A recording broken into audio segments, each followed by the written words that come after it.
Cashel Byron's Profession. By Bernard Shaw. Prologue. I. Moncrief House, Panley Common. Scholastic establishment for the sons of gentlemen, etc. Panley Common, viewed from the back windows of Moncrief House, is a tract of grass, furze and rushes, stretching away to the western horizon. One wet spring afternoon the sky was full of broken clouds, and the common was swept by their shadows, between which patches of green and yellow gorse were bright in the broken sunlight.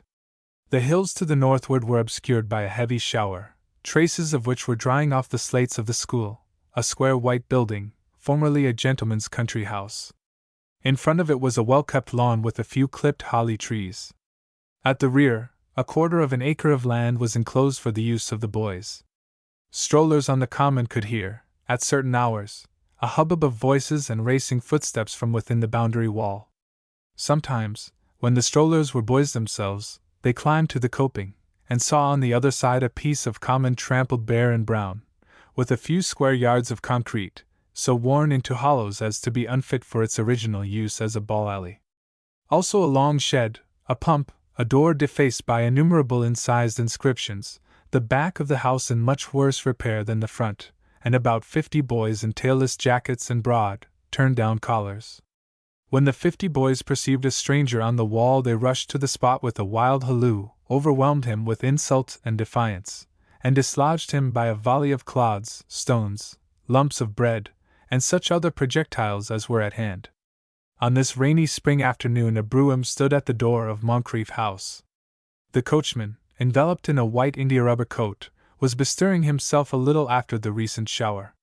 Within doors, in the drawing-room, Dr. Moncrief was conversing with a stately lady aged about 35, elegantly dressed, of attractive manner, and only falling short of absolute beauty in her complexion, which was deficient in freshness. "No progress whatever, I am sorry to say," the doctor was remarking. "That is very disappointing," said the lady, contracting her brows. "It is natural that you should feel disappointed," replied the doctor. "I would myself earnestly advise you to try the effect of placing him at some other." The doctor stopped. The lady's face had lit up with a wonderful smile, and she had raised her hand with a bewitching gesture of protest. "Oh, no, Dr. Moncrief," she said. "I am not disappointed with you, but I am all the more angry with Cashel, because I know that if he makes no progress with you it must be his own fault. As to taking him away, that is out of the question. I should not have a moment's peace if he were out of your care. I will speak to him very seriously about his conduct before I leave today. You will give him another trial, will you not?" "Certainly. With the greatest pleasure," exclaimed the doctor, confusing himself by an inept attempt at gallantry. "He shall stay as long as you please. But," here the doctor became grave again, "you cannot too strongly urge upon him the importance of hard work at the present time, which may be said to be the turning point of his career as a student. He is now nearly 17, and he has so little inclination for study that I doubt whether he could pass the examination necessary to entering one of the universities. You probably wish him to take a degree before he chooses a profession."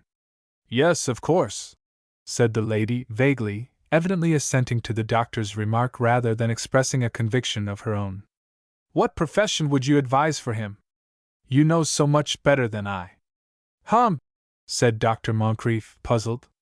"That would doubtless depend to some extent on his own taste." "Not at all," said the lady, interrupting him with vivacity. "What does he know about the world, poor boy? His own taste is sure to be something ridiculous. Very likely he would want to go on the stage, like me." "Oh! Then you would not encourage any tendency of that sort?" "Most decidedly not. I hope he has no such idea." "Not that I am aware of. He shows so little ambition to excel in any particular branch that I should say his choice of a profession may be best determined by his parents. I am, of course, ignorant whether his relatives possess influence likely to be of use to him. That is often the chief point to be considered, particularly in cases like your son's, where no special aptitude manifests itself." "I am the only relative he ever had, poor fellow," said the lady, with a pensive smile. Then, seeing an expression of astonishment on the doctor's face, she added quickly, "They are all dead. Dear me! However," she continued, "I have no doubt I can make plenty of interest for him. But it is difficult to get anything nowadays without passing competitive examinations. He really must work. If he is lazy, he ought to be punished." The doctor looked perplexed. "The fact is," he said, "your son can hardly be dealt with as a child any longer. He is still quite a boy in his habits and ideas, but physically he is rapidly springing up into a young man. That reminds me of another point on which I will ask you to speak earnestly to him. I must tell you that he has attained some distinction among his schoolfellows here as an athlete. Within due bounds, I do not discourage bodily exercises. They are a recognized part of our system. But I am sorry to say that Cashel has not escaped that tendency to violence which sometimes results from the possession of unusual strength and dexterity. He actually fought with one of the village youths in the main street of Panley some months ago. The matter did not come to my ears immediately, and when it did, I allowed it to pass unnoticed, as he had interfered, it seems, to protect one of the smaller boys. Unfortunately, he was guilty of a much more serious fault a little later. He and a companion of his had obtained leave from me to walk to Panley Abbey together.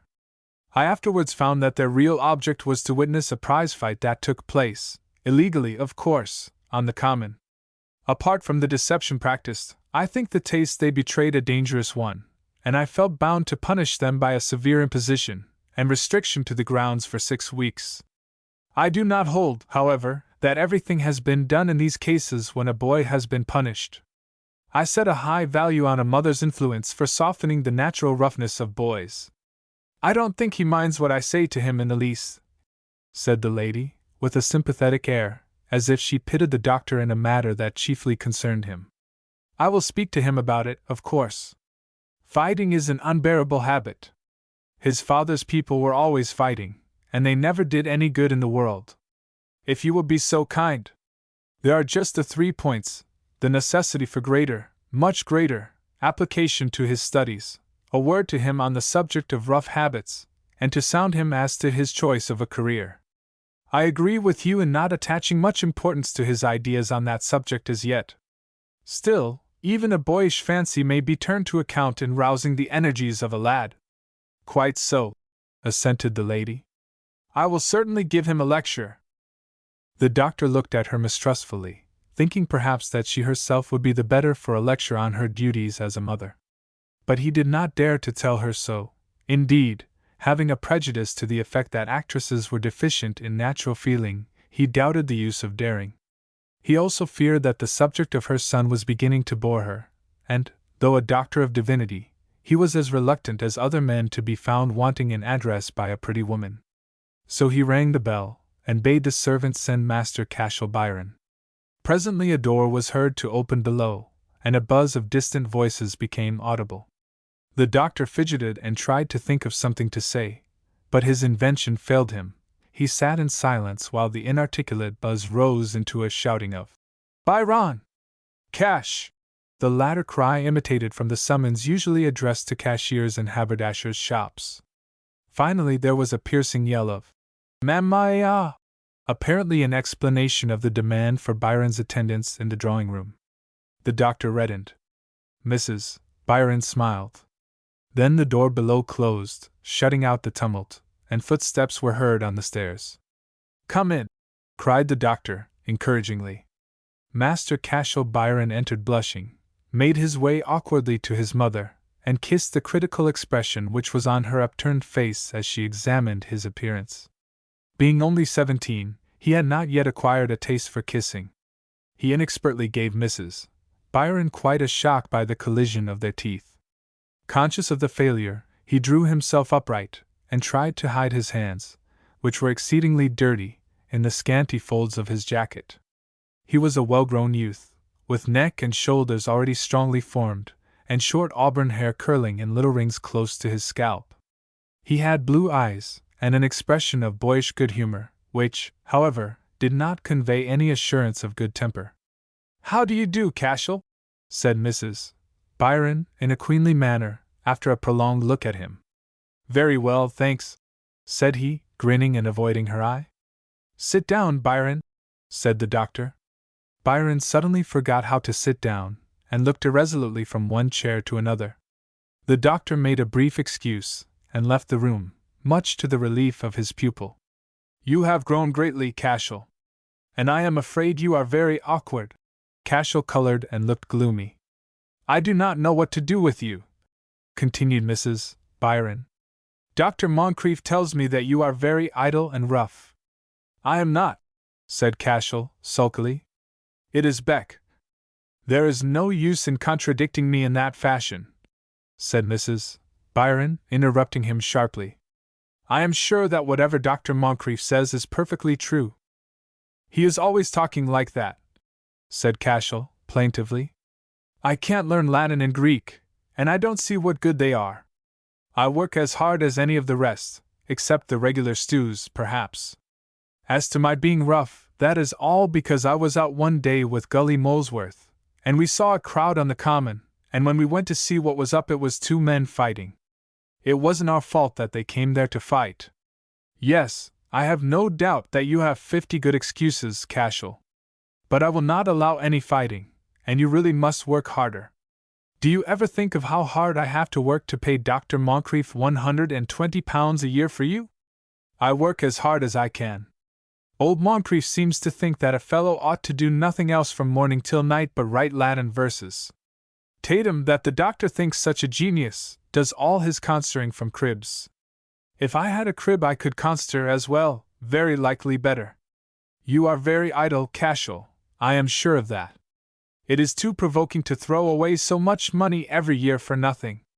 Besides, you must soon be thinking of a profession. I shall go into the army, said Cashel. It is the only profession for a gentleman. Mrs. Byron looked at him for a moment as if amazed at his presumption. But she checked herself and only said, I am afraid you will have to choose some less expensive profession than that. Besides, you would have to pass an examination to enable you to enter the army, and how can you do that unless you study? Oh, I shall do that all right enough when the time comes. Dear, dear! You are beginning to speak so coarsely, Cashel. After all the pains I took with you at home. I speak the same as other people, he replied, sullenly. I don't see the use of being so jolly particular over every syllable. I used to have to stand no end of chaff about my way of speaking. The fellows here know all about you, of course. All about me? Repeated Mrs. Byron, looking at him curiously. All about your being on the stage, I mean, said Cashel. You complain of my fighting, but I should have a precious bad time of it if I didn't lick the chaff out of some of them. Mrs. Byron smiled doubtfully to herself, and remained silent and thoughtful for a moment. Then she rose and said, glancing at the weather, I must go now, Cashel, before another shower begins. And do, pray, try to learn something, and to polish your manners a little. You will have to go to Cambridge soon, you know. Cambridge! Exclaimed Cashel, excited. When, Mamma? When? Oh, I don't know. Not yet. As soon as Dr. Moncrief says you are fit to go. That will be long enough, said Cashel, much dejected by this reply. He will not turn £120 a year out of doors in a hurry. He kept big Inglis here until he was past 20. Look here, Mamma, might I go at the end of this half? I feel sure I should do better at Cambridge than here. Nonsense, said Mrs. Byron, decidedly. I do not expect to have to take you away from Dr. Moncrief for the next 18 months at least, and not then unless you work properly. Now don't grumble, Cashel. You annoy me exceedingly when you do. I am sorry I mentioned Cambridge to you. I would rather go to some other school then, said Cashel, ruefully. Old Moncrief is so awfully down on me. You only want to leave because you are expected to work here, and that is the very reason I wish you to stay. Cashel made no reply, but his face darkened ominously. I have a word to say to the doctor before I go, she added, reseating herself. You may return to your play now. Goodbye, Cashel. And she again raised her face to be kissed. Goodbye, said Cashel, huskily, as he turned toward the door, pretending that he had not noticed her action. "Cashel," she said, with emphatic surprise. "Are you sulky?" "No," he retorted angrily. "I haven't said anything. I suppose my manners are not good enough. I'm very sorry, but I can't help it." "Very well," said Mrs. Byron firmly. "You can go, Cashel. I am not pleased with you." Cashel walked out of the room and slammed the door. At the foot of the staircase he was stopped by a boy about a year younger than himself, who accosted him eagerly. "How much did she give you?" he whispered. "Not a halfpenny," replied Cashel, grinding his teeth. "Oh, I say!" exclaimed the other, much disappointed. "That was beastly mean." "She's as mean as she can be," said Cashel. "It's all old Monkey's fault. He has been cramming her with lies about me.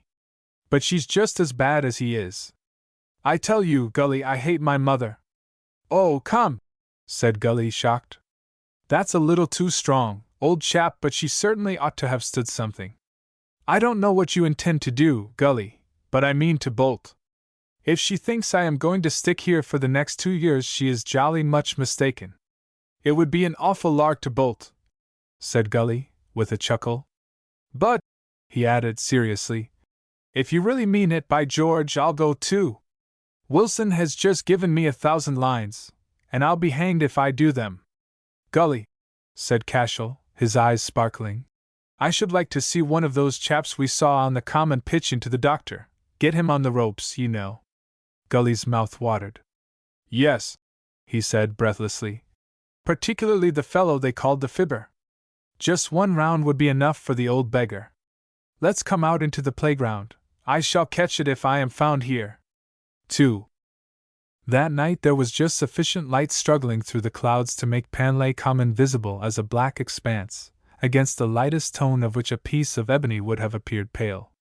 Not a human being was stirring within a mile of Moncrief House, the chimneys of which, ghostly white on the side next the moon, threw long shadows on the silver-grey slates.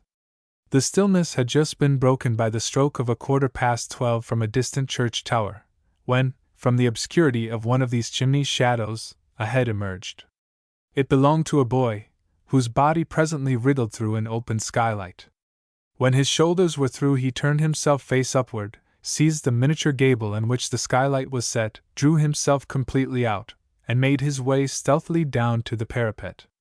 He was immediately followed by another boy.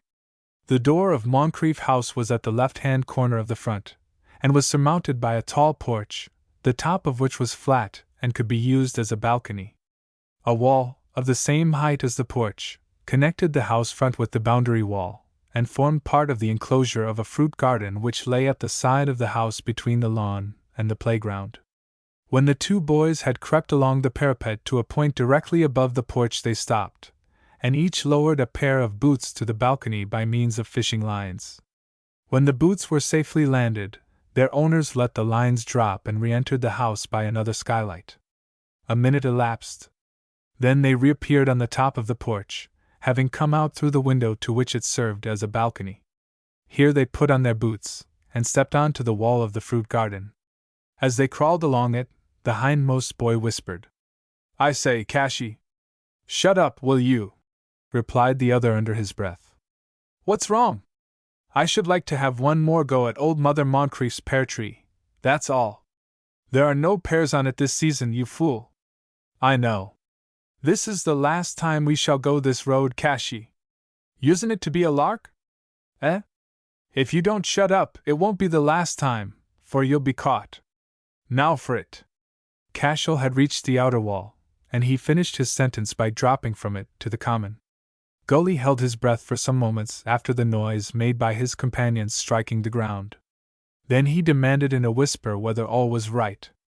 "Yes," returned Cashel, impatiently. "Drop as soft as you can." Gully obeyed, and was so careful lest his descent should shake the earth and awake the doctor, that his feet shrank from the concussion. He alighted in a sitting posture, and remained there, looking up at Cashel with a stunned expression. "Crikey!" he ejaculated presently. "That was a buster." "Get up, I tell you," said Cashel. "I never saw such a jolly ass as you are." Here, up with you! Have you got your wind back? I should think so. Bet you tuppence I'll be first at the crossroads. I say, let's pull the bell at the front gate and give an awful yell before we start. They'll never catch us. Yes, said Cashel ironically. I fancy I see myself doing it, or you either. Now then. 1, 2, 3, and away.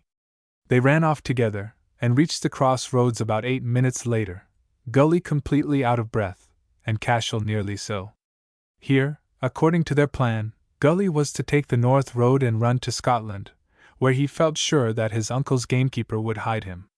Cashel was to go to sea, where, he argued, he could, if his affairs became desperate, turn pirate, and achieve eminence in that profession by adding a chivalrous humanity to the ruder virtues for which it is already famous.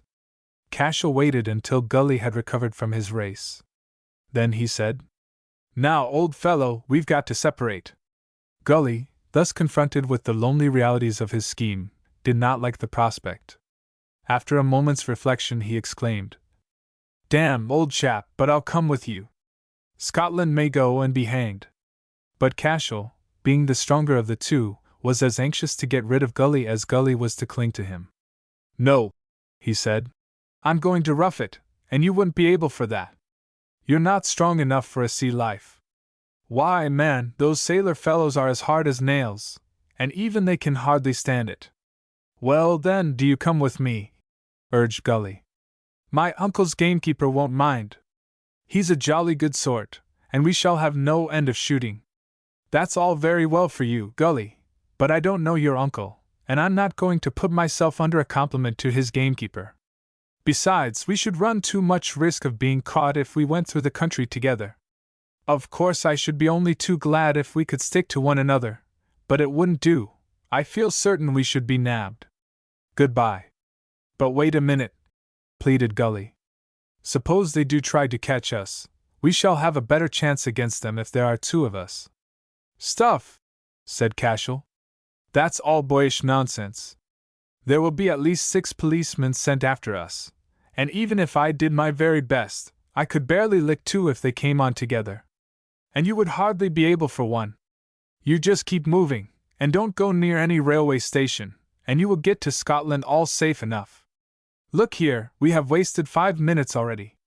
I have got my wind now, and I must be off. Goodbye. Gully disdained to press his company on Cashel any further.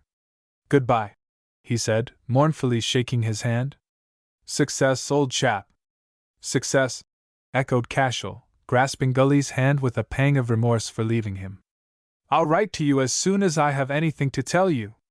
It may be some months, you know, before I get regularly settled. He gave Gully a final squeeze, released him, and darted off along the road leading to Panley village. Gully looked after him for a moment, and then ran away Scotland-wards. Panley village consisted of a high street, with an old-fashioned inn at one end, a modern railway station and bridge at the other, and a pump and pound midway between. Cashel stood for a while in the shadow under the bridge before venturing along the broad, moonlit street. Seeing no one, he stepped out at a brisk walking pace, for he had by this time reflected that it was not possible to run all the way to the Spanish Main. There was, however, another person stirring in the village besides Cashel. This was Mr. Wilson, Dr. Moncrief's professor of mathematics, who was returning from a visit to the theatre. Mr. Wilson had an impression that theatres were wicked places, to be visited by respectable men only on rare occasions and by stealth. The only plays he went openly to witness were those of Shakespeare, and his favorite was As You Like It, Rosalind in tights having an attraction for him which he missed in Lady Macbeth in petticoats. On this evening he had seen Rosalind impersonated by a famous actress, who had come to a neighboring town on a starring tour. After the performance he had returned to Panley, supped there with a friend, and was now making his way back to Moncrief House, of which he had been entrusted with the key. He was in a frame of mind favorable for the capture of a runaway boy. An habitual delight in being too clever for his pupils, fostered by frequently overreaching them in mathematics, was just now stimulated by the effect of a liberal supper and the roguish consciousness of having been to the play. He saw and recognized Cashel as he approached the village pound. Understanding the situation at once, he hid behind the pump, waited until the unsuspecting truant was passing within arm's length, and then stepped out and seized him by the collar of his jacket. "Well, sir," he said, "what are you doing here at this hour?" "Eh?" Cashel, scared and white, looked up at him, and could not answer a word. "Come along with me," said Wilson, sternly. Cashel suffered himself to be led for some 20 yards. Then he stopped and burst into tears. "There is no use in my going back," he said, sobbing. "I have never done any good there. I can't go back."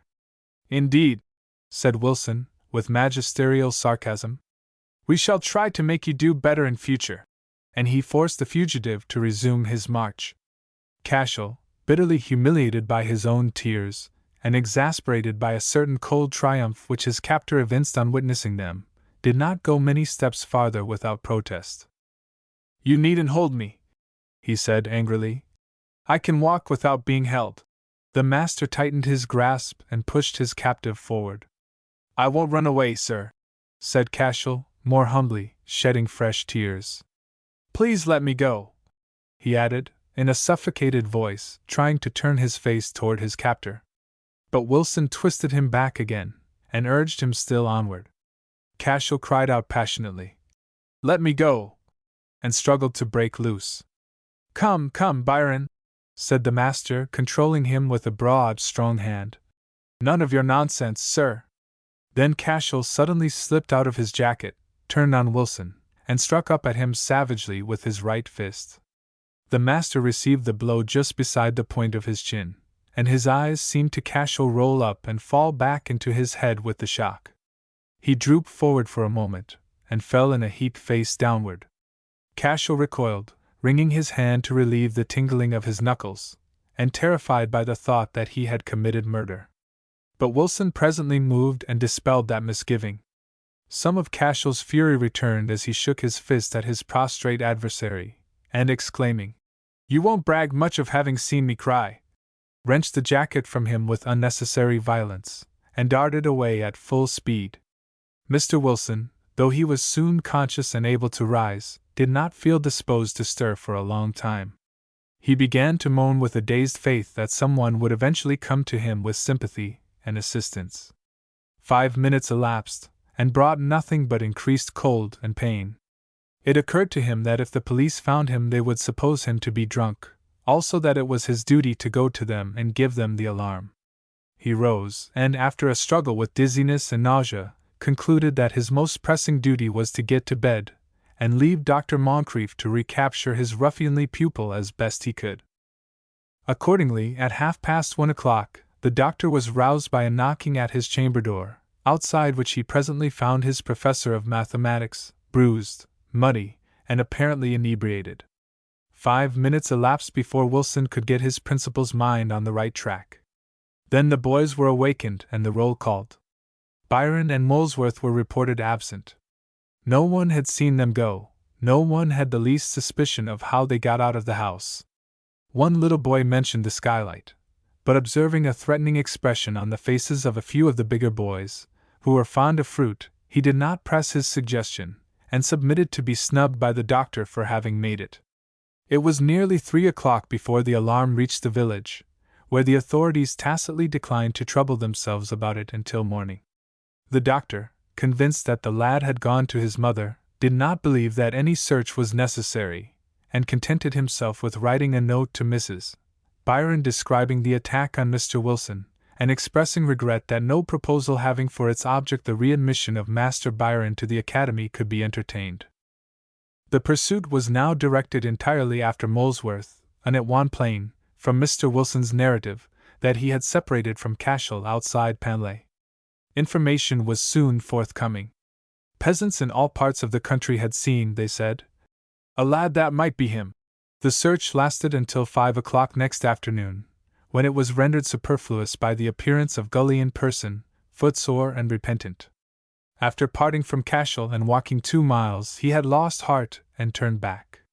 Halfway to the cross roads he had reproached himself with cowardice, and resumed his flight.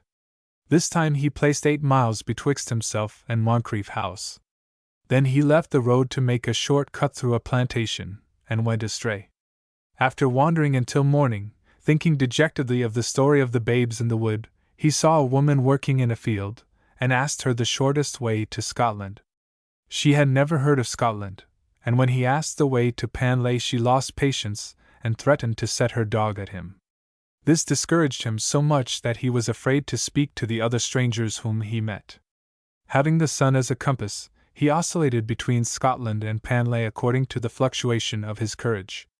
At last he yielded to hunger, fatigue, and loneliness, devoted his remaining energy to the task of getting back to school, struck the common at last, and hastened to surrender himself to the doctor, who menaced him with immediate expulsion. Gully was greatly concerned at having to leave the place he had just run away from, and earnestly begged the doctor to give him another chance. His prayer was granted. After a prolonged lecture, the doctor, in consideration of the facts that Gully had been seduced by the example of a desperate associate, that he had proved the sincerity of his repentance by coming back of his own accord, and had not been accessory to the concussion of the brain from which Mr. Wilson supposed himself to be suffering, accepted his promise of amendment, and gave him a free pardon. It should be added that Gully kept his promise, and being now the oldest pupil, graced his position by becoming a moderately studious, and, on one occasion, even a sensible lad. Meanwhile Mrs. Byron, not suspecting the importance of the doctor's note, and happening to be in a hurry when it arrived, laid it by unopened, intending to read it at her leisure. She would have forgotten it altogether but for a second note which came 2 days later, requesting some acknowledgment of the previous communication. On learning the truth she immediately drove to Moncrief House, and there abused the doctor, as he had never been abused in his life before, after which she begged his pardon, and implored him to assist her to recover her darling boy. When he suggested that she should offer a reward for information and capture, she indignantly refused to spend a farthing on the little ingrate, wept and accused herself of having driven him away by her unkindness, stormed and accused the doctor of having treated him harshly, and finally said that she would give £100 to have him back, but that she would never speak to him again. The doctor promised to undertake the search, and would have promised anything to get rid of his visitor. A reward of £50 was offered. But whether the fear of falling into the clutches of the law for murderous assault stimulated Cashel to extraordinary precaution, or whether he had contrived to leave the country in the 4 days which elapsed between his flight and the offer of the reward, the doctor's efforts were unsuccessful, and he had to confess their failure to Mrs. Byron. She agreeably surprised him by writing a pleasant letter to the effect that it was very provoking, and that she could never thank him sufficiently for all the trouble he had taken. And so the matter dropped. Long after that generation of scholars had passed away from Moncrief House, the name of Cashel Byron was remembered there as that of a hero who, after many fabulous exploits, had licked a master and bolted to the Spanish Main. 3. There was at this time in the city of Melbourne, in Australia, a wooden building, above the door of which was a board inscribed, Gymnasium and School of Arms. In the long, narrow entry hung a framed manuscript which set forth that Ned Skene, ex-champion of England and the colonies, was to be heard of within daily by gentlemen desirous of becoming proficient in the art of self-defense.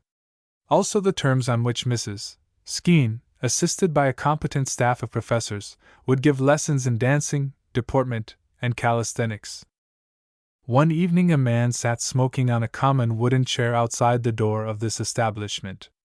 On the ground beside him were some tin tacks and a hammer, with which he had just nailed to the doorpost a card on which was written in a woman's handwriting, "Wanted a male attendant who can keep accounts. Inquire within." The smoker was a powerful man, with a thick neck that swelled out beneath his broad, flat ear-lobes. He had small eyes, and large teeth, over which his lips were slightly parted in a good-humored but cunning smile. His hair was black and close-cut, his skin indurated, and the bridge of his nose smashed level with his face. The tip, however, was uninjured. It was squab and glossy, and by giving the whole feature an air of being on the point of expanding to its original shape, produced a snub expression which relieved the otherwise formidable aspect of the man, and recommended him as probably a modest and affable fellow when sober and unprovoked. He seemed about 50 years of age, and was clad in a straw hat and a suit of white linen. He had just finished his pipe when a youth stopped to read the card on the doorpost. This youth was attired in a coarse sailor's jersey and a pair of gray tweed trousers, which he had considerably outgrown. "Looking for a job?" inquired the ex-champion of England and the colonies. The youth blushed and replied, "Yes. I should like to get something to do." Mr. Skeen stared at him with stern curiosity. His professional pursuits had familiarized him with the manners and speech of English gentlemen, and he immediately recognized the shabby sailor lad as one of that class.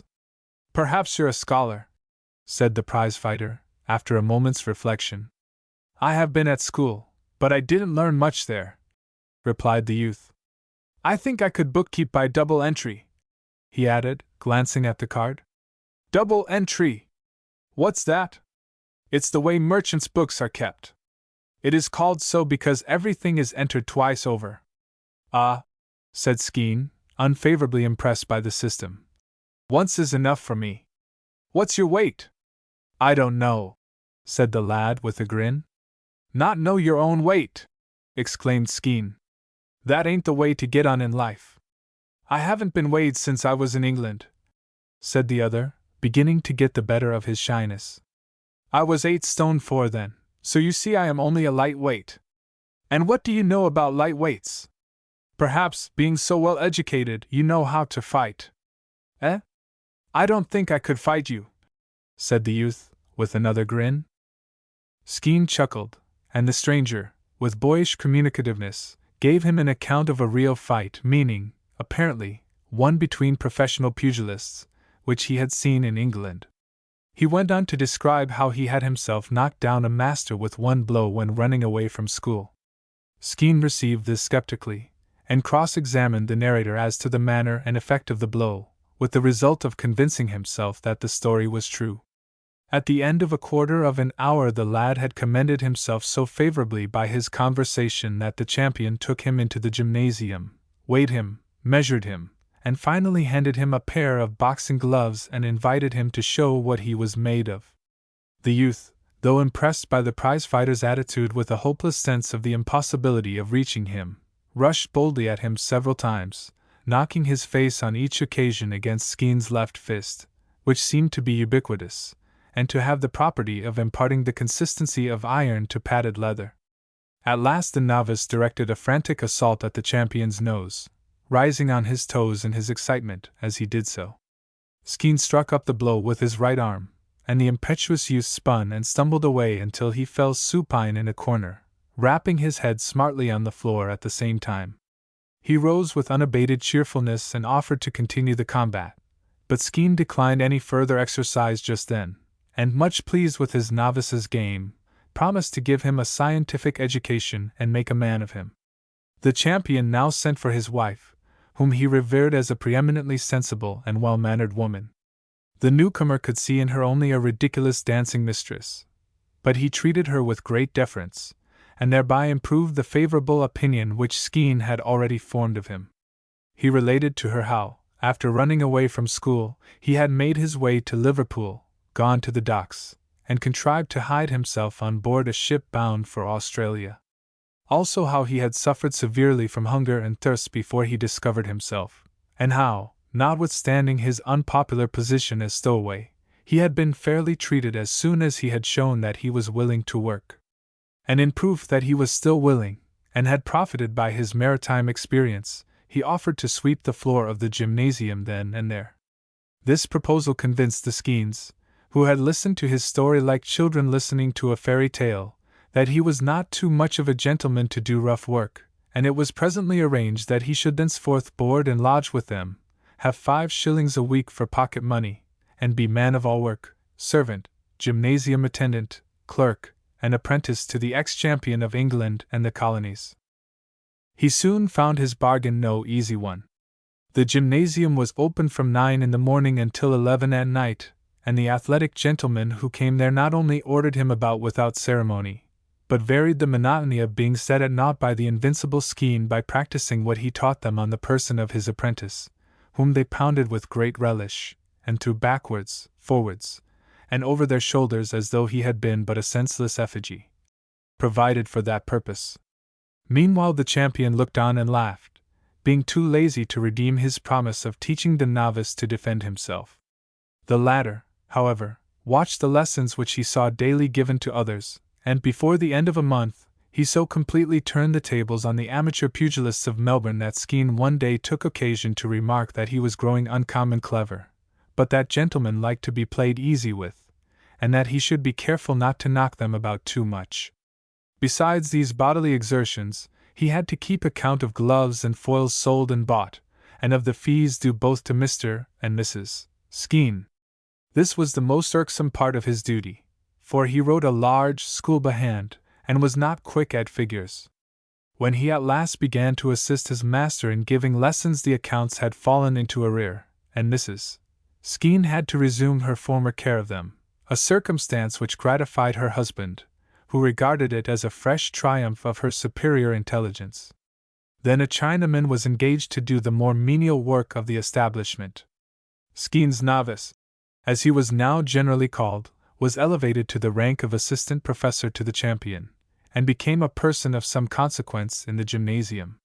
He had been there more than 9 months, and had developed from an active youth into an athletic young man of 18, when an important conversation took place between him and his principal. It was evening, and the only persons in the gymnasium were Ned Skene, who sat smoking at his ease with his coat off, and the novice, who had just come downstairs from his bedroom, where he had been preparing for a visit to the theatre. "Well, my gentleman," said Skene mockingly, "you're a fancy man, you are. Gloves, too? They're too small for you. Don't you get hittin' nobody with them on, or you'll meb sprain your wrist." "Not much fear of that," said the novice, looking at his watch, and finding that he had some minutes to spare, sitting down opposite Skene. "No," assented the champion. "When you rise to be a regular professional you won't care to spar with nobody without you're well paid for it. I may say I am in the profession already. You don't call me an amateur, do you?" "Oh, no," said Skene, soothingly. "Not so bad as that. But mind you, my boy, I don't call no man a fighting man what ain't been in the ring. You're a sparrer, and a clever, pretty sparrer, but sparring ain't the real thing.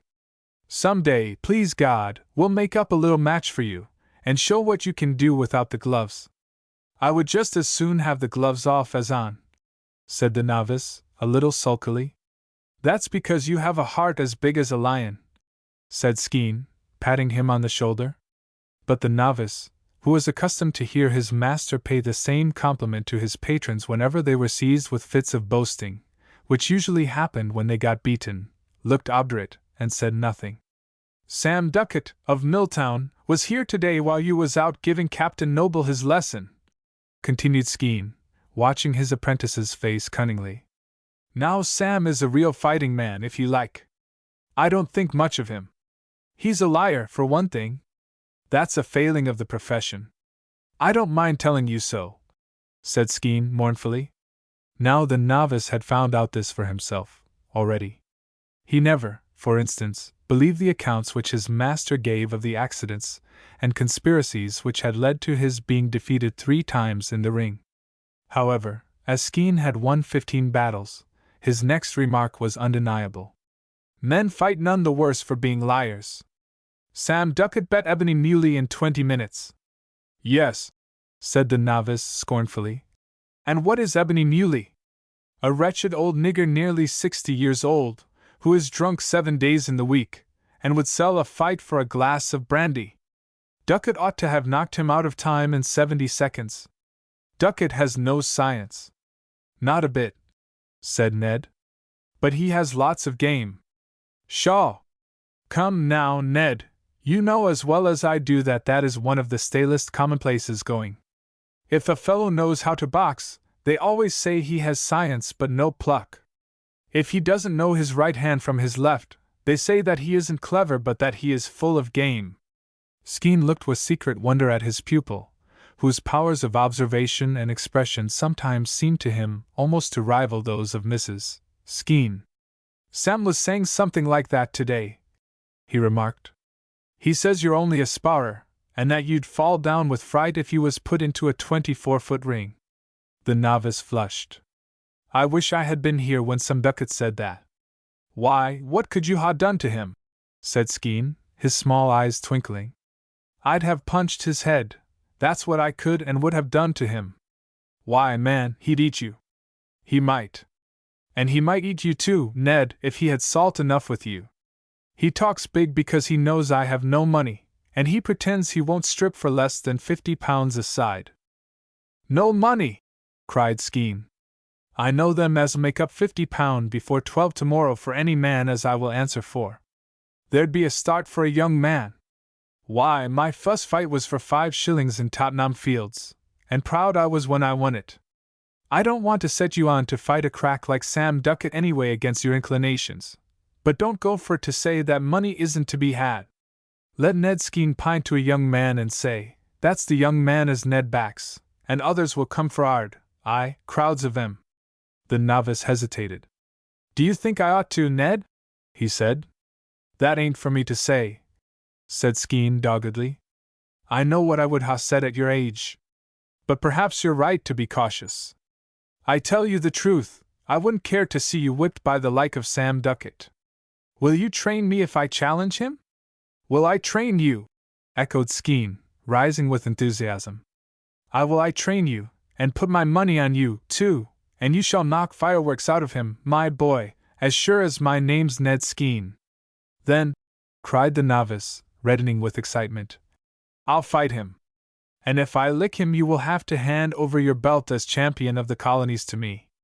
So I will, said Skeen, affectionately. Don't outlate, and don't for your life touch a drop of liquor. You must go into training tomorrow. This was Cashel Byron's first professional engagement. Chapter 1. Wiltstoken Castle was a square building with circular bastions at the corners, each bastion terminating skyward in a Turkish minaret. The southwest face was the front, and was pierced by a Moorish arch fitted with glass doors, which could be secured on occasion by gates of fantastically hammered iron. The arch was enshrined by a Palladian portico, which rose to the roof, and was surmounted by an open pediment, in the cleft of which stood a black marble figure of an Egyptian, erect, and gazing steadfastly at the midday Sunday. On the ground beneath was an Italian terrace with 2 great stone elephants at the ends of the balustrade. The windows on the upper story were, like the entrance, Moorish, but the principal ones below were square bays, mullioned. The castle was considered grand by the illiterate, but architects and readers of books on architecture condemned it as a nondescript mixture of styles in the worst possible taste. It stood on an eminence surrounded by hilly woodland, 30 acres of which were enclosed as Wiltstoken Park. Half a mile south was the little town of Wiltstoken, accessible by rail from London in about 2 hours. Most of the inhabitants of Wiltstoken were conservatives. They stood in awe of the castle, and some of them would at any time have cut half a dozen of their oldest friends to obtain an invitation to dinner, or oven a bow in public, from Miss Lydia Carew, its orphan mistress. This Miss Carew was a remarkable person. She had inherited the castle and park from her aunt, who had considered her niece's large fortune in railways and mines incomplete without land. So many other legacies had Lydia received from kinsfolk who hated poor relations, that she was now, in her 25th year, the independent possessor of an annual income equal to the year's earnings of 500 workmen, and under no external compulsion to do anything in return for it. In addition to the advantage of being a single woman in unusually easy circumstances, she enjoyed a reputation for vast learning and exquisite culture. It was said in Wiltstoken that she knew 48 living languages and all dead ones, could play on every known musical instrument, was an accomplished painter, and had written poetry. All this might as well have been true as far as the Wiltstokeners were concerned, since she knew more than they. She had spent her life traveling with her father, a man of active mind and bad digestion, with a taste for sociology, science in general, and the fine arts. On these subjects he had written books, by which he had earned a considerable reputation as a critic and philosopher. They were the outcome of much reading, observation of men and cities, sightseeing, and theatre-going, of which his daughter had done her share, and indeed, as she grew more competent and he weaker and older, more than her share. He had had to combine health hunting with pleasure seeking, and being very irritable and fastidious, had schooled her in self-control and endurance by harder lessons than those which had made her acquainted with the works of Greek and German philosophers long before she understood the English into which she translated them. When Lydia was in her 21st year, her father's health failed seriously. He became more dependent on her, and she anticipated that he would also become more exacting in his demands on her time. The contrary occurred. One day, at Naples, she had arranged to go riding with an English party that was staying there. Shortly before the appointed hour, he asked her to make a translation of a long extract from Lessing. Lydia, in whom self-questionings as to the justice of her father's yoke had been for some time stirring, paused thoughtfully for perhaps 2 seconds before she consented.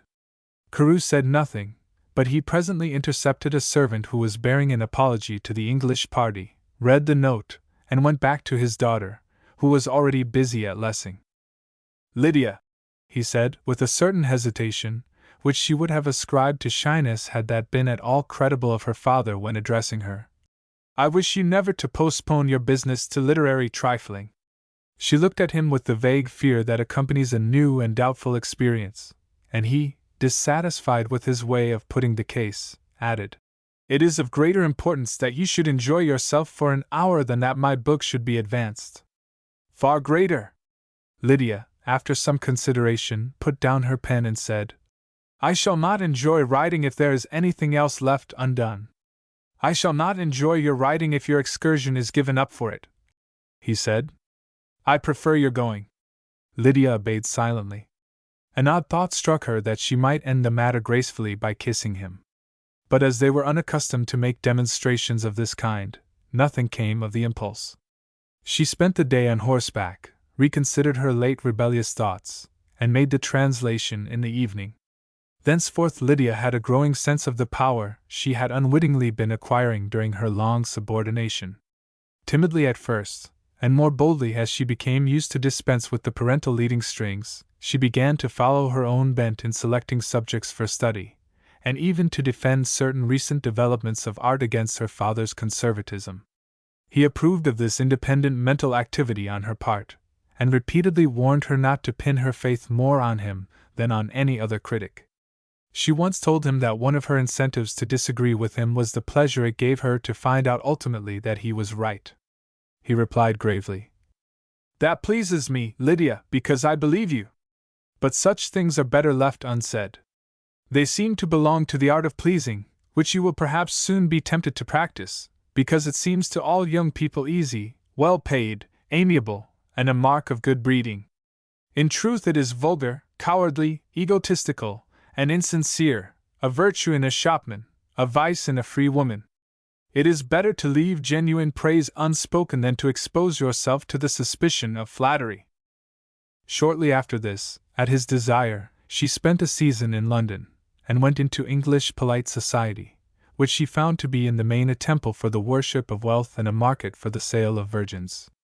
Having become familiar with both the cult and the trade elsewhere, she found nothing to interest her except the English manner of conducting them, and the novelty of this soon wore off. She was also incommoded by her involuntary power of inspiring affection in her own sex. Impulsive girls she could keep in awe, but old women, notably 2 aunts who had never paid her any attention during her childhood, now persecuted her with slavish fondness, and tempted her by mingled entreaties and bribes to desert her father and live with them for the remainder of their lives.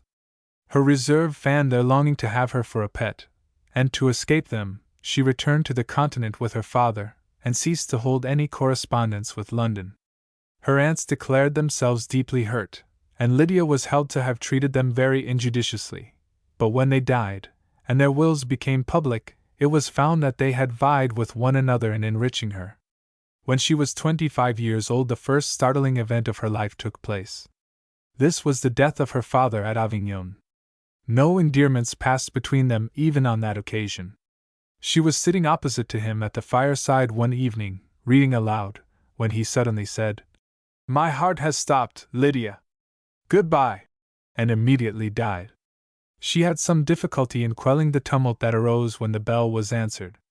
The whole household felt bound to be overwhelmed, and took it rather ill that she seemed neither grateful to them nor disposed to imitate their behavior. Carewe's relatives agreed that he had made a most unbecoming will. It was a brief document, dated 5 years before his death, and was to the effect that he bequeathed to his dear daughter Lydia all he possessed. He had, however, left her certain private instructions. One of these, which excited great indignation in his family, was that his body should be conveyed to Milan, and there cremated. Having disposed of her father's remains as he had directed, she came to set her affairs in order in England, where she inspired much hopeless passion in the toilers in Lincoln's Inn Fields and Chancery Lane, and agreeably surprised her solicitors by evincing a capacity for business, and a patience with the law's delay, that seemed incompatible with her age and sex.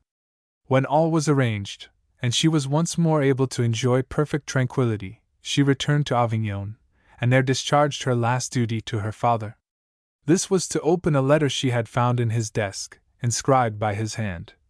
For Lydia. To be read by her at leisure when I and my affairs shall be finally disposed of. The letter ran thus: My dear Lydia, I belong to the great company of disappointed men. But for you, I should now write myself down a failure like the rest.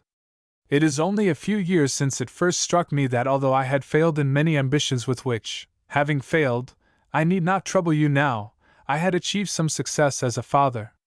I had no sooner made this discovery than it began to stick in my thoughts that you could draw no other conclusion from the course of our life together than that I have, with entire selfishness, used you throughout as my mere amanuensis and clerk, and that you are under no more obligation to me for your attainments than a slave is to his master for the strength which enforced labor has given to his muscles.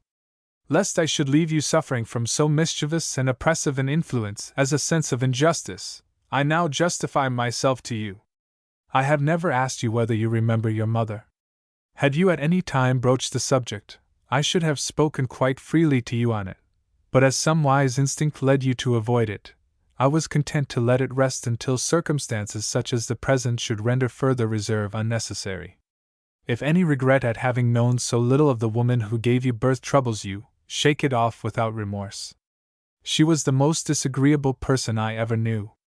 I speak dispassionately. All my bitter personal feeling against her is as dead while I write as it will be when you read. I have even come to cherish tenderly certain of her characteristics which you have inherited, so that I confidently say that I never, since the perishing of the infatuation in which I married, felt more kindly toward her than I do now. I made the best, and she the worst, of our union for 6 years, and then we parted. I permitted her to give what account of the separation she pleased, and allowed her about 5 times as much money as she had any right to expect. By these means I induced her to leave me in undisturbed possession of you, whom I had already, as a measure of precaution, carried off to Belgium. The reason why we never visited England during her lifetime was that she could, and probably would, have made my previous conduct and my hostility to popular religion an excuse for wresting you from me. I need say no more of her, and am sorry it was necessary to mention her at all. I will now tell you what induced me to secure you for myself. It was not natural affection. I did not love you then, and I knew that you would be a serious encumbrance to me. But having brought you into the world, and then broken through my engagements with your mother, I felt bound to see that you should not suffer for my mistake. Gladly would I have persuaded myself that she was, as the gossips said, the fittest person to have charge of you, but I knew better, and made up my mind to discharge my responsibility as well as I could. In course of time you became useful to me, and, as you know, I made use of you without scruple, but never without regard to your own advantage. I always kept a secretary to do whatever I considered mere copyist's work. Much as you did for me, I think I may say with truth that I never imposed a task of absolutely no educational value on you. I fear you found the hours you spent over my money affairs very irksome, but I need not apologize for that now. You must already know by experience how necessary a knowledge of business is to the possessor of a large fortune. I did not think, when I undertook your education, that I was laying the foundation of any comfort for myself. For a long time you were only a good girl, and what ignorant people call the prodigy of learning. In your circumstances a commonplace child might have been both. I subsequently came to contemplate your existence with a pleasure which I never derived from the contemplation of my own. I have not succeeded, and shall not succeed in expressing the affection I feel for you, or the triumph with which I find that what I undertook as a distasteful and thankless duty has rescued my life and labor from waste. My literary travail, seriously as it has occupied us both, I now value only for the share it has had in educating you, and you will be guilty of no disloyalty to me when you come to see that though I sifted as much sand as most men, I found no gold. I ask you to remember then that I did my duty to you long before it became pleasurable, or even hopeful. And when you are older and have learned from your mother's friends how I failed in my duty to her, you will perhaps give me some credit for having conciliated the world for your sake by abandoning habits and acquaintances which, whatever others may have thought of them, did much while they lasted to make life endurable to me. Although your future will not concern me, I often find myself thinking of it. I fear you will soon find that the world has not yet provided a place and a sphere of action for wise and well-instructed women. In my younger days, when the companionship of my fellows was a necessity to me, I voluntarily set aside my culture, relaxed my principles, and acquired common tastes, in order to fit myself for the society of the only men within my reach, for, if I had to live among bears, I had rather be a bear than a man. Let me warn you against this. Never attempt to accommodate yourself to the world by self-degradation. Be patient, and you will enjoy frivolity all the more because you are not frivolous, much as the world will respect your knowledge all the more because of its own ignorance. Some day, I expect and hope, you will marry. You will then have an opportunity of making an irremediable mistake, against the possibility of which no advice of mine or subtlety of yours can guard you. I think you will not easily find a man able to satisfy in you that desire to be relieved of the responsibility of thinking out and ordering our course of life that makes us each long for a guide whom we can thoroughly trust. If you fail, remember that your father, after suffering a bitter and complete disappointment in his wife, yet came to regard his marriage as the happiest event in his career. Let me remind you also, since you are so rich, that it would be a great folly for you to be jealous of your own income, and to limit your choice of a husband to those already too rich to marry for money. No vulgar adventurer will be able to recommend himself to you, and better men will be at least as much frightened as attracted by your wealth. The only class against which I need warn you is that to which I myself am supposed to belong. Never think that a man must prove a suitable and satisfying friend for you merely because he has read much criticism, that he must feel the influences of art as you do because he knows and adopts the classification of names and schools with which you are familiar, or that because he agrees with your favorite authors he must necessarily interpret their words to himself as you understand them.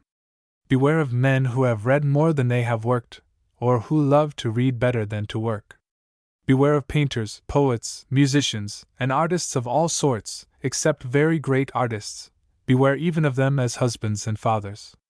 Self-satisfied workmen who have learned their business well, whether they be chancellors of the exchequer or farmers, I recommend to you as, on the whole, the most tolerable class of men I have met.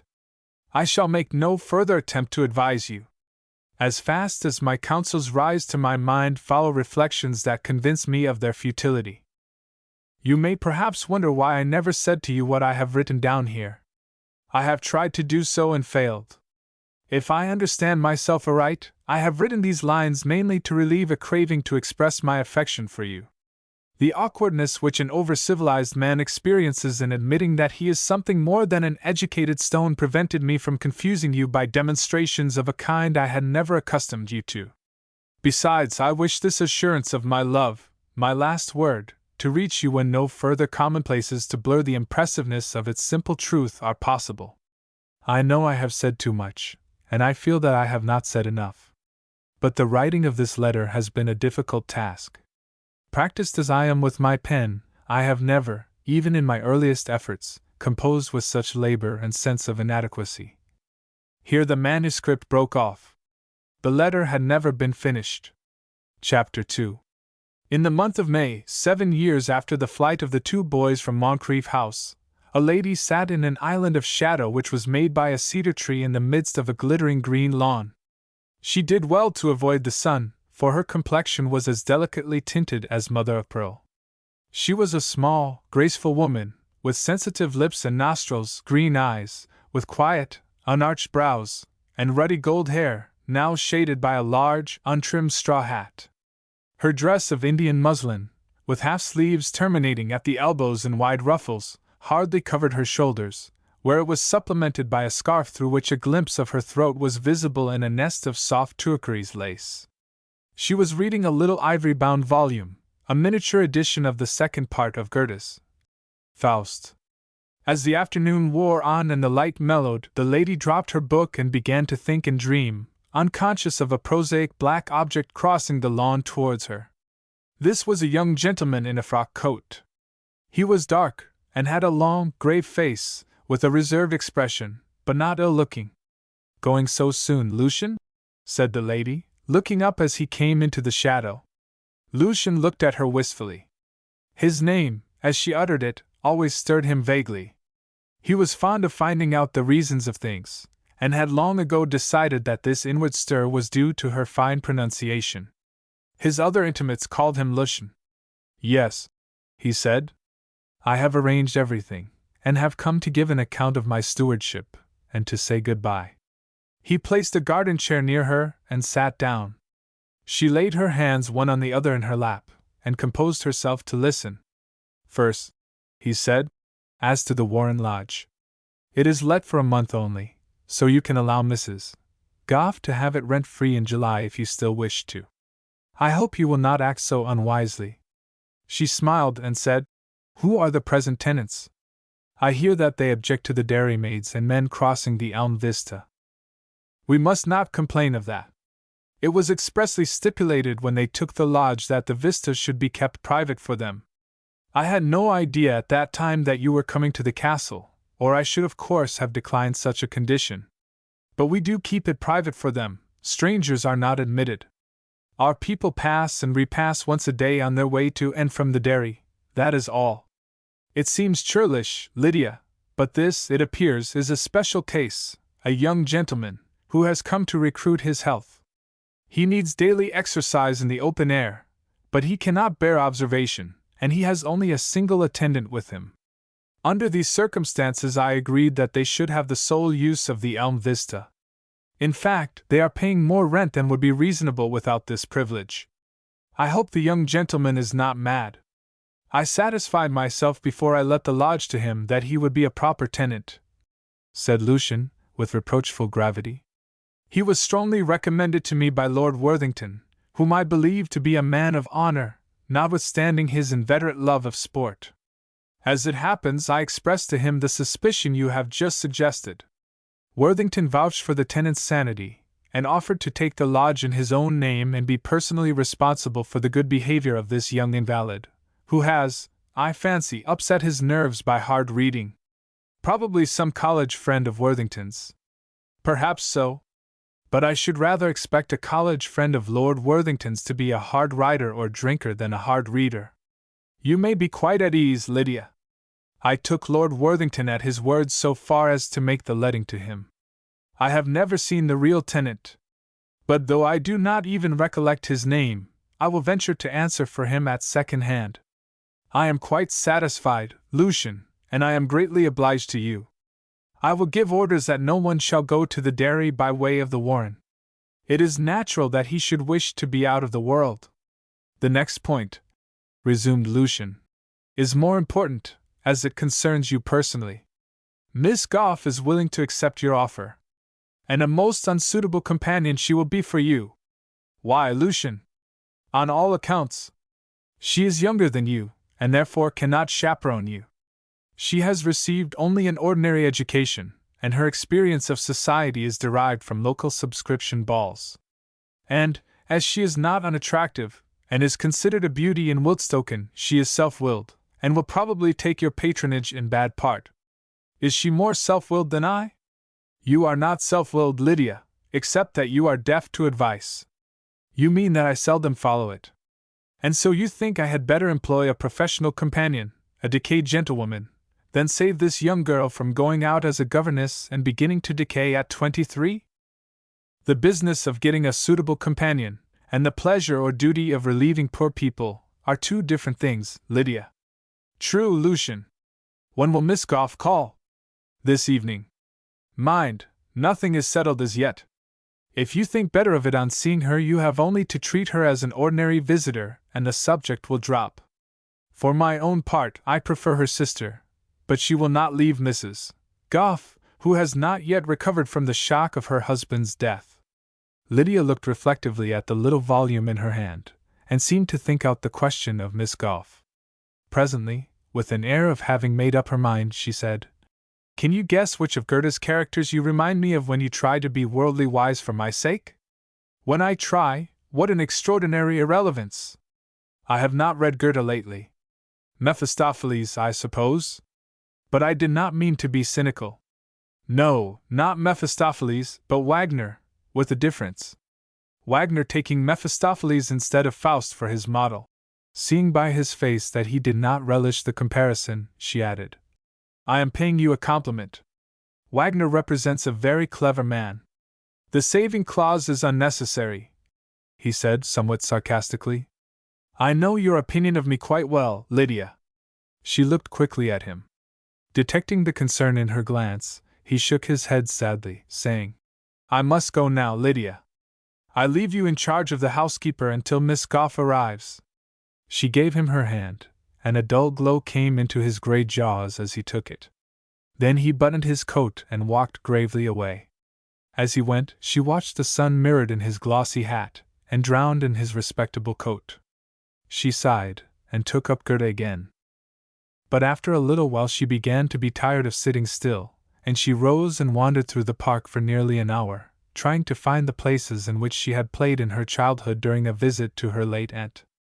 She recognized a great toppling Druid's altar that had formerly reminded her of Mount Sinai threatening to fall on the head of Christian in The Pilgrim's Progress.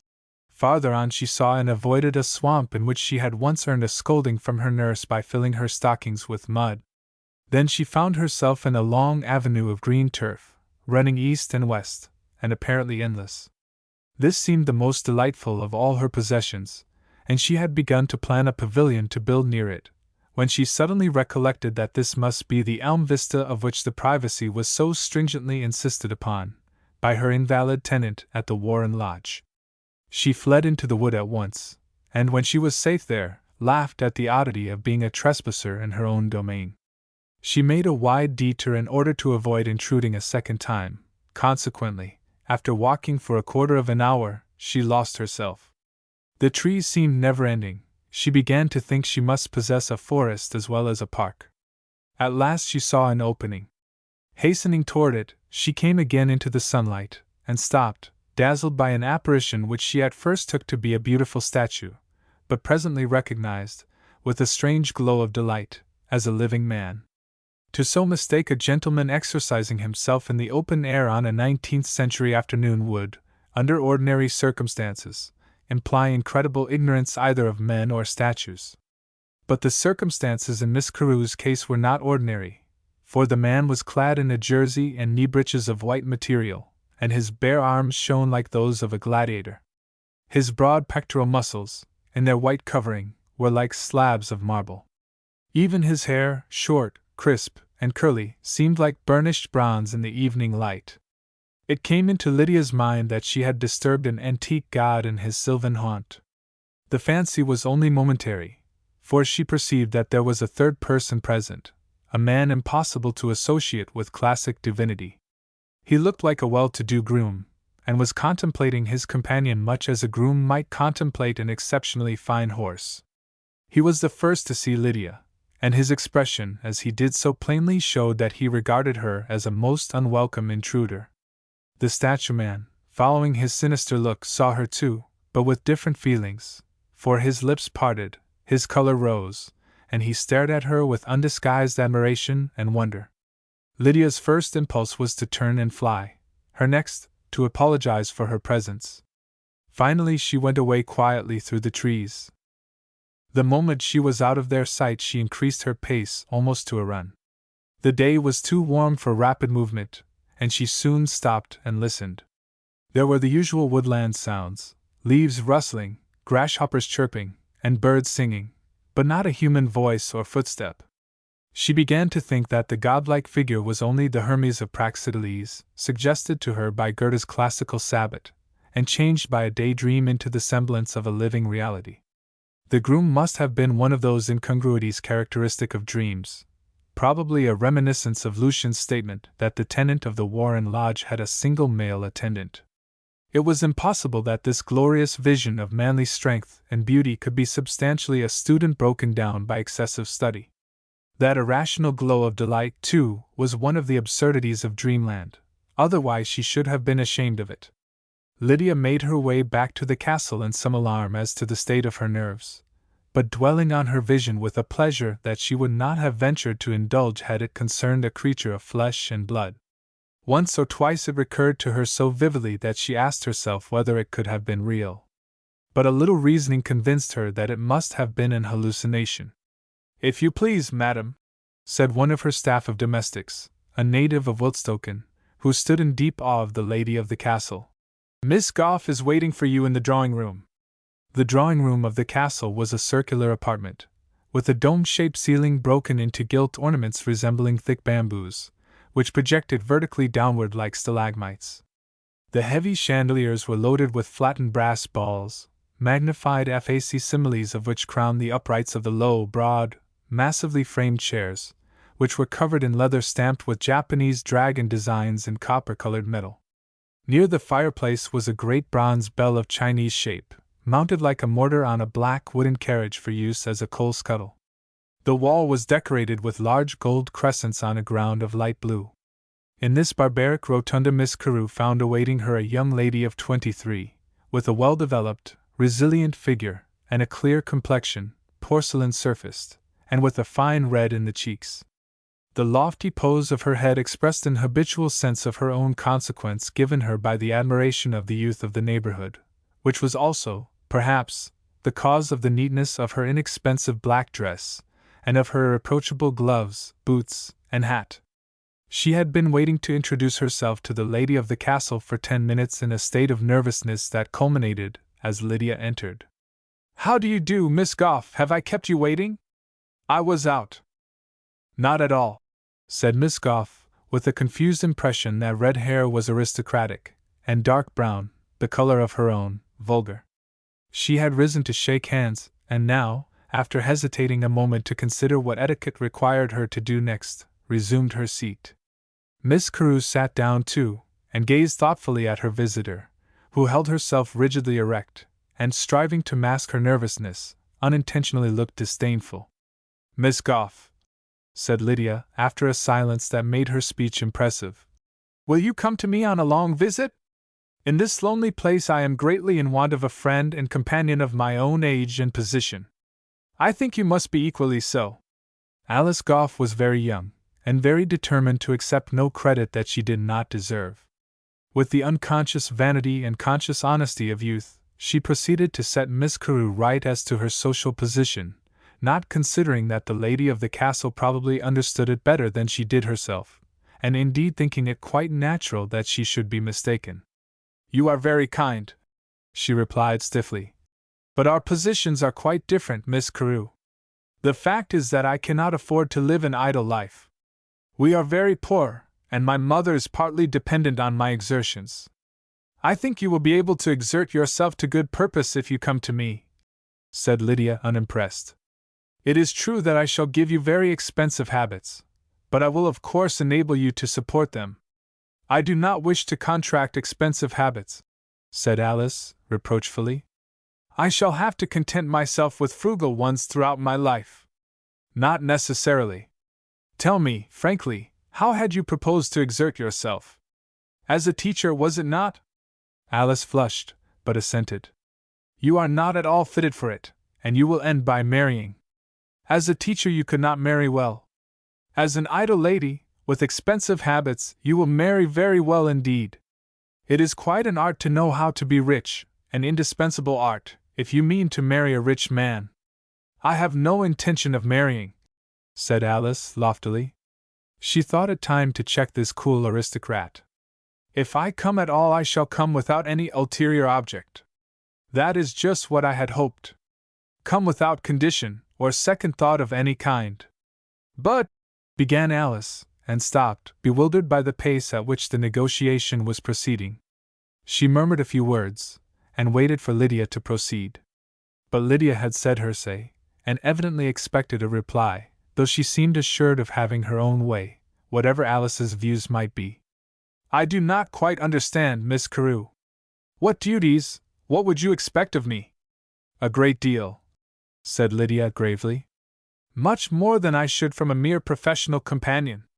"But I am a professional companion," protested Alice. "Whose?" Alice flushed again, angrily this time. "I did not mean to say—" "You do not mean to say that you will have nothing to do with me?" said Lydia, stopping her quietly. "Why are you so scrupulous, Miss Goff?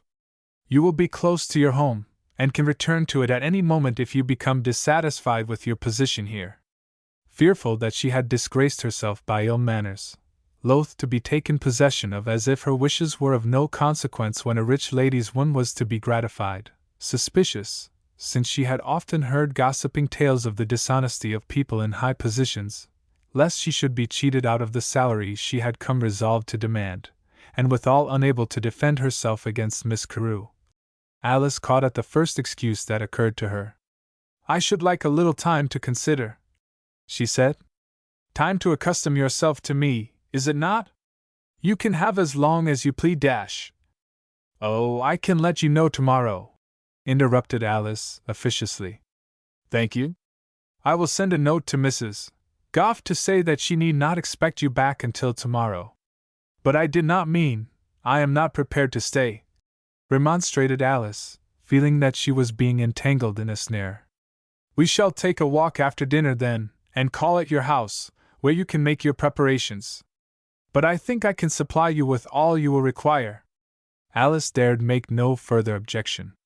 "I am afraid," she stammered, "you will think me horribly rude, but I am so useless, and you are so sure to be disappointed that— You are not rude, Miss Goff, but I find you very shy. You want to run away and hide from new faces and new surroundings." Alice, who was self-possessed and even overbearing in Wiltstoken society, felt that she was misunderstood, but did not know how to vindicate herself. Lydia resumed. "I have formed my habits in the course of my travels, and so live without ceremony. We dine early, at 6. Alice had dined at 2, but did not feel bound to confess it. "Let me show you your room," said Lydia, rising. "This is a curious drawing-room," she added, glancing around. "I only use it occasionally to receive visitors." She looked about her again with some interest, as if the apartment belonged to someone else, and led the way to a room on the first floor, furnished as a lady's bedchamber. "If you dislike this," she said, "or cannot arrange it to suit you, there are others, of which you can have your choice. Come to my boudoir when you are ready." "Where is that?" said Alice, anxiously. "It is, you had better ring for someone to show you. I will send you my maid." Alice, even more afraid of the maid than of the mistress, declined hastily. "I am accustomed to attend to myself, Miss Carew," with proud humility. "You will find it more convenient to call me Lydia," said Miss Carew. "Otherwise you will be supposed to refer to my grand-aunt, a very old lady." She then left the room. Alice was fond of thinking that she had a womanly taste and touch in making a room pretty. She was accustomed to survey with pride her mother's drawing-room, which she had garnished with cheap crotons, Japanese paper fans, and knickknacks in ornamental pottery. She felt now that if she slept once in the bed before her, she could never be content in her mother's house again. All that she had read and believed of the beauty of cheap and simple ornament, and the vulgarity of costliness, recurred to her as a hypocritical paraphrase of the sour grapes, of the fox in the fable. She pictured to herself with a shudder the effect of a sixpenny Chinese umbrella in that fireplace, a cretonne valance to that bed, or chintz curtains to those windows. There was in the room a series of mirrors consisting of a great glass in which she could see herself at full length, another framed in the carved oaken dressing-table, and smaller ones of various shapes fixed to jointed arms that turned every way. To use them for the first time was like having eyes in the back of the head.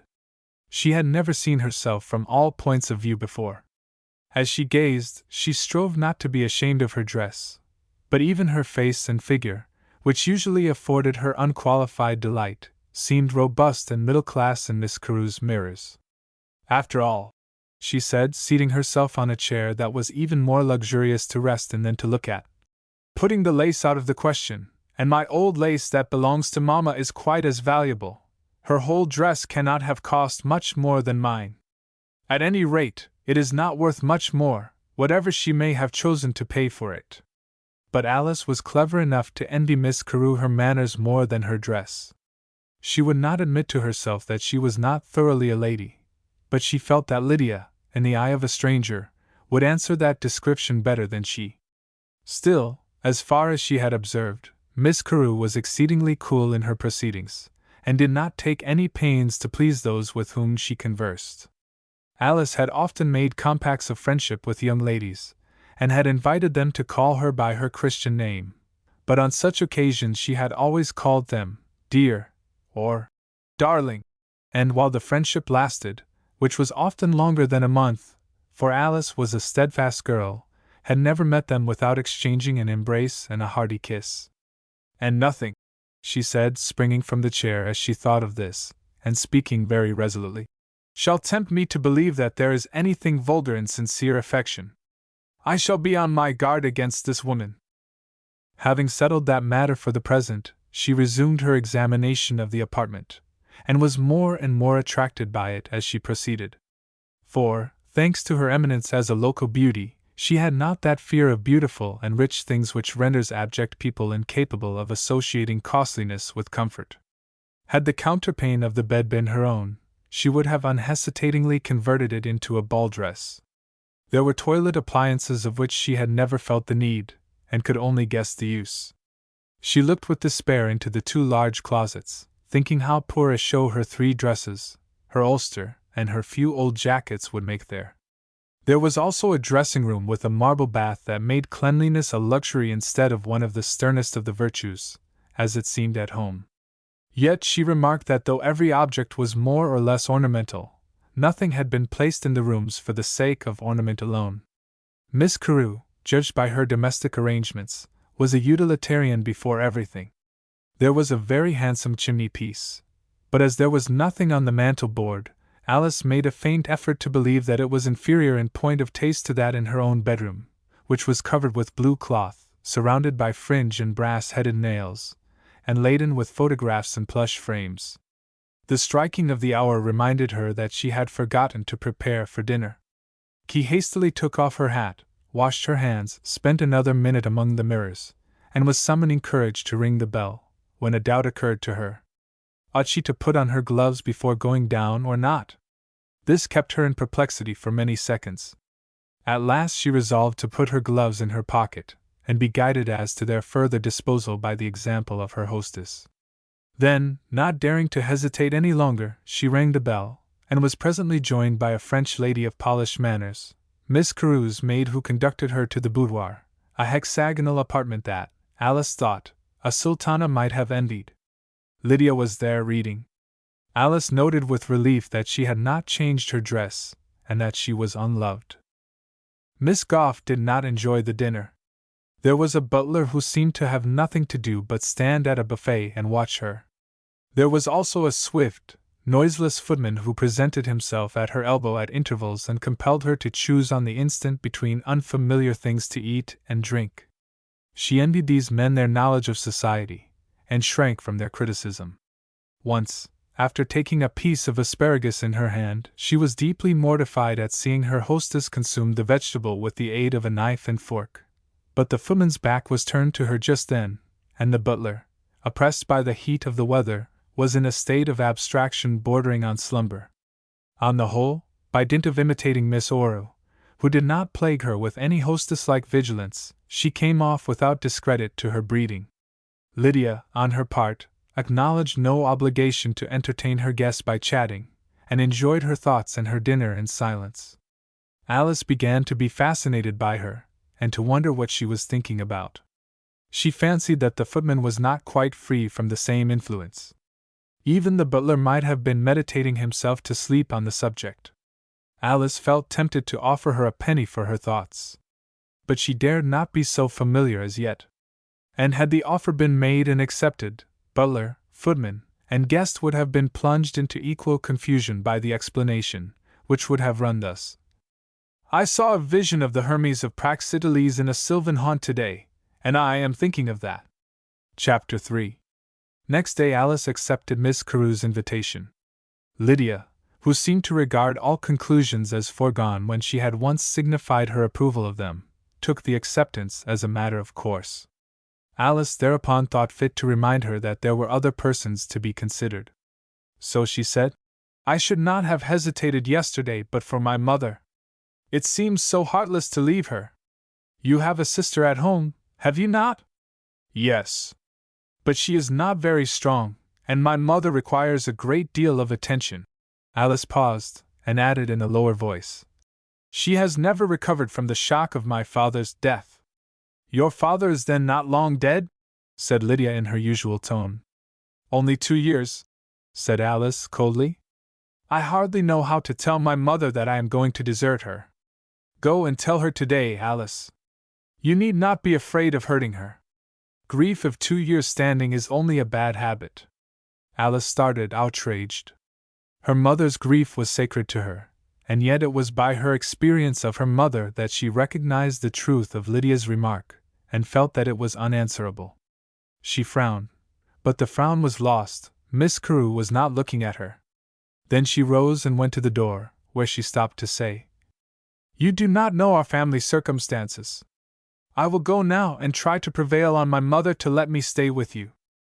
Please come back in good time for dinner, said Lydia unmoved. I will introduce you to my cousin Lucian Weber.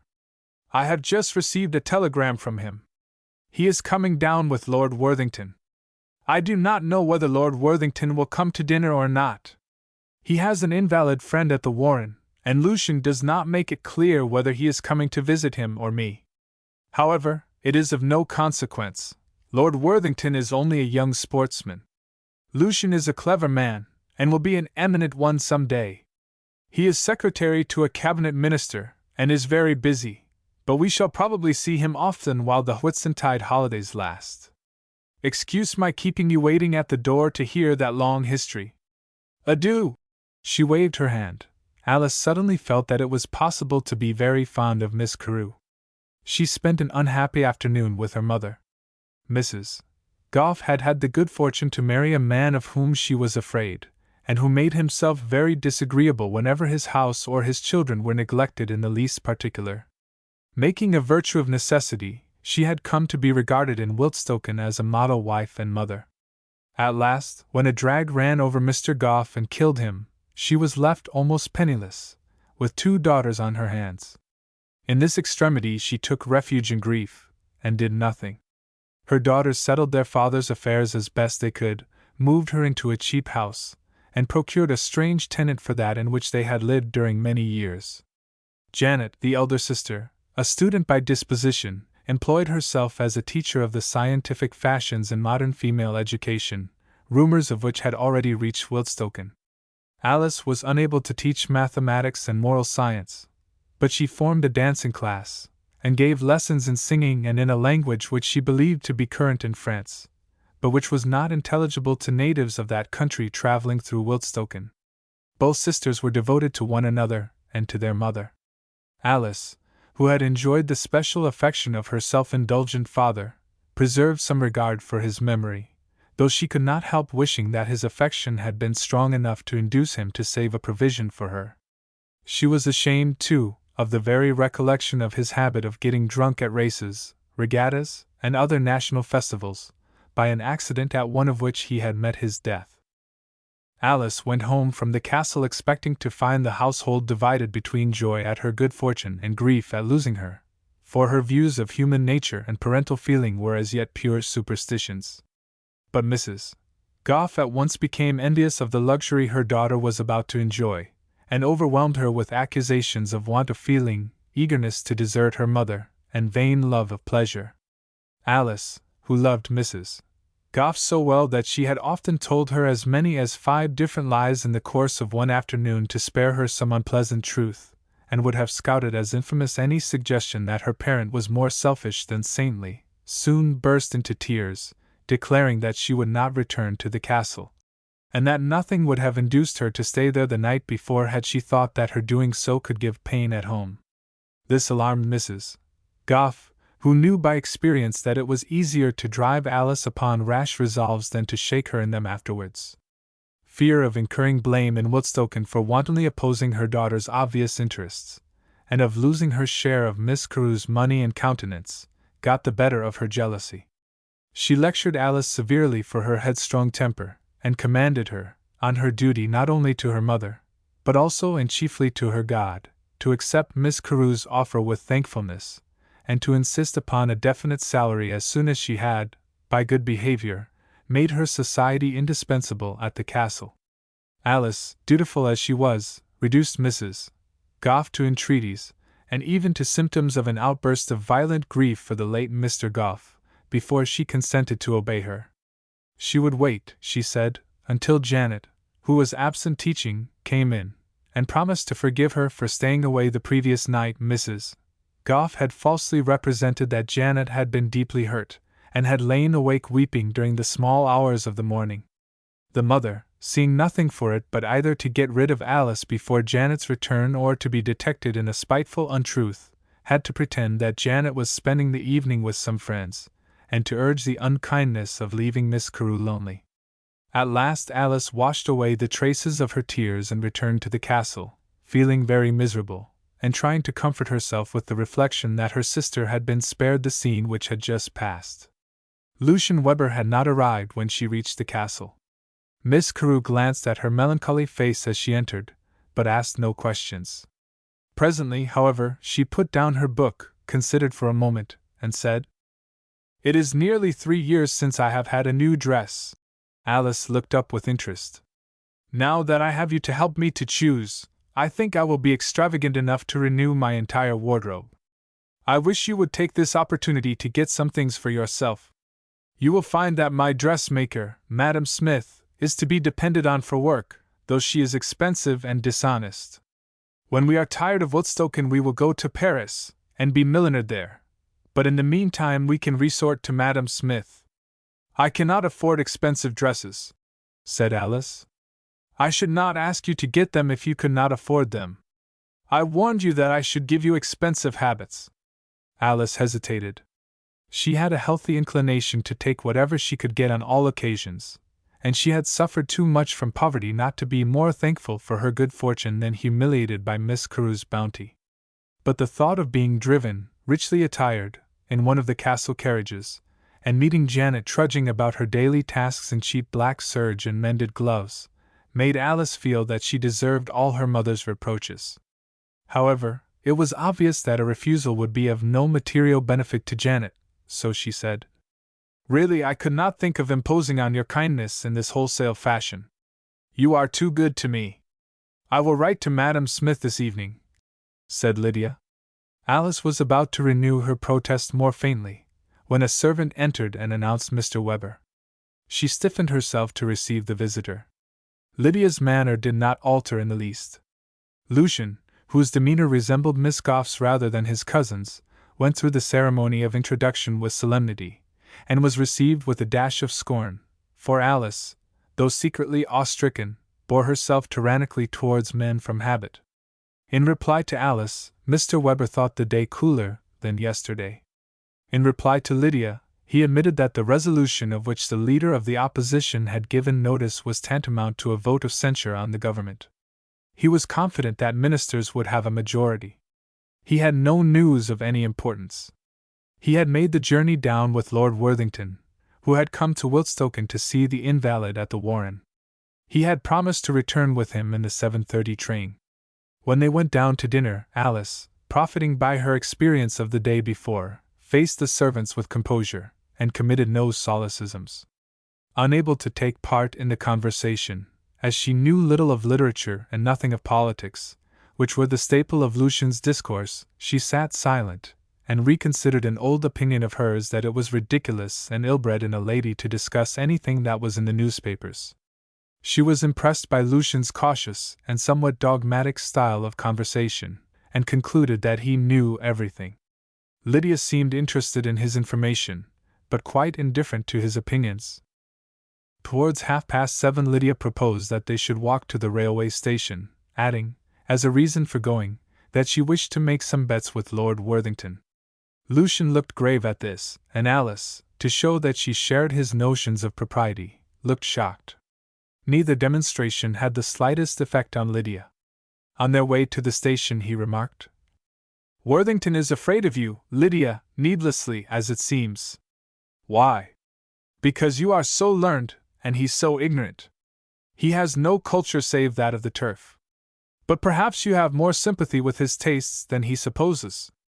I like him because I have not read the books from which he has borrowed his opinions.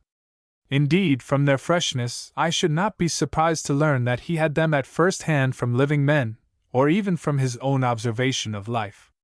I may explain to you, Miss Gough," said Lucian, "that Lord Worthington is a young gentleman." "Whose calendar is the racing calendar," interposed Lydia, "and who interests himself in favourites and outsiders much as Lucian does in prime ministers and independent radicals. Would you like to go to Ascot, Alice?" Alice answered, as she felt Lucian wished her to answer, that she had never been to a race, and that she had no desire to go to one. "You will change your mind in time for next year's meeting. A race interests every one, which is more than can be said for the opera or the Academy." "I have been at the Academy," said Alice, who had made a trip to London once. "Indeed," said Lydia. "Were you in the National Gallery?" "The National Gallery! I think not.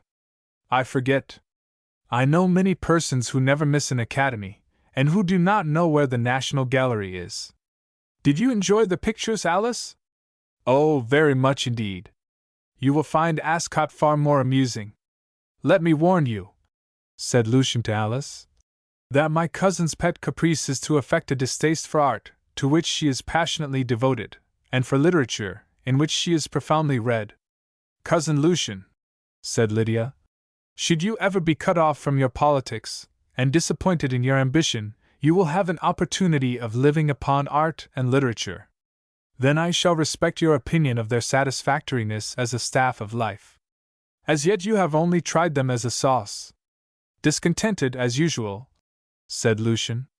"Your one idea respecting me, as usual," replied Lydia, patiently, as they entered the station. The train, consisting of 3 carriages and a van, was waiting at the platform. The engine was humming subduedly, and the driver and fireman were leaning out, the latter, a young man, eagerly watching 2 gentlemen who were standing before the first-class carriage, and the driver sharing his curiosity in an elderly, preoccupied manner. One of the persons thus observed was a slight, fair-haired man of about 25, in the afternoon costume of a metropolitan dandy.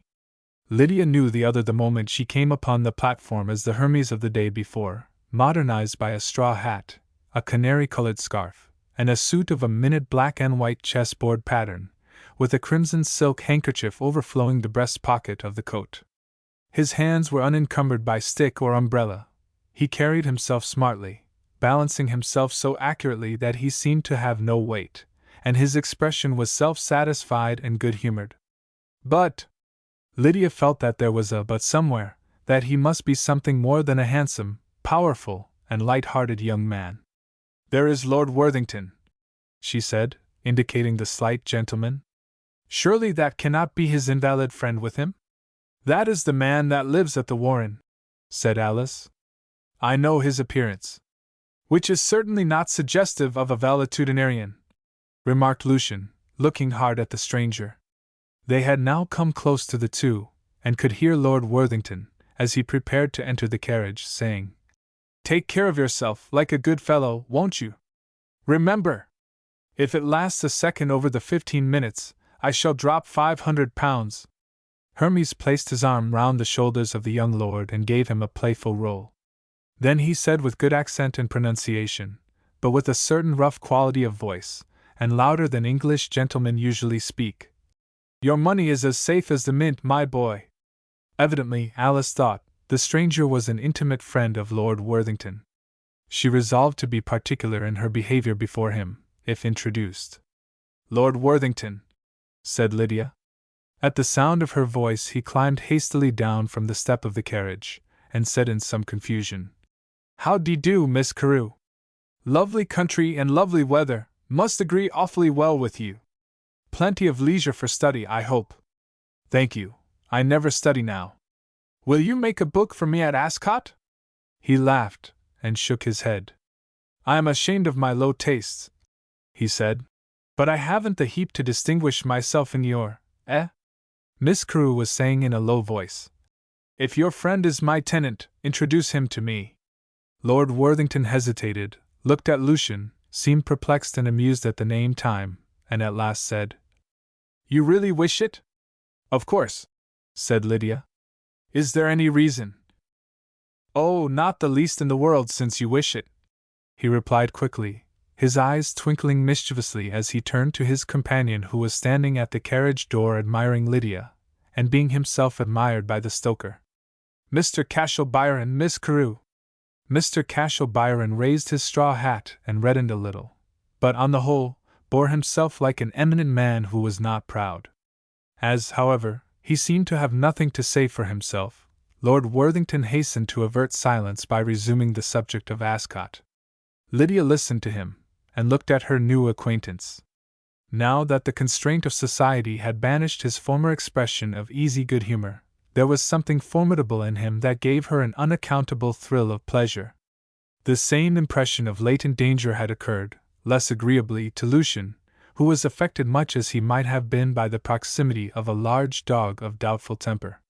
Lydia thought that Mr. Byron did not, at first sight, like her cousin, for he was looking at him obliquely, as though steadily measuring him. The group was broken up by the guard admonishing the gentlemen to take their seats. Farewells were exchanged, and Lord Worthington cried, Take care of yourself, to Cashel Byron, who replied somewhat impatiently, and with an apprehensive glance at Miss Carew, All right. All right. Never you fear, sir. Then the train went off, and he was left on the platform with the two ladies. We are returning to the park, Mr. Cashel Byron, said Lydia. So am I, said he. Perhaps. Here he broke down, and looked at Alice to avoid Lydia's eye. Then they went out together. When they had walked some distance in silence, Alice looking rigidly before her, recollecting with suspicion that he had just addressed Lord Worthington as Sir, while Lydia was admiring his light step and perfect balance, which made him seem like a man of cork, he said, I saw you in the park yesterday, and I thought you were a ghost. But my man, saw you too. I knew by that you were genuine. Strange, said Lydia. I had the same fancy about you. What? You had? He exclaimed, looking at her. While thus unmindful of his steps, he stumbled, and recovered himself with a stifled oath. Then he became very red, and remarked that it was a warm evening. Miss Gough, whom he had addressed, assented.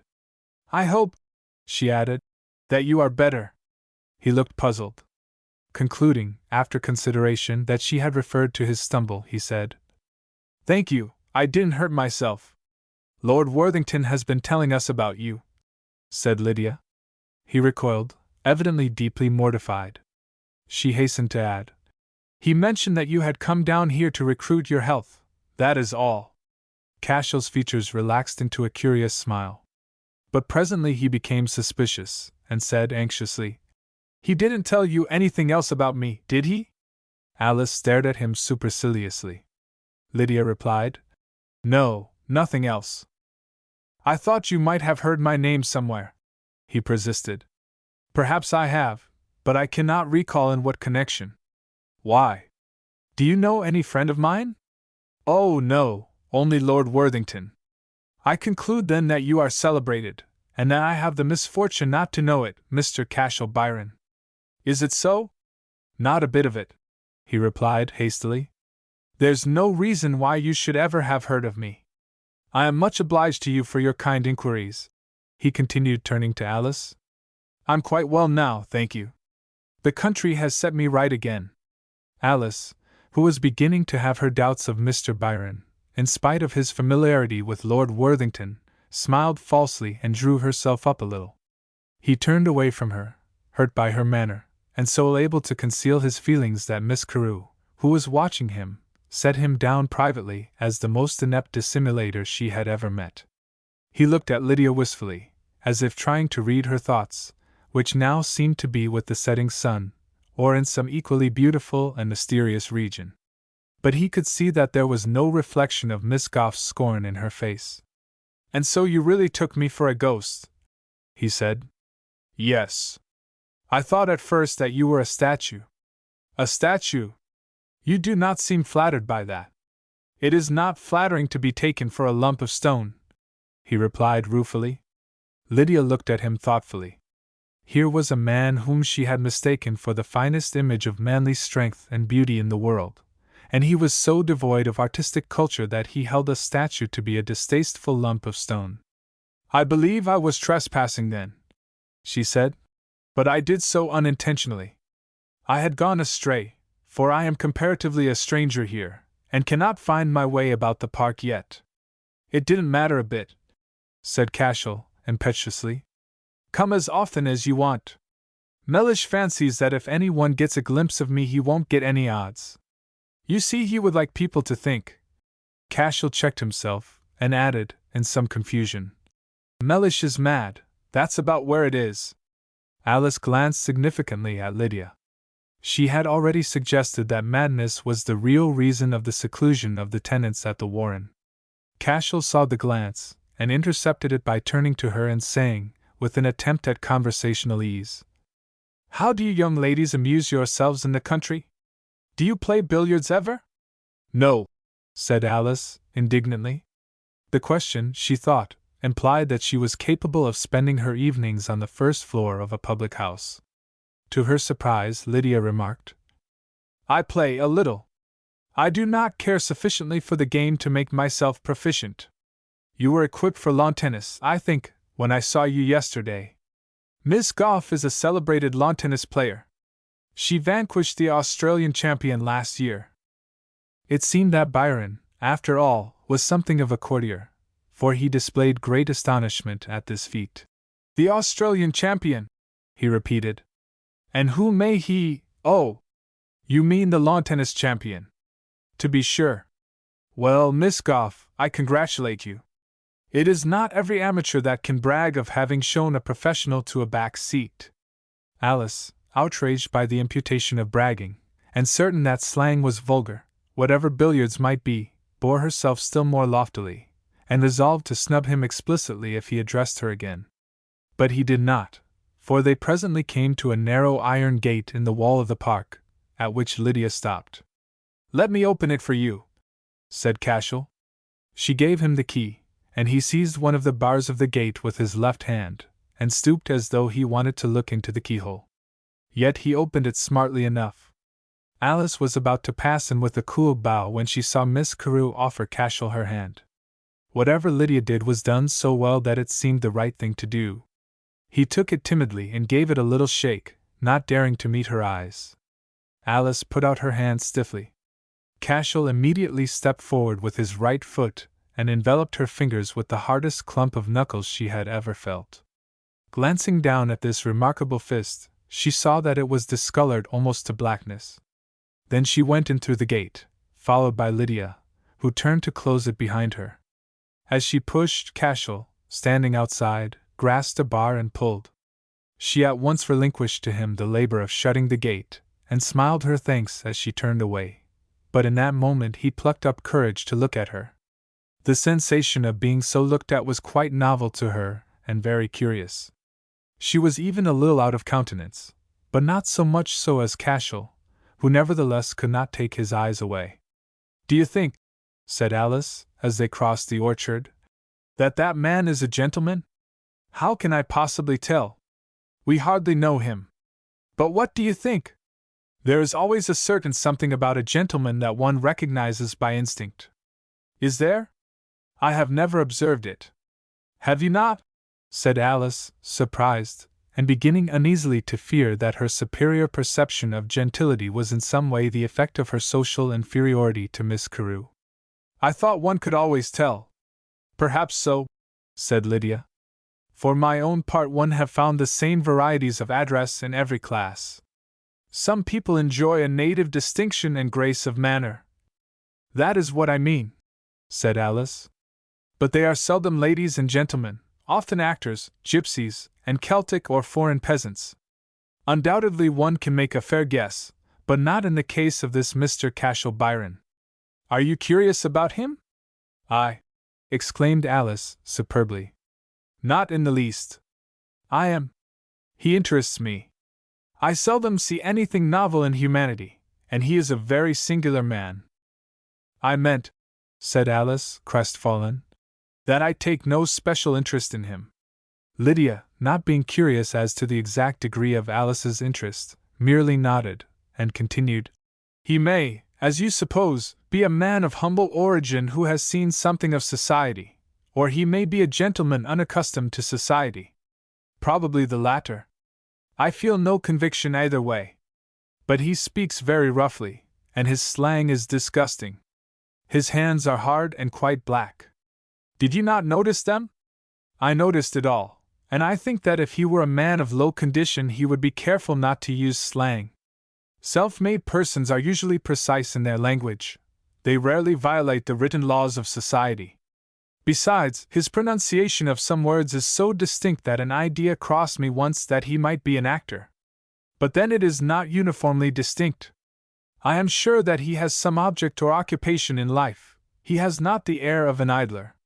Yet I have thought of all the ordinary professions, and he does not fit one of them. This is perhaps what makes him interesting. He is unaccountable. He must have some position.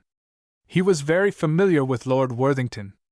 Lord Worthington is a sportsman, and is familiar with all sorts of people.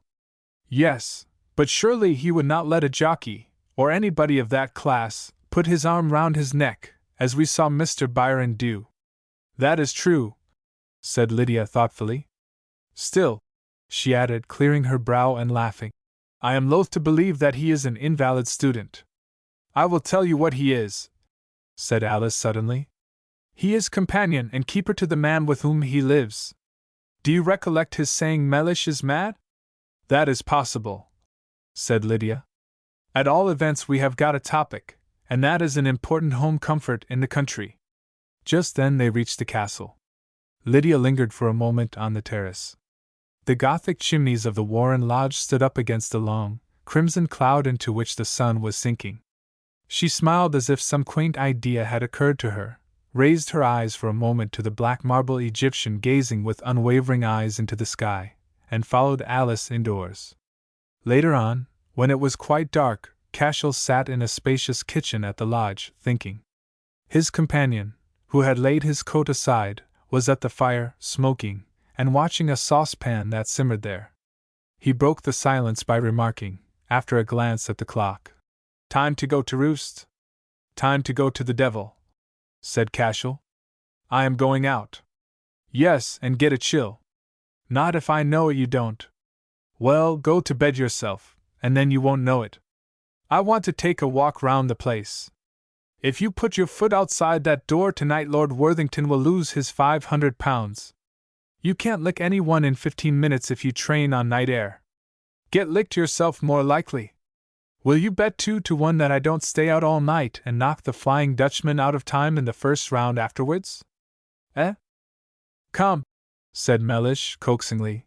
Have some common sense. I'm advising you for your good. Suppose I don't want to be advised for my good? Eh? Hand me over that lemon.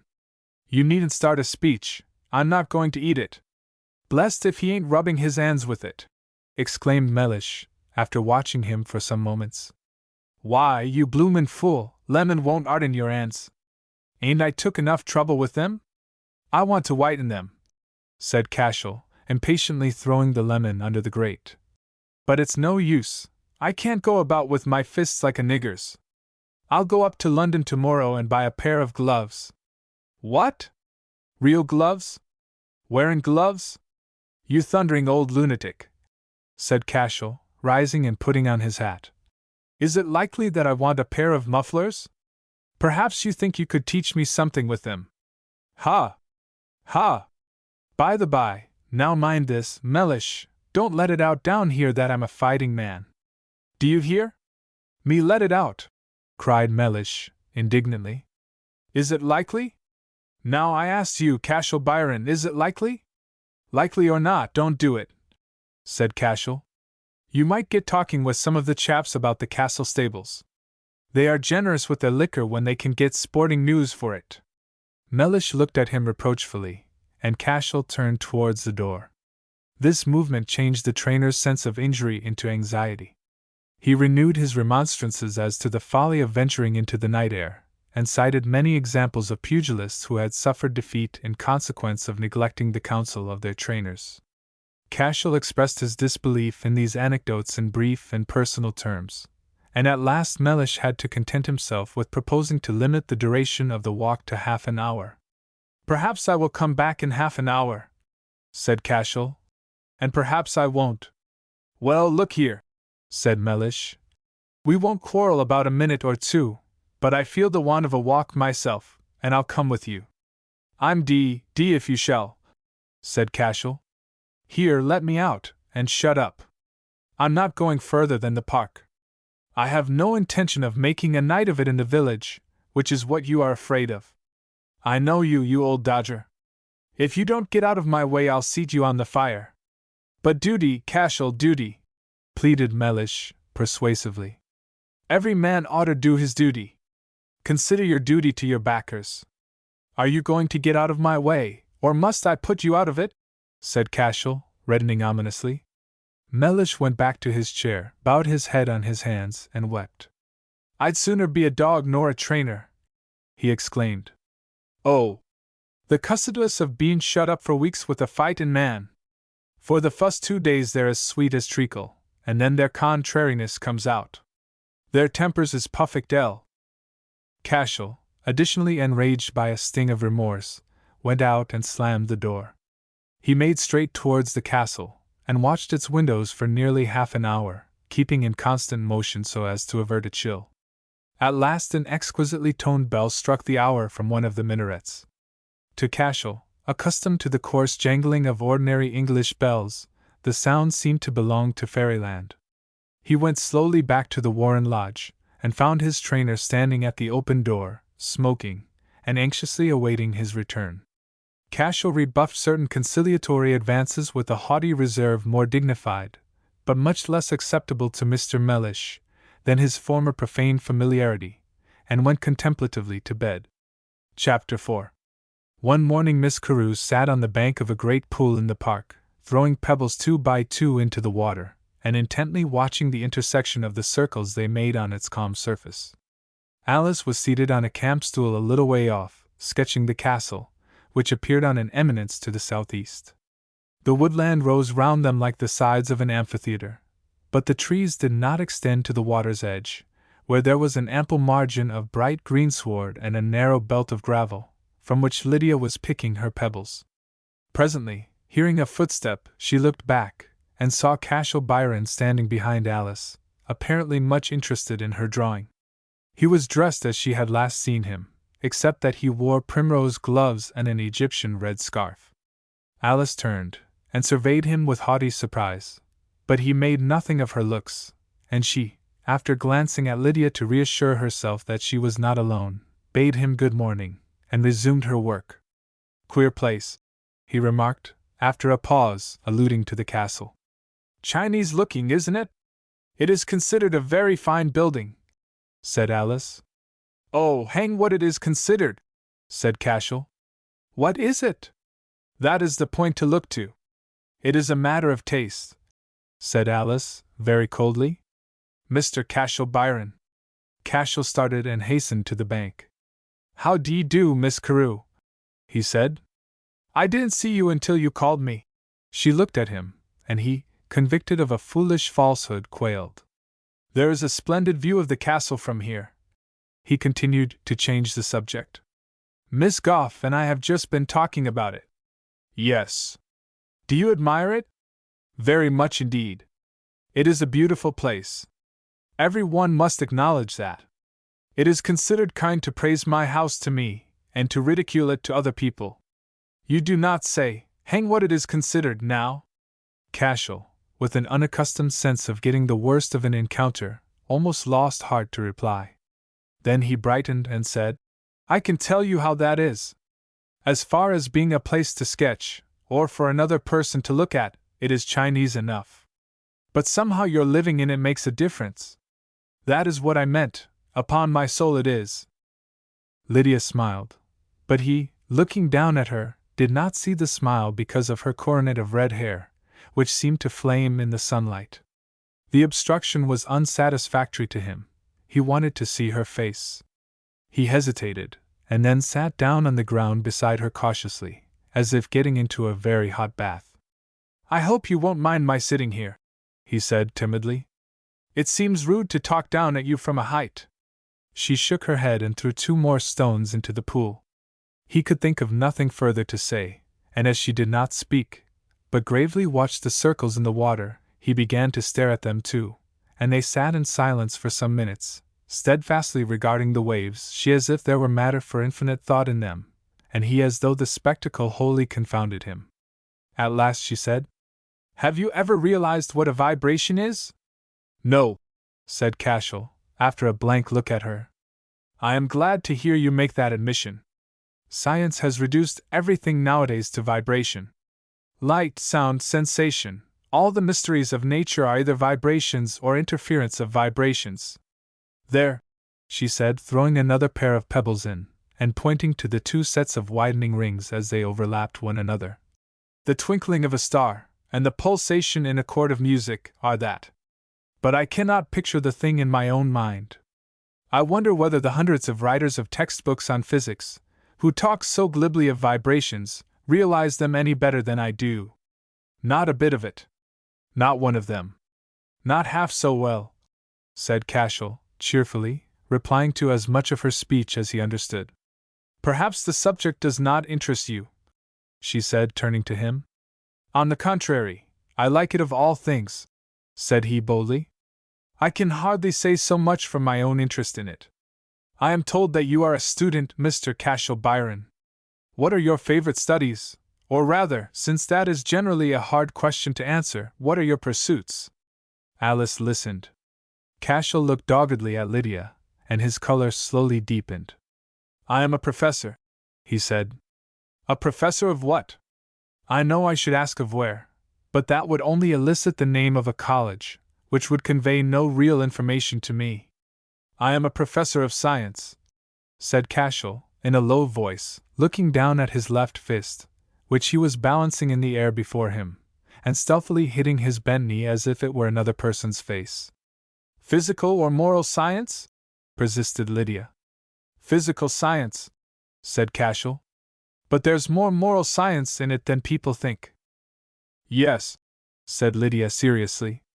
Though I have no real knowledge of physics, I can appreciate the truth of that. Perhaps all the science that is not at bottom physical science is only pretentious nescience.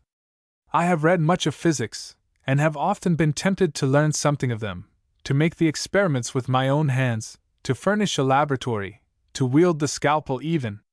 For, to master science thoroughly, I believe one must take one's gloves off. Is that your opinion? Cashel looked hard at her. You never spoke a truer word, he said. But you can become a very respectable amateur by working with the gloves. I never should. The many who believe they are the wiser for reading accounts of experiments deceive themselves. It is as impossible to learn science from theory as to gain wisdom from proverbs.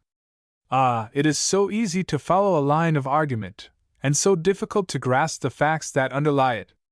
Our popular lecturers on physics present us with chains of deductions so highly polished that it is a luxury to let them slip from end to end through our fingers. But they leave nothing behind but a vague memory of the sensation they afforded. Excuse me for talking figuratively.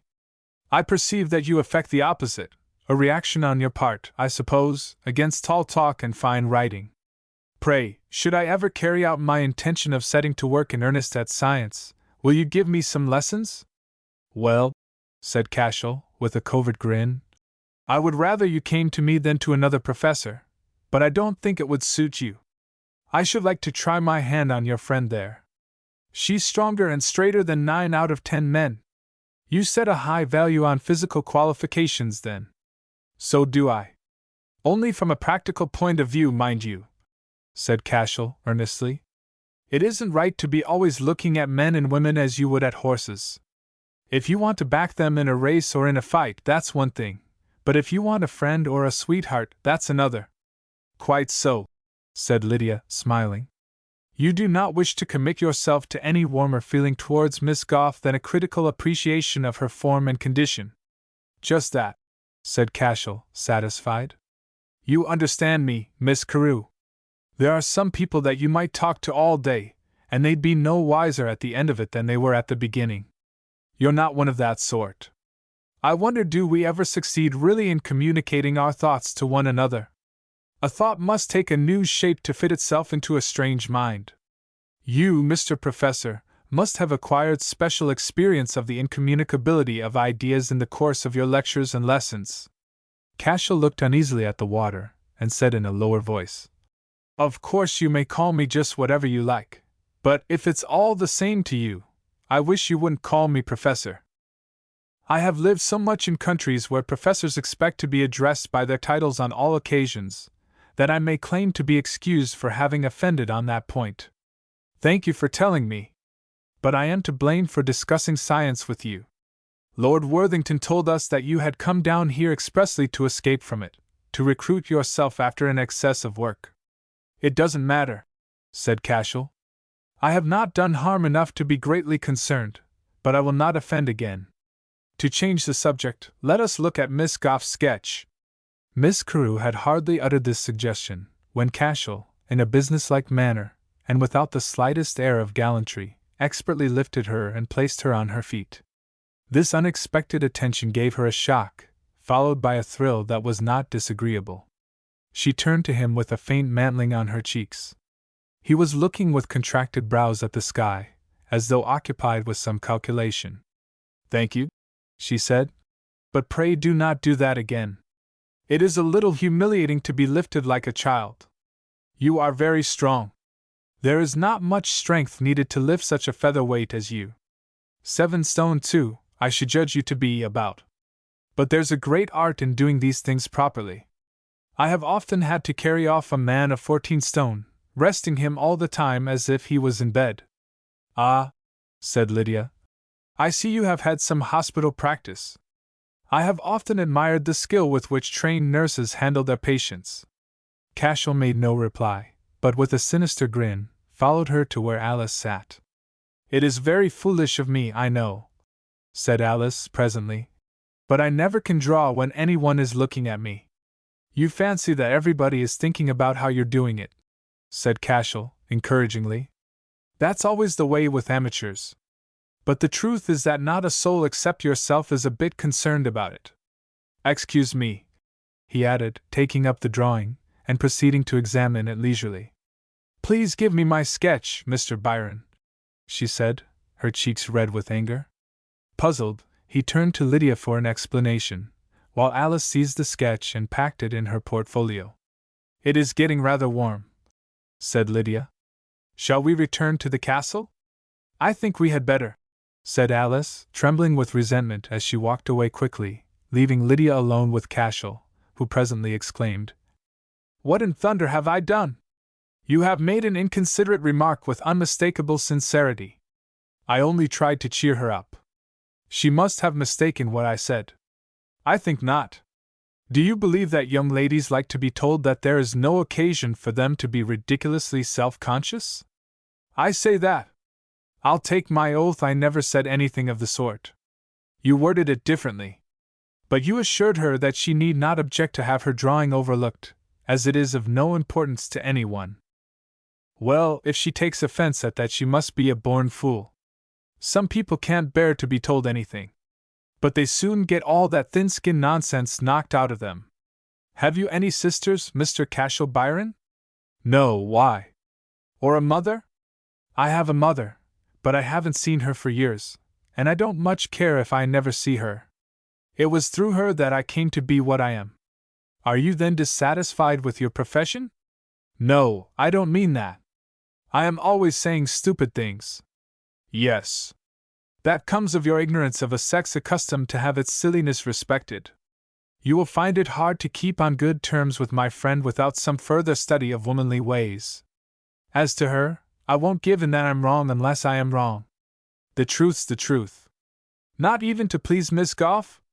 Not even to please you. You'd only think the worse of me afterwards. Quite true and quite right, said Lydia cordially. Goodbye, Mr. Cashel Byron. I must rejoin Miss Goff. I suppose you will take her part if she keeps a down on me for what I said to her. What is a down? A grudge? Yes. Something of that sort. Colonial, is it not? Pursued Lydia, with the air of a philologist. Yes, I believe I picked it up in the colonies. Then he added, sullenly, I suppose I shouldn't use slang in speaking to you. I beg your pardon. I do not object to it. On the contrary, it interests me. For example, I have just learned from it that you have been in Australia. So I have. But are you out with me because I annoyed Miss Goff? By no means. Nevertheless, I sympathize with her annoyance at the manner, if not the matter, of your rebuke. I can't, for the life of me, see what there was in what I said to raise such a fuss about. I wish you would give me a nudge whenever you see me making a fool of myself. I will shut up at once and ask no questions. So that it will be understood that my nudge means shut up, Mr. Cashel Byron. You are making a fool of yourself? Just so. You understand me. I told you that before, didn't I? I am afraid, said Lydia, her face bright with laughter, that I cannot take charge of your manners until we are a little better acquainted. He seemed disappointed. Then his face clouded, and he began. If you regard it as a liberty. Of course I regard it as a liberty, she said, neatly interrupting him. Is not my own conduct a sufficient charge upon my attention? Why should I voluntarily assume that of a strong man and learned professor as well? By jingo! Exclaimed Cashel, with sudden excitement. I don't care what you say to me. You have a way of giving things a turn that makes it a pleasure to be shut up by you, and if I were a gentleman, as I ought to be, instead of a poor devil of a professional pug, I would. He recollected himself, and turned quite pale. There was a pause.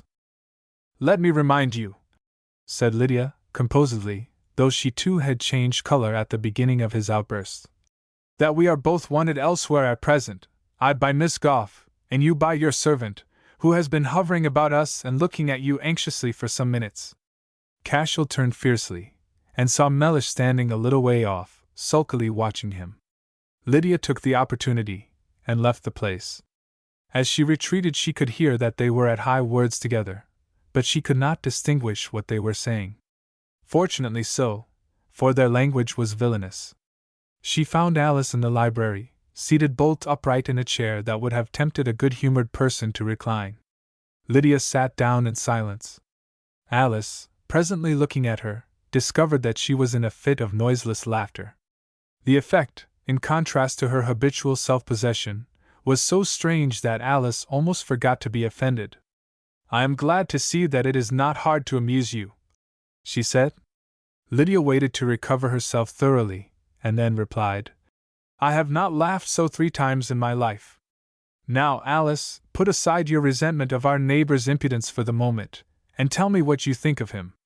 I have not thought about him at all, I assure you, said Alice, disdainfully. Then think about him for a moment to oblige me, and let me know the result. Really, you have had much more opportunity of judging than I. I have hardly spoken to him. Lydia rose patiently and went to the bookcase. You have a cousin at one of the universities, have you not? She said, seeking along the shelf for a volume. Yes, replied Alice, speaking very sweetly to atone for her want of amiability on the previous subject. Then perhaps you know something of university slang? I never allow him to talk slang to me, said Alice, quickly. You may dictate modes of expression to a single man, perhaps, but not to a whole university, said Lydia, with a quiet scorn that brought unexpected tears to Alice's eyes. Do you know what a pug is? A pug? Said Alice, vacantly. No, I have heard of a bulldog, a Proctor's bulldog, but never a pug. I must try my slang dictionary, said Lydia, taking down a book and opening it. Here it is. Pug, a fighting man's idea of the contracted word to be produced from pugilist. What an extraordinary definition! A fighting man's idea of a contraction. Why should a man have a special idea of a contraction when he is fighting? Or why should he think of such a thing at all under such circumstances? Perhaps fighting man is slang too. No, it is not given here. Either I mistook the word, or it has some signification unknown to the compiler of my dictionary. It seems quite plain to me, said Alice. Pug means pugilist. But pugilism is boxing, it is not a profession. I suppose all men are more or less pugilists. I want a sense of the word in which it denotes a calling or occupation of some kind. I fancy it means a demonstrator of anatomy. However, it does not matter. Where did you meet with it? Mr. Byron used it just now. Do you really like that man? Said Alice, returning to the subject more humbly than she had quitted it. So far, I do not dislike him. He puzzles me. If the roughness of his manner is an affectation, I have never seen one so successful before. Perhaps he does not know any better. His coarseness did not strike me as being affected at all. I should agree with you but for one or two remarks that fell from him. They showed an insight into the real nature of scientific knowledge, and an instinctive sense of the truths underlying words, which I have never met with except in men of considerable culture and experience. I suspect that his manner is deliberately assumed in protest against the selfish vanity which is the common source of social polish. It is partly natural, no doubt. He seems too impatient to choose his words heedfully. Do you ever go to the theatre? No, said Alice, taken aback by this apparent irrelevance. My father disapproved of it. But I was there once. I saw The Lady of Lyons. There is a famous actress, Adelaide Gisborne. It was she whom I saw as the Lady of Lyons.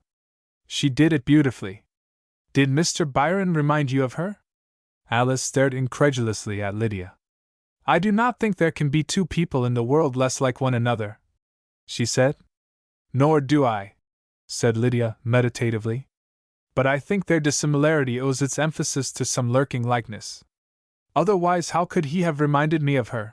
Lydia, as she spoke, sat down with a troubled expression, as if trying to unravel her thoughts. And yet, she added presently, my theatrical associations are so complex that. A long silence ensued, during which Alice, conscious of some unusual stir in her patroness, watched her furtively and wondered what would happen next. Alice. Yes. My mind is exercising itself in spite of me on small and impertinent matters, a sure symptom of failing mental health. My presence here is only one of several attempts that I have made to live idly since my father's death. They have all failed. Work has become necessary to me. I will go to London tomorrow. Alice looked up in dismay, for this seemed equivalent to a dismissal. But her face expressed nothing but polite indifference. We shall have time to run through all the follies of the season before June, when I hope to return here and set to work at a book I have planned. I must collect the material for it in London. If I leave town before the season is over, and you are unwilling to come away with me, I can easily find someone who will take care of you as long as you please to stay. I wish it were June already. Alice preferred Lydia's womanly impatience to her fatalistic calm. It relieved her sense of inferiority, which familiarity had increased rather than diminished. Yet she was beginning to persuade herself, with some success, that the propriety of Lydia's manners was at least questionable. That morning Miss Carew had not scrupled to ask a man what his profession was, and this, at least, Alice congratulated herself on being too well-bred to do. She had quite lost her awe of the servants, and had begun to address them with an unconscious haughtiness and a conscious politeness that were making the word upstart common in the servants' hall. Bashville, the footman, had risked his popularity there by opining that Miss Gough was a fine young woman. Bashville was in his 24th year, and stood 5 feet 10 in his stockings. At the sign of the Green Man in the village he was known as a fluent orator and keen political debater. In the stables he was deferred to as an authority on sporting affairs, and an expert wrestler in the Cornish fashion. The women's servants regarded him with undissembled admiration. They vied with one another in inventing expressions of delight when he recited before them, which, as he had a good memory and was fond of poetry, he often did. They were proud to go out walking with him. But his attentions never gave rise to jealousy, for it was an open secret in the servants' hall that he loved his mistress. He had never said anything to that effect, and no one dared allude to it in his presence, much less rally him on his weakness. But his passion was well known for all that, and it seemed by no means so hopeless to the younger members of the domestic staff as it did to the cook, the butler, and Bashville himself. Miss Carew, who knew the value of good servants, appreciated her footman's smartness, and paid him accordingly, but she had no suspicion that she was waited on by a versatile young student of poetry and public affairs, distinguished for his gallantry, his personal prowess, his eloquence, and his influence on local politics. It was Bashville who now entered the library with a salver, which he proffered to Alice, saying, "The gentleman is waiting in the round drawing-room, miss." Alice took the gentleman's card, and read, "Mr. Wallace Parker." "Oh," she said, with vexation, glancing at Bashville as if to divine his impression of the visitor. "My cousin, the one we were speaking of just now, has come to see me." "How fortunate," said Lydia. "He will tell me the meaning of pug. Ask him to lunch with us." "You would not care for him," said Alice. "He is not much used to society. I suppose I had better go and see him." Miss Carew did not reply, being plainly at a loss to understand how there could be any doubt about the matter. Alice went to the round drawing-room, where she found Mr. Parker examining a trophy of Indian armor, and presenting a back view of a short gentleman in a spruce blue frock coat. A new hat and pair of gloves were also visible as he stood looking upward with his hands behind him. When he turned to greet Alice, Lyde displayed a face expressive of resolute self-esteem, with eyes whose watery brightness, together with the bareness of his temples, from which the hair was worn away, suggested late hours and either very studious or very dissipated habits. He advanced confidently, pressed Alice's hand warmly for several seconds, and placed a chair for her, without noticing the marked coldness with which she received his attentions. "I was surprised, Alice," he said, when he had seated himself opposite to her, "to learn from Aunt Emily that you had come to live here without consulting me." "I consult you?" she said, contemptuously interrupting him. "I never heard of such a thing. Why should I consult you as to my movements?" "Well, I should not have used the word consult, particularly to such an independent little lady as sweet Alice Gough. Still, I think you might, merely as a matter of form, you know, have informed me of the step you were taking. The relations that exist between us give me a right to your confidence." "What relations, pray?" "What relations?" he repeated, with reproachful emphasis. "Yes. What relations?" He rose, and addressed her with tender solemnity. "Alice," he began, "I have proposed to you at least 6 times. And have I accepted you once? Hear me to the end, Alice. I know that you have never explicitly accepted me, but it has always been understood that my needy circumstances were the only obstacle to our happiness. Don't interrupt me, Alice, you little know what's coming. That obstacle no longer exists. I have been made second master at Sunbury College, with £350 a year, a house, coals, and gas. In the course of time I shall undoubtedly succeed to the headmastership, a splendid position, worth £800 a year. You are now free from the troubles that have pressed so hard upon you since your father's death, and you can quit at once, now, instantly, your dependent position here. Thank you, I am very comfortable here.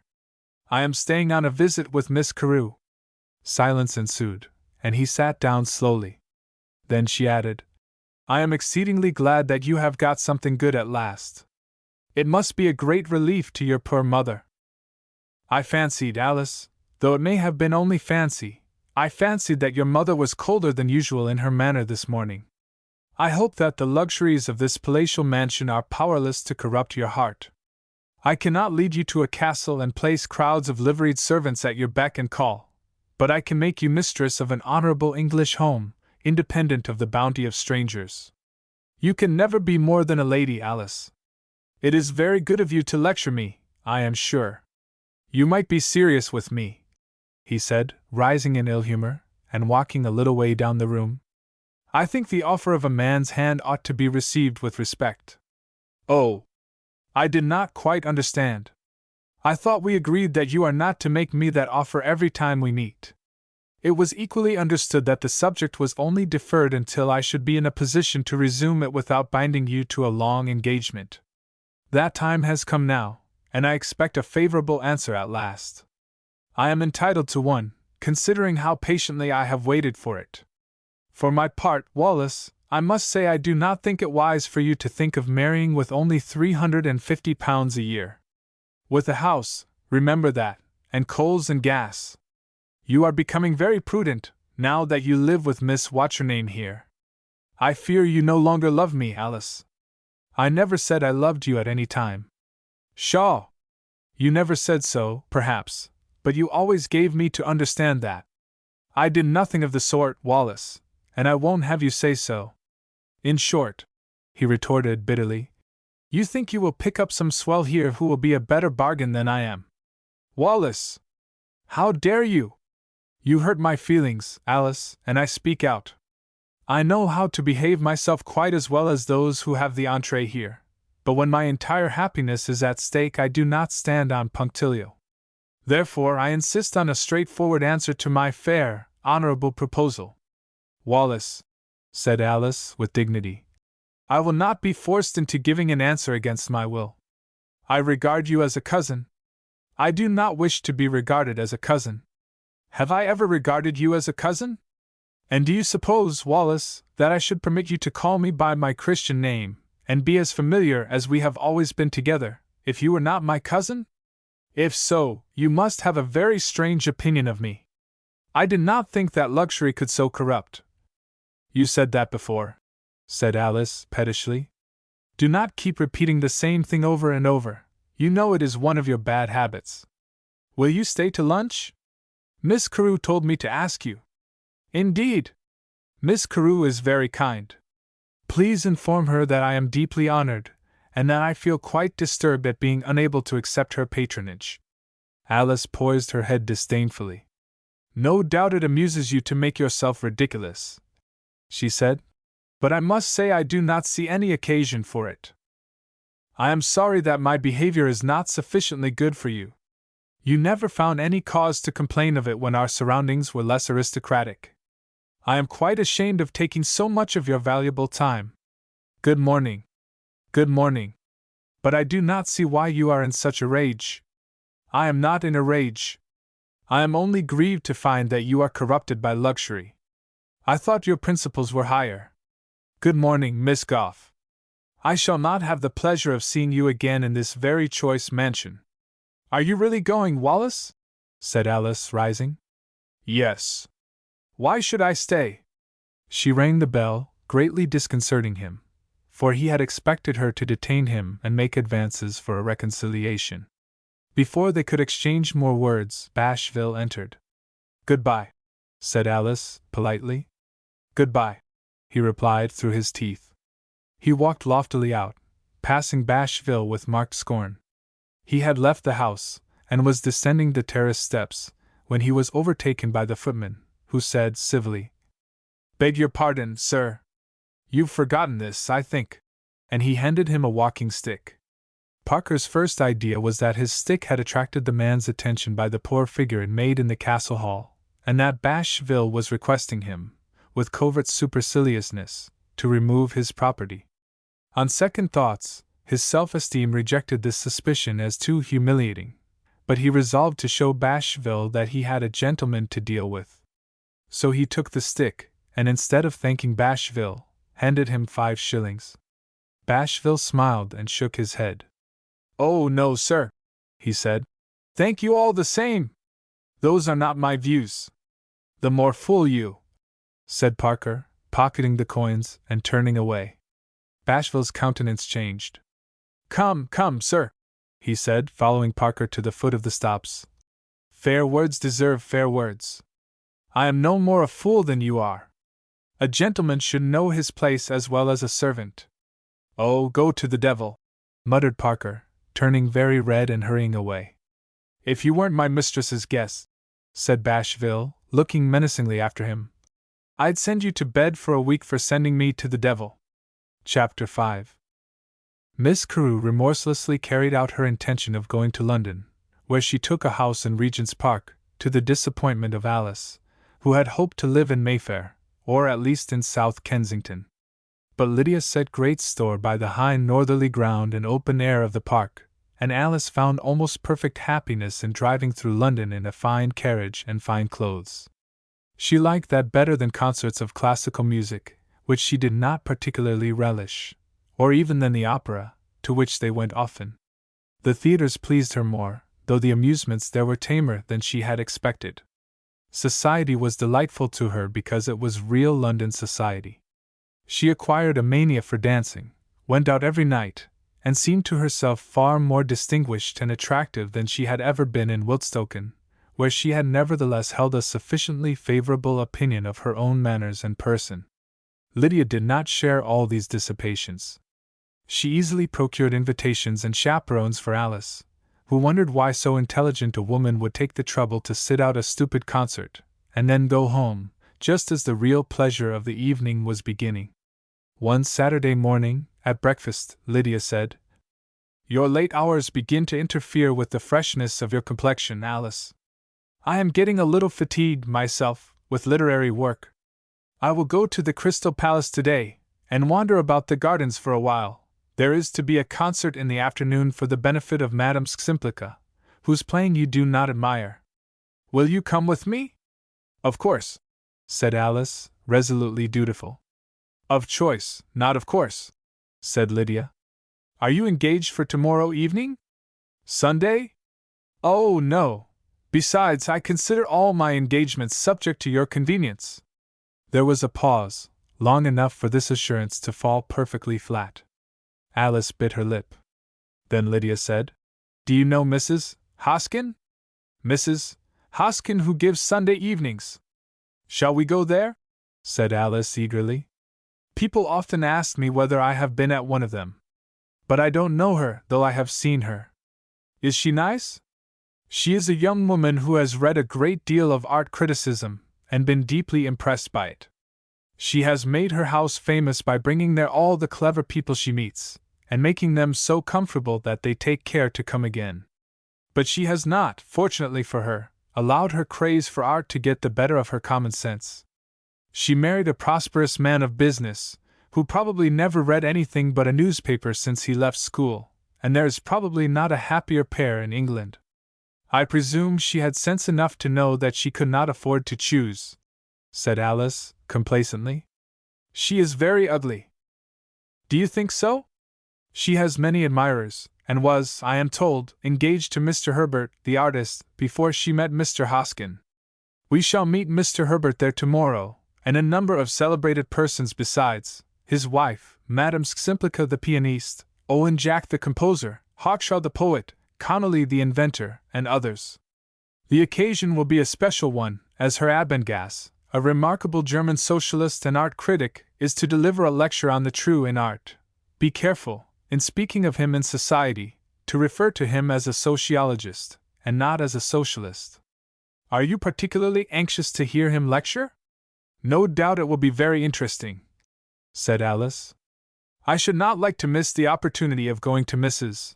Hoskin's. People so often ask me whether I have been there, and whether I know this, that, and the other celebrated person, that I feel quite embarrassed by my rustic ignorance. Because," pursued Lydia, "I had intended not to go until after the lecture. Herr Abengast is enthusiastic and eloquent, but not original, and as I have imbibed all his ideas direct from their inventors, I do not feel called upon to listen to his exposition of them. So that, unless you are specially interested—" "Not at all. If he is a socialist, I should much rather not listen to him, particularly on Sunday evening." So it was arranged that they should go to Mrs. Hoskin's after the lecture. Meanwhile they went to Sydenham, where Alice went through the Crystal Palace with provincial curiosity, and Lydia answered her questions encyclopedically. In the afternoon there was a concert, at which a band played several long pieces of music, which Lydia seemed to enjoy, though she found fault with the performers. Alice, able to detect neither the faults in the execution nor the beauty of the music, did as she saw the others do, pretended to be pleased and applauded decorously. Madame Simplica, whom she expected to meet at Mrs. Hoskins', appeared, and played a fantasia for pianoforte and orchestra by the famous Jack, another of Mrs. Hoskins' circle.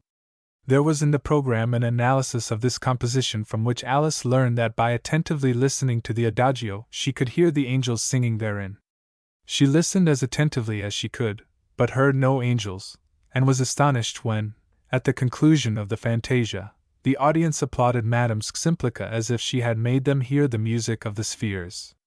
Even Lydia seemed moved, and said, "Strange, that she is only a woman like the rest of us, with just the same narrow bounds to her existence, and just the same prosaic cares, that she will go by train to Victoria, and from thence home in a common vehicle instead of embarking in a great shell and being drawn by swans to some enchanted island. Her playing reminds me of myself as I was when I believed in fairyland, and indeed knew little about any other land." "They say," said Alice, "that her husband is very jealous, and that she leads him a terrible life. They say anything that brings gifted people to the level of their own experience. Doubtless they are right. I have not met Mr. Herbert, but I have seen his pictures, which suggest that he reads everything and sees nothing, for they all represent scenes described in some poem. If one could only find an educated man who had never read a book, what a delightful companion he would be!" When the concert was over they did not return directly to town, as Lydia wished to walk a while in the gardens. In consequence, when they left Sydenham, they got into a Waterloo train, and so had to change at Clapham Junction. It was a fine summer evening, and Alice, though she thought that it became ladies to hide themselves from the public in waiting rooms at railway stations, did not attempt to dissuade Lydia from walking to and fro at an unfrequented end of the platform, which terminated in a bank covered with flowers. "To my mind," said Lydia, "Clapham Junction is one of the prettiest places about London." "Indeed," said Alice, a little maliciously. "I thought that all artistic people looked on junctions and railway lines as blots on the landscape." "Some of them do," said Lydia, "but they are not the artists of our generation, and those who take up their cry are no better than parrots. If every holiday recollection of my youth, every escape from town to country, be associated with the railway, I must feel towards it otherwise than did my father, upon whose middle age it came as a monstrous iron innovation. The locomotive is one of the wonders of modern childhood. Children crowd upon a bridge to see the train pass beneath. Little boys strut along the streets puffing and whistling in imitation of the engine. All that romance, silly as it looks, becomes sacred in afterlife. Besides, when it is not underground in a foul London tunnel, a train is a beautiful thing. Its pure, white fleece of steam harmonizes with every variety of landscape. And its sound! Have you ever stood on a seacoast skirted by a railway, and listened as the train came into hearing in the far distance? At first it can hardly be distinguished from the noise of the sea, then you recognize it by its vibration, one moment smothered in a deep cutting, and the next sent echoing from some hillside. Sometimes it runs smoothly for many minutes, and then breaks suddenly into a rhythmic clatter, always changing in distance and intensity. When it comes near, you should get into a tunnel, and stand there while it passes. I did that once, and it was like the last page of an overture by Beethoven, thunderingly impetuous. I cannot conceive how any person can hope to disparage a train by comparing it with a stagecoach, and I know something of stagecoaches, or, at least, of diligences. Their effect on the men employed about them ought to decide the superiority of steam without further argument. I have never observed an engine driver who did not seem an exceptionally intelligent mechanic, while the very writers and artists who have preserved the memory of the coaching days for us do not appear to have taken coachmen seriously, or to have regarded them as responsible and civilized men. Abuse of the railway from a pastoral point of view is obsolete. There are millions of grown persons in England to whom the far sound of the train is as pleasantly suggestive as the piping of a blackbird. Again, is not that Lord Worthington getting out of the train? Yes, that one, at the third platform from this. She stopped. Alice looked, but could see neither Lord Worthington nor the cause of a subtle but perceptible change in Lydia, who said quickly, He is probably coming to our train. Come to the waiting room. She walked swiftly along the platform as she spoke. Alice hurried after her, and they had but just got into the room, the door of which was close to the staircase which gave access to the platform, when a coarse din of men's voices showed that a noisy party were ascending the steps. Presently a man emerged reeling, and at once began to execute a drunken dance, and to sing as well as his condition and musical faculty allowed. Lydia stood near the window of the room and watched in silence. Alice, following her example, recognized the drunken dancer as Mellish. He was followed by 3 men gaily attired and highly elated, but comparatively sober. After them came Cashel Byron, showily dressed in a velveteen coat, and tightly fitting fawn-colored pantaloons that displayed the muscles of his legs. He also seemed quite sober, but he was disheveled, and his left eye blinked frequently, the adjacent brow and cheek being much yellower than his natural complexion, which appeared to advantage on the right side of his face. Walking steadily to Mellish, who was now asking each of the bystanders in turn to come and drink at his expense, he seized him by the collar and sternly bade him cease making a fool of himself. Mellish tried to embrace him. My own boy, he exclaimed, affectionately. He's my little nonpareil. Cashel Byron again the world at catch weight. Bob Mellish's money. You sot, said Cashel, rolling him about until he was giddy as well as drunk, and then forcing him to sit down on a bench. One would think you never saw a mill or won a bet in your life before. Steady, Byron, said one of the others. Here's his lordship. Lord Worthington was coming up the stairs, apparently the most excited of the party. Fine man, he cried, patting Cashel on the shoulder. Splendid man!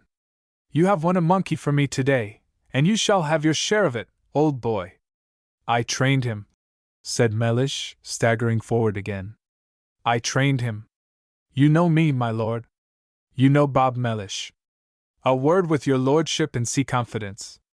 You ask who knows how to make the beef go and the muscle come. You ask, I ask your lordship's pardon? What'll your lordship take? Take care, for heaven's sake! Exclaimed Lord Worthington, clutching at him as he reeled backward towards the line. Don't you see the train? I know, said Mellish gravely. I am all right, no man more so. I am Bob Mellish. You ask. Here. Come out of this, said one of the party, a powerful man with a scarred face and crushed nose, grasping Mellish and thrusting him into the train. Y'all ave to clap a beefsteak on that ogle of yours, where you nabbed the Dutchman's auctioneer, Byron. It's got more yellow paint on it than y'all like to show in church tomorrow.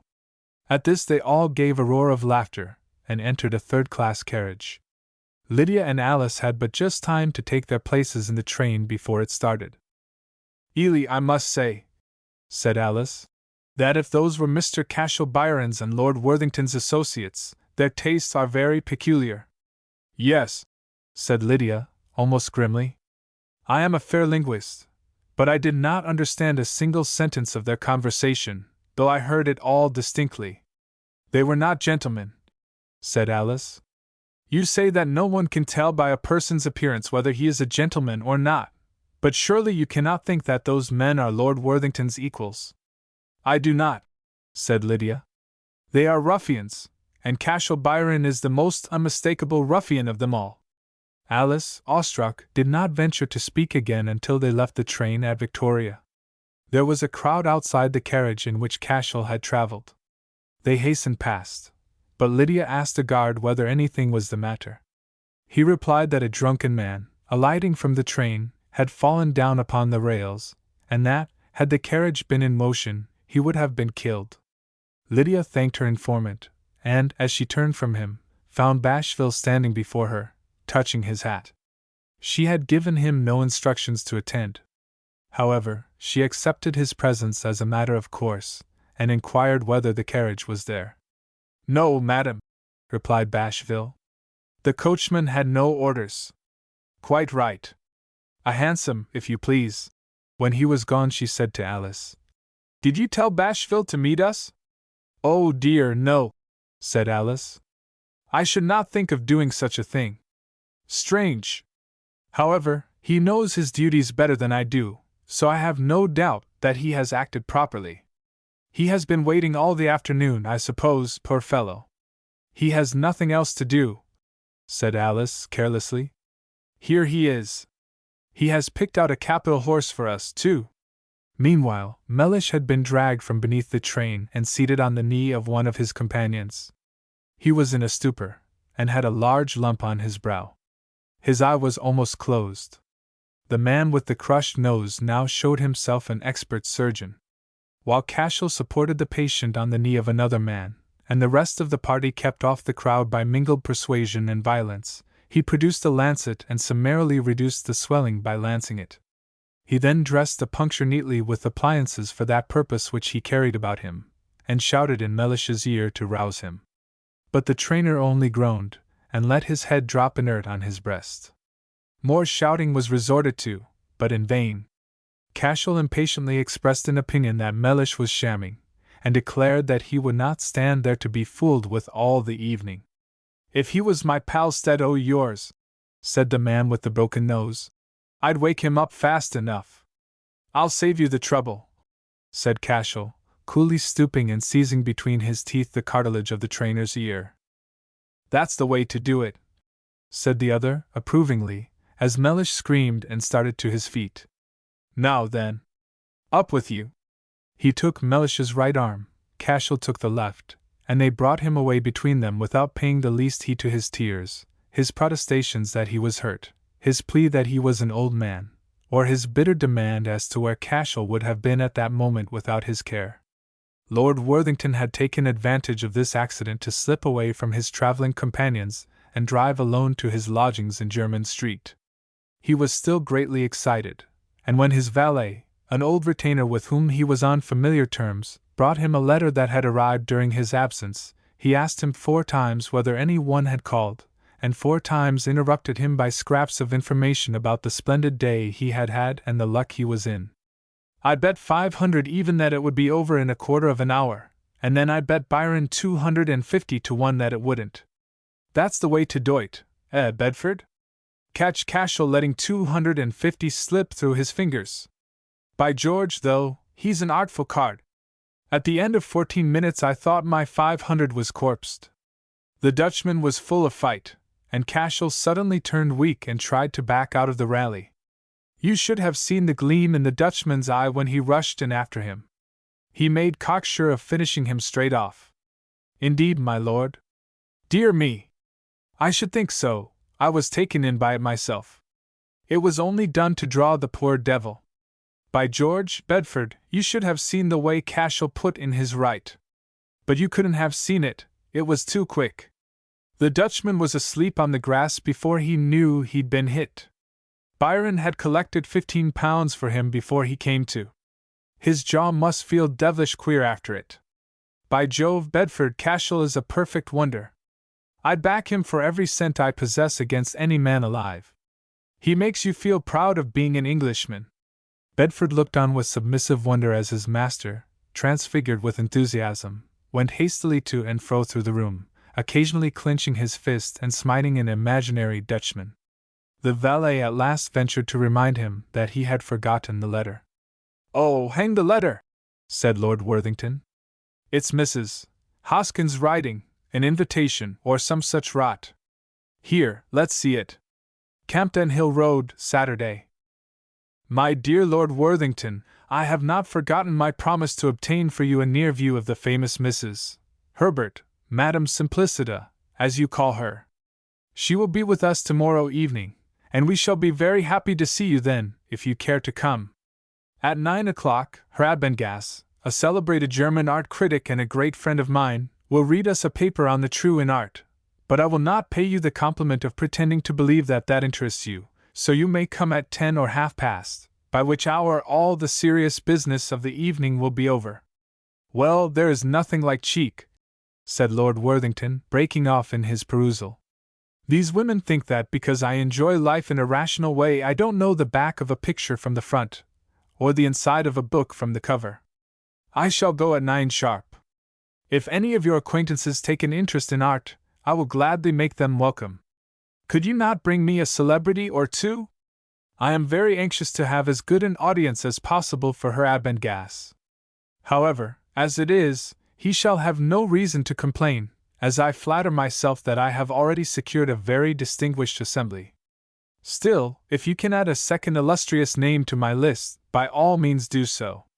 Very good, Mrs. Hoskin, said Lord Worthington, looking cunningly at the bewildered Bedford. You shall have a celebrity, a real one, none of your moldy old Germans, if I can only get him to come. If any of her people don't like him, they can tell him so. Bedford? Chapter 6. Next evening, Lydia and Alice reached Mrs. Hoskin's house in Campden Hill Road a few minutes before 10 o'clock.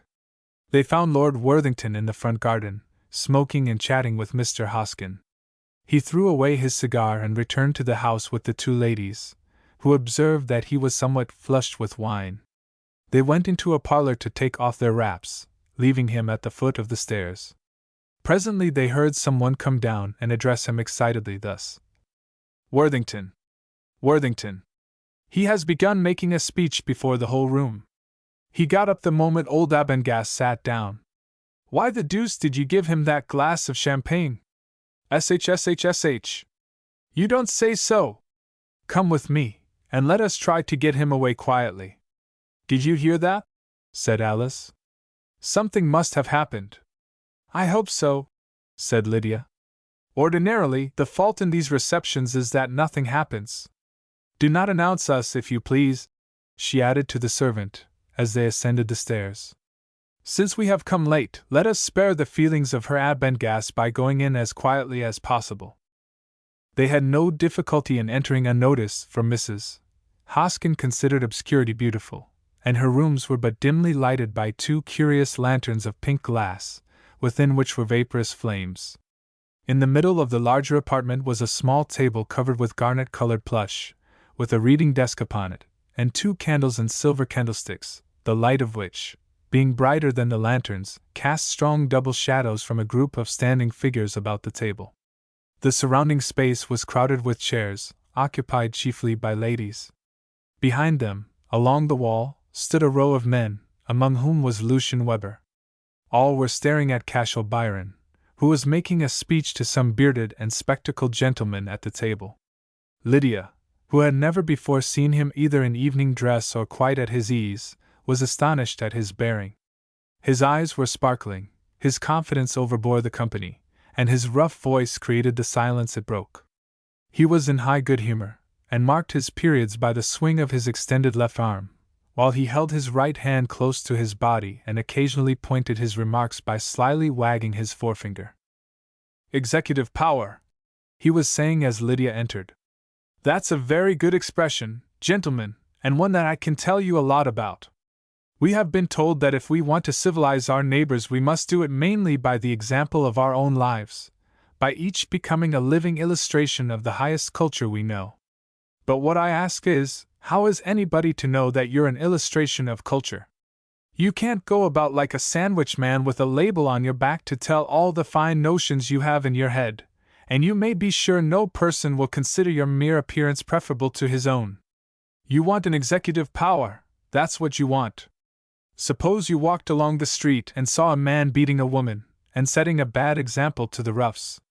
Well, you would be bound to set a good example to them, and if you're men, you'd like to save the woman, but you couldn't do it by merely living, for that would be setting the bad example of passing on and leaving the poor creature to be beaten. What is it that you need to know then, in order to act up to your fine ideas? Why, you want to know how to hit him, when to hit him, and where to hit him, and then you want the nerve to go in and do it. That's executive power, and that's what's wanted worse than sitting down and thinking how good you are, which is what this gentleman's teaching comes to after all. Don't you see? You want executive power to set an example. If you leave all that to the roughs, it's their example that will spread, and not yours. And look at the politics of it. We've heard a good deal about the French tonight. Well, they've got executive power. They know how to make a barricade, and how to fight behind it when they've made it. What's the result? Why, the French, if they only knew what they wanted, could have it tomorrow for the asking. More's the pity that they don't know. In this country we can do nothing, and if the lords and the landlords, or any other collection of knobs, were to drive us into the sea, what could we do but go? There's a gentleman laughing at me for saying that, but I ask him what would he do if the police or the soldiers came this evening and told him to turn out of his comfortable house into the Thames? Tell him he wouldn't vote for their employers at the next election, perhaps? Or if that didn't stop them, tell him that he'd ask his friends to do the same? That's a pretty executive power.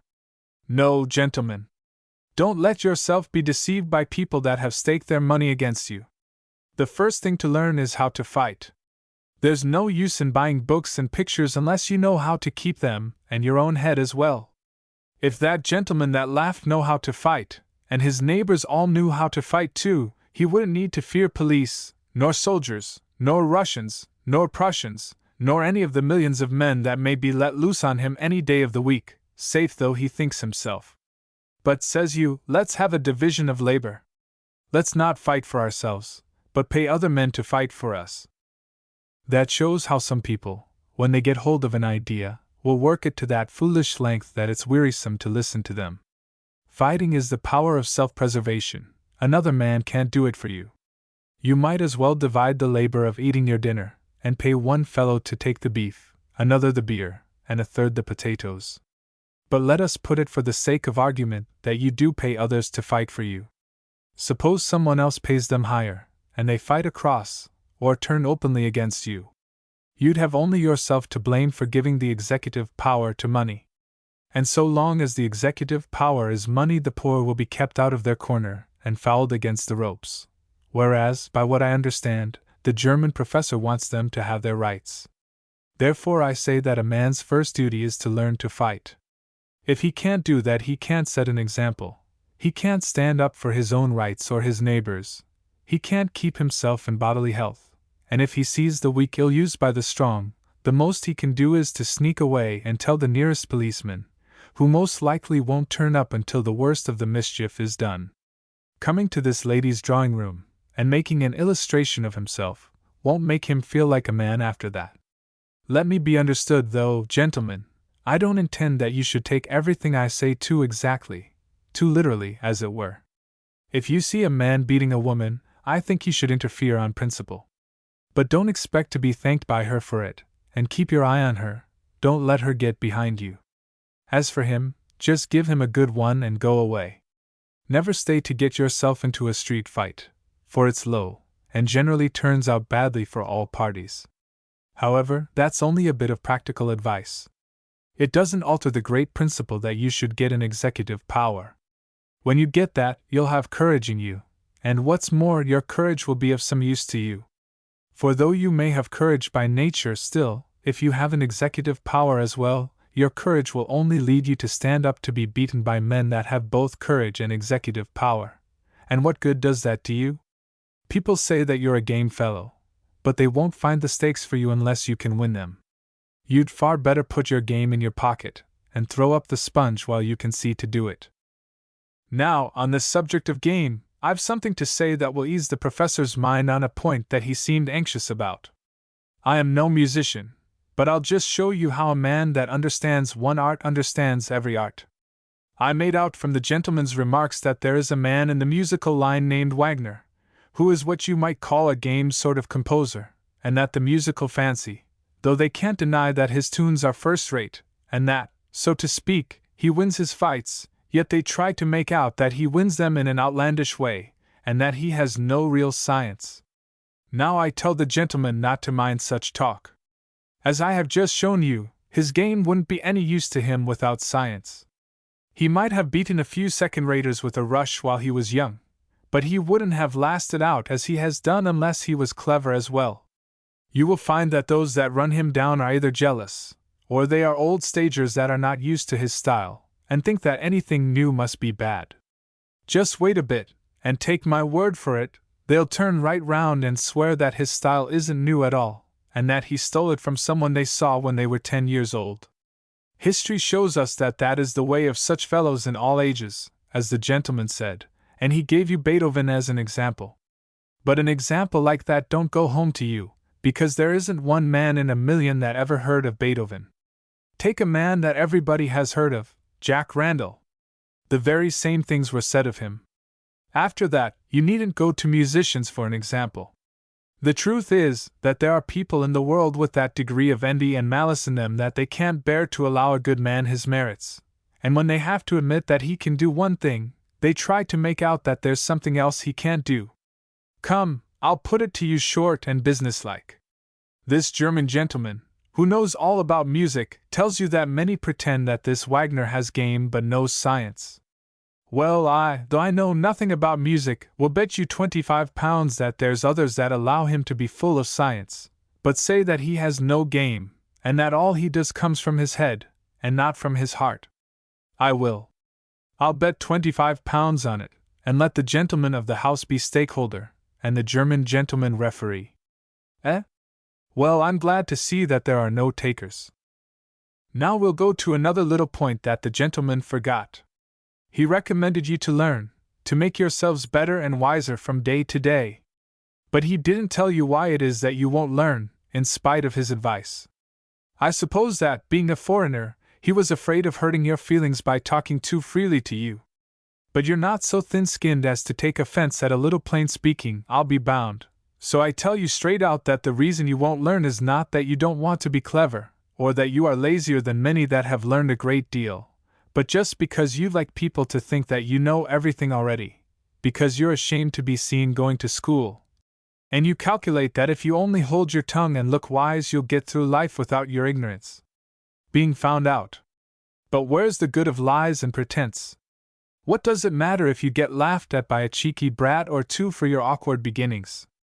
What's the use of always thinking of how you're looking, when your sense might tell you that other people are thinking about their own looks and not about yours?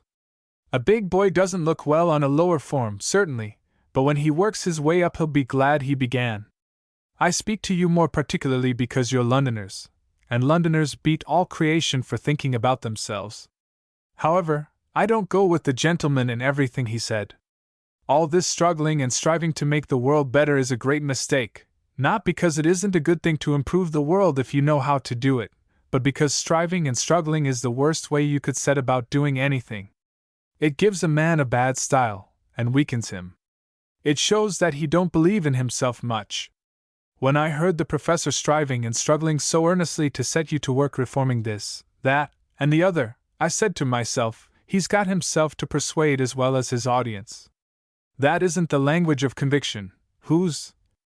Really, sir, said Lucian Weber, who had made his way to the table. I think, as you have now addressed us at considerable length, and as there are other persons present whose opinions probably excite as much curiosity as yours. He was interrupted by a "Hear, followed by "No," and "Go on," uttered in more subdued tones than are customary at public meetings, but with more animation than is usually displayed in drawing-rooms. Cashel, who had been for a moment somewhat put out, turned to Lucian and said, in a tone intended to repress, but at the same time humor his impatience, "Don't you be in a hurry, sir. You shall have your turn presently. Perhaps I may tell you something you don't know, before I stop." Then he turned again to the company, and resumed. "We were talking about effort when this young gentleman took it upon himself to break the ring. Now, nothing can be what you might call artistically done if it's done with an effort. If a thing can't be done light and easy, steady and certain, let it not be done at all. Sounds strange, doesn't it? But I'll tell you a stranger thing. The more effort you make, the less effect you produce. A would-be artist is no artist at all. I see that in my own profession, never mind what that profession is just at present, as the ladies might think the worse of me for it. But in all professions, any work that shows signs of labor, straining, yearning, as the German gentleman said, or effort of any kind, is work beyond the man's strength that does it, and therefore not well done. Perhaps it's beyond his natural strength, but it is more likely that he was badly taught. Many teachers set their pupils on to strain and stretch, so that they get used up, body and mind, in a few months. Depend upon it, the same thing is true in other arts. I once taught a fiddler that used to get 100 guineas for playing 2 or 3 tunes, and he told me that it was just the same thing with the fiddle, that when you laid a tight hold on your fiddlestick, or even set your teeth hard together, you could do nothing but rasp like the fellows that play in bands for a few shillings a night. How much more of this nonsense must we endure? Said Lucian, audibly, as Cashel stopped for breath. Cashel turned and looked at him. By Jove! Whispered Lord Worthington to his companion. That fellow had better be careful. I wish he would hold his tongue. You think it's nonsense, do you? Said Cashel, after a pause. Then he raised one of the candles, and illuminated a picture that hung on the wall. Look at that picture, he said. You see that fellow in armor, St. George and the Dragon, or whatever he may be. He's jumped down from his horse to fight the other fellow, that one with his head in a big helmet, whose horse has tumbled. The lady in the gallery is half crazy with anxiety for St. George, and well she may be. There's a posture for a man to fight in. His weight isn't resting on his legs, one touch of a child's finger would upset him. Look at his neck craned out in front of him, and his face as flat as a full moon towards his man, as if he was inviting him to shut up both his eyes with one blow. You can all see that he's as weak and nervous as a cat, and that he doesn't know how to fight. And why does he give you that idea? Just because he's all strain and stretch, because he isn't at his ease, because he carries the weight of his body as foolishly as one of the ladies here would carry a hod of bricks, because he isn't safe, steady, and light on his pins, as he would be if he could forget himself for a minute, and leave his body to find its proper balance of its own accord. If the painter of that picture had known his business, he would never have sent his man up to the scratch in such a figure and condition as that. But you can see with one eye that he didn't understand, I won't say the principles of fighting, but the universal principles that I've told you of, that ease and strength, effort and weakness, go together. Now, added Cashel, again addressing Lucian, do you still think that notion of mine nonsense? And he smacked his lips with satisfaction, for his criticism of the picture had produced a marked sensation, and he did not know that this was due to the fact that the painter, Mr. Adrian Herbert, was present. Lucian tried to ignore the question, but he found it impossible to ignore the questioner. Since you have set the example of expressing opinions without regard to considerations of common courtesy, he said shortly, I may say that your theory, if it can be called one, is manifestly absurd. Cashel, apparently unruffled, but with more deliberation of manner than before, looked about him as if in search of a fresh illustration. His glance finally rested on the lecturer's seat, a capacious crimson damask armchair that stood unoccupied at some distance behind Lucian. I see you're no judge of a picture, said he, good-humoredly, putting down the candle, and stepping in front of Lucian, who regarded him haughtily, and did not budge. But just look at it in this way. Suppose you wanted to hit me the most punishing blow you possibly could. What would you do? Why, according to your own notion, you'd make a great effort. The more effort, the more force, you'd say to yourself. I'll smash him even if I burst myself in doing it. And what would happen then? You'd only cut me and make me angry, besides exhausting all your strength at one gasp. Whereas if you took it easy, like this. Here he made a light step forward and placed his open palm gently against the breast of Lucian, who instantly reeled back as if the piston rod of a steam engine had touched him, and dropped into the chair. There! Exclaimed Cashel, standing aside and pointing to him. It's like pocketing a billiard ball! A chatter of surprise, amusement, and remonstrance spread through the rooms, and the company crowded towards the table. Lucian rose, white with rage, and for a moment entirely lost his self-control. Fortunately, the effect was to paralyze him. He neither moved nor spoke, and only betrayed his condition by his pallor and the hatred in his expression. Presently he felt a touch on his arm and heard his name pronounced by Lydia. Her voice calmed him. He tried to look at her, but his vision was disturbed. He saw double. The lights seemed to dance before his eyes, and Lord Worthington's voice, saying to Cashel, "Rather too practical, old fellow," seemed to come from a remote corner of the room, and yet to be whispered into his ear. He was moving irresolutely in search of Lydia when his senses and his resentment were restored by a clap on the shoulder. You wouldn't have believed that now, would you? Said Cashel. Don't look startled, you've no bones broken. You had your little joke with me in your own way, and I had mine in my own way. That's only. He stopped. His brave bearing vanished. He became limp and shamefaced. Lucian, without a word, withdrew with Lydia to the adjoining apartment, and left him staring after her with wistful eyes and slackened jaw. In the meantime, Mrs. Hoskin, an earnest-looking young woman, with striking dark features and gold spectacles, was looking for Lord Worthington, who betrayed a consciousness of guilt by attempting to avoid her. But she cut off his retreat, and confronted him with a steadfast gaze that compelled him to stand and answer for himself. Who is that gentleman whom you introduced to me? I do not recollect his name. I am really awfully sorry, Mrs. Hoskin. It was too bad of Byron. But Weber was excessively nasty. Mrs. Hoskin, additionally annoyed by apologies which she had not invited, and which put her in the ignominious position of a complainant, replied coldly, Mr. Byron. Thank you, I had forgotten, and was turning away when Lydia came up to introduce Alice, and to explain why she had entered unannounced. Lord Worthington then returned to the subject of Cashel, hoping to improve his credit by claiming Lydia's acquaintance with him. Did you hear our friend Byron's speech, Miss Carew? Very characteristic, I thought. Very, said Lydia. I hope Mrs. Hoskin's guests are all familiar with his style. Otherwise they must find him a little startling. Yes, said Mrs. Hoskin, beginning to wonder whether Cashel could be some well-known eccentric genius. He is very odd. I hope Mr. Weber is not offended. He is the less pleased as he was in the wrong, said Lydia. Intolerant refusal to listen to an opponent is a species of violence that has no business in such a representative 19th-century drawing-room as yours, Mrs. Hoskin. There was a fitness in rebuking it by skilled physical violence. Consider the prodigious tact of it, too. One gentleman knocks another halfway across a crowded room, and yet no one is scandalized. You see, Mrs. Hoskin, the general verdict is served him right, said Lord Worthington, with a rider to the effect that both gentlemen displayed complete indifference to the comfort of their hostess. Said Lydia. However, men so rarely sacrifice their manners to their minds that it would be a pity to blame them. You do not encourage conventionality, Mrs. Hoskin? I encourage good manners, though certainly not conventional manners. And you think there is a difference? I feel that there is a difference, said Mrs. Hoskin, with dignity. So do I, said Lydia.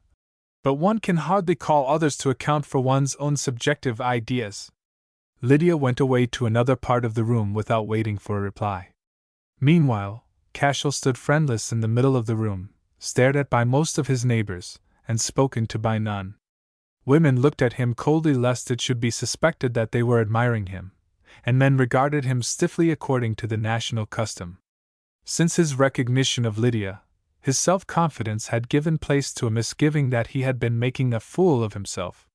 He began to feel lonely and abashed, and but for his professional habit of maintaining a cheerful countenance under adverse circumstances, he would have hid himself in the darkest corner of the room.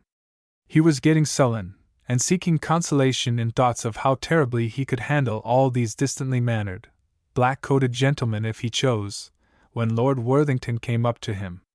I had no idea you were such an orator, Byron, he said. You can go into the church when you cut the other trade. Eh? I wasn't brought up to the other trade, said Cashel, and I know how to talk to ladies and gentlemen as well as to what you'd suppose to be my own sort. Don't you be anxious about me, my lord. I know how to make myself at home. Of course, said Lord Worthington, soothingly. Everyone can see by your manners that you are a gentleman. They recognize that even in the ring. Otherwise, I know you will excuse my saying so, I daren't have brought you here. Cashel shook his head, but was pleased. He thought he hated flattery. Had Lord Worthington told him that he was the best boxer in England, which he probably was, he would have despised him. But he wished to believe the false compliment to his manners, and was therefore perfectly convinced of its sincerity. Lord Worthington perceived this, and retired, pleased with his own tact, in search of Mrs. Hoskin, to claim her promise of an introduction to Madame Simplica, which Mrs. Hoskin had, by way of punishing him for Cashel's misdemeanor, privately determined not to redeem. Cashel began to think he had better go. Lydia was surrounded by men who were speaking to her in German. He felt his own inability to talk learnedly even in English, and he had, besides, a conviction that she was angry with him for upsetting her cousin, who was gravely conversing with Miss Gough. Suddenly a horrible noise caused a general start and pause. Mr. Jack, the eminent composer, had opened the pianoforte, and was illustrating some points in a musical composition under discussion by making discordant sounds with his voice, accompanied by a few chords. Cashel laughed aloud in derision as he made his way towards the door through the crowd, which was now pressing round the pianoforte at which Madame Simplica had just come to the assistance of Jack. Near the door, and in a corner remote from the instrument, he came upon Lydia and a middle-aged gentleman, evidently either a professor nor an artist. "Bengas is a very clever man," the gentleman was saying. "I am sorry I didn't hear the lecture. But I leave all that to Mary. She receives the people who enjoy high art upstairs, and I take the sensible men down to the garden or the smoking room, according to the weather." "What do the sensible women do?" said Lydia. "They come late," said Mr. Hoskin, and then laughed at his repartee until he became aware of the vicinity of Cashel, whose health he immediately inquired after, shaking his hand warmly, and receiving a numbing grip in return. As soon as he saw that Lydia and Cashel were acquainted, he slipped away and left them to entertain one another. "I wonder how he knows me," said Cashel, heartened by her gracious reception of a nervous bow. "I never saw him before in my life." "He does not know you," said Lydia, with some sternness. "He is your host, and therefore concludes that he ought to know you." "Oh, that was it, was it?" He paused, at a loss for conversation. She did not help him. At last he added, "I haven't seen you this long time, Miss Carew." "It is not very long since I saw you, Mr. Cashel Byron. I saw you yesterday at some distance from London." "Oh, Lord!" exclaimed Cashel. "Don't say that. You're joking, ain't you?" "No, joking in that sense does not amuse me." Cashel looked at her in consternation. "You don't mean to say that you went to see when did you see me? You might tell me." "Certainly. It was at Clapham Junction, at 6:15. Was anyone with me?" "Your friend, Mr. Mellish, Lord Worthington, and some other persons." "Yes. Lord Worthington was there. But where were you?" "In a waiting room, close to you." "I never saw you," said Cashel, growing red as he recalled the scene. "We must have looked very queer.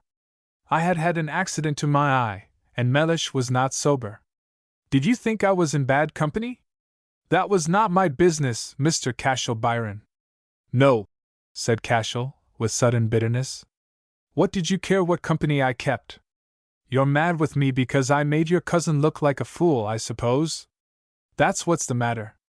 Lydia looked around to see that no one was within earshot, and speaking in a low tone to remind him that they were not alone, said, "There is nothing the matter, except that you are a grown-up boy rather than a man. I am not mad with you because of your attack upon my cousin, but he is very much annoyed, and so is Mrs. Hoskin, whose guests you were bound to respect. I knew you'd be down on me. I wouldn't have said a word if I'd known that you were here," said Cashel, dejectedly.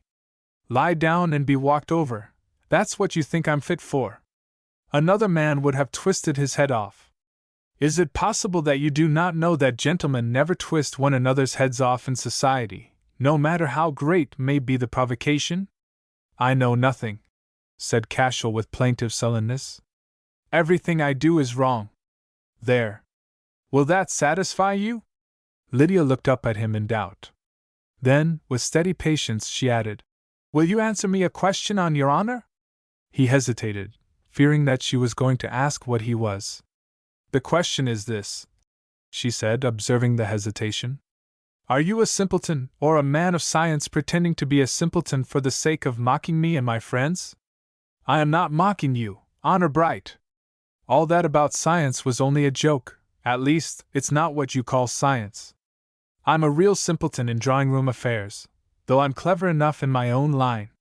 Then try to believe that I take no pleasure in making you confess yourself in the wrong, and that you cannot have a lower opinion of me than the contrary belief implies. That's just where you're mistaken, said Cashel obstinately. I haven't got a low opinion of you at all. There's such a thing as being too clever. You may not know that it is a low opinion. Nevertheless, it is so. Well, have it your own way. I'm wrong again, and you're right. So far from being gratified by that, I had rather that we were both in the right and agreed. Can you understand that? I can't say I do. But I give in to it. What more need you care for? I had rather you understood. Let me try to explain. You think that I like to be cleverer than other people. You are mistaken. I should like them all to know whatever I know. Cashel laughed cunningly, and shook his head. Don't you make any mistake about that, he said. You don't want anybody to be quite as clever as yourself. It isn't in human nature that you should. You'd like people to be just clever enough to show you off, to be worth beating. But you wouldn't like them to be able to beat you. Just clever enough to know how much cleverer you are. That's about the mark. Eh? Lydia made no further effort to enlighten him. She looked at him thoughtfully, and said slowly, I begin to hold the clue to your idiosyncrasy. You have attached yourself to the modern doctrine of a struggle for existence, and look on life as a perpetual combat. A fight? Just so. What is life but a fight? The curs forfeit or get beaten, the rogues sell the fight and lose the confidence of their backers, the game ones and the clever ones win the stakes, and have to hand over the lion's share of them to the loafers, and luck plays the devil with them all in turn. That's not the way they describe life in books, but that's what it is. Oddly put, but perhaps true. Still, is there any need of a struggle? Is not the world large enough for us all to live peacefully in? You may think so, because you were born with a silver spoon in your mouth. But if you hadn't to fight for that silver spoon, someone else had, and no doubt he thought it hard that it should be taken away from him and given to you. I was a snob myself once, and thought the world was made for me to enjoy myself and order about the poor fellows whose bread I was eating.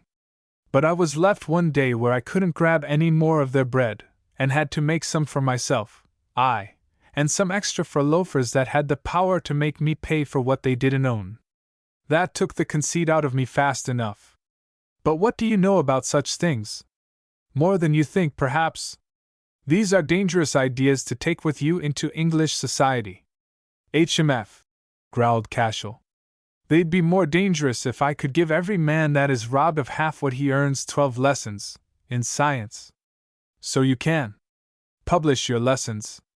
12 lectures on political economy by Cashel Byron. I will help you to publish them, if you wish. Bless your innocence, said Cashel. The sort of political economy I teach can't be learned from a book. You have become an enigma again. But yours is not the creed of a simpleton. You are playing with me, revealing your wisdom from beneath a veil of infantile guilelessness. I have no more to say. May I be shot if I understand you. I never pretended to be guileless. Come, is it because I raised a laugh against your cousin that you're so spiteful? Lydia looked earnestly and doubtfully at him, and he instinctively put his head back, as if it were in danger. You do not understand, then? She said. I will test the genuineness of your stupidity by an appeal to your obedience. Stupidity! Go on. But will you obey me, if I lay a command upon you? I will go through fire and water for you. Lydia blushed faintly, and paused to wonder at the novel sensation before she resumed. You had better not apologize to my cousin, partly because you would only make matters worse, chiefly because he does not deserve it. But you must make this speech to Mrs. Hoskin when you are going. I am very sorry I forgot myself. Sounds like Shakespeare, doesn't it? Observed Cashel. Ah. The test has found you out. You are only acting after all. But that does not alter my opinion that you should apologize. All right. I don't know what you mean by testing and acting, and I only hope you know yourself. But no matter, I'll apologize, A man like me can afford to. I'll apologize to your cousin, too, if you like. I do not like. But what has that to do with it? I suggest these things, as you must be aware, for your own sake and not for mine. As for my own, I don't care tuppence, I do it all for you. I don't even ask whether there is anything between you and him. Would you like to know?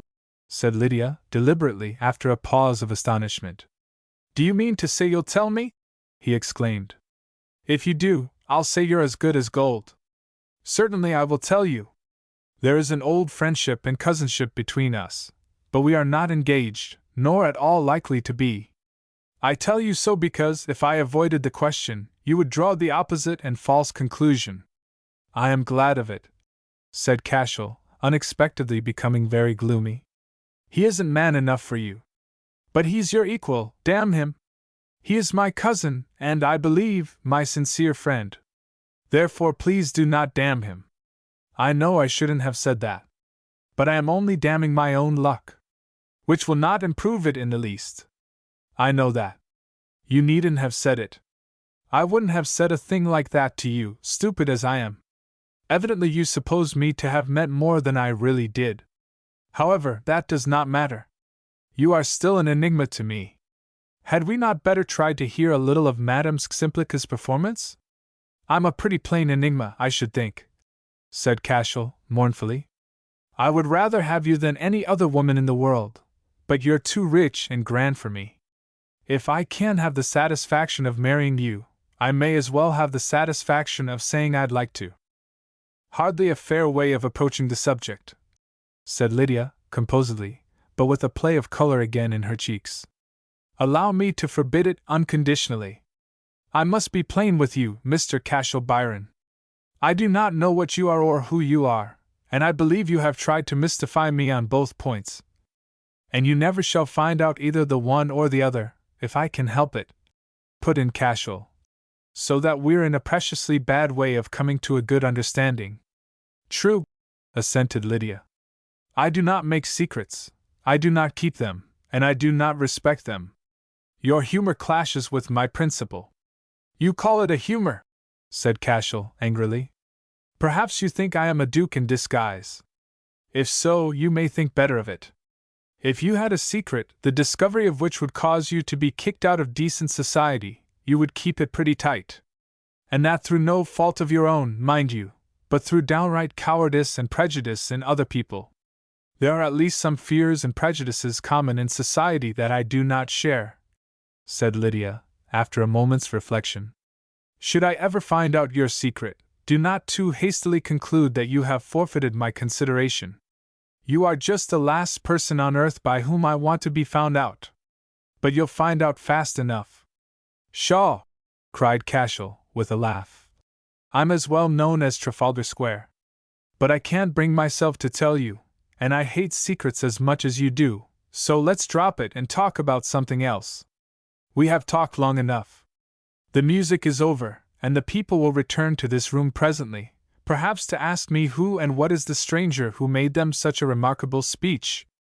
Just a word. Promise me that you won't ask any of them that. Promise you? No, I cannot promise that. Oh, Lord, said Cashel, with a groan. I have told you that I do not respect secrets. For the present I will not ask, but I may change my mind. Meanwhile we must not hold long conversations. I even hope that we shall not meet. There is only one thing that I am too rich and grand for.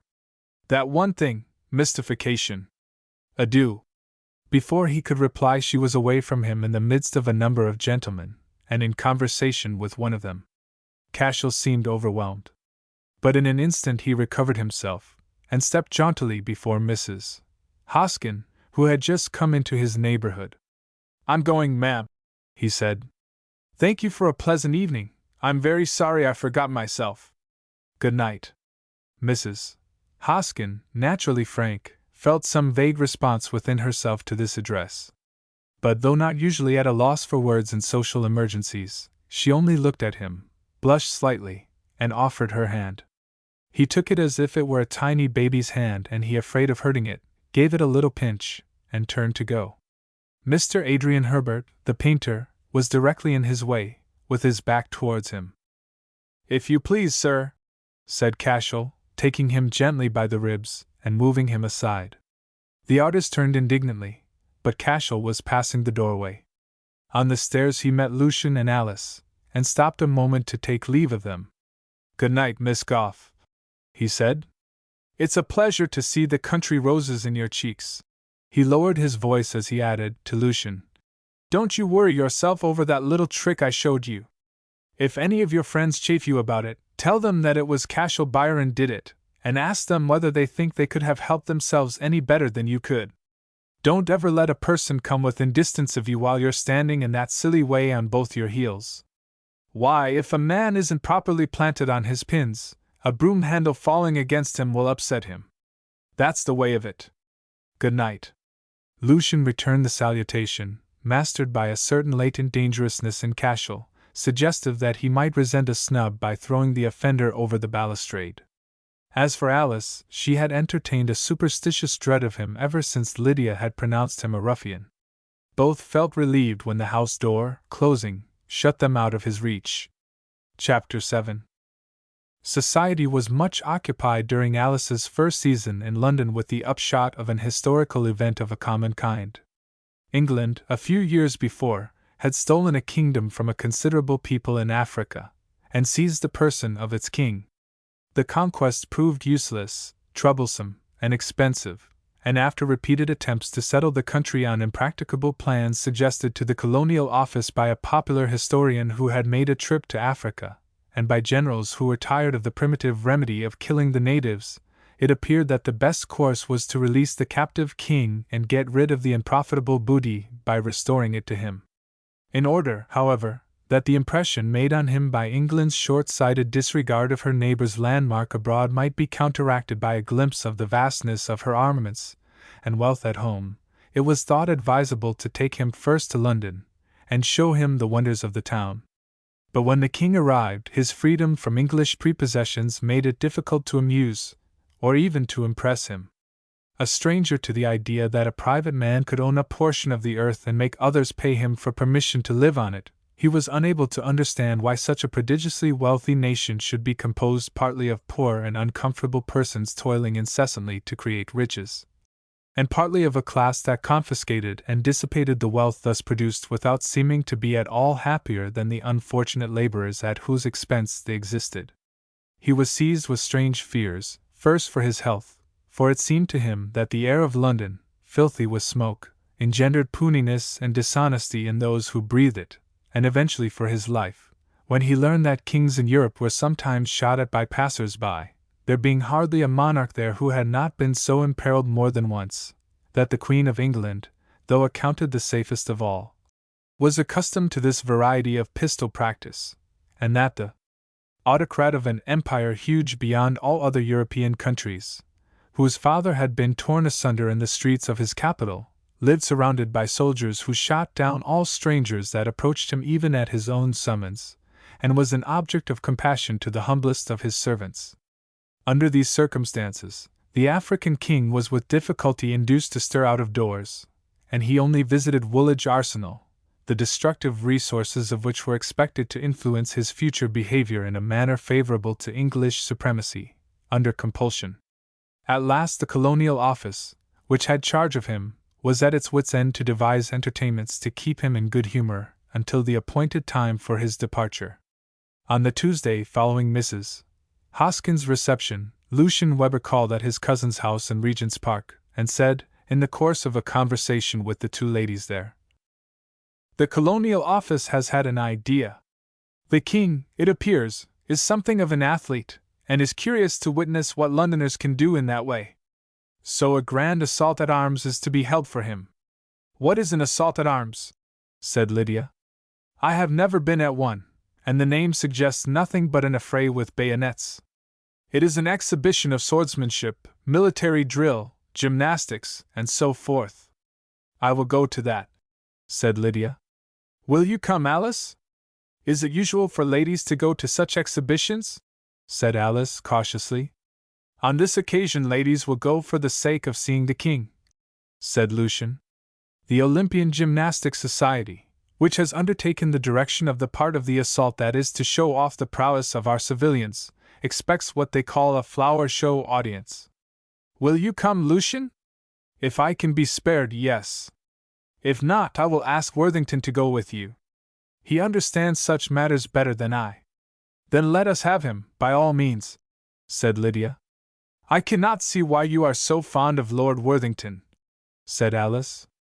His manners are good, but there is nothing in him. Besides, he is so young. I cannot endure his conversation. He has begun to talk about Goodwood already. He will grow out of his excessive addiction to sport, said Lucian. Indeed, said Lydia. And what will he grow into? Possibly into a more reasonable man, said Lucian gravely. I hope so, said Lydia. But I prefer a man who is interested in sport to a gentleman who is interested in nothing. Much might indubitably be said from that point of view. But it is not necessary that Lord Worthington should waste his energy on horse racing. I presume you do not think political life, for which his position peculiarly fits him, unworthy his attention. Party tactics are both exciting and amusing, no doubt. But are they better than horse racing? Jockeys and horsebreakers at least know their business, our legislators do not. Is it pleasant to sit on a bench, even though it be the Treasury bench, and listen to either absolute nonsense or childish disputes about conclusions that were foregone in the minds of all sensible men 100 years ago? You do not understand the duties of a government, Lydia. You never approach the subject without confirming my opinion that women are constitutionally incapable of comprehending it. It is natural for you to think so, Lucian. The House of Commons is to you the goal of existence. To me it is only an assemblage of ill-informed gentlemen who have botched every business they have ever undertaken, from the first Committee of Supply down to the last Land Act, and who arrogantly assert that I am not good enough to sit with them. Lydia, said Lucian, annoyed. You know that I respect women in their own sphere. Then give them another sphere, and perhaps they will earn your respect in that also. I am sorry to say that men, in their sphere, have not won my respect. Enough of that for the present. I have to make some domestic arrangements, which are of more immediate importance than the conversion of a good politician into a bad philosopher. Excuse me for 5 minutes. She left the room.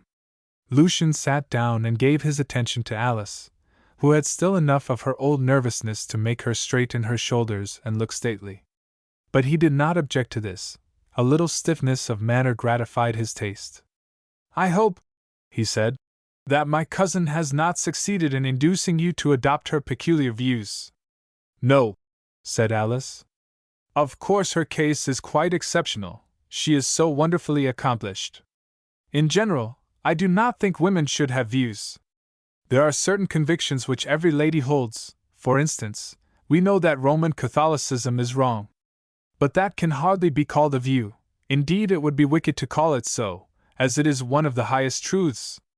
What I mean is that women should not be political agitators.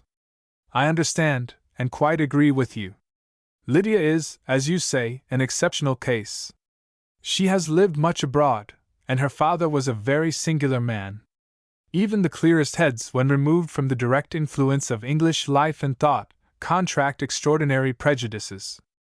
Her father at one time actually attempted to leave a large farm to the government in trust for the people, but fortunately he found that it was impossible. No such demise was known to the English law or practicable by it. He subsequently admitted the folly of this by securing Lydia's rights as his successor as stringently as he could. It is almost a pity that such strength of mind and extent of knowledge should be fortified by the dangerous independence which great wealth confers. Advantages like these bring with them certain duties to the class that has produced them, duties to which Lydia is not merely indifferent, but absolutely hostile. I never meddle with her ideas on these subjects. I am too ignorant to understand them. But Miss Carew's generosity to me has been unparalleled. And she does not seem to know that she is generous. I owe more to her than I ever can repay. At least, Alice added to herself, I am not ungrateful. Miss Carew now reappeared, dressed in a long, grey coat and plain beaver hat, and carrying a roll of writing materials. I am going to the British Museum to read, said she. To walk alone, said Lucian, looking at her costume. Yes. Prevent me from walking, and you deprive me of my health. Prevent me from going alone where I please and when I please, and you deprive me of my liberty. Tear up Magna Carta, in effect. But I do not insist upon being alone in this instance. If you can return to your office by way of Regent's Park and Gower Street without losing too much time, I shall be glad of your company. Lucian decorously suppressed his eagerness to comply by looking at his watch and pretending to consider his engagements. In conclusion, he said that he should be happy to accompany her. It was a fine summer afternoon, and there were many people in the park. Lucian was soon incommoded by the attention his cousin attracted. In spite of the black beaver, her hair shone like fire in the sun. Women stared at her with unsympathetic curiosity, and turned as they passed to examine her attire.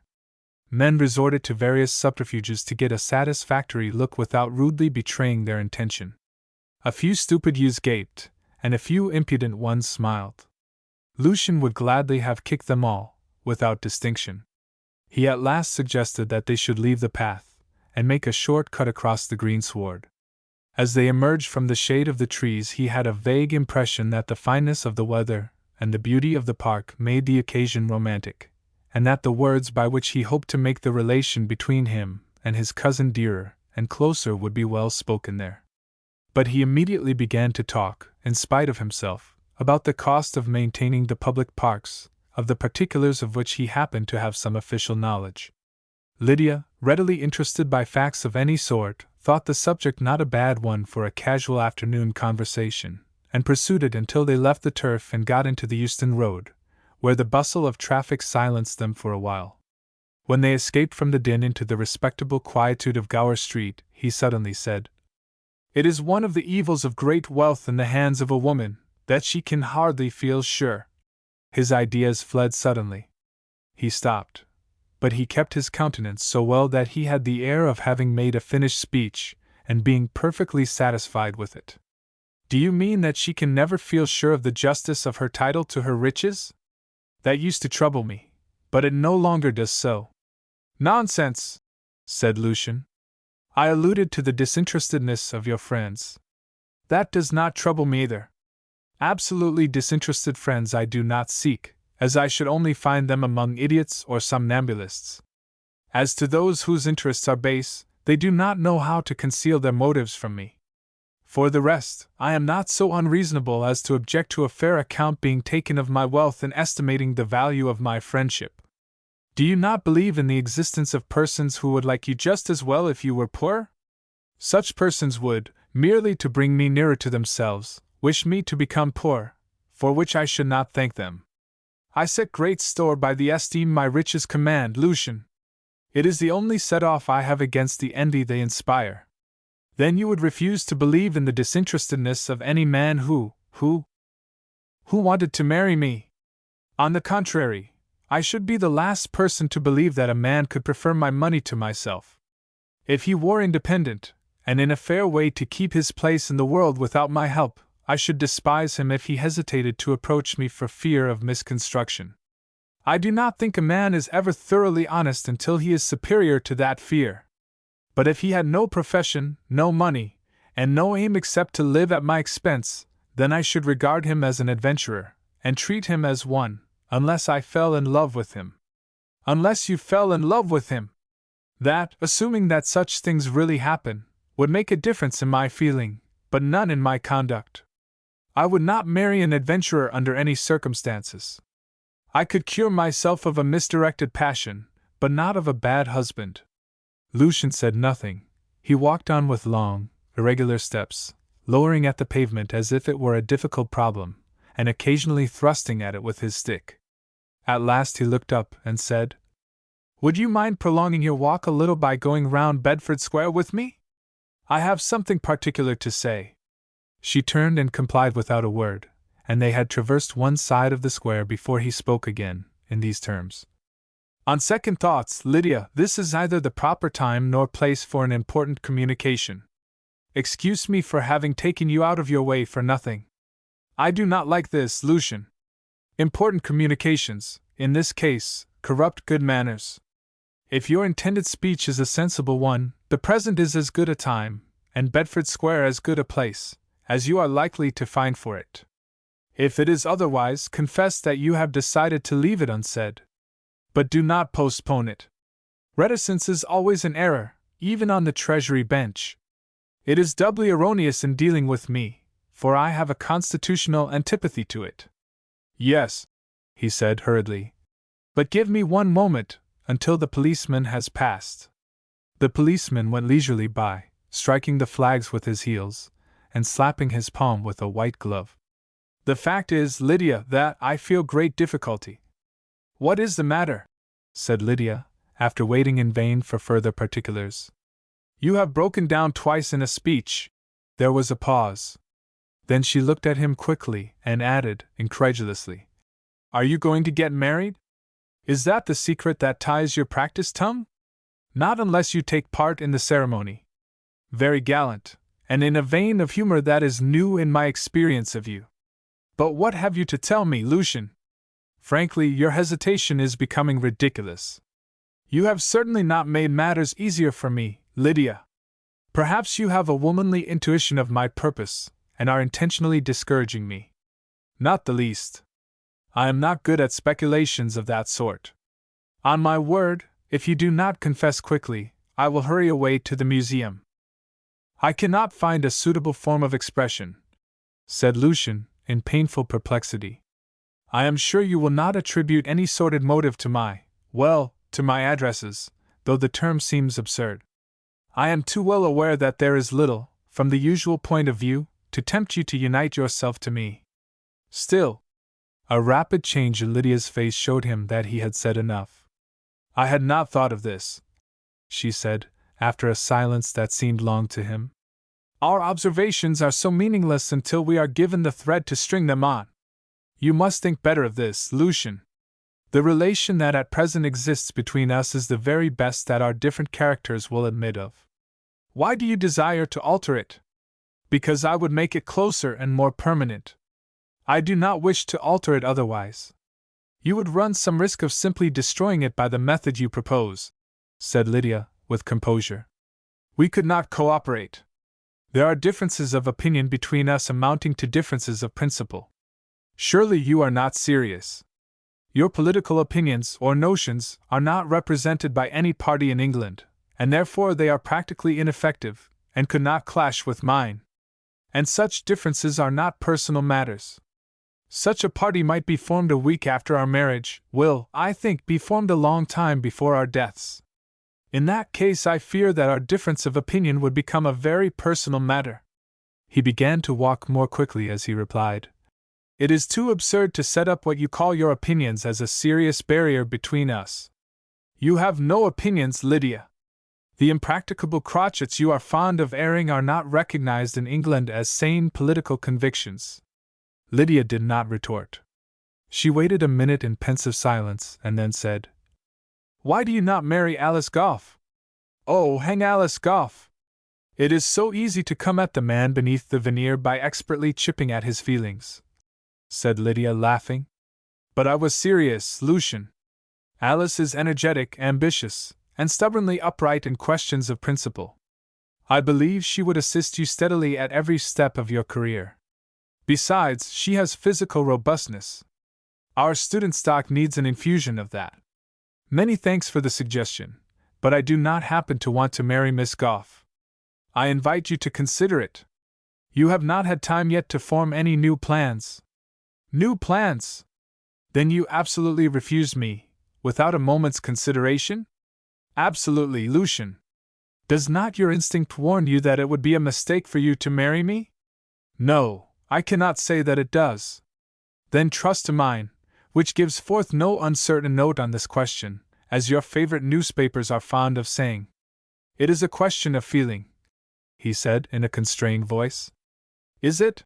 She replied with interest. You have surprised me somewhat, Lucian. I have never observed any of the extravagances of a lover in your conduct. And you have surprised me very unpleasantly, Lydia. I do not think now that I ever had much hope of success, but I thought, at least, that my disillusion would be gently accomplished.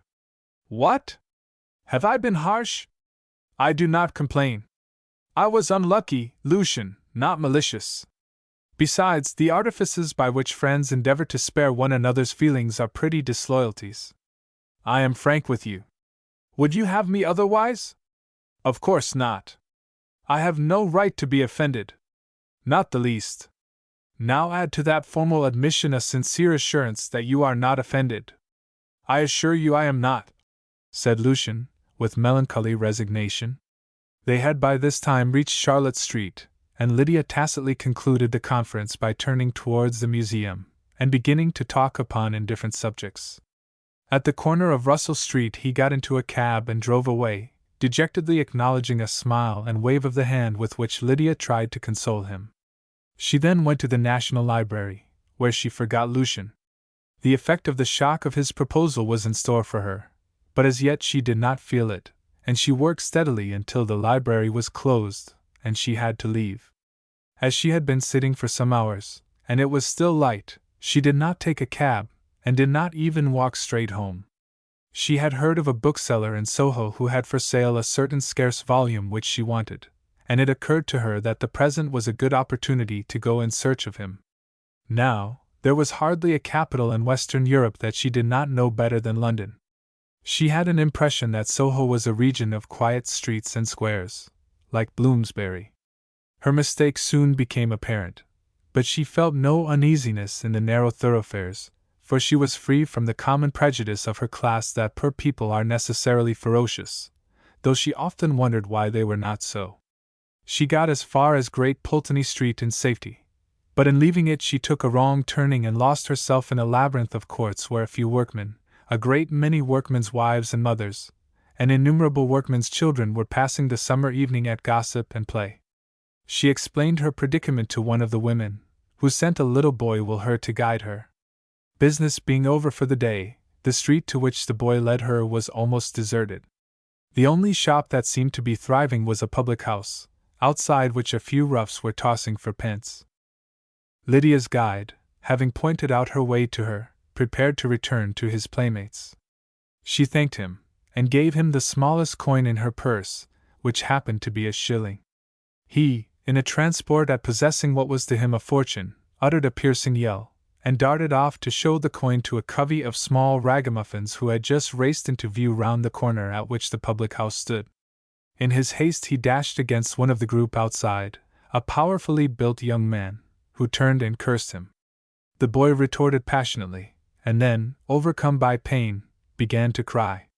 When Lydia came up the child stood whimpering directly in her path, and she, pitying him, patted him on the head and reminded him of all the money he had to spend.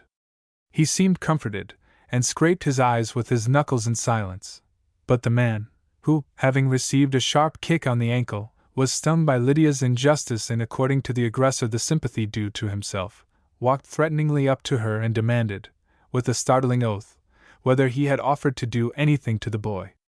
And, as he refrained from applying any epithet to her, he honestly believed that in deference to Lydia's sex and personal charms, he had expressed himself with studied moderation.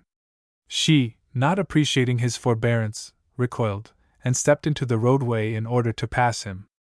Indignant at this attempt to ignore him, he again placed himself in her path, and was repeating his question with increased sternness, when a jerk in the pit of his stomach caused him a severe internal qualm, besides disturbing his equilibrium so rudely that he narrowly escaped a fall against the curbstone. When he recovered himself he saw before him a showily dressed young man, who accosted him thus. "Is that the way to talk to a lady, eh? Isn't the street wide enough for two? Where's your manners? And who are you, and where are you shoving your elbow to?" said the man, with a surpassing imprecation. "Come, come," said Cashel Byron, admonitorily. "You'd better keep your mouth clean if you wish to keep your teeth inside it. Never you mind who I am." Lydia, foreseeing an altercation, and alarmed by the threatening aspect of the man, attempted to hurry away and send a policeman to Cashel's assistance. But on turning she discovered that a crowd had already gathered, and that she was in the novel position of a spectator in the inner ring at what promised to be a street fight. Her attention was recalled to the disputants by a violent demonstration on the part of her late assailant. Cashel seemed alarmed, for he hastily retreated a step without regard to the toes of those behind him, and exclaimed, waving the other off with his open hand, "Now, you just let me alone. I don't want to have anything to say to you. Go away from me, I tell you." "You don't want to have nothing to say to me." "Oh. And for why?" "Because you ain't man enough, that's why." "What do you mean by coming and shoving your elbow into a man's breadbasket for, and then wanting to sneak off? Did you think I'd have been frightened of your velvet coat?" "Very well," said Cashel, pacifically. "We'll say that I'm not man enough for you. So that's settled. Are you satisfied?" But the other, greatly emboldened, declared with many oaths that he would have Cashel's heart out, and also that of Lydia, to whom he alluded in coarse terms. The crowd cheered, and called upon him to go it. Cashel then said sullenly, "Very well. But don't you try to make out afterwards that I forced a quarrel on you. And now," he added, with a grim change of tone that made Lydia shudder, and shifted her fears to the account of his antagonist, "I'll make you wish you'd bit your tongue out before you said what you did a moment ago. So take care of yourself." "Oh, I'll take care of myself," said the man, defiantly. "Put up your hands." Cashel surveyed his antagonist's attitude with unmistakable disparagement. "You will know when my hands are up by the feel of the pavement," he said at last. "Better keep your coat on. You'll fall softer." The rough expressed his repudiation of this counsel by beginning to strip energetically. A thrill of delight passed through the crowd. Those who had bad places pressed forward, and those who formed the inner ring pressed back to make room for the combatants. Lydia, who occupied a coveted position close to Cashel, hoped to be hustled out of the throng, for she was beginning to feel faint and ill. But a handsome butcher, who had made his way to her side, gallantly swore that she should not be deprived of her place in the front row, and bade her not be frightened, assuring her that he would protect her, and that the fight would be well worth seeing. As he spoke, the mass of faces before Lydia seemed to give a sudden lurch. To save herself from falling, she slipped her arm through the butcher's, and he, much gratified, tucked her close to him, and held her up effectually. His support was welcome, because it was needed. Meanwhile, Cashel stood motionless, watching with unrelenting contempt the movements of his adversary, who rolled up his discolored shirt sleeves amid encouraging cries of, "Go it, Teddy, give it him, Ted!" and other more precise suggestions. But Teddy's spirit was chilled. He advanced with a presentiment that he was courting destruction. He dared not rush on his foe, whose eye seemed to discern his impotence. When at last he ventured to strike, the blow fell short, as Cashel evidently knew it would, for he did not stir. There was a laugh and a murmur of impatience in the crowd. "Are you waiting for the copper to come and separate you?" shouted the butcher. "Come out of your corner and get to work, can't you?" This reminder that the police might balk him of his prey seemed to move Cashel. He took a step forward. The excitement of the crowd rose to a climax, and a little man near Lydia cut a frenzied caper and screamed, "Go it, Cashel Byron!" At these words Teddy was terror-stricken. He made no attempt to disguise his condition. "It ain't fair!" he exclaimed, retreating as far as the crowd would permit him. "I give in!" "Cut it, master! You're too clever for me!" But his comrades, with a pitiless jeer, pushed him towards Cashel, who advanced remorselessly. Teddy dropped on both knees. "What can a man say more than that he's had enough?" he pleaded. "Be a Englishman, master, and don't hit a man when he's down." "Down!" said Cashel. "How long will you stay down if I choose to have you up?" And suiting the action to the word, he seized Teddy with his left hand, lifted him to his feet, threw him into a helpless position across his knee, and poised his right fist like a hammer over his upturned face. "Now," he said, "you're not down. What have you to say for yourself before I knock your face down your throat?" "Don't do it, governor," gasped Teddy. "I didn't mean no harm. How was I to know that the young lady was a pal o' yourn?" Here he struggled a little, and his face assumed a darker hue. "Let go, master!" he cried, almost inarticulately. "You're choking me. Pray let him go."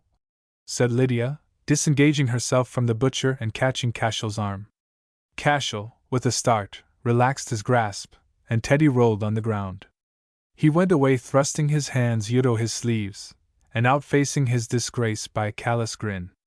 Cashel, without speaking, offered Lydia his arm, and she, seeing that her best course was to get away from that place with as few words as possible, accepted it, and then turned and thanked the butcher, who blushed and became speechless. The little man whose exclamation had interrupted the combat now waved his hat and cried, "The British Lion forever!" 3 cheers for Cashel Byron. Cashel turned upon him curtly and said, "Don't you make so free with other people's names, or perhaps you may get into trouble yourself." The little man retreated hastily, but the crowd responded with 3 cheers as Cashel, with Lydia on his arm, withdrew through a lane of disreputable-looking girls, roughs of Teddy's class, white-aproned shopmen who had left their counters to see the fight, and a few pale clerks, who looked with awe at the prize-fighter, and with wonder at the refined appearance of his companion. The two were followed by a double file of boys, who, with their eyes fixed earnestly on Cashel, walked on the footways while he conducted Lydia down the middle of the narrow street. Not one of them turned a somersault or uttered a shout. Intent on their hero, they pattered along, coming into collision with every object that lay in their path. At last Cashel stopped. They instantly stopped too. He took some bronze coin from his pocket, rattled it in his hand, and addressed them. "Boys!" Dead silence. "Do you know what I have to do to keep up my strength?" The hitherto steadfast eyes wandered uneasily. "I have to eat a little boy for supper every night, the last thing before to bed. Now I haven't quite made up my mind which of you would be the most to my taste, but if one of you comes a step further, I'll eat him. So away with you." And he jerked the coin to a considerable distance. There was a yell and a scramble, and Cashel and Lydia pursued their way unattended. Lydia had taken advantage of the dispersion of the boys to detach herself from Cashel's arm. She now said, speaking to him for the first time since she had interceded for Teddy, "I am sorry to have given you so much trouble, Mr. Cashel Byron. Thank you for interfering to protect me, but I was in no real danger. I would gladly have borne with a few rough words for the sake of avoiding a disturbance." "There!" cried Cashel. "I knew it. You'd a deal rather I had minded my own business and not interfered. You're sorry for the poor fellow I treated so badly, ain't you now? That's a woman all over. I have not said one of these things. Well, I don't see what else you mean. It's no pleasure to me to fight chance men in the streets for nothing. I don't get my living that way. And now that I have done it for your sake, you as good as tell me I ought to have kept myself quiet. Perhaps I am wrong. I hardly understand what passed. You seemed to drop from the clouds. Aha! You were glad when you found me at your elbow, in spite of your talk. Come now, weren't you glad to see me? I was, very glad indeed. But by what magic did you so suddenly subdue that man? And was it necessary to sully your hands by throttling him? It was a satisfaction to me, and it served him right. Surely a very poor satisfaction. Did you notice that someone in the crowd called out your name, and that it seemed to frighten the man terribly? Indeed? Odd, wasn't it? But you were saying that you thought I dropped from the sky. Why, I had been following you for 5 minutes before. What do you think of that? If I may take the liberty of asking, how did you come to be walking round Soho at such an hour with a little ragged boy? Lydia explained. When she finished, it was nearly dark, and they had reached Oxford Street, where, like Lucian in Regent's Park that afternoon, she became conscious that her companion was an object of curiosity to many of the young men who were lounging in that thoroughfare. "Alice will think that I am lost," she said, making a signal to a cabman. "Goodbye, and many thanks. I am always at home on Fridays, and shall be very happy to see you." She handed him a card. He took it, read it, looked at the back to see if there was anything written there, and then said dubiously, "I suppose there will be a lot of people." "Yes, you will meet plenty of people. H.M. I wish you'd let me see you home now. I won't ask to go any further than the gate." Lydia laughed. "You should be very welcome," she said. But I am quite safe, thank you. I need not trouble you. But suppose the cabman bullies you for double fare? Persisted Cashel. I have business up in Finchley, and your place is right in any way there. Upon my soul I have, he added, suspecting that she doubted him. I go every Tuesday evening to the St. John's Wood Cestus Club. I am hungry and in a hurry to get home, said Lydia. I must be gone and live, or stay and die, come if you will, but in any case let us go at once. She got into the cab, and Cashel followed, making some remark which she did not quite catch about its being too dark for any one to recognize him. They spoke little during the drive, which was soon over. Bashville was standing at the open door as they came to the house. When Cashel got out, the footman looked at him with interest and some surprise, but when Lydia alighted he was so startled that he stood open-mouthed, although he was trained to simulate insensibility to everything except his own business, and to do that as automatically as possible. Cashel bade Lydia good-bye, and shook hands with her. As she went into the house, she asked Bashville whether Miss Gough was within. To her surprise, he paid no attention to her, but stared after the retreating cab. She repeated the question.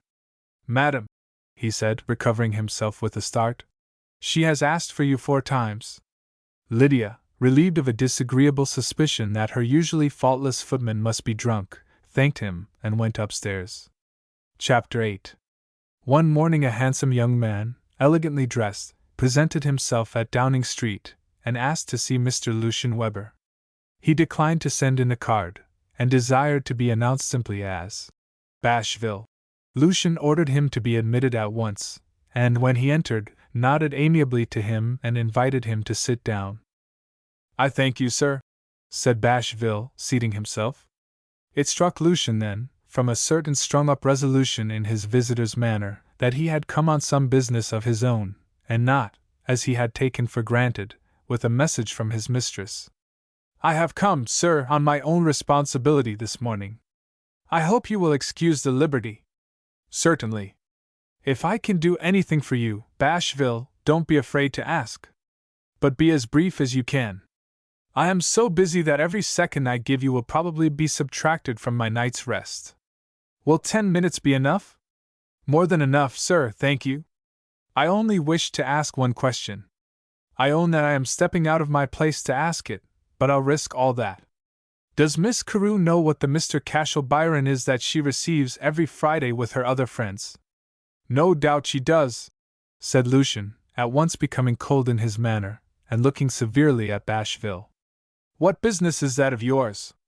Do you know what he is, sir? Said Bashville, returning Lucian's gaze steadily. Lucian changed countenance, and replaced a pen that had slipped from a rack on his desk. He is not an acquaintance of mine, he said. I only know him as a friend of Lord Worthington's. Sir, said Bashville, with sudden vehemence, he is no more to Lord Worthington than a racehorse his lordship bets on. I might as well set up to be a friend of his lordship because I, after a manner of speaking, know him. Byron is in the ring, sir. A common prize fighter. Lucian, recalling what had passed at Mrs. Hoskins' and Lord Worthington's sporting habits, believed the assertion at once. But he made a faint effort to resist conviction. Are you sure of this, Bashville? He said. Do you know that your statement is a very serious one? There is no doubt at all about it, sir. Go to any sporting public house in London and ask who is the best-known fighting man of the day, and they'll tell you, Cashel Byron. I know all about him, sir. Perhaps you have heard tell of Ned Skene, who was champion, belike, when you were at school. I believe I have heard the name. Just so, sir. Ned Skene picked up this Cashel Byron in the streets of Melbourne, where he was a common sailor boy, and trained him for the ring. You may have seen his name in the papers, sir. The sporting ones are full of him, and he was mentioned in the Times a month ago. I never read articles on such subjects. I have hardly time to glance through the ones that concern me. That's the way it is with everybody, sir. Miss Carew never thinks of reading the sporting intelligence in the papers, and so he passes himself off on her for her equal. He's well known for his wish to be thought a gentleman, sir, I assure you. I have noticed his manner as being odd, certainly. Odd, sir. Why, a child might see through him, for he has not the sense to keep his own secret. Last Friday he was in the library, and he got looking at the new biographical dictionary that Miss Carew contributed the article on Spinoza to. And what do you think he said, sir? This is a blessed book, he says. Here's 10 pages about Napoleon Bonaparte, and not one about Jack Randall, as if one fighting man wasn't as good as another. I knew by the way the mistress took up that saying, and drew him out, so to speak, on the subject, that she didn't know who she had in her house, and then I determined to tell you, sir. I hope you won't think that I come here behind his back out of malice against him. All I want is fair play. If I passed myself off on Miss Carew as a gentleman, I should deserve to be exposed as a cheat, and when he tries to take advantages that don't belong to him, I think I have a right to expose him. Quite right, said Lucian, who cared nothing for Bashville's motives. I suppose this Byron is a dangerous man to have any personal unpleasantness with. He knows his business, sir. I am a better judge of wrestling than half of these London professionals, but I never saw the man that could put a hug on him. Simple as he is, sir, he has a genius for fighting, and has beaten men of all sizes, weights, and colors. There's a new man from the Black Country, named Paradise, who says he'll beat him, but I won't believe it till I see it. Well, said Lucian, rising, I am much indebted to you, Bashville, for your information, and I will take care to let Miss Carew know how you have. Begging your pardon, sir, said Bashville, but if you please, no. I did not come to recommend myself at the cost of another man, and perhaps Miss Carew might not think it any great recommendation either.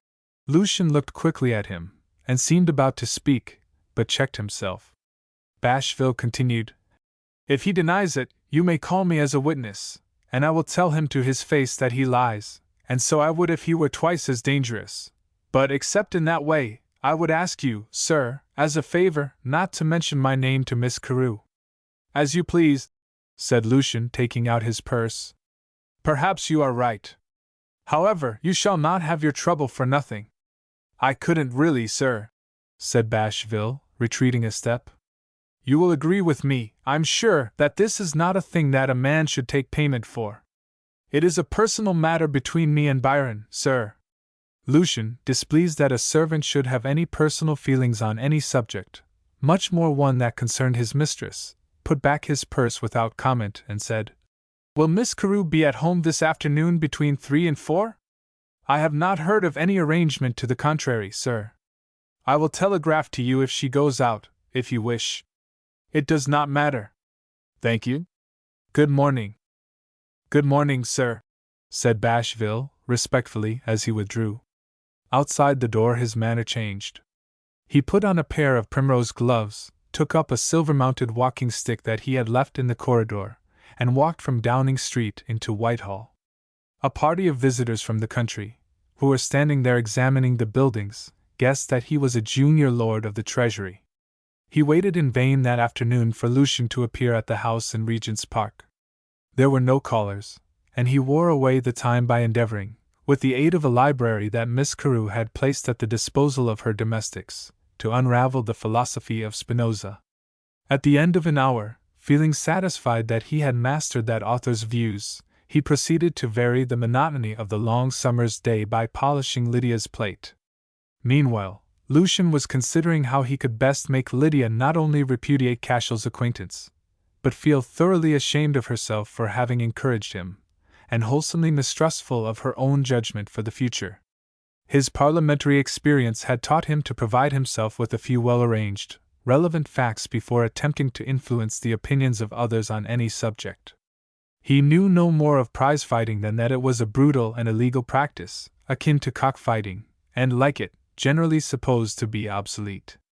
Knowing how prone Lydia was to suspect any received opinion of being a prejudice, he felt that he must inform himself more particularly.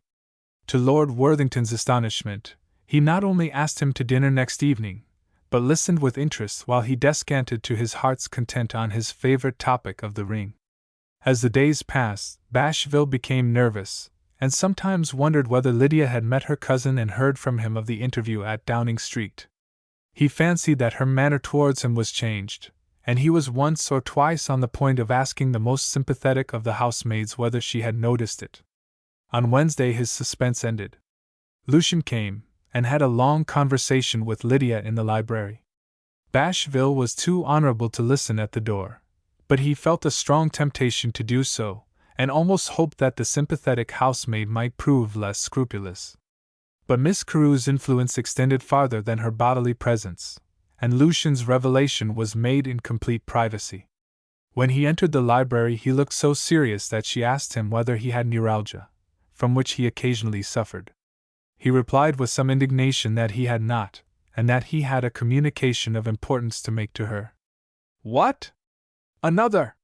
"Yes, another," he said with a sour smile.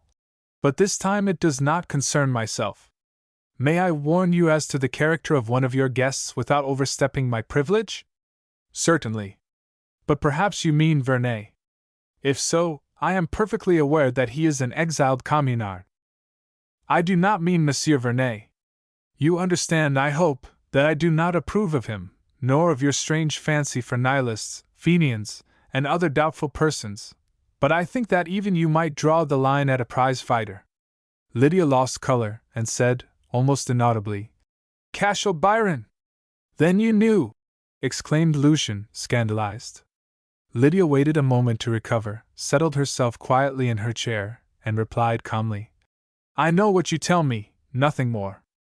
And now, will you explain to me exactly what a prize fighter is?"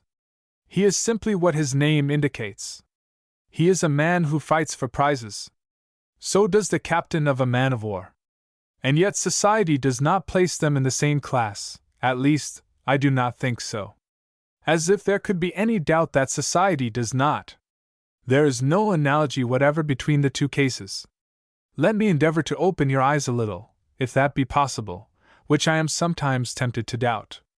A prize fighter is usually a man of naturally ferocious disposition, who has acquired some reputation among his associates as a bully, and who, by constantly quarreling, has acquired some practice in fighting. On the strength of this reputation he can generally find some gambler willing to stake a sum of money that he will vanquish a pugilist of established fame in single combat. Bets are made between the admirers of the two men, a prize is subscribed for, each party contributing a share. The combatants are trained as racehorses, gamecocks, or their like are trained. They meet, and beat each other as savagely as they can until one or the other is too much injured to continue the combat. This takes place in the midst of a mob of such persons as enjoy spectacles of the kind, that is to say, the vilest blackguards whom a large city can afford to leave at large, and many whom it cannot. As the prize money contributed by each side often amounts to upwards of £1,000, and as a successful pugilist commands far higher terms for giving tuition in boxing than a tutor at one of the universities does for coaching, you will see that such a man, while his youth and luck last, may have plenty of money, and may even, by aping the manners of the gentlemen whom he teaches, deceive careless people, especially those who admire eccentricity, as to his character and position. What is his true position? I mean before he becomes a prize fighter.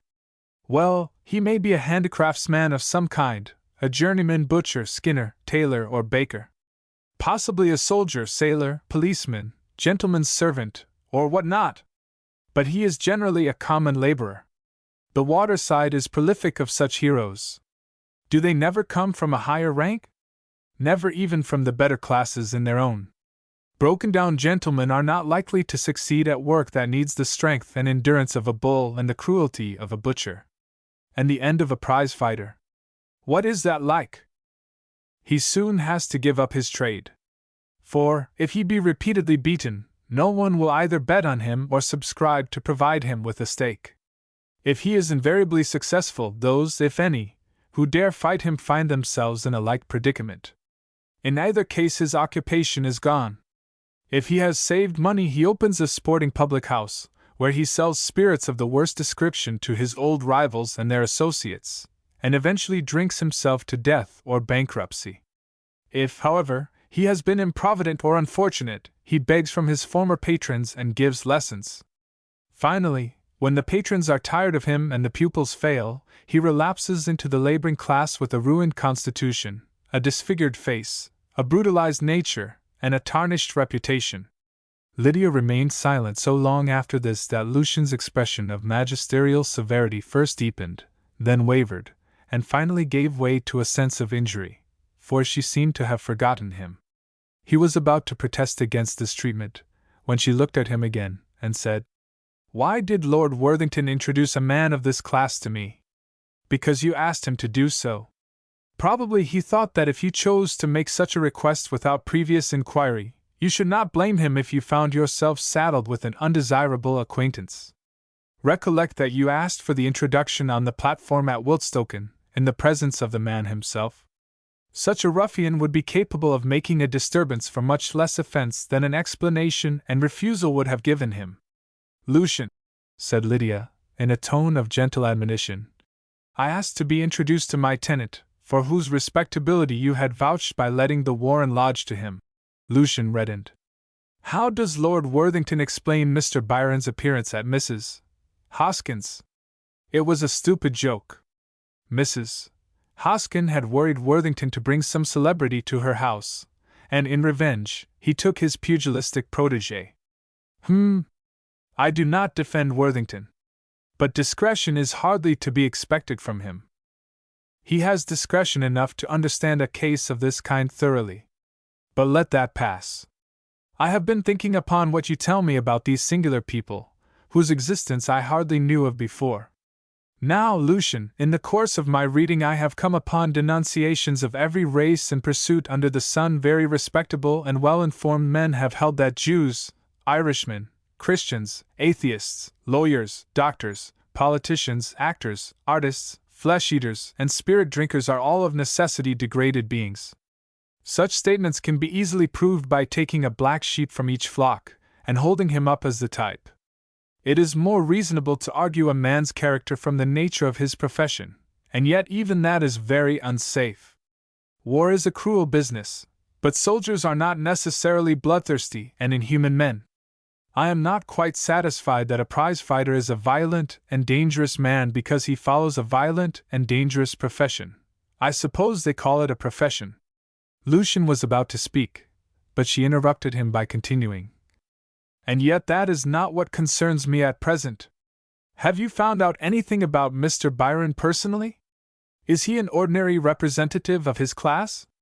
"No, I should rather think, and hope, that he is a very extraordinary representative of it. I have traced his history back to his boyhood, when he was a cabin boy.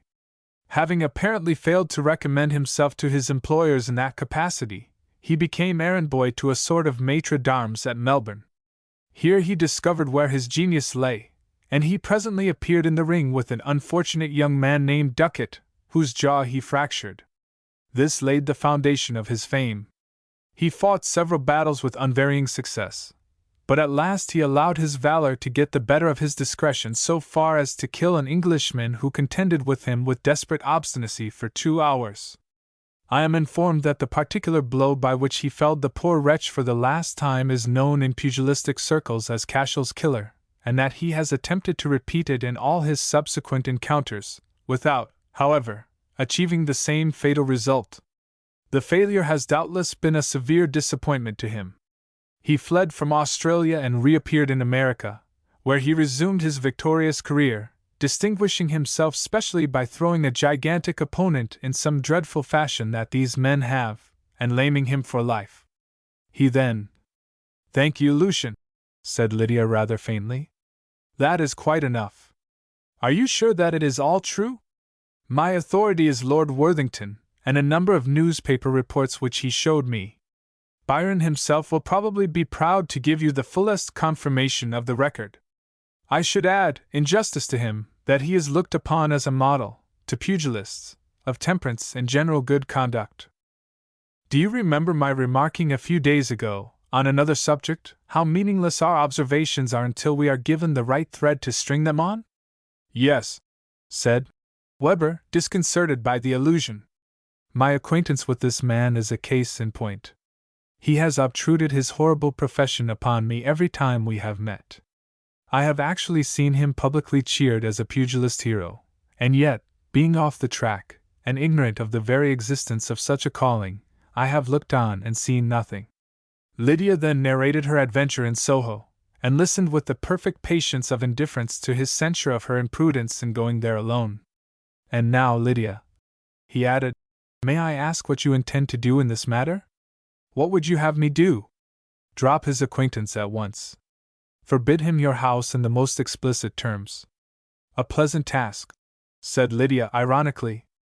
But I will do it, not so much, perhaps, because he is a prize-fighter, as because he is an impostor. Now go to the writing table and draft me a proper letter to send him. Lucian's face elongated. I think, he said, you can do that better for yourself. It is a delicate sort of thing. Yes. It is not so easy as you implied a moment ago. Otherwise I should not require your assistance. As it is, she pointed again to the table. Lucian was not ready with an excuse. He sat down reluctantly and, after some consideration, indited the following. Miss Carew presents her compliments to Mr. Cashel Byron, and begs to inform him that she will not be at home during the remainder of the season as heretofore. She therefore regrets that she cannot have the pleasure of receiving him on Friday afternoon. I think you will find that sufficient, said Lucian. Probably, said Lydia, smiling as she read it. But what shall I do if he takes offense, calls here, breaks the windows, and beats Bashville? Were I in his place, that is what such a letter would provoke me to do. He dare not give any trouble. But I will warn the police if you feel anxious. By no means. We must not show ourselves inferior to him in courage, which is, I suppose, his cardinal virtue. If you write the note now, I will post it for you. No, thank you. I will send it with my other letters. Lucian would rather have waited, but she would not write while he was there. So he left, satisfied on the whole with the success of his mission. When he was gone, she took a pen, endorsed his draft neatly, placed it in a drawer, and wrote to Cashel thus. Dear Mr. Cashel Byron, I have just discovered your secret. I am sorry, but you must not come again. Farewell. Yours faithfully, Lydia Carew. Lydia kept this note by her until next morning, when she read it through carefully. She then sent Bashville to the post with it. Chapter 9. Cashel's pupils frequently requested him to hit them hard, not to play with them, to accustom them to regular, right down, severe hitting, and no nonsense. He only pretended to comply, for he knew that a black eye or a loosened tooth would be immoderately boasted of if received in combat with a famous pugilist, and that the sufferer's friends would make private notes to avoid so rough a professor. But when Miss Carew's note reached him, he made an exception to his practice in this respect. A young guardsman, whose lesson began shortly after the post arrived, remarked that Cashel was unusually distraught. He therefore exhorted his instructor to wake up and pitch into him in earnest. Immediately he received a blow in the epigastrium that stretched him, almost insensible, on the floor. Rising with his complexion considerably whitened, he recollected an appointment which would prevent him from finishing his lesson, and withdrew, declaring in a somewhat shaky voice that that was the sort of bout he really enjoyed. Cashel did not at first make any profitable use of the leisure thus earned. He walked to and fro, cursing, and occasionally stopping to read the letter. His restlessness only increased his agitation. The arrival of a Frenchman whom he employed to give lessons in fencing made the place unendurable to him. He changed his attire, went out, called a cab, and bade the driver, with an oath, drive to Lydia's house as fast as the horse could go. The man made all the haste he could, and was presently told impatiently that there was no hurry. Accustomed to this sort of inconsistency, he was not surprised when, as they approached the house, he was told not to stop but to drive slowly past. Then, in obedience to further instructions, he turned and repassed the door. As he did so, a lady appeared for an instant at a window. Immediately his fare, with a groan of mingled rage and fear, sprang from the moving vehicle, rushed up the steps of the mansion, and rang the bell violently. Bashville, faultlessly dressed and impassibly mannered, opened the door. In reply to Cashel's half-inarticulate inquiry, he said, Miss Carew is not at home. You lie, said Cashel, his eyes suddenly dilating. I saw her. Bashville reddened, but replied coolly, Miss Carew cannot see you today. Go and ask her, returned Cashel sternly, advancing. Bashville, with compressed lips, seized the door to shut him out, but Cashel forced it back against him, sent him reeling some paces by its impact, went in, and shut the door behind him. He had to turn from Bashville for a moment to do this, and before he could face him again he was clutched, tripped, and flung down upon the tessellated pavement of the hall. When Cashel gave him the lie, and pushed the door against him, the excitement he had been suppressing since his visit to Lucian exploded. He had thrown Cashel in Cornish fashion, and now desperately awaited the upshot. Cashel got up so rapidly that he seemed to rebound from the flags. Bashville, involuntarily cowering before his onslaught, just escaped his right fist, and felt as though his heart had been drawn with it as it whizzed past his ear. He turned and fled frantically upstairs, mistaking for the clatter of pursuit the noise with which Cashel, overbalanced by his ineffectual blow, stumbled against the banisters. Lydia was in her boudoir with Alice when Bashville darted in and locked the door. Alice rose and screamed. Lydia, though startled, and that less by the unusual action than by the change in a familiar face which she had never seen influenced by emotion before, sat still and quietly asked what was the matter. Bashville checked himself for a moment. Then he spoke unintelligibly, and went to the window, which he opened. Lydia divined that he was about to call for help to the street. Bashville, she said authoritatively, be silent, and close the window. I will go downstairs myself. Bashville then ran to prevent her from unlocking the door, but she paid no attention to him. He did not dare to oppose her forcibly. He was beginning to recover from his panic, and to feel the first stings of shame for having yielded to it. Madam, he said, Byron is below, and he insists on seeing you. He's dangerous, and he's too strong for me. I have done my best, on my honor I have. Let me call the police. Stop, he added, as she opened the door. If either of us goes, it must be me.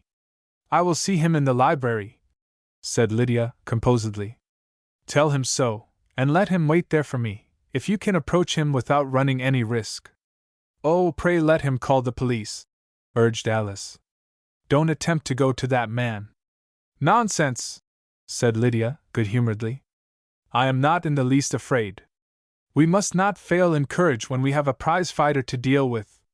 Bashville, white, and preventing with difficulty his knees from knocking together, went downstairs and found Cashel leaning upon the balustrade, panting, and looking perplexedly about him as he wiped his dabbled brow. Bashville approached him with the firmness of a martyr, halted on the third stair, and said, Miss Carew will see you in the library. Come this way, please. Cashel's lips moved, but no sound came from them. He followed Bashville in silence. When they entered the library, Lydia was already there. Bashville withdrew without a word. Then Cashel sat down, and to her consternation, bent his head on his hand and yielded to an hysterical convulsion. Before she could resolve how to act, he looked up at her with his face distorted and discolored, and tried to speak. Pray be calm, said Lydia. I am told that you wish to speak to me. I don't wish to speak to you ever again, said Cashel, hoarsely. You told your servant to throw me down the steps. That's enough for me. Lydia caught from him the tendency to sob which he was struggling with, but she repressed it, and answered firmly, If my servant has been guilty of the least incivility to you, Mr. Cashel Byron, he has exceeded his orders. It doesn't matter, said Cashel. He may thank his luck that he has his head on. If I had planted on him that time, but he doesn't matter. Hold on a bit, I can't talk, I shall get my second wind presently, and then. Cashel stopped a moment to pant, and then asked, Why are you going to give me up? Lydia ranged her wits in battle array, and replied, Do you remember our conversation at Mrs. Hoskins'? Yes. You admitted then that if the nature of your occupation became known to me, our acquaintance should cease. That has now come to pass. That was all very fine talk to excuse my not telling you. But I find, like many another man when put to the proof, that I didn't mean it. Who told you I was a fighting man? I had rather not tell you that. Aha! Said Cashel, with a triumph that was half choked by the remnant of his hysteria. Who is trying to make a secret now, I should like to know? I do so in this instance because I am afraid to expose a friend to your resentment. And why? He's a man, of course, else you wouldn't be afraid. You think that I'd go straight off and murder him. Perhaps he told you that it would come quite natural to a man like me, a ruffian like me, to smash him up. That comes of being a coward. People run my profession down, not because there is a bad one or two in it, there's plenty of bad bishops, if you come to that, but because they're afraid of us. You may make yourself easy about your friend. I am accustomed to get well paid for the beatings I give, and your own common sense ought to tell you that anyone who is used to being paid for a job is just the last person in the world to do it for nothing. I find the contrary to be the case with first-rate artists, said Lydia. Thank you, retorted Cashel, sarcastically. I ought to make you a bow for that. I'm glad you acknowledge that it is an art. But, said Lydia seriously, it seems to me that it is an art wholly antisocial and retrograde. And I fear that you have forced this interview on me to no purpose.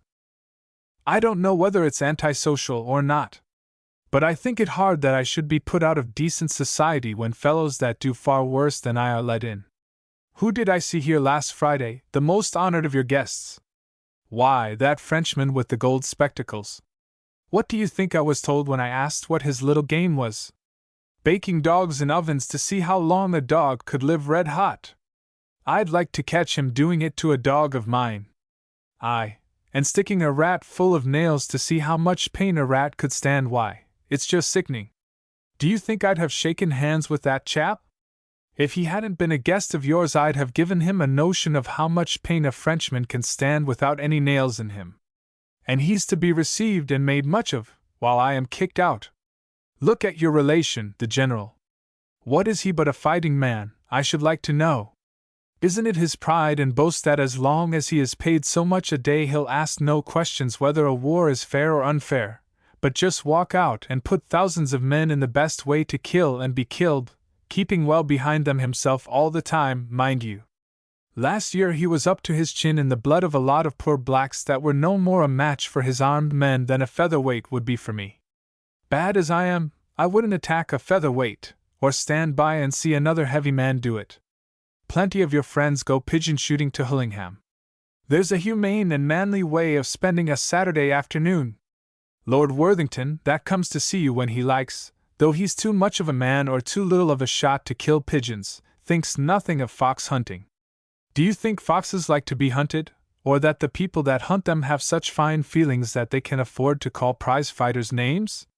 Look at the men that get killed or lamed every year at steeplechasing, fox hunting, cricket, and football. Dozens of them. Look at the thousands killed in battle.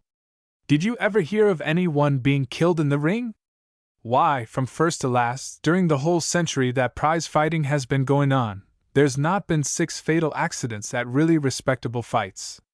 It's safer than dancing. Many a woman has danced her skirt into the fire and been burned. I once fought a man who had spoiled his constitution with bad living, and he exhausted himself so by going on and on long after he was beaten that he died of it, and nearly finished me, too. If you'd heard the fuss that even the oldest fighting men made over it, you'd have thought that a baby had died from falling out of its cradle. A good milling does a man more good than harm. And if all these, dog bakers, and soldiers, and pigeon shooters, and fox hunters, and the rest of them, are made welcome here, why am I shut out like a brute beast? Truly I do not know, said Lydia, puzzled. Unless it be that your colleagues have failed to recommend themselves to society by their extra-professional conduct as the others have. I grant you that fighting men aren't gentlemen, as a rule. No more were painters or poets once upon a time.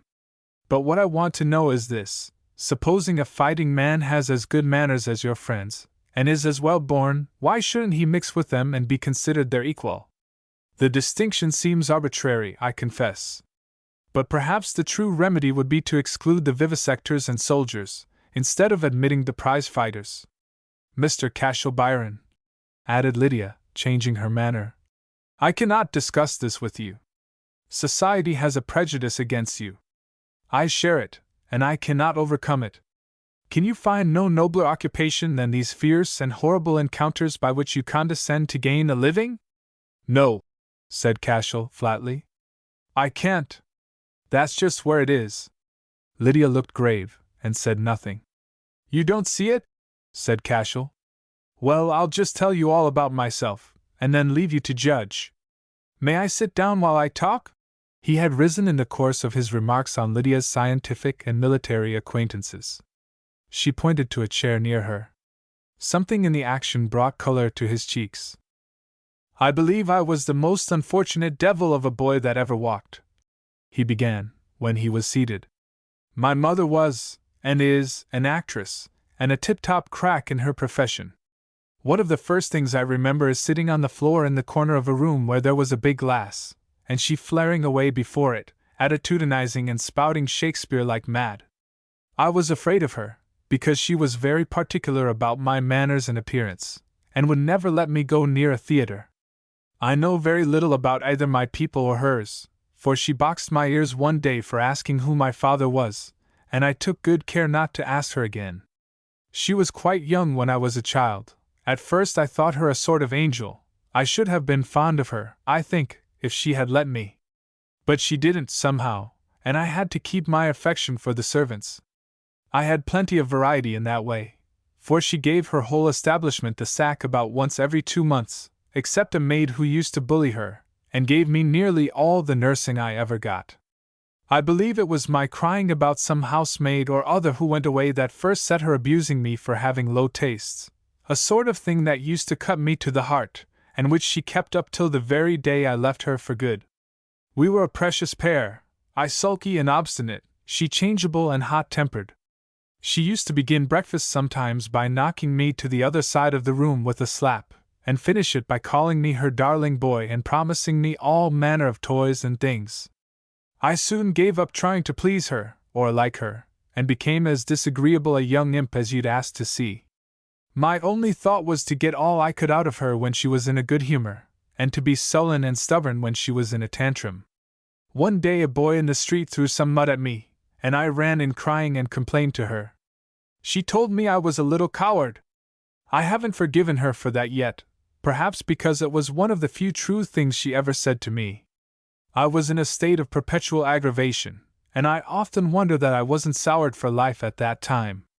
At last I got to be such a little fiend that when she hit me I used to guard off her blows, and looked so wicked that I think she got afraid of me. Then she put me to school, telling me that I had no heart, and telling the master that I was an ungovernable young brute. So I, like a little fool, cried at leaving her, and she, like a big one, cried back again over me, just after telling the master what a bad one I was, mind you, and off she went, leaving her darling boy and blessed child howling at his good luck in getting rid of her. I was a nice boy to let loose in a school. I could speak as well as an actor, as far as pronunciation goes, but I could hardly read words of one syllable, and as to writing, I couldn't make pothooks and hangers respectably. To this day, I can no more spell than old Ned Scheme can. What was a worse sort of ignorance was that I had no idea of fair play. I thought that all servants would be afraid of me, and that all grown-up people would tyrannize over me. I was afraid of everybody, afraid that my cowardice would be found out, and as angry and cruel in my ill tempers as cowards always are.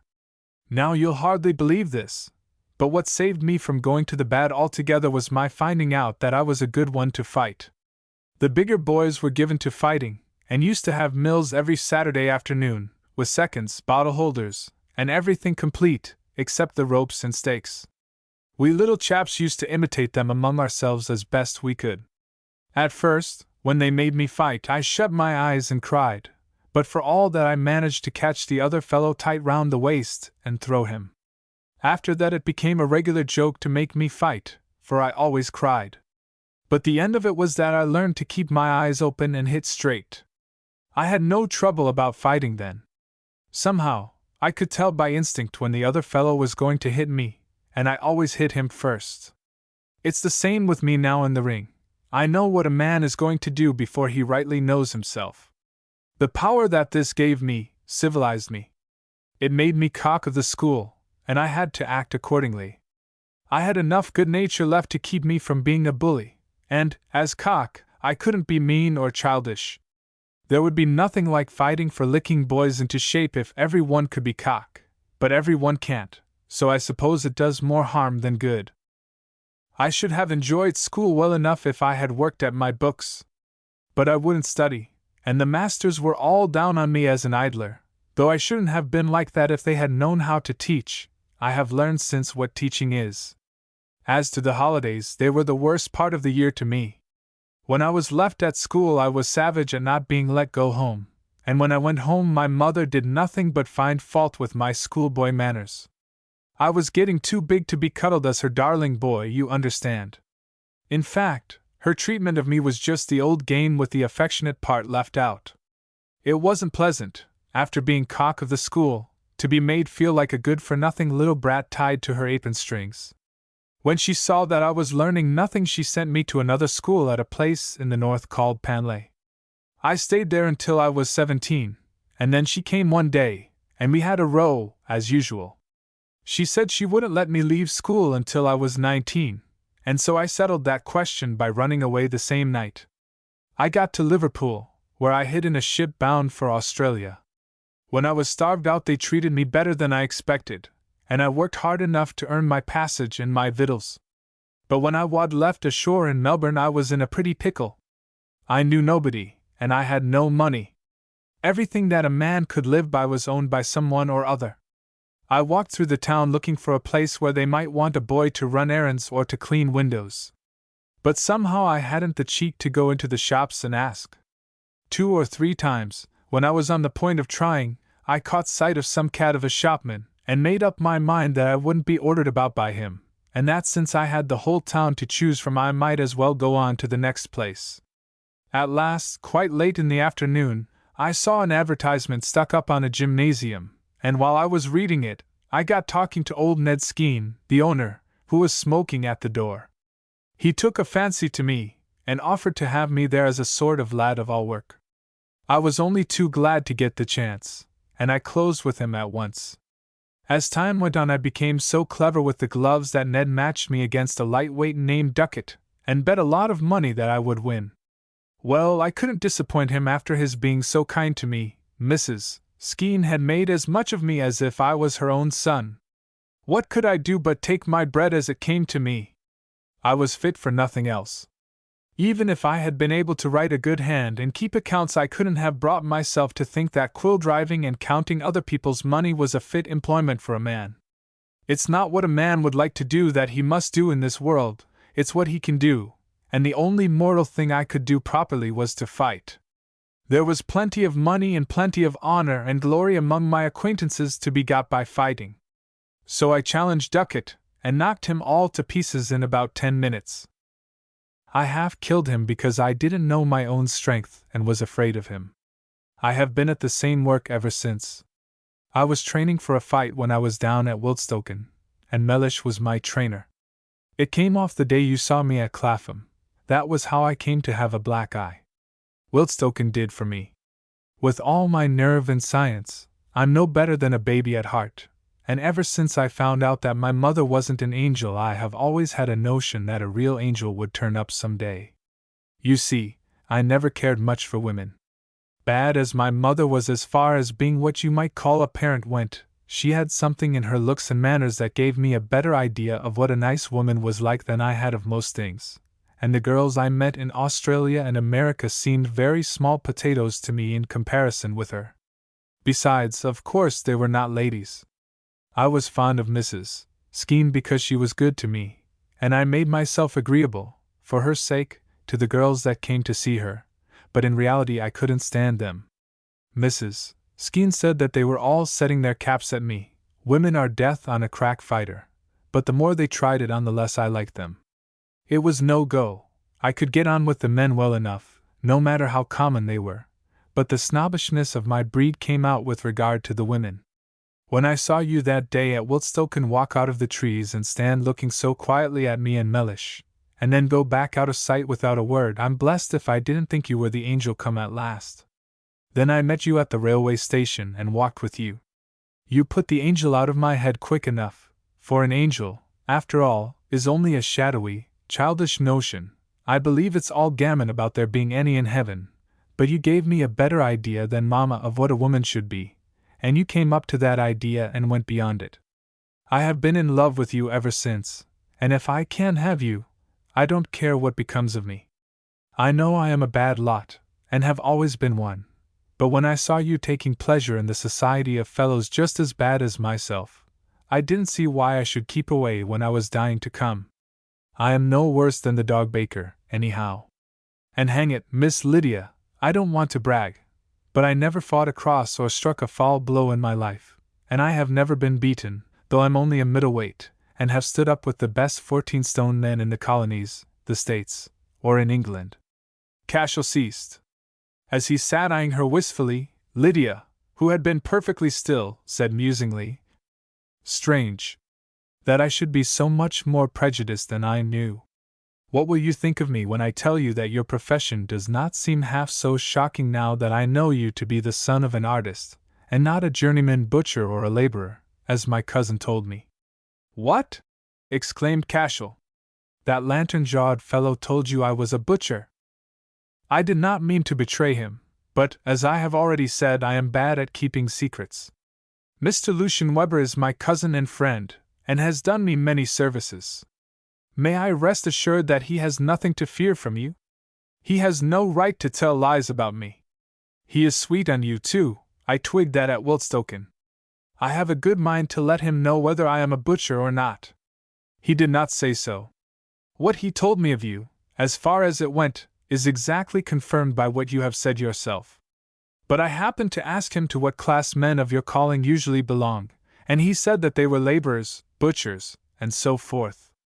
Do you resent that? I see plainly enough that you won't let me resent it. I should like to know what else he said of me. But he was right enough about the butchers. There are all sorts of blackguards in the ring, there's no use in denying it. Since it's been made illegal, decent men won't go into it. But, all the same, it's not the fighting men, but the betting men, that bring discredit on it. I wish your cousin had held his confounded tongue. I wish you had forestalled him by telling me the truth. I wish I had, now. But what's the use of wishing? I didn't dare run the chance of losing you. See how soon you forbade me the house when you did find out. It made little difference," said Lydia gravely. "You were always friendly to me," said Cashel plaintively. "More so than you were to me. You should not have deceived me. And now I think we had better part. I am glad to know your history, and I admit that when you embraced your profession you made perhaps the best choice that society offered you. I do not blame you. But you give me the sack. Is that it? What do you propose, Mr. Cashel Byron? Is it to visit my house in the intervals of battering and maiming butchers and laborers?" "No, it's not," retorted Cashel. "You're very aggravating. I won't stay much longer in the ring now, because my luck is too good to last. I shall have to retire soon, luck or no luck, because no one can match me. Even now there's nobody except Bill Paradise that pretends to be able for me, and I'll settle him in September if he really means business. After that I'll retire. I expect to be worth £10,000 then. £10,000, I'm told, is the same as 500 a year. Well, I suppose, judging from the style you keep here, that you're worth as much more, besides your place in the country. So, if you will marry me, we shall have 1,000 a year between us. I don't know much of money matters, but at any rate we can live like fighting cocks on that much. That's a straight and businesslike proposal, isn't it? And if I refuse?" said Lydia, with some sternness. "Then you may have the £10,000 to do what you like with," said Cashel, despairingly. "It won't matter what becomes of me. I won't go to the devil for you or any woman if I can help it, but where's the good of saying if you refuse? I know I don't express myself properly, I'm a bad hand at sentimentality, but if I had as much gab as a poet, I couldn't be any fonder of you, or think more highly of you. But you are mistaken as to the amount of my income. That doesn't matter a bit. If you have more, why, the more the merrier. If you have less, or if you have to give up all your property when you're married, I will soon make another 10,000 to supply the loss. Only give me one good word, and by George, I'll fight the 7 champions of Christendom, one down and t'other come on, for 5,000 a side each. Hang the money! I am richer than you suppose, said Lydia unmoved. I cannot tell you exactly how much I possess, but my income is about £40,000. £40,000! Ejaculated Cashel. Holy Moses! I didn't think the Queen had so much as that. He paused a moment, and became very red. Then, in a voice broken by mortification, he said, I see I have been making a fool of myself, and took his hat and turned to go. It does not follow that you should go at once without a word, said Lydia, betraying nervousness for the first time during the interview. Oh, that's all right, said Cashel. I may be a fool while my eyes are shut, but I'm sensible enough when they're open. I have no business here. I wish to the Lord I had stayed in Australia. Perhaps it would have been better, said Lydia, troubled. But since we have met, it is useless to deplore it, and let me remind you of one thing. You have pointed out to me that I have made friends of men whose pursuits are no better than yours. I do not wholly admit that, but there is one respect in which they are on the same footing as you. They are all, as far as worldly gear is concerned, much poorer than I. Many of them, I fear, are much poorer than you are. Cashel looked up quickly with returning hope, but it lasted only a moment. He shook his head dejectedly. I am at least grateful to you, she continued, because you have sought me for my own sake, knowing nothing of my wealth. I should think not, groaned Cashel. Your wealth may be a very fine thing for the other fellows, and I'm glad you have it, for your own sake. But it's a settler for me. It's knocked me out of time, so it has. I shan't come up again, and the sooner the sponge is chucked up in my corner, the better. So goodbye. Goodbye, said Lydia, almost as pale as he had now become. Since you will have it so. Since the devil will have it so, said Cashel, ruefully. It's no use wishing to have it any other way. The luck is against me. I hope, Miss Carew, that you'll excuse me for making such an ass of myself. It's all my blessed innocence. I never was taught any better. I have no quarrel with you except on the old score of hiding the truth from me, and that I forgive you, as far as the evil of it affects me. As for your declaration of attachment to me personally, I have received many similar ones that have flattered me less. But there are certain scruples between us. You will not court a woman 100-fold richer than yourself, and I will not entertain a prize-fighter. My wealth frightens every man who is not a knave, and your profession frightens every woman who is not a fury. Then you, just tell me this, said Cashel eagerly. Suppose I were a rich swell, and were not a— No, said Lydia, peremptorily interrupting him. I will suppose nothing but what is. Cashel relapsed into melancholy. If you only hadn't been kind to me, he said. I think the reason I love you so much is that you're the only person that is not afraid of me. Other people are civil because they daren't be otherwise to the cock of the ring. It's a lonely thing to be a champion. You knew nothing about that, and you knew I was afraid of you, and yet you were as good as gold. It is also a lonely thing to be a very rich woman. People are afraid of my wealth, and of what they call my learning. We two have at least one experience in common. Now do me a great favor by going. We have nothing further to say. I'll go in 2 seconds. But I don't believe much in your being lonely. That's only fancy. Perhaps so. Most feelings of this kind are only fancies. There was a pause. Then Cashel said, I don't feel half so downhearted as I did a minute ago. Are you sure that you're not angry with me? Quite sure. Pray let me say goodbye. And may I never see you again? Never at all, world without end, amen? Never as the famous prize-fighter. But if a day should come when Mr. Cashel Byron will be something better worthy of his birth and nature, I will not forget an old friend. Are you satisfied now? Cashel's face began to glow, and the roots of his hair to tingle. One thing more, he said. If you meet me by chance in the street before that, will you give me a look? I don't ask for a regular bow, but just a look to keep me going. I have no intention of cutting you, said Lydia gravely. But do not place yourself purposely in my way. Honor bright, I won't. I'll content myself with walking through that street in Soho occasionally. Now I'm off. I know you're in a hurry to be rid of me. So Goodby, stop a bit though.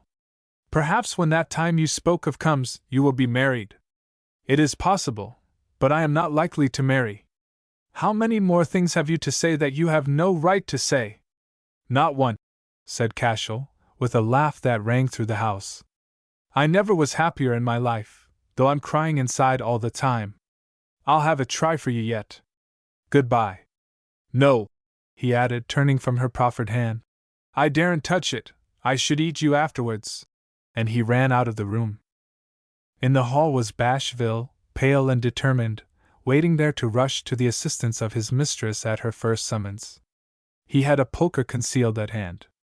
Having just heard a great laugh, and seeing Cashel come downstairs in high spirits, he stood stock still, and did not know what to think. Well, old chap, said Cashel, boisterously, slapping him on the shoulder. So you're alive yet? Is there any one in the dining room? No, said Bashville. There's a thick carpet there to fall soft on, said Cashel, pulling Bashville into the room. Come along. Now, show me that little trick of yours again. Come, don't be afraid. Down with me. Take care you don't knock my head against the fire irons. But be hanged. You were spry enough at it before. Come. Bashville, after a moment's hesitation, seized Cashel, who immediately became grave and attentive, and remained imperturbably so while Nashville expertly threw him. He sat for a moment thinking on the hearthrug before he rose. I see, he said then, getting up. Now do it again. But it makes such a row, remonstrated Bashville. Only once more. There'll be no row this time. Well, you are an original sort of cove, said Bashville, complying. But instead of throwing his man, he found himself wedged into a collar formed by Cashel's arms, the least constriction of which would have strangled him. Cashel again roared with laughter as he released him. That's the way, ain't it? He said. You can't catch an old fox twice in the same trap. Do you know any more falls? I do, said Bashville. But I really can't show them to you here. I shall get into trouble on account of the noise. You can come down to me whenever you have an evening out, said Cashel, handing him a card. To that address, and show me what you know, and I'll see what I can do with you. There's the making of a man in you. You're very kind, said Bashville, pocketing the card with a grin. And now let me give you a word of advice that will be of use to you as long as you live, said Cashel, impressively. You did a very silly thing today. You threw a man down, a fighting man, and then stood looking at him like a fool, waiting for him to get up and kill you. If ever you do that again, fall on him as heavily as you can the instant he's off his legs. Drop your shoulder well into him, and if he pulls you over, make play with the back of your head. If he's altogether too big for you, put your knee on his throat as if by accident. But on no account stand and do nothing. It's flying in the face of Providence. Cashel emphasized these counsels by taps of his forefinger on one of Bashville's buttons. In conclusion, he nodded, opened the house door, and walked away in buoyant spirits. Lydia, standing near the library window, saw him pass, and observed how his light, alert step and a certain gamesome assurance of manner marked him off from a genteelly promenading middle-aged gentleman, a trudging workman, and a vigorously striding youth who were also passing by. The iron railings through which she saw him reminded her of the admirable and dangerous creatures which were passing and repassing behind iron bars in the park yonder. But she exulted, in her quiet manner, in the thought that, dangerous as he was, she had no fear of him.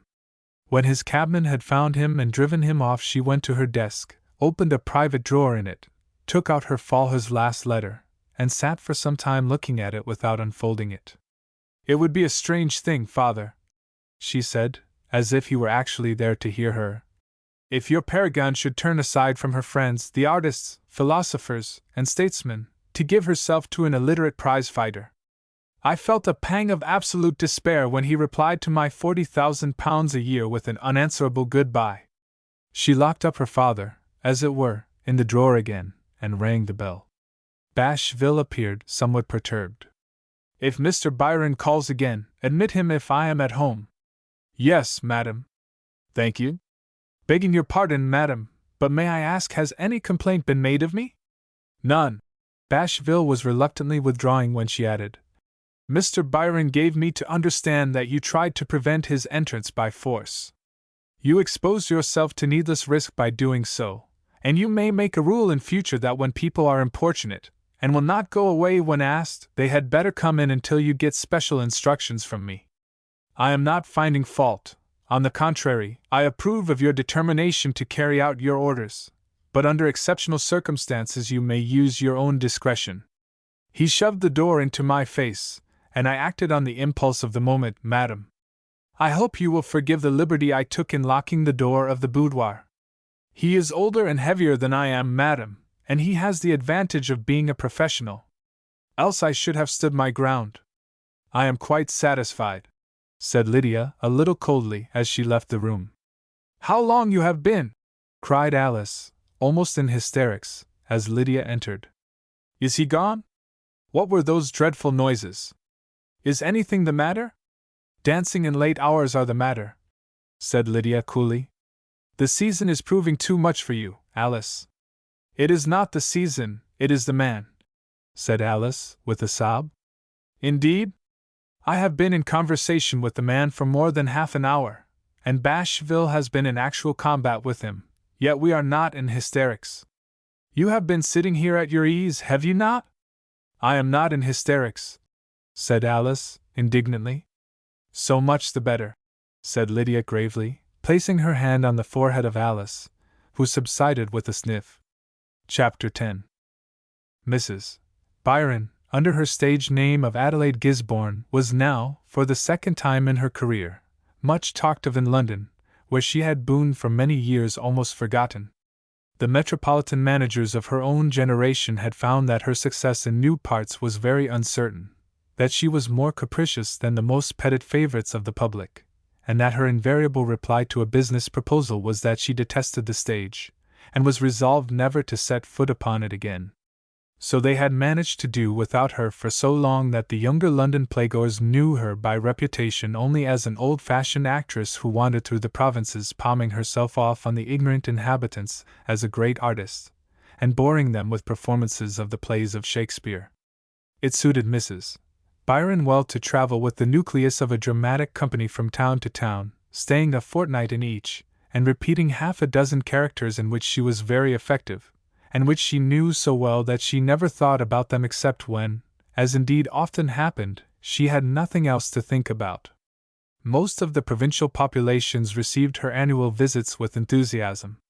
Among them she found herself more excitingly applauded before the curtain, her authority more despotic behind it, her expenses smaller, and her gains greater than in London, for which she accordingly cared as little as London cared for her.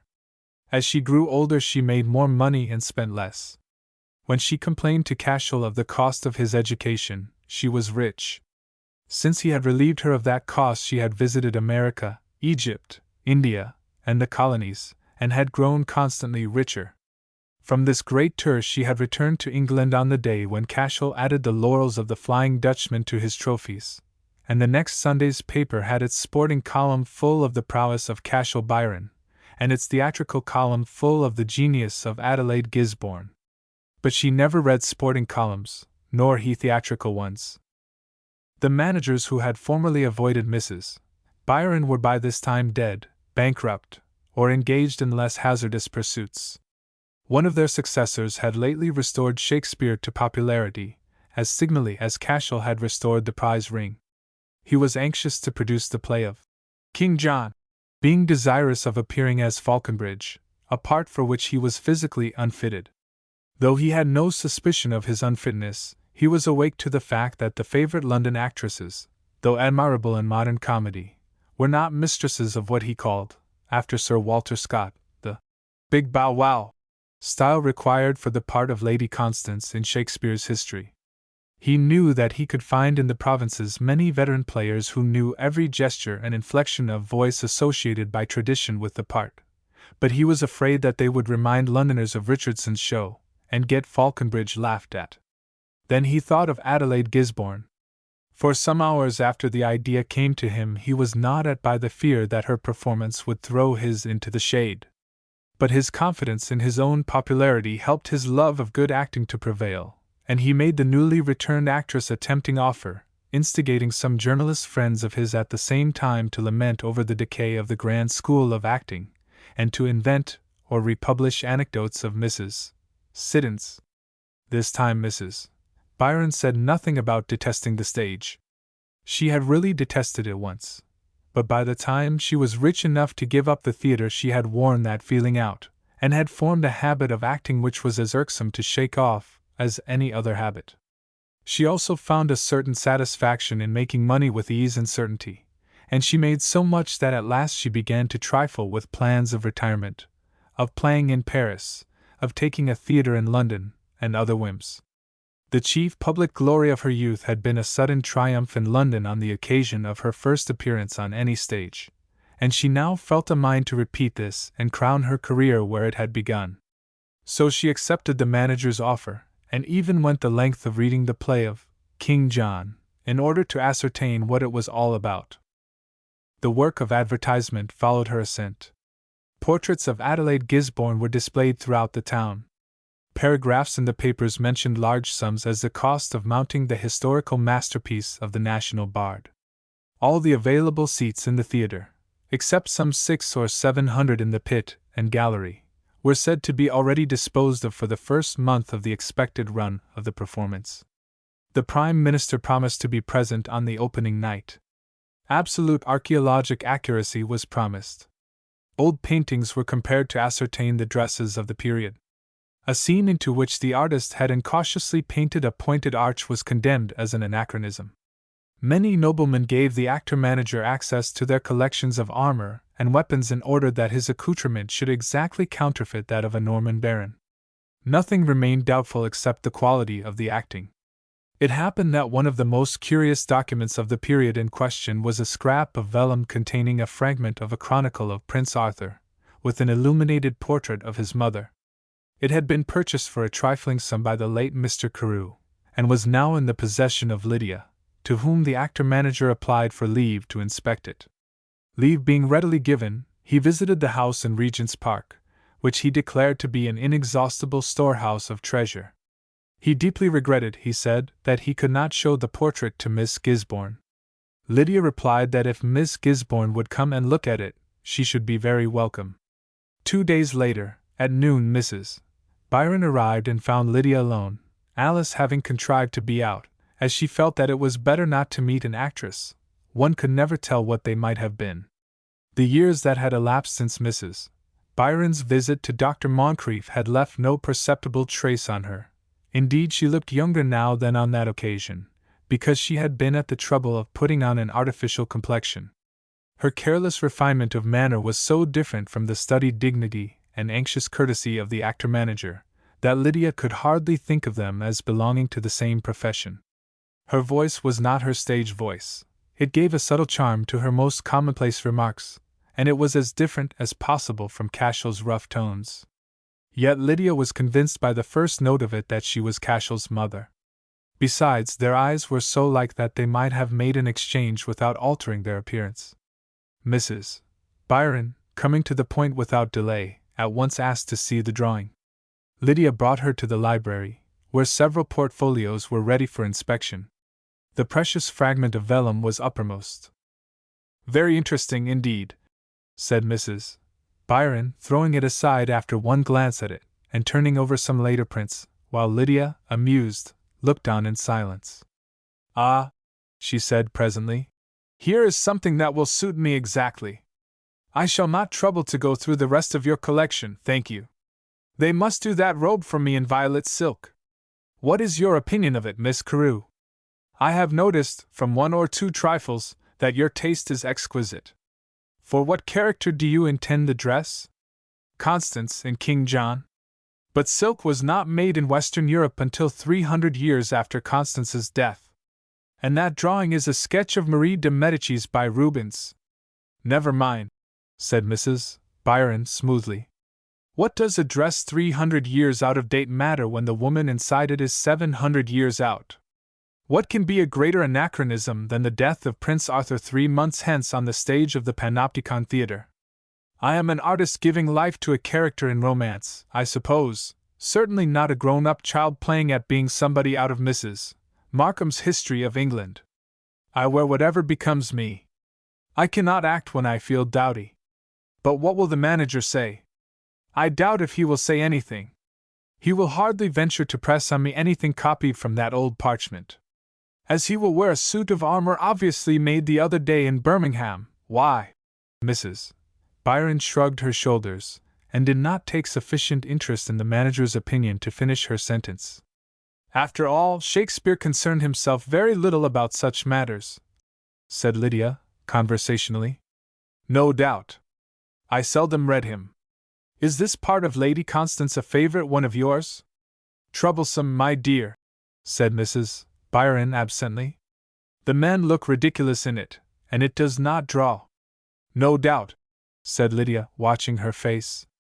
But I spoke rather of your personal feeling towards the character. Do you, for instance, like portraying maternal tenderness on the stage? Maternal tenderness, said Mrs. Byron with sudden nobleness, is far too sacred a thing to be mimicked. Have you any children? No, said Lydia demurely. I am not married. Of course not. You should get married. Maternity is a liberal education in itself. Do you think that it suits every woman? Undoubtedly. Without exception. Only think, dear Miss Carew, of the infinite patois with which you must tend a child, of the necessity of seeing with its little eyes and with your own wise ones at the same time, of bearing without reproach the stabs it innocently inflicts, of forgiving its 100 little selfishnesses, of living in continual fear of wounding its exquisite sensitiveness, or rousing its bitter resentment of injustice and caprice.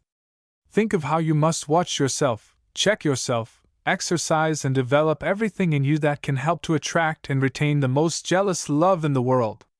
Believe me, it is a priceless trial to be a mother. It is a royal compensation for having been born a woman. Nevertheless, said Lydia, I wish I had been born a man. Since you seem to have thought deeply into these problems, I will venture to ask you a question. Do you not think that the acquirement of an art demanding years of careful self-study and training, such as yours, for example, is also of great educational value? Almost a sufficient discipline to make one a good mother? Nonsense, said Mrs. Byron decidedly. People come into the world ready-made. I went on the stage when I was 18, and succeeded at once. Had I known anything of the world, or been 4 years older, I should have been weak, awkward, timid, and flat. It would have taken me 12 years to crawl to the front. But I was young, passionate, beautiful, and indeed terrible, for I had run away from home 2 years before, and been cruelly deceived.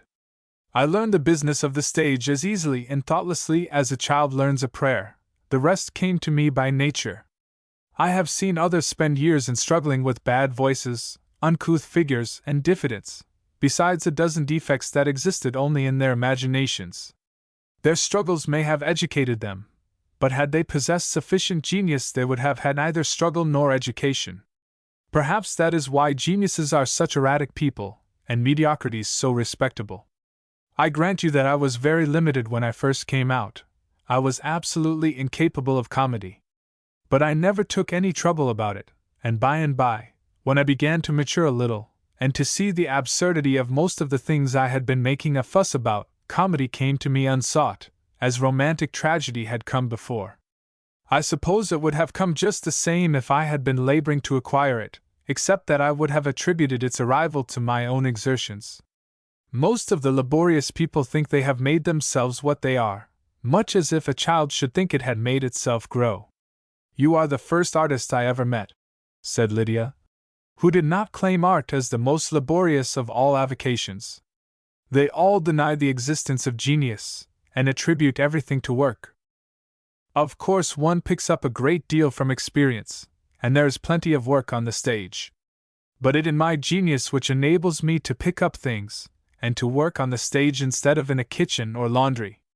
You must be very fond of your profession.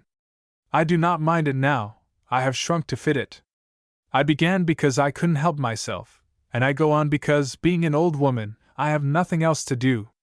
Bless me, how I hated it after the first month! I must retire soon now. People are growing weary of me. I doubt that. I am bound to assume that you are an old woman, since you say so, but you must be aware, flattery apart, that you hardly seem to have reached your prime yet. I might be your mother, my dear. I might be a grandmother. Perhaps I am. There was a plaintive tone in the last sentence, and Lydia seized the opportunity. You spoke of maternity then from experience, Miss Gisborne? I have one son, a son who was sent to me in my 18th year. I hope he inherits his mother's genius and personal grace. I am sure I don't know, said Mrs. Byron, pensively. He was a perfect devil. I fear I shock you, Miss Carew, but really I did everything for him that the most devoted mother could do, and yet he ran away from me without making a sign of farewell. Little wretch! Boys do cruel things sometimes in a spirit of adventure, said Lydia, watching her visitor's face narrowly. It was not that. It was his temper, which was ungovernable. He was sulky and vindictive. It is quite impossible to love a sulky child. I kept him constantly near me when he was a tiny creature, and when he got too big for that I spent oceans of money on his education. All in vain! He never showed any feeling towards me except a sense of injury that no kindness could remove. And he had nothing to complain of. Never was there a worse son. Lydia remained silent and grave. Mrs. Byron looked rather beside her than at her. Suddenly she added, My poor darling Cashel. Lydia suppressed a start. What a shame to talk of you so! You see, I love him in spite of his wickedness. Mrs. Byron took out her handkerchief, and Lydia for a moment was alarmed by the prospect of tears. But Miss Gisborne only blew her nose with perfect composure, and rose to take her leave. Lydia, who, apart from her interest in Cashel's mother, was attracted and amused by the woman herself, induced her to stay for luncheon, and presently discovered from her conversation that she had read much romance of the Werther sort in her youth, and had, since then, employed her leisure in reading every book that came in her way without regard to its quality. Her requirements were so odd, and her character so unreasonable, that Lydia, whose knowledge was unusually well organized, and who was eminently reasonable, concluded that she was a woman of genius. For Lydia knew the vanity of her own attainments, and believed herself to be merely a patient and well-taught plodder. Mrs. Byron happening to be pleased with the house, the luncheon, and Lydia's intelligent listening, her unaccountable natural charm became so intensified by her good humor that Lydia became conscious of it, and began to wonder what its force might have been if some influence, that of a lover, for instance, had ever made Mrs. Byron ecstatically happy. She surprised herself at last in the act of speculating whether she could ever make Cashel love her as his father must, for a time at least, have loved her visitor. When Lydia was alone, she considered whether she was justified in keeping Mrs. Byron apart from her son. It seemed plain that at present Cashel was a disgrace to his mother, and had better remain hidden from her. But if he should for any reason abandon his ruffianly pursuits, as she had urged him to do, then she could bring about a meeting between them, and the truant's mother might take better care of him in the future, besides making him pecuniarily independent of prize-fighting. This led Lydia to ask what new profession Cashel could adopt, and what likelihood there was of his getting on with his mother any better than formerly. No satisfactory answer was forthcoming, so she went back to the likelihood of his reforming himself for her sake. On this theme her imagination carried her so far from all reasonable probability, that she was shaking her head at her own folly when Bashville appeared and announced Lord Worthington, who came into the room with Alice. Lydia had not seen him since her discovery of the true position of the tenant he had introduced to her, and he was consequently a little afraid to meet her. To cover his embarrassment, he began to talk quickly on a number of commonplace topics. But when some time had elapsed, he began to show signs of fresh uneasiness. He looked at his watch, and said, I don't wish to hurry you, ladies, but this affair commences at 3. What affair? Said Lydia, who had been privately wondering why he had come. The assault at arms. King What's His Name's affair. Weber told me he had arranged that you should come with me. Oh, you have come to take us there. I had forgotten. Did I promise to go? Weber said so. He was to have taken you himself, but failing that, he promised to do a good thing for me and put me in his place. He said you particularly wanted to go, hang him. Lydia then rose promptly and sent for her carriage. There is no hurry, B said. We can drive to St. James's Hall in 12 minutes. But we have to go to Islington, to the Agricultural Hall. There will be cavalry charges, and all sorts of fun.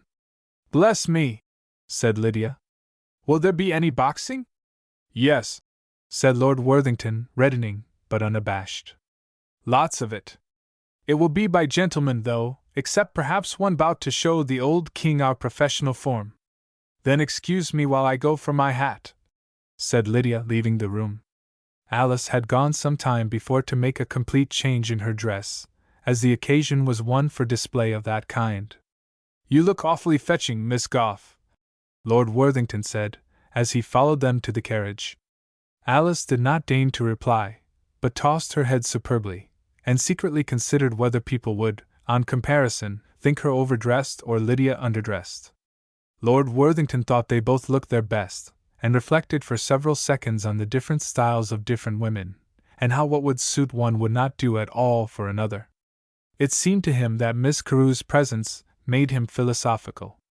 The Agricultural Hall struck Alice at first sight as an immense barn round which heaps of old packing cases had been built into racecourse stands, scantily decorated with red cloth and a few flags. She was conducted to a front seat in one of these balconies, which overhung the tan-strewn arena. Just below her were the palisades, ornamented at intervals with evergreens in tubs, and pressed against from without by a crowd who had paid a shilling apiece for the privilege of admission. She remarked that it was little to the credit of the management that these people should be placed so close beneath her that she could hear their conversation. But as Lydia did not seem to share her disgust, she turned her attention to the fashionable part of the audience. On the opposite side of the arena the balconies seemed like beds of flowers in bloom, blacknesses formed here and there by the hats and coats of gentlemen representing the interspaces of clay. In the midst of the flowers was a gaudy dais, on which a powerfully built black gentleman sat in a raised chair, his majestic impassivity contrasting with the overt astonishment with which a row of savagely ugly attendant chiefs grinned and gaped on either side of him. "What a pity we are not nearer the king," said Alice. "I can hardly see the dear old fellow. You will find these the best seats for seeing the assault." "It will be all right," said Lord Worthington. Lydia's attention was caught by something guilty in his manner. Following a furtive glance of his, she saw in the arena, not far from her, an enclosure about 20 feet square, made with ropes and stakes. It was unoccupied, and there were a few chairs, a basin, and a sponge near it. "What is that?" she asked. "That? Oh, that's the ring." "It is not a ring. It is square. They call it the ring. They have succeeded in squaring the circle." Here there was a piercing bugle call, and a troop of cavalry trotted into the arena. Lydia found it pleasant enough to sit lazily admiring the horses and men, and comparing the members of the Olympian Club, who appeared when the soldiers retired, to the marble gods of Athens, and to the Bacchus or David of Michelangelo. They fell short of the Greek statues in refinement, and of the Italian in impressiveness as they vaulted over a wooden horse, and swung upon horizontal bars, each cheapening the exploits of his forerunner by outdoing them. Lord Worthington, who soon grew tired of this, whispered that when all that rubbish was over, a fellow would cut a sheep in two with a sword, after which there would be some boxing. "Do you mean to say," said Lydia indignantly, "that they are going to turn a sheep loose and hunt it on horseback with swords?" Lord Worthington laughed and said yes, but it presently appeared that by a sheep was meant a lean carcass of mutton. A stalwart sergeant cut it in half as a climax to slicing lemons, bars of lead, and silk handkerchiefs, and the audience, accustomed to see much more disgusting sights in butchers' shops, liberally applauded him. Two gentlemen of the Olympian Club now entered the enclosure which Lord Worthington called the ring. After shaking hands with one another as well as their huge padded gloves permitted, they hugged themselves with their right arms as if there were some danger of their stomachs falling out if not held tightly in, and danced round one another, throwing out and retracting their left fists like pawing horses. They were both, as Lydia learned from the announcement of their names and achievements by the master of the ceremonies, amateur champions. She thought their pawing and dancing ridiculous, and when they occasionally rushed together and scuffled, she could distinguish nothing of the leading off, stopping, ducking, countering, guarding, and getting away to which Lord Worthington enthusiastically invited her attention, and which elicited alternate jeers and applause from the shilling audience below. She laughed outright when, at the expiration of 3 minutes, the two dropped supine into chairs at opposite corners of the ring as if they had sustained excessive fatigue. At the end of a minute, someone hoarsely cried, "Time!" and they rose and repeated their previous performance for 3 minutes more. Another minute of rest followed, and then the dancing and pawing proceeded for 4 minutes, after which the champions again shook hands and left the arena. "And is that all?" said Lydia. "That's all," said Lord Worthington. "It's the most innocent thing in the world, and the prettiest." "It does not strike me as being pretty," said Lydia, "but it seems as innocent as inanity can make it." Her mind misgave her that she had ignorantly and unjustly reproached Cashel Byron with ferocity merely because he practiced this harmless exercise. The show progressed through several phases of skilled violence. Besides single combats between men armed in various fashions, there were tilts, tent peggings, drilling and single-stick practice by squads of British tars, who were loudly cheered, and more boxing and vaulting by members of the club. Lydia's attention soon began to wander from the arena. Looking down at the crowd outside the palisades, she saw a small man whom she vaguely remembered, though his face was turned from her. In conversation with him was a powerful man dressed in a yellow tweed suit and green scarf. He had a coarse, strong voice, and his companion a shrill, mean one, so that their remarks could be heard by an attentive listener above the confused noise of the crowd. "Do you admire that man?" said Lord Worthington, following Lydia's gaze. "No. Is he anybody in particular?" "He was a great man once, in the days of the giants. He was champion of England. He has a special interest for us as the preceptor of a mutual friend of ours." "Please name him," said Lydia, intending that the mutual friend should be named. "Ned Skene," said Lord Worthington, taking her to mean the man below. "He has done so well in the colonies that he has indulged himself and his family with a trip to England. His arrival made quite a sensation in this country. Last week he had a crowded benefit, at which he sparred with our mutual friend and knocked him about like a baby. Our mutual behaved very well on the occasion in letting himself be knocked about. You see, he could have killed old Skene if he had tried in earnest." "Is that Skene?" said Lydia, looking at him with an earnest interest that astonished Lord Worthington. "Ah! Now I recognize the man with him. He is one of my tenants at the Warren Lodge. I believe I am indebted to you for the introduction." "Mellish the trainer?" said Lord Worthington, looking a little foolish. "So it is. What a lovely bay that Lancer has, the second from the far end." But Lydia would not look at the Lancer's horse. "Paradise!" she heard Skene exclaim just then with scornful incredulity. "Ain't it likely?" It occurred to her that if he was alluding to his own chance of arriving there, it was not likely. "Less likely things have happened," said Mellish. "I won't say that Cashel Byron is getting stale, but I will say that his luck is too good to last, and I know for a fact that he's gone quite melancholy of late." "Melancholy be blowed," said Skene. "What should he go melancholy for?" "Oh, I know," said Mellish, reticently. "You know a lot," retorted Skene with contempt. "I suppose you mean the young woman he's always talking to my missus about." "I mean a young woman that he ain't likely to get. One of the biggest swells in England, a little un with a face like the inside of a oyster shell, that he met down at Wilstoken, where I trained him to fight the Flying Dutchman. He went right off his training after he met her, wouldn't do anything I told him. I made so cocksure that he'd be licked that I hedged every penny I had laid on him except £20 that I got a flat to bet egging him down at the fight after I had changed my mind. Curse that woman! I lost £100 by her. And served you right too, you old stupid. You was wrong then, and you're wrong now, with your blessed paradise. Paradise has never been licked yet. No more has my boy. Well, we'll see. We'll see. I tell you I've seed for myself. I've seed Billy Paradise spar, and it ain't fighting, it's ruffianing, that's what it is. Ruffianing! Why, my old missus has more science. Meb she has, said Mellish. But look at the men he's licked that were chock full of science. Shepstone, clever as he is, only won a fight from him by claiming a foul, because Billy lost his temper and spiked him. That's the worst of Billy, he can't keep his feelings in. But no fine lady sparrer can stand afore that ugly rush of his. Do you think he'll care for Cashel's showy long shots? Not he, he'll just take 'em on that mahogany nut of his, and give him back one o' them smashers that he settled poor Dick Weeks with. I'll lay you any money he don't.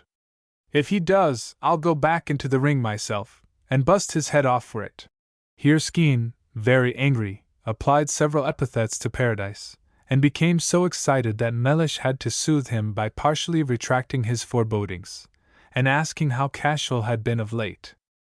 He's not been taking care of himself as he oughter, said Skene gloomily. He's showing the London fashions to the missus and Fanny. They're here in the 3 and 6 seats, among the swells. Theatres every night, and walks every day to see the Queen drive through the park, or the like. My Fan likes to have him with her on account of his being such a gentleman. She don't hardly think her own father not good enough to walk down Piccadilly with. Wants me to put on a black coat and make a parson of myself. The missus just idolizes him. She thinks the boy far too good for the young oman you was speaking of, and tells him that she's only letting on not to care for him to raise her price, just as I used to pretend to be getting beat, to set the flats betting egg in me. The women always made a pet of him. In Melbourne it was not what I liked for dinner, it was always what the boy ud like, and when it ud please him to have it. I'm blessed if I usen't to have to put him up to ask for a thing when I wanted it myself. And you tell me that that's the lad that's going to let Billy Paradise lick him, I suppose. Walker! Lydia, with Mrs. Byron's charm fresh upon her, wondered what manner of woman this Mrs. Skene could be who had supplanted her in the affections of her son, and yet was no more than a prize-fighter's old missus. Evidently she was not one to turn a young man from a career in the ring.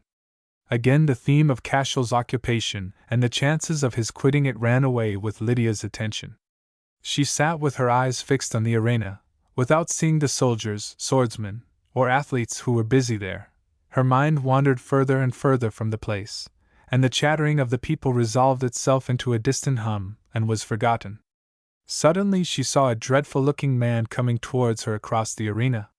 His face had the surface and color of blue granite. His protruding jaws and retreating forehead were like those of an orangutan.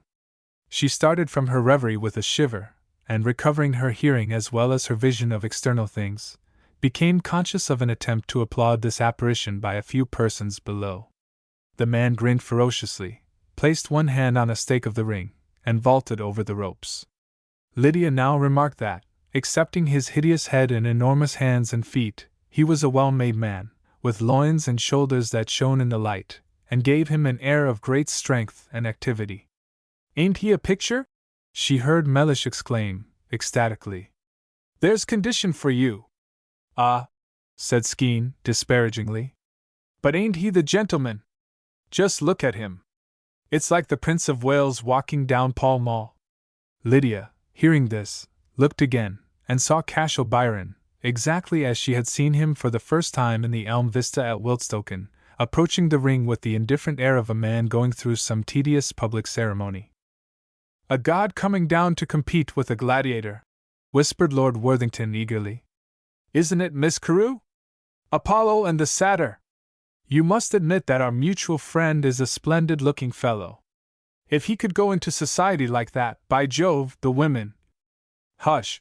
said Lydia, as if his words were intolerable. Cashel did not vault over the ropes.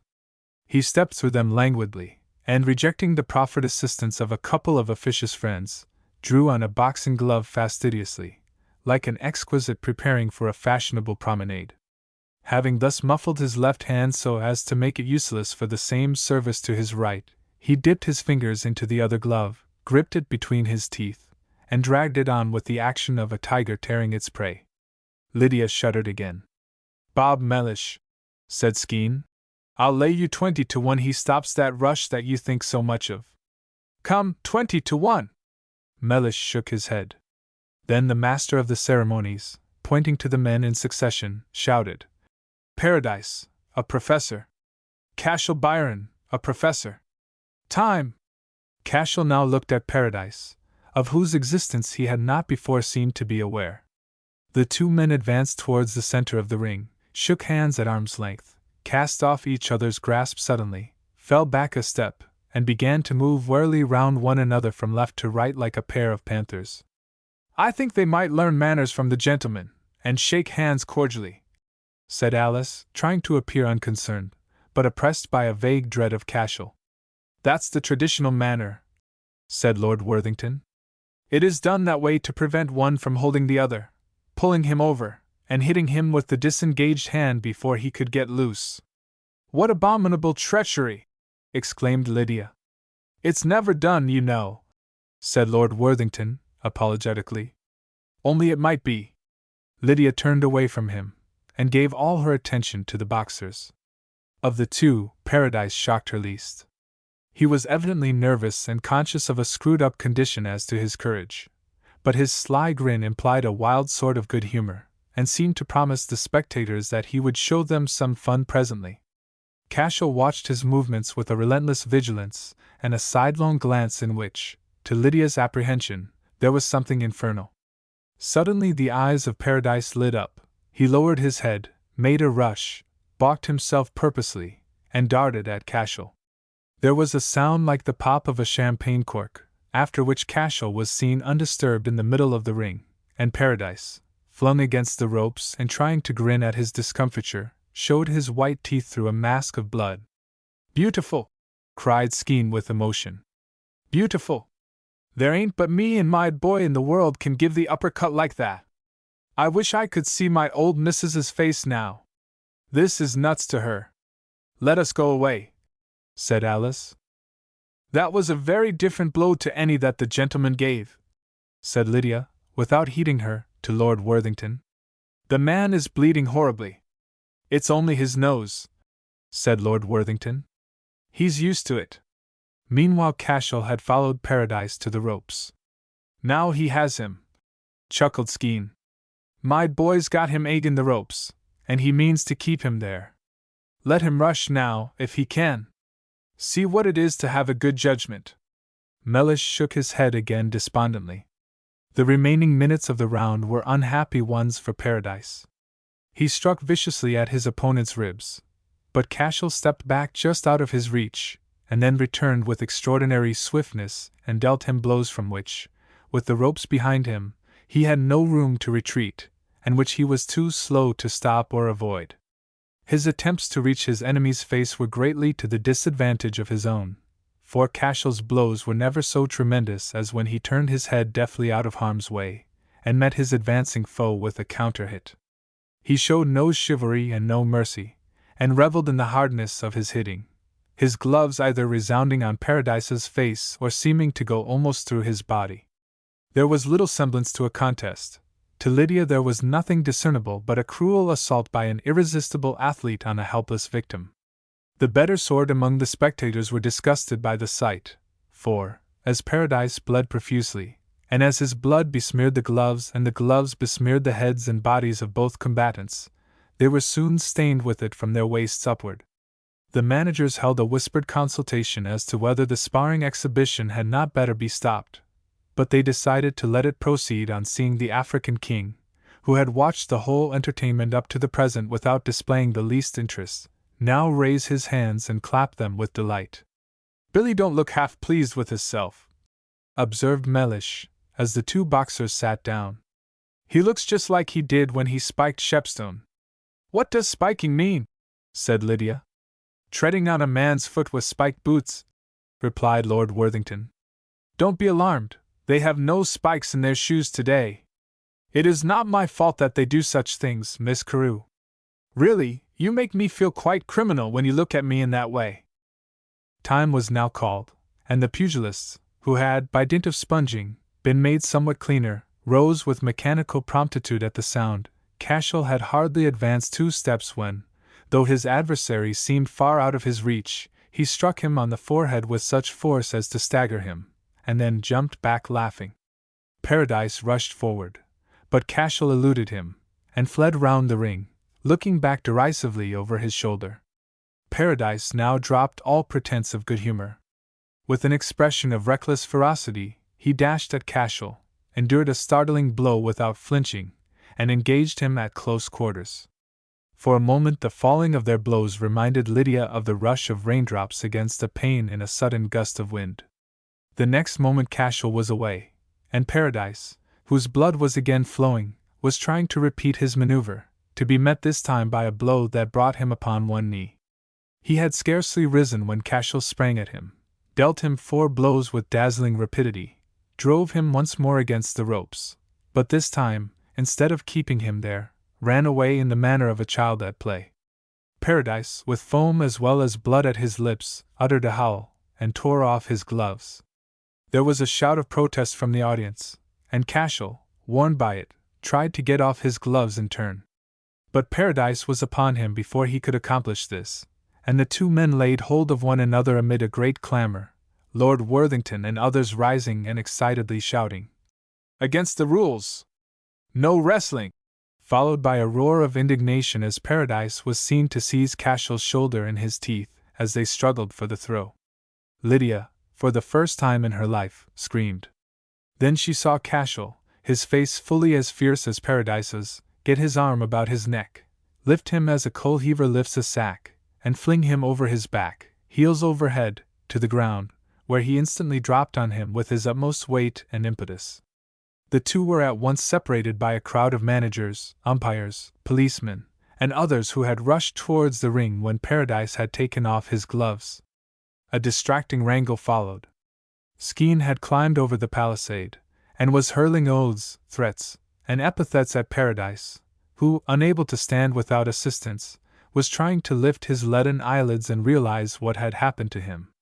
A dozen others were trying to bring him to his senses, remonstrating with him on his conduct, or trying to pacify Skene.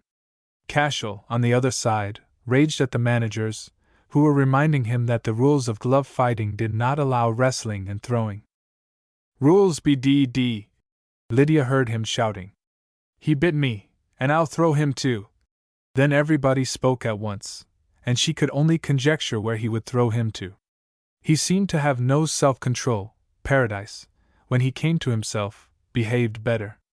Lord Worthington descended into the ring and tried to calm the hubbub, but Cashel shook his hand fiercely from his arm, menaced a manager who attempted to call him sternly to order, frantically pounded his wounded shoulder with his clenched fist, and so outswore and outwrangled them all, that even Skene began to urge that there had been enough fuss made. Then Lord Worthington whispered a word more, and Cashel suddenly subsided, pale and ashamed, and sat down on a chair in his corner, as if to hide himself. 5 minutes afterwards he stepped out from the crowd with Paradise, and shook hands with him amid much cheering. Cashel was the humbler of the 2. He did not raise his eyes to the balcony once, and he seemed in a hurry to retire. But he was intercepted by an officer in uniform, accompanied by a black chief, who came to conduct him to the dais and present him to the African king, an honor which he was not permitted to decline. The king informed him, through an interpreter, that he had been unspeakably gratified by what he had just witnessed, expressed great surprise that Cashel, notwithstanding his prowess, was neither in the army nor in Parliament, and finally offered to provide him with 3 handsome wives if he would come out to Africa in his suite. Cashel was much embarrassed, but he came off with credit, thanks to the interpreter, who was accustomed to invent appropriate speeches for the king on public occasions, and was kind enough to invent equally appropriate ones for Cashel on this. Meanwhile, Lord Worthington had returned to his place. "It is all settled now," he said to Lydia. "Byron shut up when I told him his aristocratic friends were looking at him, and Paradise has been so bullied that he is crying in a corner downstairs. He has apologized, But he still maintains that he can beat our mutual friend without the gloves, and his backers apparently think so too, for it is understood that they are to fight in the autumn for 1,000 a side. To fight! Then he has no intention of giving up his profession? No, said Lord Worthington, astonished. Why on earth should he give it up? Paradise's money is as good as in his pocket. You have seen what he can do. I have seen enough. Alice, I am ready to go as soon as you are. Early in the following week Miss Carew returned to Wiltstoken. Miss Gough remained in London to finish the season in charge of a friendly lady who, having married off all her own daughters, was willing to set to work again to marry Alice sooner than remain idle. Chapter 11. Alice was more at her ease during the remnant of the London season. Though she had been proud of her connection with Lydia, she had always felt eclipsed in her presence, and now that Lydia was gone, the pride remained and the sense of inferiority was forgotten. Her freedom emboldened and improved her. She even began to consider her own judgment a safer guide in the affairs of every day than the example of her patroness. Had she not been right in declaring Cashel Byron an ignorant and common man when Lydia, in spite of her warning, had actually invited him to visit them? And now all the newspapers were confirming the opinion she had been trying to impress on Lydia for months past. On the evening of the assault at arms, the newsmen had shouted through the streets, "Disgraceful scene between two pugilists at Islington in the presence of the African king." Next day the principal journals commented on the recent attempt to revive the brutal pastime of prize-fighting, accused the authorities of conniving at it, and called on them to put it down at once with a strong hand. "Unless," said a clerical organ, "this plague spot be rooted out from our midst, it will no longer be possible for our missionaries to pretend that England is the fount of the gospel of peace." Alice collected these papers, and forwarded them to Wiltstoken. On this subject one person at least shared her bias. Whenever she met Lucian Weber, they talked about Cashel, invariably coming to the conclusion that though the oddity of his behavior had gratified Lydia's unfortunate taste for eccentricity, she had never regarded him with serious interest, and would not now, under any circumstances, renew her intercourse with him. Lucian found little solace in these conversations, and generally suffered from a vague sense of meanness after them. Yet next time they met he would drift into discussing Cashel over again, and he always rewarded Alice for the admirable propriety of her views by dancing at least 3 times with her when dancing was the business of the evening. The dancing was still less congenial than the conversation. Lucian, who had at all times too much of the solemnity of manner for which Frenchmen reproach Englishmen, danced stiffly and unskilfully. Alice, whose muscular power and energy were superior to anything of the kind that Mr. Mellish could artificially produce, longed for swift motion and violent exercise, and, even with an expert partner, could hardly tame herself to the quietude of dancing as practiced in London. When waltzing with Lucian she felt as though she were carrying a stick round the room in the awkward fashion in which Punch carries his baton. In spite of her impression that he was a man of unusually correct morals and great political importance, and greatly to be considered in private life because he was Miss Carew's cousin, it was hard to spend quarter hours with him that some of the best dancers in London asked for. She began to tire of the subject of Cashel and Lydia. She began to tire of Lucian's rigidity. She began to tire exceedingly of the vigilance she had to maintain constantly over her own manners and principles. Somehow, this vigilance defeated itself, for she one evening overheard a lady of rank speak of her as a stuck-up country girl. The remark gave her acute pain. For a week afterwards she did not utter a word or make a movement in society without first considering whether it could by any malicious observer be considered rustic or stuck-up. But the more she strove to attain perfect propriety of demeanor, the more odious did she seem to herself, and, she inferred, to others. She longed for Lydia's secret of always doing the right thing at the right moment, even when defying precedent. Sometimes she blamed the dullness of the people she met for her shortcomings. It was impossible not to be stiff with them.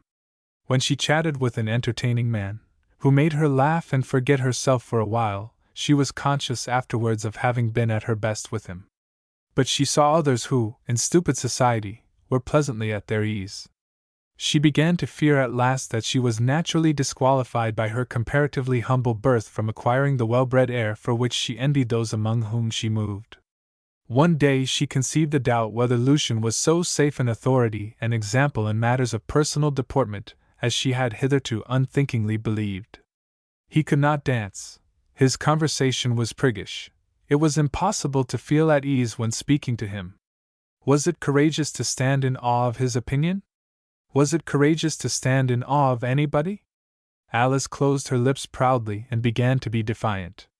Then a reminiscence, which had never before failed to rouse indignation in her, made her laugh. She recalled the scandalous spectacle of Lucian's formal perpendicularity overbalanced and doubled up into Mrs. Hoskins' gilded armchair, an illustration of the prizefighter's theory of effort defeating itself. After all, what was that caressing touch of Cashel's hand in comparison with the tremendous rataplan he had beaten on the ribs of paradise? Could it be true that effort defeated itself, in personal behavior, for instance? A ray of the truth that underlay Cashel's grotesque experiment was flickering in her mind as she asked herself that question. She thought a good deal about it, and one afternoon, when she looked in at 4 at-homes in succession, she studied the behavior of the other guests from a new point of view, comparing the most mannered with the best mannered, and her recent self with both. The result half convinced her that she had been occupied during her first London season in displaying, at great pains, a very unripe self-consciousness, or, as she phrased it, in making an insufferable fool of herself. Shortly afterwards, she met Lucian at a Cinderella, or dancing party concluding at midnight. He came at 11, and, as usual, gravely asked whether he might have the pleasure of dancing with her. This form of address he never varied. To his surprise, she made some difficulty about granting the favor, and eventually offered him the second extra. He bowed. Before he could resume a vertical position, a young man came up, remarked that he thought this was his turn, and bore Alice away. Lucian smiled indulgently, thinking that though Alice's manners were wonderfully good, considering her antecedents, yet she occasionally betrayed a lower tone than that which he sought to exemplify in his own person. "I wish you would learn to reverse," said Alice unexpectedly to him, when they had gone round the room twice to the strains of the second extra. "I do reverse," he said, taken aback, and a little indignant. "Everybody does, that way." This silenced him for a moment. Then he said slowly, "Perhaps I am rather out of practice. I am not sure that reversing is quite desirable. Many people consider it bad form." When they stopped, Alice was always willing to rest during a waltz with Lucian. He asked her whether she had heard from Lydia. "You always ask me that," she replied. "Lydia never writes except when she has something particular to say, and then only a few lines." "Precisely. But she might have had something particular to say since we last met." "She hasn't had," said Alice, provoked by an almost arch smile from him. "She will be glad to hear that I have at last succeeded in recovering possession of the Warren Lodge from its undesirable tenants." "I thought they went long ago," said Alice, indifferently. "The men have not been there for a month or more. The difficulty was to get them to remove their property. However, we are rid of them now. The only relic of their occupation is a Bible with half the pages torn out, and the rest scrawled with records of bets, recipes for sudorific and other medicines, and a mass of unintelligible memoranda. One inscription, in faded ink, runs, "To Robert Mellish, from his affectionate mother, with her sincere hope that he may ever walk in the ways of this book."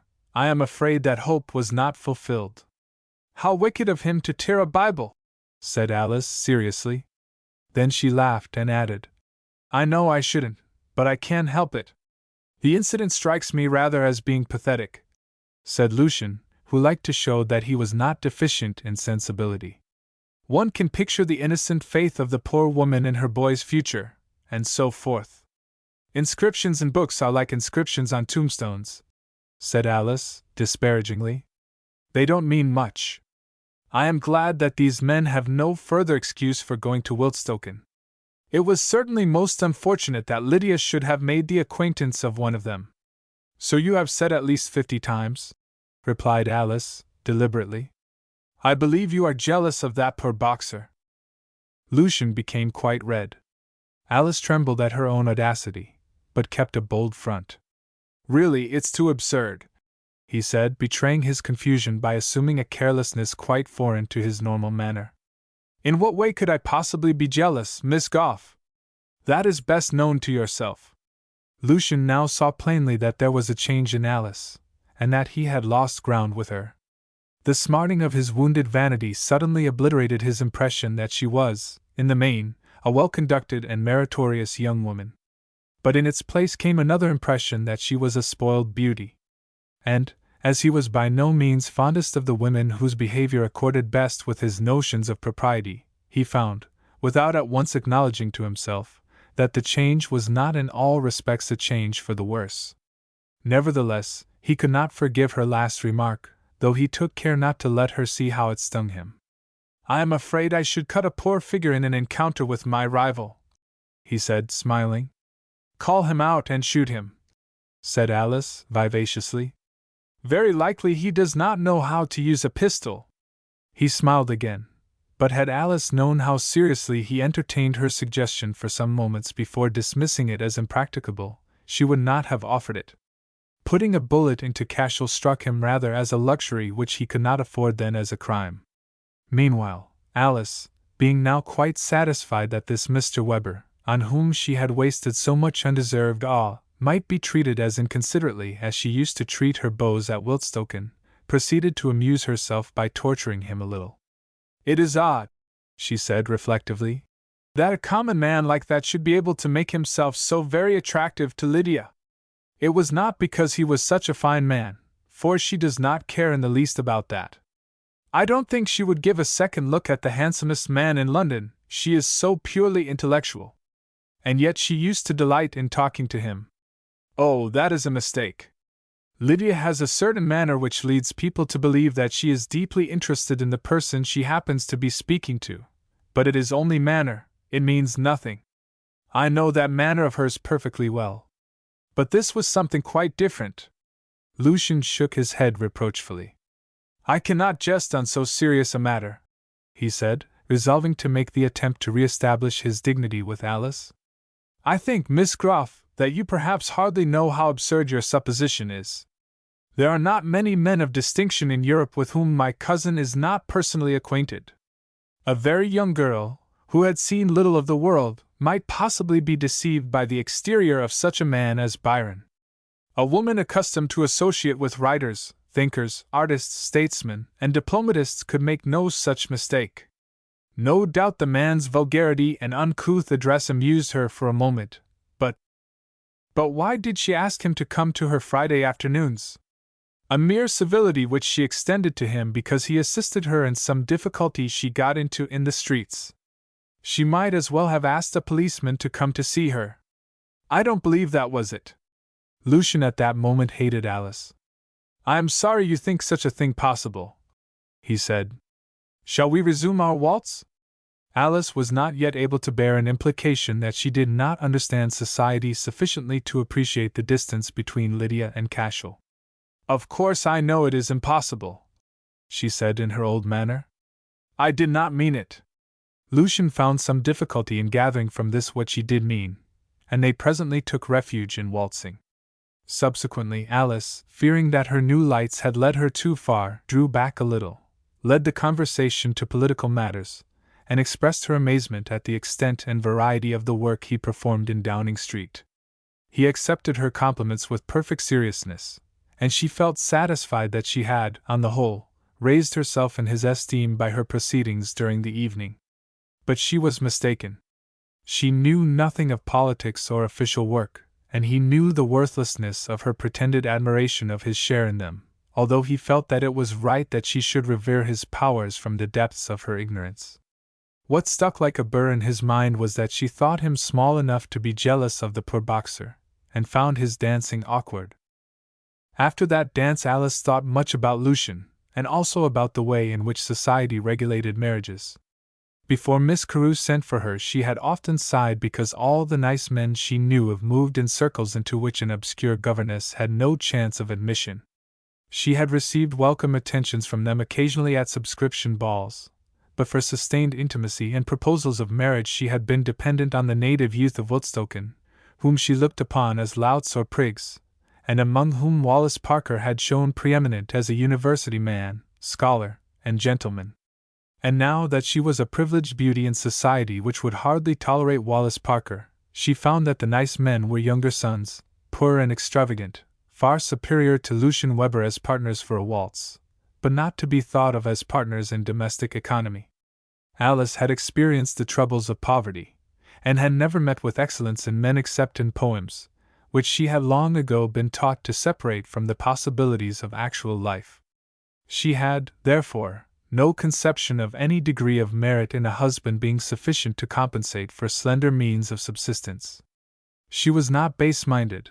Nothing could have induced her to marry a man, however rich, whom she thought wicked. She wanted money, but she wanted more than money, and here it was that she found supply failing to answer the demand. For not only were all the handsome, gallant, well-bred men getting deeply into debt by living beyond smaller incomes than that with which Wallace Parker had tempted her, but many of those who had inherited both riches and rank were as inferior to him, both in appearance and address, as they were in scholarship. No man, possessing both wealth and amiability, had yet shown the least disposition to fall in love with her. One bright forenoon in July, Alice, attended by a groom, went to the park on horseback. The Row looked its best. The freshness of morning was upon horses and riders. There were not yet any jaded people lolling supine in carriages, nor discontented spectators sitting in chairs to envy them. Alice, who was a better horsewoman than might have been expected from the little practice she had had, appeared to advantage in the saddle. She had just indulged in a brisk canter from the corner to the Serpentine, when she saw a large white horse approaching with Wallace Parker on its back. "Ah!"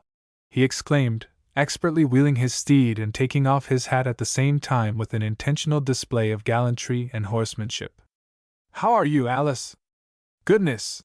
cried Alice, forgetting her manners in her astonishment. "What brings you here, and where on earth did you get that horse?" "I presume, Alice," said Parker, satisfied with the impression he had made, "that I am here for much the same reason as you are, to enjoy the morning in proper style. As for Rosinante, I borrowed him. Is that chestnut yours? Excuse the rudeness of the question." "No," said Alice, coloring a little. "This seems such an unlikely place to meet you." "Oh, no, I always take a turn in the season. But certainly it would have been a very unlikely place for us to meet a year ago." So far, Alice felt, she was getting the worst of the conversation. She changed the subject. "Have you been to Woodstoken since I last saw you?" "Yes. I go there once every week at least." "Every week?" "Janet never told me." Parker implied by a cunning air that he thought he knew the reason of that, but he said nothing. Alice, piqued, would not condescend to make inquiries. So he said presently, "How is Miss Thingumbob?" "I do not know anyone of that name." "You know very well whom I mean. Your aristocratic patron, Miss Carew." Alice flushed. "You are very impertinent, Wallace," she said, grasping her riding whip. "How dare you call Miss Carew my patron?" Wallace suddenly became solemn. "I did not know that you objected to be reminded of all you owe her," he said. "Janet never speaks ungratefully of her, though she has done nothing for Janet." "I have not spoken ungratefully," protested Alice, almost in tears. "I feel sure that you are never tired of speaking ill of me to them at home. That shows how little you understand my real character. I always make excuses for you." "Excuses for what? What have I done?" "What do you mean?" "Oh, I don't mean anything, if you don't. I thought from your beginning to defend yourself that you felt yourself to be in the wrong." "I did not defend myself, and I won't have you say so, Wallace." "Always your obedient, humble servant," he replied, with complacent irony. She pretended not to hear him, and whipped up her horse to a smart trot. The white steed being no trotter, Parker followed at a lumbering canter. Alice, possessed by a shamefaced fear that he was making her ridiculous, soon checked her speed, and the white horse subsided to a walk, marking its paces by deliberate bobs of its unfashionably long mane and tail. "I have something to tell you," said Parker at last. Alice did not deign to reply. I think it better to let you know at once, he continued. The fact is, I intend to marry Janet. Janet won't, said Alice, promptly, retorting first, and then reflecting on the intelligence, which surprised her more than it pleased her. Parker smiled conceitedly and said, I don't think she will raise any difficulty if you give her to understand that it is all over between us. That what is all over? Well, if you prefer it, that there never has been anything between us. Janet believes that we were engaged. So did a good many other people until you went into high life. I cannot help what people thought. And they all know that I, at least, was ready to perform my part of the engagement honorably. Wallace, she said, with a sudden change of tone, I think we had better separate. It is not right for me to be riding about the park with you when I have nobody belonging to me here except a manservant. Just as you please, he said coolly, halting. May I assure Janet that you wish her to marry me? Most certainly not. I do not wish anyone to marry you, much less my own sister. I am far inferior to Janet, and she deserves a much better husband than I do. I quite agree with you, though I don't quite see what that has to do with it. As far as I understand you, you will either marry me yourself. Mind, I am quite willing to fulfill my engagement still, nor let anyone else have me. Is that so? You may tell Janet, said Alice vigorously, her face glowing, that if we, you and I, were condemned to live forever on a desert isle, no, I will write to her. That will be the best way. Good morning. Parker, hitherto imperturbable, now showed signs of alarm. I beg, Alice, he said, that you will say nothing unfair to her of me. You cannot with truth say anything bad of me. Do you really care for Janet? Said Alice, wavering. Of course, he replied indignantly. Janet is a very superior girl. I have always said so, said Alice, rather angry because someone else had forestalled her with the meritorious admission. I will tell her the simple truth, that there has never been anything between us except what is between all cousins, and that there never could have been anything more on my part. I must go now. I don't know what that man must think of me already. I should be sorry to lower you in his esteem, said Parker maliciously. Goodbye, Alice.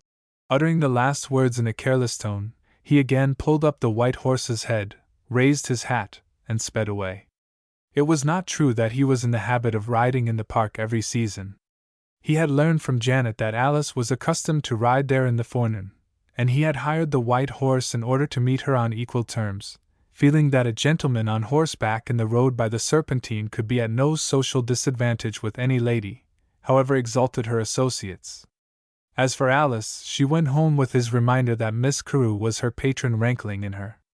The necessity for securing an independent position seemed to press imminently upon her.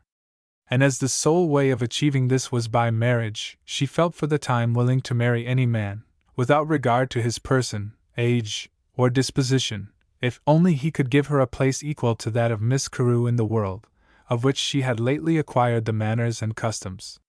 Chapter 12. When the autumn set in, Alice was in Scotland learning to shoot, and Lydia was at Wiltstoken, preparing her father's letters and memoirs for publication.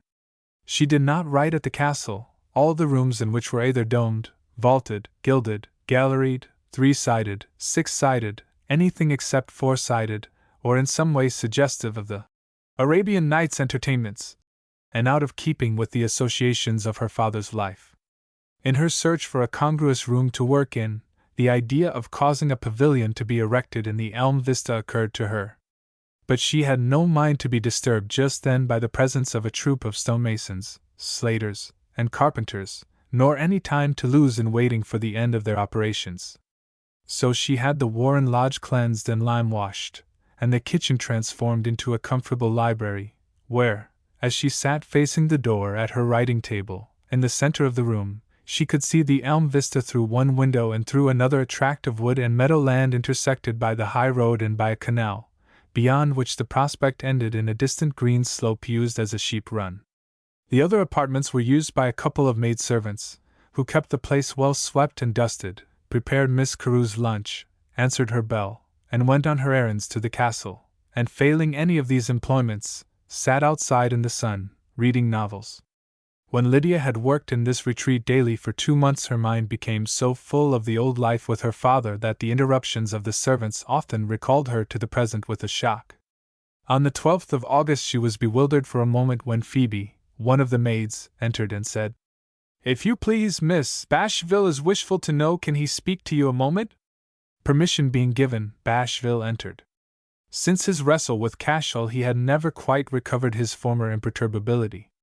His manner and speech were as smooth and respectful as before, but his countenance was no longer steadfast. He was on bad terms with the butler because he had been reproved by him for blushing. On this occasion he came to beg leave to absent himself during the afternoon. He seldom asked favors of this kind, and was of course never refused. "The road is quite thronged today," she observed, as he thanked her. "Do you know why?" "No, madam," said Bashville, and blushed. "People begin to shoot on the 12th, she said. "But I suppose it cannot have anything to do with that.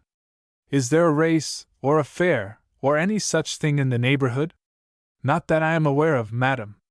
Lydia dipped her pen in the ink and thought no more of the subject. Bashville returned to the castle, attired himself like a country gentleman of sporting tastes, and went out to enjoy his holiday. The forenoon passed away peacefully. There was no sound in the Warren Lodge except the scratching of Lydia's pen, the ticking of her favorite skeleton clock, an occasional clatter of crockery from the kitchen, and the voices of the birds and maids without. The hour for lunch approached, and Lydia became a little restless. She interrupted her work to look at the clock, and brushed a speck of dust from its dial with the feather of her quill. Then she looked absently through the window along the elm vista, where she had once seen, as she had thought, a sylvan god. This time she saw a less romantic object, a policeman. She looked again, incredulously. There he was still, a black-bearded, helmeted man, making a dark blot in the green perspective, and surveying the landscape cautiously. Lydia rang the bell, and bade Phoebe ask the man what he wanted. The girl soon returned out of breath, with the news that there were a dozen more constables hiding in the road, and that the one she had spoken to had given no account of himself, but had asked her how many gates there were to the park, whether they were always locked, and whether she had seen many people about. She felt sure that a murder had been committed somewhere. Lydia shrugged her shoulders, and ordered luncheon, during which Phoebe gazed eagerly through the window, and left her mistress to wait on herself. "Phoebe," said Lydia, when the dishes were removed, "you may go to the gate lodge, and ask them there what the policemen want. But do not go any further. Stay. Has Ellen gone to the castle with the things?" Phoebe reluctantly admitted that Ellen had. "Well, you need not wait for her to return, but come back as quickly as you can, in case I should want anybody." "Directly, miss," said Phoebe, vanishing. Lydia, left alone, resumed her work leisurely, occasionally pausing to gaze at the distant woodland, and note with transient curiosity a flock of sheep on the slope, or a flight of birds above the tree-tops.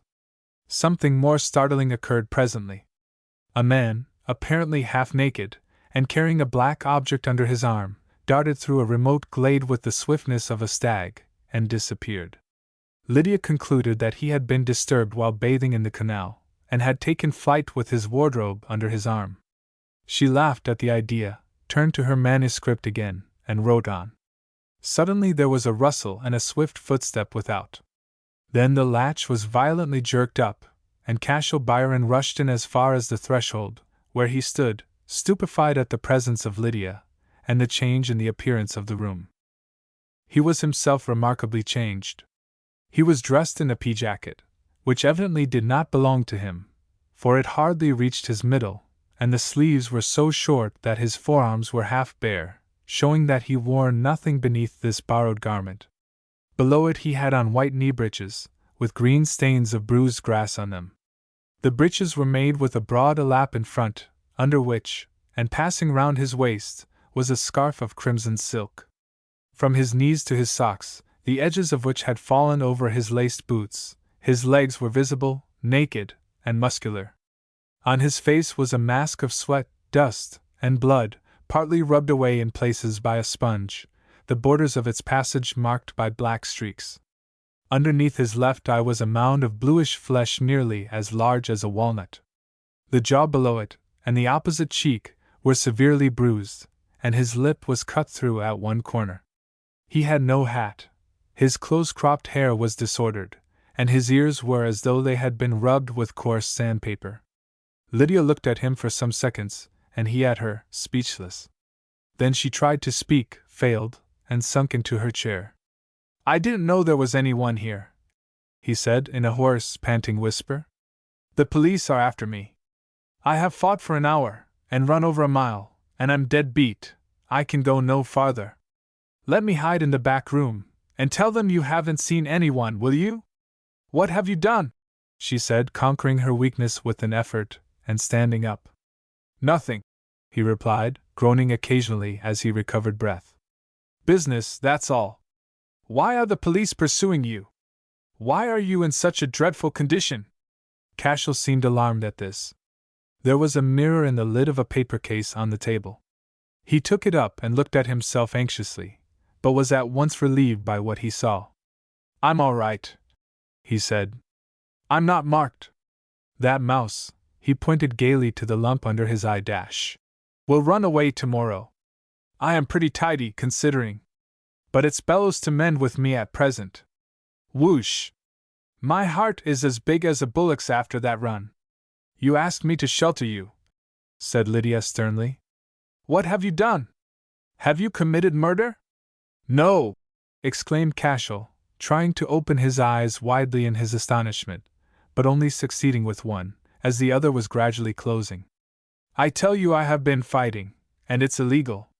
You don't want to see me in prison, do you? Confound him," he added, reverting to her question with sudden wrath. "A steam hammer wouldn't kill him. You might as well hit a sack of nails. And all my money, my time, my training, and my day's trouble gone for nothing. It's enough to make a man cry." "Go," said Lydia, with uncontrollable disgust. "And do not let me see which way you go. How dare you come to me?" The sponge marks on Cashel's face grew whiter, and he began to pant heavily again. "Very well," he said. "I'll go. There isn't a boy in your stables that would give me up like that." As he spoke, he opened the door, but he involuntarily shut it again immediately. Lydia looked through the window, and saw a crowd of men, police and others, hurrying along the elm vista. Cashel cast a glance round, half piteous, half desperate, like a hunted animal. Lydia could not resist it. "Quick!" she cried, opening one of the inner doors. "Go in there, and keep quiet, if you can." And, as he sulkily hesitated a moment, she stamped vehemently. He slunk in submissively. She shut the door and resumed her place at the writing table, her heart beating with a kind of excitement she had not felt since, in her early childhood, she had kept guilty secrets from her nurse. There was a tramping without, and a sound of voices. Then 2 peremptory raps at the door. "Come in," said Lydia, more composedly than she was aware of. The permission was not waited for. Before she ceased speaking, a policeman opened the door and looked quickly round the room. He seemed rather taken aback by what he saw, and finally touched his helmet to signify respect for Lydia. He was about to speak, when Phoebe, flushed with running, pushed past him, put her hand on the door, and pertly asked what he wanted. "Come away from the door, Phoebe," said Lydia.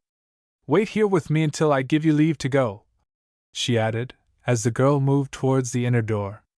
"No," she said, turning courteously to the policeman. "What is the matter?"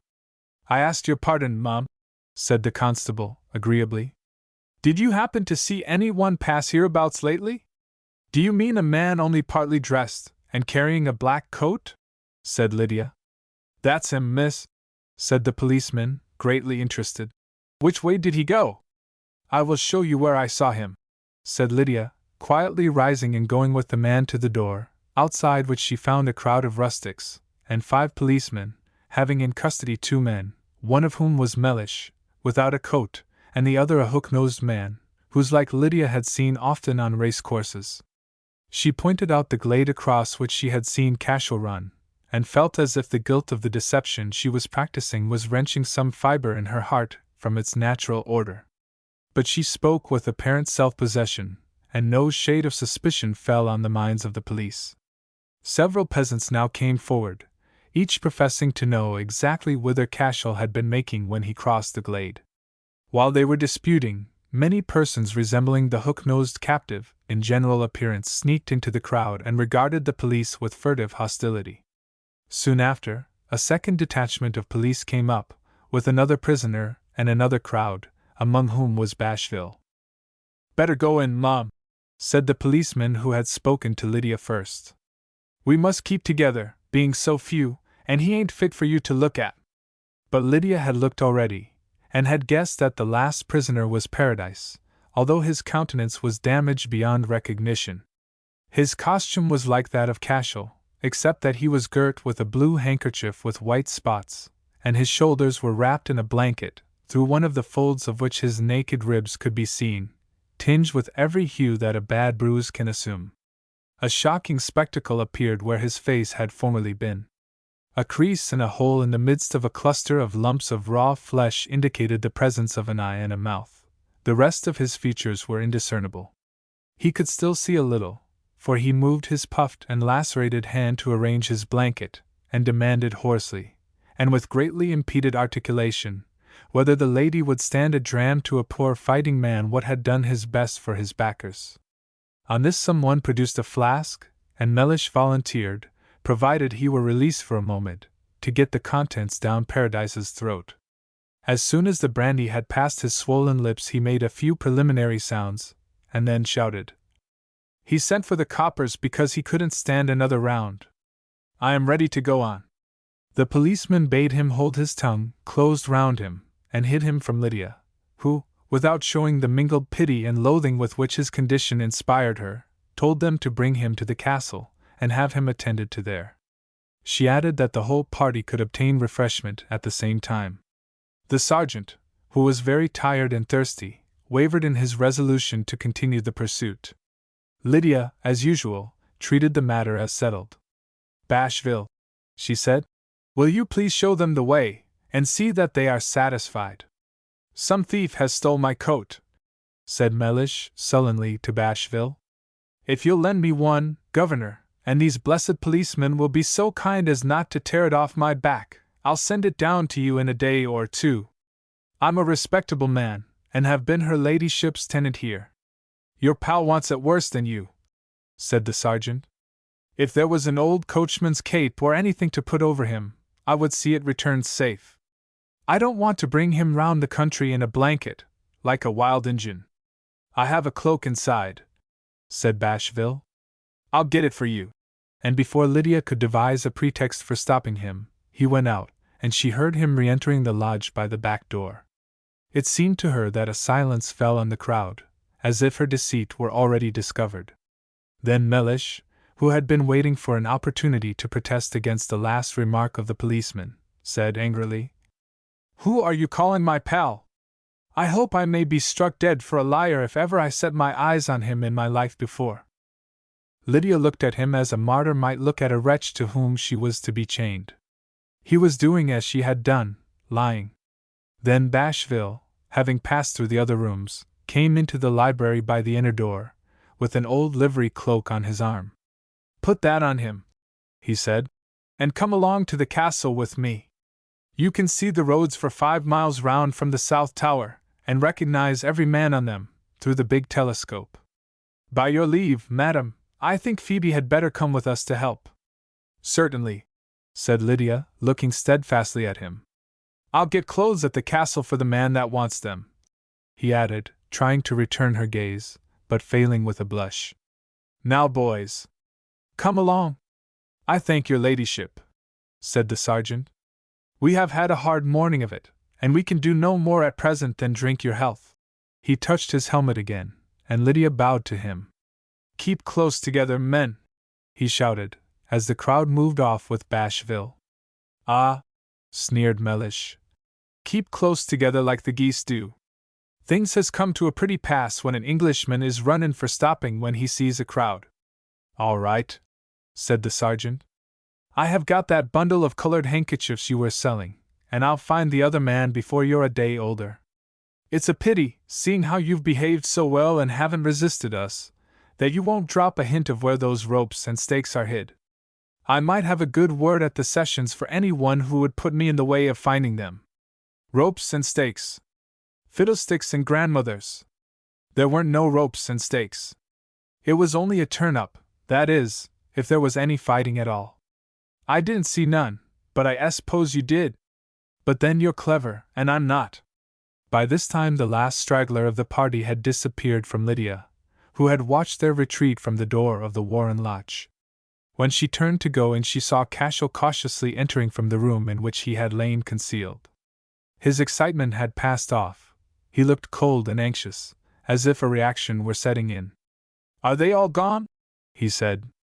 "That servant of yours is a good sort. He has promised to bring me some clothes. As for you, you're better than— What's the matter? Where are you going to?" Lydia had put on her hat, and was swiftly wrapping herself in a shawl. Wreaths of rosy color were chasing each other through her cheeks, and her eyes and nostrils, usually so tranquil, were dilated. "Won't you speak to me?" he said irresolutely. "Just this," she replied with passion. "Let me never see you again. The very foundations of my life are loosened. I have told a lie. I have made my servant, an honorable man, an accomplice in a lie. We are worse than you, for even your wild beast handiwork is a less evil than the bringing of a falsehood into the world. This is what has come to me out of our acquaintance. I have given you a hiding place. Keep it. I will never enter it again." Cashel, appalled, shrank back with an expression such as a child wears when, in trying to steal sweetmeats from a high shelf, it pulls the whole cupboard down about its ears. He neither spoke nor stirred as she left the lodge. Finding herself presently at the castle, she went to her boudoir, where she found her maid, the French lady, from whose indignant description of the proceedings below she gathered that the policemen were being regaled with bread and cheese, and beer, and that the attendance of a surgeon had been dispensed with, Paradise's wounds having been dressed skillfully by Mellish. Lydia bade her send Bashville to the Warren Lodge to see that there were no strangers loitering about it, and ordered that none of the female servants should return there until he came back. Then she sat down and tried not to think. But she could not help thinking, so she submitted and tried to think the late catastrophe out. An idea that she had disjointed the whole framework of things by creating a false belief filled her imagination. The one conviction that she had brought out of her reading, observing, reflecting, and living was that the concealment of a truth, with its resultant false beliefs, must produce mischief, even though the beginning of that mischief might be as inconceivable as the end. She made no distinction between the subtlest philosophical misconception and the vulgarest lie. The evil of Cashel's capture was measurable, the evil of a lie beyond all measure. She felt none the less assured of that evil because she could not foresee one bad consequence likely to ensue from what she had done. Her misgivings pressed heavily upon her, for her father, a determined skeptic, had taught her his own views, and she was, therefore, destitute of the consolations which religion has for the wrongdoer. It was plainly her duty to send for the policeman and clear up the deception she had practiced on him. But this she could not do. Her will, in spite of her reason, acted in the opposite direction. And in this paralysis of her moral power she saw the evil of the lie beginning. She had given it birth, and nature would not permit her to strangle the monster. At last her maid returned and informed her that the canaille had gone away. When she was again alone, she rose and walked slowly to and fro through the room, forgetting the lapse of time in the restless activity of her mind, until she was again interrupted, this time by Bashville. "Well?" He was daunted by her tone, for he had never before heard her speak haughtily to a servant. He did not understand that he had changed subjectively, and was now her accomplice. "He's given himself up." "What do you mean?" she said, with sudden dismay. "Byron, madam. I brought some clothes to the lodge for him, but when I got there he was gone. I went round to the gates in search of him, and found him in the hands of the police. They told me he'd just given himself up. He wouldn't give any account of himself, and he looked, well, sullen and beaten down like. What will they do with him?" she asked, turning quite pale. A man got 6 weeks' hard labor, last month, for the same offense. Most probably that's what he'll get. And very little for what he's done, as you'd say if you saw him doing it, madam. Then, said Lydia sternly, it was to see this. She shrank from naming it. This fight, that you asked my permission to go out. Yes, madam, it was, said Bashville, with some bitterness. I recognized Lord Worthington and plenty more noblemen and gentlemen there. Lydia was about to reply sharply, but she checked herself, and her usual tranquil manner came back as she said, That is no reason why you should have been there. Bashville's color began to waver, and his voice to need increased control. It's in human nature to go to such a thing once, he said. But once is enough, at least for me. You'll excuse my mentioning it, madam, but what with Lord Worthington and the rest of Byron's backers screaming oaths and abuse at the other man, and the opposite party doing the same to Byron, well, I may not be a gentleman, but I hope I can conduct myself like a man, even when I'm losing money. Then do not go to such an exhibition again, Bashville. I must not dictate to you what your amusements shall be, but I do not think you are likely to benefit yourself by copying Lord Worthington's tastes. I copy no lord's tastes, said Bashville, reddening. You hid the man that was fighting Miss Carew. Why do you look down on the man that was only a bystander? Lydia's color rose, too. Her first impulse was to treat this outburst as rebellion against her authority, and crush it. But her sense of justice withheld her. Would you have had me betray a fugitive who took refuge in my house, Bashville? You did not betray him. No, said Bashville, his expression subdued to one of rueful pride. When I am beaten by a better man, I have courage enough to get out of his way and take no mean advantage of him. Lydia, not understanding, looked inquiringly at him. He made a gesture as if throwing something from him, and continued recklessly. But one way I'm as good as he, and better. A footman is held more respectable than a prize fighter. He's told you that he's in love with you, and if it is to be my last word, I'll tell you that the ribbon round your neck is more to me than your whole body and soul is to him or his like. When he took an unfair advantage of me, and pretended to be a gentleman, I told Mr. Lucian of him, and showed him up for what he was. But when I found him today hiding in the pantry at the lodge, I took no advantage of him, though I knew well that if he'd been no more to you than any other man of his sort, you'd never have hid him. You know best why he gave himself up to the police after your seeing his day's work. But I will leave him to his luck. He is the best man, let the best man win. I am sorry, added Bashville, recovering his ordinary suave manner with an effort, to inconvenience you by a short notice, but I should take it as a particular favor if I might go this evening. You had better, said Lydia, rising quite calmly, and keeping resolutely away from her the strange emotional result of being astonished, outraged, and loved at one unlooked-for stroke. It is not advisable that you should stay after what you have just. I knew that when I said it, interposed Bashville hastily and doggedly. In going away you will be taking precisely the course that would be adopted by any gentleman who had spoken to the same effect. I am not offended by your declaration. I recognize your right to make it. If you need my testimony to further your future arrangements, I shall be happy to say that I believe you to be a man of honor.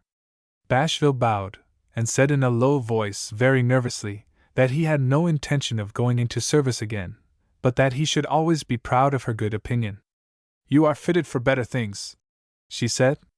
If you embark in any enterprise requiring larger means than you possess, I will be your security. I thank you for your invariable courtesy to me in the discharge of your duties. Goodbye. She bowed to him and left the room.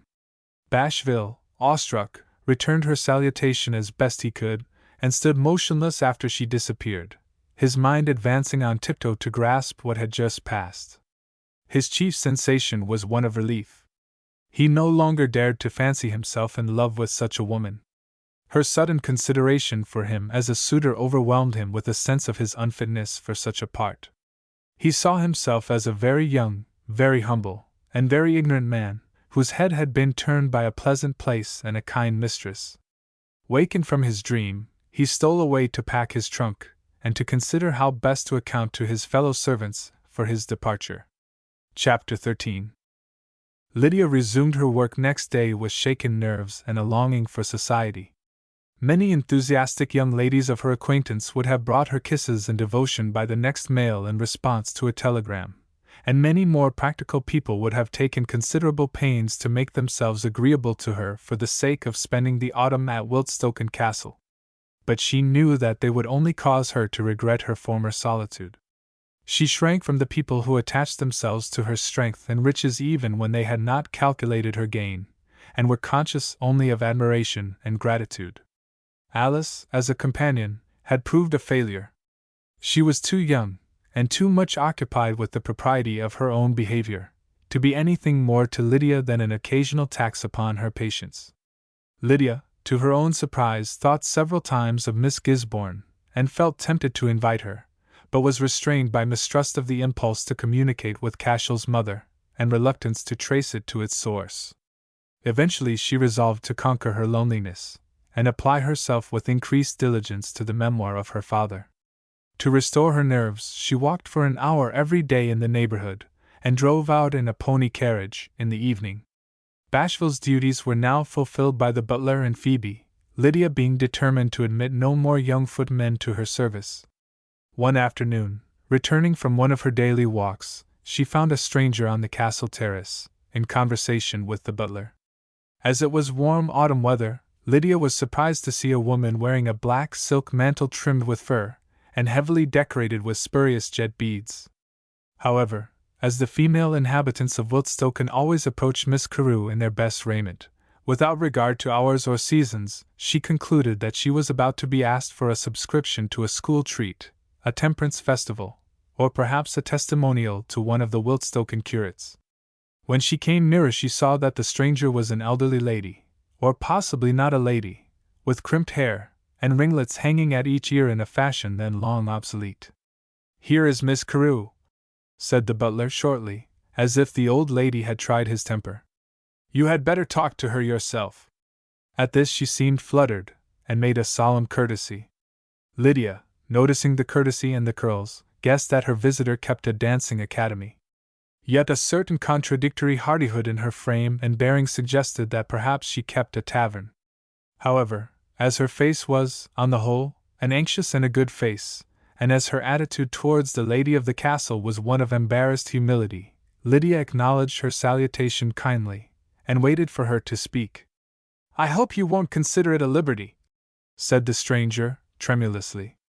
"I'm Mrs. Skene." Lydia became ominously grave, and Mrs. Skene reddened a little.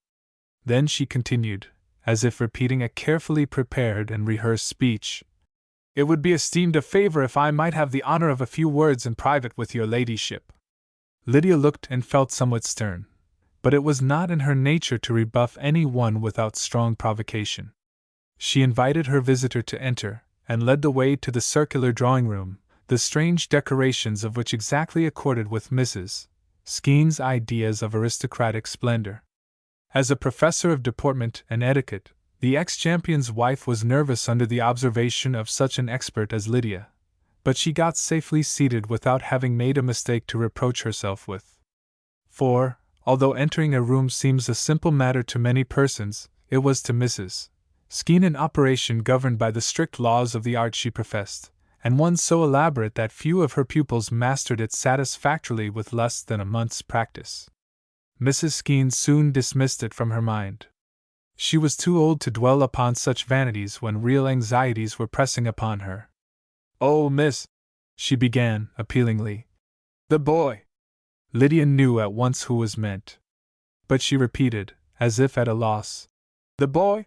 and immediately accused herself of insincerity. "Our boy, ma'am. Cashel." "Mrs. Skene," said Lydia, reproachfully. Mrs. Skene understood all that Lydia's tone implied. "I know, ma'am," she pleaded. "I know well. But what could I do but come to you? Whatever you said to him, it has gone to his heart, and he's dying." "Pardon me," said Lydia promptly.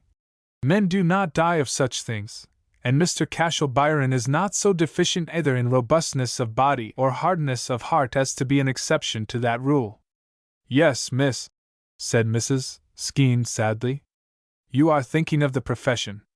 You can't believe he has any feelings because he fights. Ah, miss, if you only knew them as I do. More tender-hearted men don't breathe. Cashel is like a young child, his feelings are that easily touched, and I have known stronger than he to die of broken hearts only because they were unlucky in their calling. Just think what a high-spirited young man must feel when a lady calls him a wild beast. That was a cruel word, miss, it was, indeed. Lydia was so disconcerted by this attack that she had to pause a while before replying. Then she said, Are you aware, Mrs. Skeen, that my knowledge of Mr. Byron is very slight, that I have not seen him 10 times in my life? Perhaps you do not know the circumstances in which I last saw him. I was greatly shocked by the injuries he had inflicted on another man, and I believe I spoke of them as the work of a wild beast. For your sake, I am sorry I said so, for he has told me that he regards you as his mother, and— Oh, no! Far from it, miss. I asked your pardon 1,000 times for taking the word out of your mouth, but me and Ned is no more to him than your housekeeper or governess might be to you. That's what I'm afraid you don't understand, miss. He's no relation of ours. I do assure you that he's a gentleman born and bred, and when we go back to Melbourne next Christmas, it will be just the same as if he had never known us. I hope he will not be so ungrateful as to forget you. He has told me his history. That's more than he ever told me, miss, so you may judge how much he thinks of you. A pause followed this. Mrs. Skeen felt that the first exchange was over, and that she had got the better in it. Mrs. Skeen, said Lydia then, penetratingly, when you came to pay me this visit, what object did you propose to yourself? What do you expect me to do? Well, ma'am, said Mrs. Skeen, troubled, the poor lad has had crosses lately. There was the disappointment about you, the first one, I mean, that had been preying on his mind for a long time. Then there was that exhibition spar at the Agricultural Hall, when Paradise acted so dishonorable. Cashel heard that you were looking on, and then he read the shameful way the newspapers wrote of him, and he thought you'd believe it all. I couldn't get that thought out of his head. I said to him, over and over again— Excuse me, said Lydia, interrupting. We had better be frank with one another. It is useless to assume that he mistook my feeling on that subject. I was shocked by the severity with which he treated his opponent. But bless you, that's his business, said Mrs. Skeen, opening her eyes widely. I put it to you, miss, she continued, as if mildly reprobating somewhat of principle on Lydia's part, whether an honest man shouldn't fulfill his engagements. I assure you that the pay a respectable professional usually gets for a spar like that is half a guinea, and that was all Paradise got. But Cashel stood on his reputation, and wouldn't take less than 10 guineas, and he got it, too. Now many another in his position would have gone into the ring and fooled away the time pretending to box, and just swindling those that paid him. But Cashel is as honest and high-minded as a king. You saw for yourself the trouble he took. He couldn't have spared himself less if he had been fighting for 1,000 a side and the belt, instead of for a paltry 10 guineas. Surely you don't think the worse of him for his honesty, miss? I confess, said Lydia, laughing in spite of herself, that your view of the transaction did not occur to me. Of course not, ma'am, no more it wouldn't to anyone, without they were accustomed to know the right and wrong of the profession. Well, as I was saying, miss, that was a fresh disappointment to him. It worried him more than you can imagine. Then came a deal of bother about the match with Paradise. First, Paradise could only get £500, and the boy wouldn't agree for less than 1,000. I think it's on your account that he's been so particular about the money of late, for he was never covetous before. Then Mellish was bent on its coming off down hereabouts, and the poor lad was so mortal afraid of its getting to your ears, that he wouldn't consent until they persuaded him you would be in foreign parts in August. Glad I was when the articles were signed at last, before he was worded into his grave. All the time he was training he was longing for a sight of you, but he went through with it as steady and faithful as a man could. And he trained beautiful. I saw him on the morning of the fight, and he was like a shining angel. It would have done a lady's heart good to look at him. Ned went about like a man and offering 20 to 1 on him. If he had lost, we should have been ruined at this moment. And then to think of the police coming just as he was finishing Paradise. I cried like a child when I heard of it. I don't think there was ever anything so cruel. And he could have finished him quarter of an hour sooner, only he held back to make the market for Ned. Here Mrs. Skeen, overcome, blew her nose before proceeding. Then, on the top of that, came what passed betwixt you and him, and made him give himself up to the police. Lord Worthington bailed him out, but what with the disgrace and the disappointment, and his time and money thrown away, and the sting of your words, all coming together, he was quite broken-hearted. And now he mopes and frets, and neither me nor Ned nor Fan can get any good of him. They tell me that he won't be sent to prison, but if he is— Here Mrs. Skeen broke down and began to cry. It will be the death of him, and God forgive those that have brought it about. Sorrow always softened Lydia, but tears hardened her again. She had no patience with them. And the other man? She said. Have you heard anything of him? I suppose he is in some hospital. In hospital? Repeated Mrs. Skeen, checking her tears in alarm. Who? Paradise, replied Lydia, pronouncing the name reluctantly. He in hospital? Why, bless your innocence, miss, I saw him yesterday, looking as well as such an ugly brute could look, not a mark on him, and he bragging what he would have done to Cashel if the police hadn't come up. He's a nasty, low-fighting man, so he is, and I'm only sorry that our boy demeaned himself to strip with the like of him. I hear that Cashel made a perfect picture of him, and that you saw him. I suppose you were frightened, ma'am, and very naturally, too, not being used to such sights. I have had my Ned brought home to me in that state that I have poured brandy into his eye, thinking it was his mouth, and even Cashel, careful as he is, has been nearly blind for 3 days. It is not to be expected that they could have all the money for nothing. Don't let it prey on your mind, miss. If you married, I am only supposing it, said Mrs. Skeen in soothing parenthesis, as she saw Lydia shrink from the word. If you were married to a great surgeon, as you might be without derogation to your high rank, you'd be ready to faint if you saw him cut off a leg or an arm, as he would have to do every day for his livelihood, but you'd be proud of his cleverness in being able to do it. That's how I feel with regard to Ned. I tell you the truth, ma'am, I shouldn't like to see him in the ring no more than the lady of an officer in the Guards would like to see her husband in the field of battle running his sword into the poor blacks or into the French. But as it's his profession, and people think so highly of him for it, I make up my mind to it, and now I take quite an interest in it, particularly as it does nobody any harm. Not that I would have you think that Ned ever took the arm or leg off a man, Lord forbid, or Cashel either. Oh, ma'am, I thank you kindly, and I'm sorry you should have given yourself the trouble. This referred to the entry of a servant with tea. Still, said Lydia, when they were at leisure to resume the conversation, I do not quite understand why you have come to me. Personally you are quite welcome, but in what way did you expect to relieve Mr. Byron's mind by visiting me? Did he ask you to come? He'd have died first. I came down of my own accord, knowing what was the matter with him. And what then? Mrs. Skeen looked around to satisfy herself that they were alone. Then she leaned towards Lydia, and said in an emphatic whisper, Why won't you marry him, miss? Because I don't choose, Mrs. Skeen, said Lydia, with perfect good humor. But consider a little, miss. Where will you ever get such another chance? Only think what a man he is. Champion of the world and a gentleman as well. The two things have never happened before, and never will again. I have known lots of champions, but they were not fit company for the like of you. Ned was champion when I married him, and my family thought that I lowered myself in doing it, although I was only a professional dancer on the stage. The men in the ring are common men mostly, and so, though they are the best men in the kingdom, ladies are cut off from their society. But it has been your good luck to take the fancy of one that's a gentleman. What more could a lady desire? Where will you find his equal in health, strength, good looks, or good manners? As to his character, I can tell you about that. In Melbourne, as you may suppose, all the girls and women were breaking their hearts for his sake.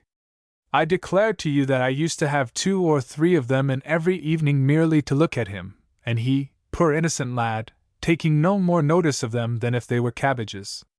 He used to be glad to get away from them by going into the saloon and boxing with the gentlemen, and then they used to peep at him through the door. They never got a wink from him. You were the first, Miss Carew, and believe me, you will be the last.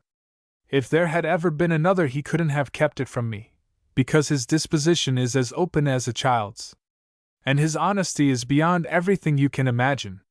I have known him to be offered £800 to lose a fight that he could only get 200 by winning, not to mention his chance of getting nothing at all if he lost honestly. You know, for I see you know the world, ma'am, how few men would be proof against such a temptation.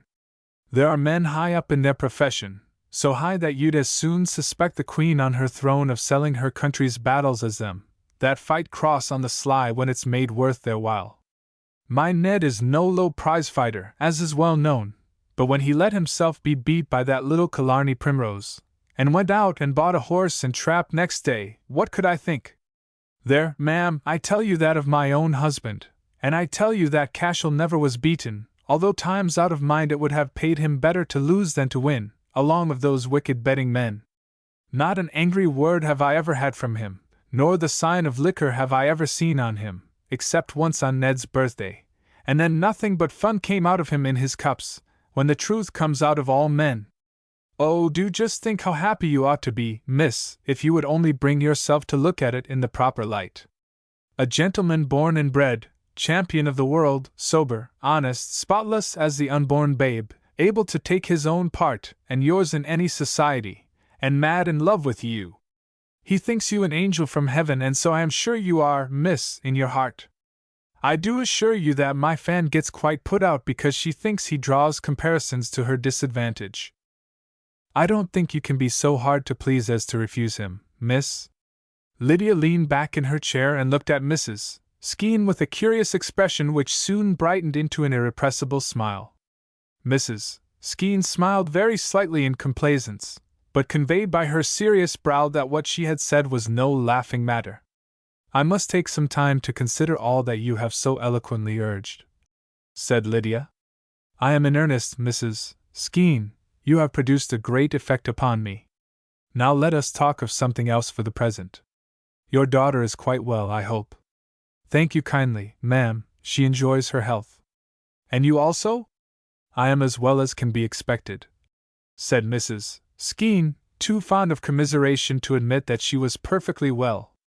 You must have a rare sense of security, said Lydia, watching her, being happily married to so celebrated a professor of boxing as Mr. Skene. Is it not pleasant to have a powerful protector? Ah, miss, you little know, exclaimed Mrs. Skene, falling into the trap baited by her own grievances, and losing sight of Cashel's interests. The fear of his getting into trouble is never off my mind. Ned is quietness itself until he has a drop of drink in him, and then he is like the rest, ready to fight the first that provokes him. And if the police get hold of him, he has no chance. There's no justice for a fighting man. Just let it be said that he's a professional, and that's enough for the magistrate. Away with him to prison, and goodbye to his pupils and his respectability at once. That's what I live in terror of. And as to being protected, I'd let myself be robbed 50 times over sooner than say a word to him that might bring on a quarrel. Many a time when we were driving home of a night have I overpaid the cabman on the sly, afraid he would grumble and provoke Ned. It's the drink that does it all. Gentlemen are proud to be seen speaking with him in public, and they come up one after another asking what he'll have, until the next thing he knows is that he's in bed with his boots on, his wrist sprained, and maybe his eye black, trying to remember what he was doing the night before. What I suffered the first 3 years of our marriage none can tell. Then he took the pledge, and ever since that he's been very good. I haven't seen him what you could fairly call drunk, not more than 3 times a year. It was the blessing of God, and a beating he got from a milkman in Westminster, that made him ashamed of himself. I kept him to it, and made him emigrate out of the way of his old friends. Since that, there has been a blessing on him, and we've prospered. Is Cashel quarrelsome? At the tone of this question, Mrs. Skeen suddenly realized the untimeliness of her complaints. No, no, she protested. He never drinks, and as to fighting, if you can believe such a thing, miss, I don't think he has had a casual turn-up 3 times in his life, not oftener, at any rate. All he wants is to be married, and then he'll be steady to his grave. But if he's left adrift now, Lord knows what will become of him. He'll mope first, he's moping at present, then he'll drink, then he'll lose his pupils, get out of condition, be beaten, and one word from you, miss, would save him. If I might just tell him. Nothing, said Lydia. Absolutely nothing. The only assurance I can give you is that you have softened the hard opinion that I had formed of some of his actions. But that I should marry Mr. Cashel Byron is simply the most improbable thing in the world. All questions of personal inclination apart, the mere improbability is enough in itself to appall an ordinary woman. Mrs. Skeen did not quite understand this, but she understood sufficiently for her purpose. She rose to go, shaking her head despondently, and saying, I see how it is, ma'am. You think him beneath you. Your relations wouldn't like it. There is no doubt that my relatives would be greatly shocked, and I am bound to take that into account for what it is worth. We should never trouble you, said Mrs. Skeen, lingering. England will see the last of us in a month or 2. That will make no difference to me, except that I shall regret not being able to have a pleasant chat with you occasionally. This was not true, but Lydia fancied she was beginning to take a hardened delight in lying. Mrs. Skeen was not to be consoled by compliments. She again shook her head. It is very kind of you to give me good words, miss, she said. But if I might have one for the boy, you could say what you like to me. Lydia considered far before she replied. At last she said, I am sorry I spoke harshly to him, since, driven as he was by circumstances, I cannot see how he could have acted otherwise than he did. And I overlooked the economic conditions of his profession. In short, I am not used to fisticuffs, and what I saw shocked me so much that I was unreasonable. But, continued Lydia, checking Mrs. Skeen's rising hope with a warning finger, how, if you tell him this, will you make him understand that I say so as an act of justice, and not in the least as a proffer of affection? A crumb of comfort will satisfy him, miss. I'll just tell him that I've seen you, and that you meant nothing by what you said the other day, and— Mrs. Skeen, said Lydia, interrupting her softly, tell him nothing at all as yet. I have made up my mind at last. If he does not hear from me within a fortnight, you may tell him what you please. Can you wait so long? Of course. Whatever you wish, ma'am. But Mellish's benefit is to be tomorrow night, and what have I to do with Mellish or his benefit? Mrs. Skeen, abashed, murmured apologetically that she was only wishful that the boy should do himself credit. If he is to benefit Mellish by beating somebody, he will not be behindhand. Remember, you are not to mention me for a fortnight. Is that a bargain? Whatever you wish, ma'am, repeated Mrs. Skeen, hardly satisfied. But Lydia gave her no further comfort, so she begged to take her leave, expressing a hope that things would turn out to the advantage of all parties. Then Lydia insisted on her partaking of some solid refreshment, and afterwards drove her to the railway station in the pony carriage. Just before they parted, Lydia, suddenly recurring to their former subject, said, Does Mr. Byron ever think? Think, said Mrs. Skeen emphatically. Never. There isn't a more cheerful lad in existence, miss. Then Mrs. Skeen was carried away to London, wondering whether it could be quite right for a young lady to live in a gorgeous castle without any elder of her own sex, and to speak freely and civilly to her inferiors. When she got home, she said nothing of her excursion to Mr. Skeen, in whose disposition valor so entirely took the place of discretion that he had never been known to keep a secret except as to the whereabouts of a projected fight. But she sat up late with her daughter Fanny, tantalizing her by accounts of the splendor of the castle, and consoling her by describing Miss Carew as a slight creature with red hair and no figure, Fanny having jet black hair, fine arms, and being one of Cashel's most proficient pupils. All the same, Fan, added Mrs. Skeen, as she took her candlestick at 2 in the morning, If it comes off, Cashel will never be master in his own house. I can see that very plain, said Fanny.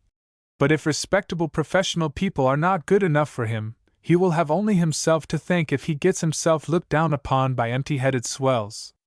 Meanwhile, Lydia, on her return to the castle after a long drive round the country, had attempted to overcome an attack of restlessness by setting to work on the biography of her father. With a view to preparing a chapter on his taste in literature, she had lately been examining his favorite books for marked passages. She now resumed this search, not setting methodically to work, but standing perched on the library ladder, taking down volume after volume, and occasionally dipping into the contents for a few pages or so. At this desultory work the time passed as imperceptibly as the shadows lengthened. The last book she examined was a volume of poems.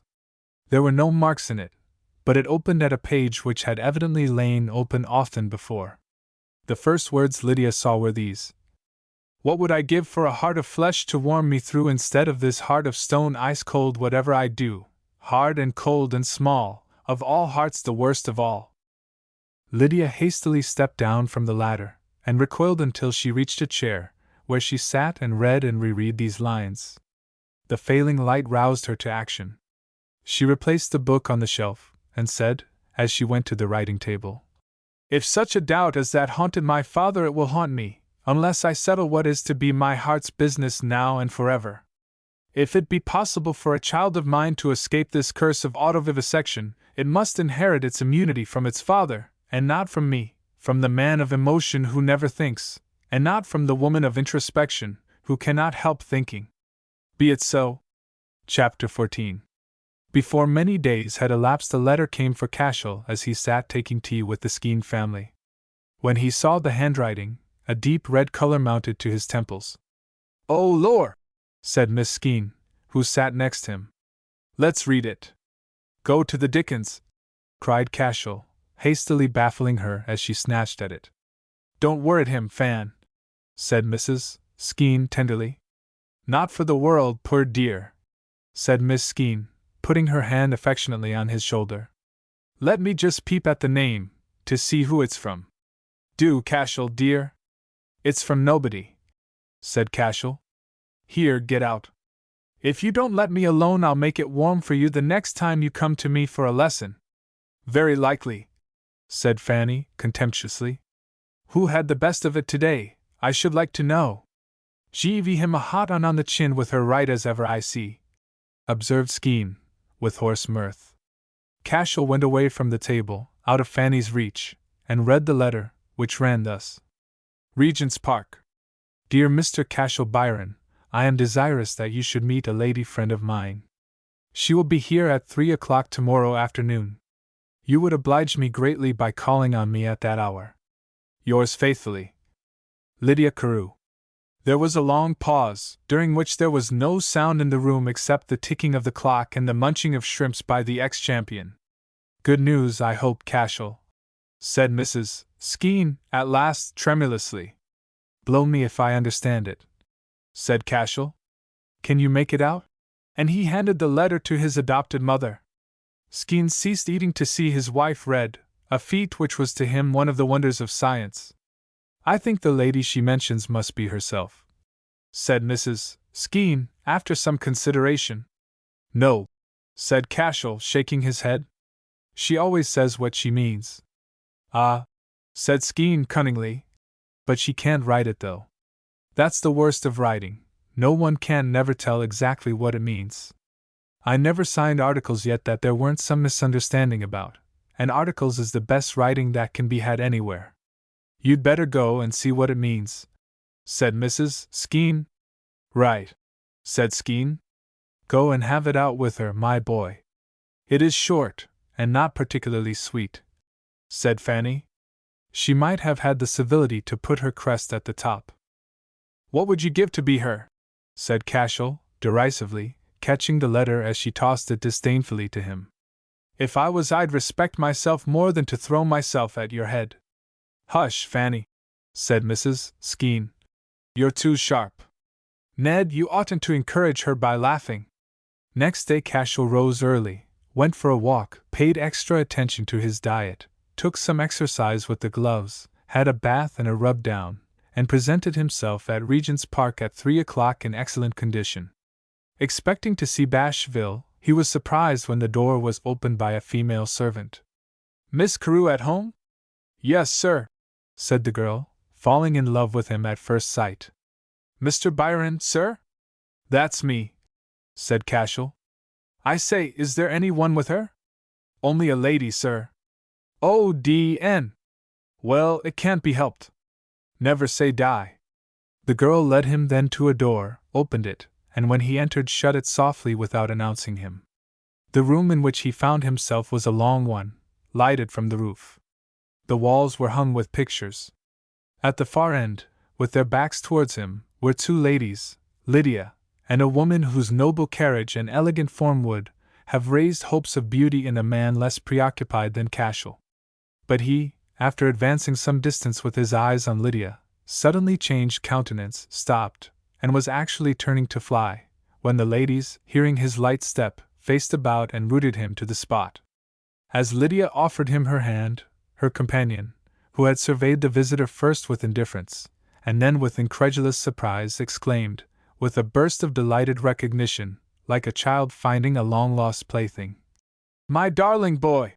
And going to Cashel with the grace of a swan, she clasped him in her arms. In acknowledgment of which he thrust his red, discomfited face over her shoulder, winked at Lydia with his tongue in his cheek, and said, "This is what you may call the voice of nature, and no mistake." "What a splendid creature you are!" said Mrs. Byron, holding him a little way from her, the better to admire him. "Do you know how handsome you are, you wretch?" "How d'ye do, Miss Carew?" said Cashel, breaking loose, and turning to Lydia. "Never mind her, it's only my mother. At least," he added, as if correcting himself, "she's my mamma. And where have you come from? Where have you been? Do you know that I have not seen you for 7 years, you unnatural boy?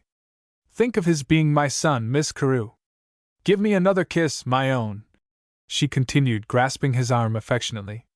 "What a muscular creature you are! Kiss away as much as you like," said Cashel, struggling with the old schoolboy sullenness as it returned oppressively upon him. "I suppose you're well. You look right enough." "Yes," she said mockingly, beginning to despise him for his inability to act up to her in this thrilling scene. "I am right enough. Your language is as refined as ever. And why do you get your hair cropped close like that? You must let it grow, Anne." "Now look here," said Cashel, stopping her hand neatly as she raised it to rearrange his locks. "You just drop it, or I'll walk out at that door and you won't see me again for another 7 years. You can either take me as you find me, or let me alone. Absalom and Dan Mendoza came to grief through wearing their hair long, and I am going to wear mine short." Mrs. Byron became a shade colder. "Indeed," she said. "Just the same still, Cashel?" "Just the same, both one and other of us," he replied. "Before you spoke 6 words I felt as if we'd parted only yesterday." "I am rather taken aback by the success of my experiment," interposed Lydia. "I invited you purposely to meet one another. The resemblance between you led me to suspect the truth, and my suspicion was confirmed by the account Mr. Byron gave me of his adventures." Mrs. Byron's vanity was touched. "Is he like me?" she said, scanning his features. He, without heeding her, said to Lydia with undisguised mortification, "And was that why you sent for me? Are you disappointed?" said Lydia. "He is not in the least glad to see me," said Mrs. Byron, plaintively. "He has no heart." "Now she'll go on for the next hour," said Cashel, looking to Lydia, obviously because he found it much pleasanter than looking at his mother. "However, if you don't care, I don't. So fire away, Mamma." "And you think we are really like one another?" said Mrs. Byron, not heeding him. "Yes, I think we are. There is a certain— Are you married, Cashel?" with sudden mistrust. "Ha! Ha! Ha!" shouted Cashel. "No, but I hope to be some day," he added, venturing to glance again at Lydia, who was, however, attentively observing Mrs. Byron. Well, tell me everything about yourself. What are you? Now, I do hope, Cashel, that you have not gone upon the stage. The stage? Said Cashel, contemptuously. Do I look like it? You certainly do not, said Mrs. Byron whimsically. Although you have a certain odious professional air, too. What did you do when you ran away so scandalously from that stupid school in the north? How do you earn your living? Or do you earn it? I suppose I do, unless I am fed by ravens as Elijah was. What do you think I was best fitted for by my education and bringing up? Sweep a crossing, perhaps. When I ran away from Panley, I went to sea. A sailor, of all things. You don't look like one. And pray, what rank have you attained in your profession? The front rank. The top of the tree, said Cashel shortly. Mr. Byron is not at present following the profession of a sailor, nor has he done so for many years, said Lydia. Cashel looked at her, half in appeal, half in remonstrance. Something very different indeed, pursued Lydia, with quiet obstinacy. And something very startling. Can't you shut up? Exclaimed Cashel. I should have expected more sense from you. What's the use of setting her on to make a fuss and put me in a rage? I'll go away if you don't stop. What is the matter? Said Mrs. Byron. Have you been doing anything disgraceful, Cashel? There she goes. I told you so. I keep a gymnasium, that's all. There's nothing disgraceful in that, I hope. A gymnasium? Repeated Mrs. Byron, with imperious disgust. What nonsense! You must give up everything of that kind, Cashel. It is very silly, and very low. You were too ridiculously proud, of course, to come to me for the means of keeping yourself in a proper position. I suppose I shall have to provide you with. If I ever take a penny from you, may I? Cashel caught Lydia's anxious look, and checked himself. He paused and got away a step, a cunning smile flickering on his lips. No, he said. It's just playing into your hands to lose temper with you. You think you know me, and you want to force the fighting. Well, we'll see. Make me angry now if you can. There is not the slightest reason for anger, said Mrs. Byron, angry herself. Your temper seems to have become ungovernable, or rather, to have remained so, for it was never remarkable for sweetness. No, retorted Cashel, jeering good-humoredly. Not the slightest occasion to lose my temper. Not when I am told that I am silly and low. Why, I think you must fancy that you're talking to your little Cashel, that blessed child you were so fond of. But you're not. You're talking, now for a screech, Miss Carew, to the champion of Australia, the United States, and England, holder of 3 silver belts and 1 gold one, which you can have to wear in King John if you think it'll become you, professor of boxing to the nobility and gentry of St. James's, and common prize fighter to the whole globe, without reference to weight or color, for not less than £500 a side. That's Cashel Byron. Mrs. Byron recoiled, astounded. After a pause she said, Oh, Cashel, how could you? Then, approaching him again, do you mean to say that you go out and fight those great rough savages? Yes, I do. And that you beat them? Yes. Ask Miss Carew how Billy Paradise looked after standing before me for an hour. You wonderful boy! What an occupation! And you have done all this in your own name? Of course I have. I am not ashamed of it. I often wondered whether you had seen my name in the papers. I never read the papers.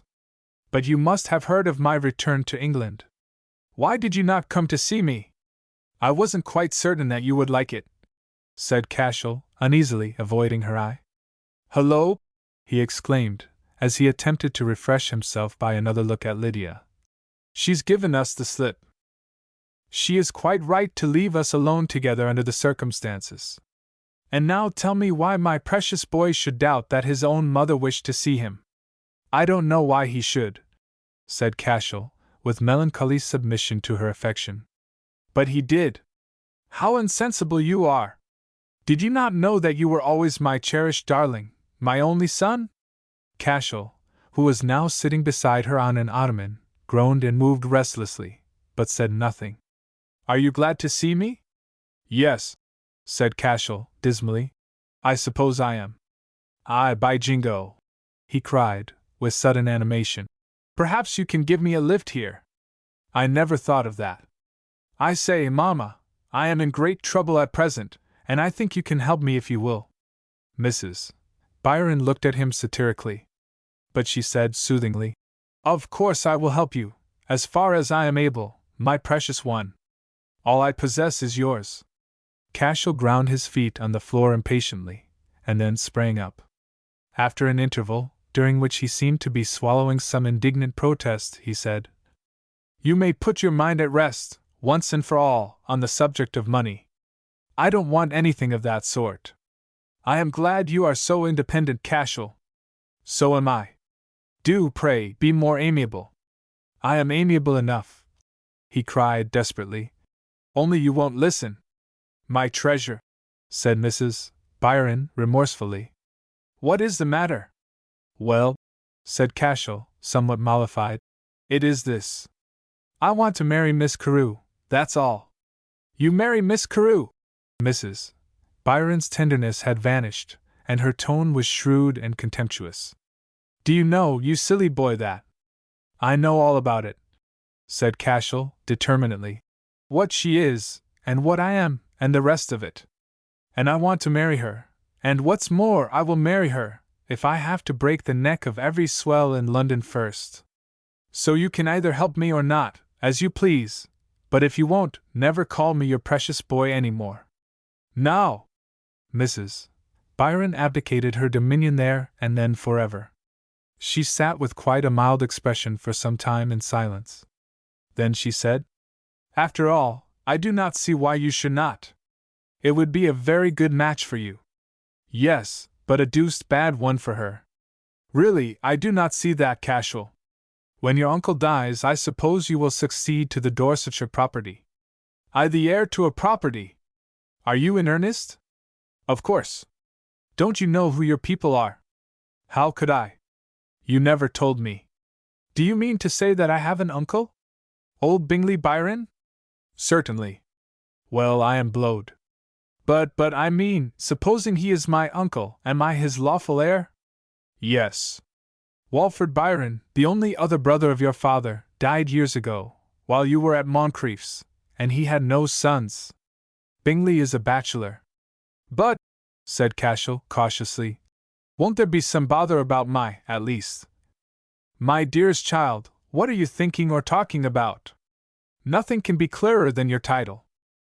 Well, said Cashel, blushing, a lot of people used to make out that you weren't married at all. What? Exclaimed Mrs. Byron, indignantly. Oh, they dare not say so. Impossible. Why did you not tell me at once?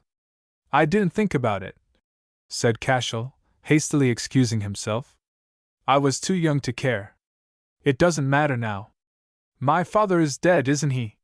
He died when you were a baby. You have often made me angry with you, poor little innocent, by reminding me of him. Do not talk of him to me. Not if you don't wish. Just one thing, though, Mamma. Was he a gentleman? Of course. What a question! Then I am as good as any of the swells that think themselves her equals?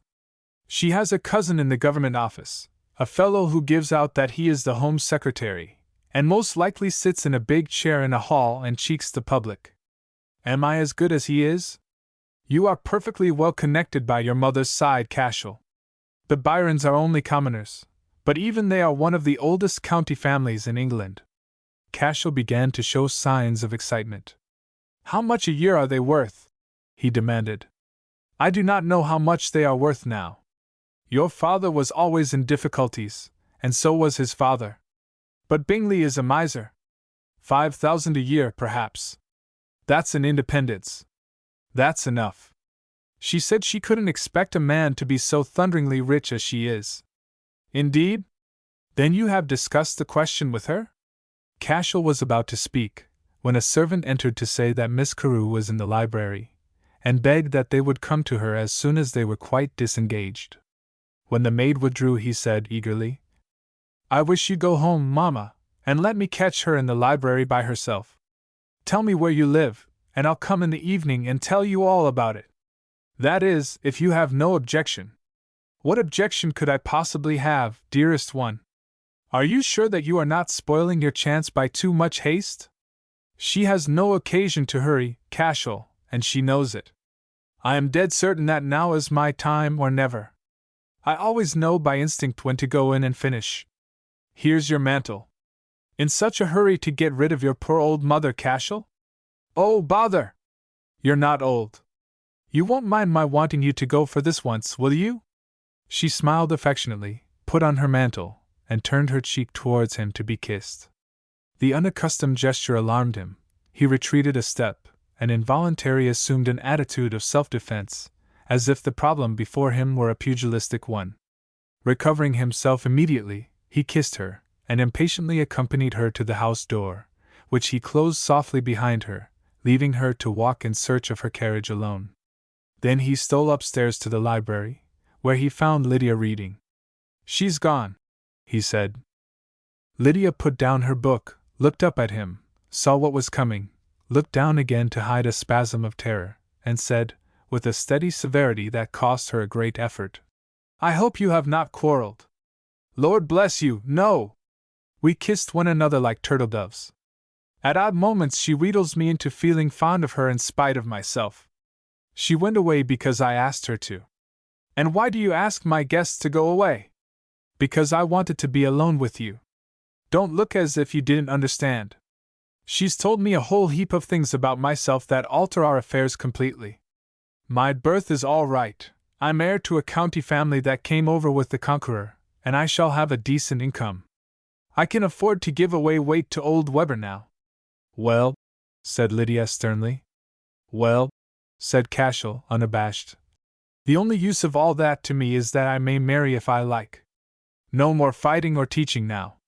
And when you are married, will you be as tender to your wife as you are to your mother?" Cashel's elation vanished. "I knew you'd think that," he said. "I am always the same with her. I can't help it. She makes me look like a fool or like a brute. Have I ever been so with you?" "Yes," said Lydia. "Except," she added, "that you have never shown absolute dislike to me." "Ah! Except? That's a very big except. But I don't dislike her. Blood is thicker than water, and I have a softness for her, only I won't put up with her nonsense. But it's different with you. I don't know how to say it, I'm not good at sentiment, not that there's any sentiment about it. At least I don't mean that, but you're fond of me in a sort of way, ain't you?" "Yes, I'm fond of you in a sort of way." "Well then," he said uneasily, "won't you marry me? I'm not such a fool as you think, and you'll like me better after a while." Lydia became very pale. "Have you considered," she said, "that henceforth you will be an idle man, and that I shall always be a busy woman, preoccupied with the work that may seem very dull to you? I won't be idle. There's lots of things I can do besides boxing. We'll get on together, never fear. People that are fond of one another never have any difficulty, and people that hate each other never have any comfort. I'll be on the lookout to make you happy. You needn't fear my interrupting your Latin and Greek. I won't expect you to give up your whole life to me. Why should I? There's reason in everything. So long as you are mine, and nobody else's, I'll be content. And I'll be yours and nobody else's. What's the use of supposing half a dozen accidents that may never happen? Let's sign reasonable articles, and then take our chance. You have too much good nature ever to be nasty. It would be a hard bargain," she said doubtfully, "for you would have to give up your occupation, and I should give up nothing but my unfruitful liberty.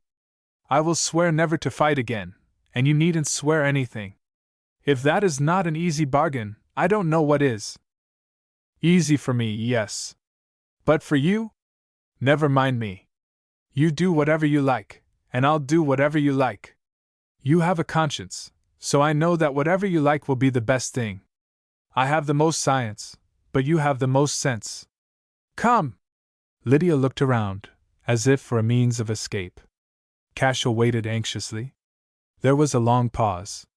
"It can't be," he said pathetically. That you are afraid of me because I was a prize fighter. Afraid of you? No, I am afraid of myself, afraid of the future, afraid for you. But my mind is already made up on this subject. When I brought about this meeting between you and your mother, I determined to marry you if you asked me again. She stood up, quietly, and waited. The rough hardihood of the ring fell from him like a garment. He blushed deeply, and did not know what to do. Nor did she, but without willing it she came a step closer to him, and turned up her face towards his. He, nearly blind with confusion, put his arms about her and kissed her.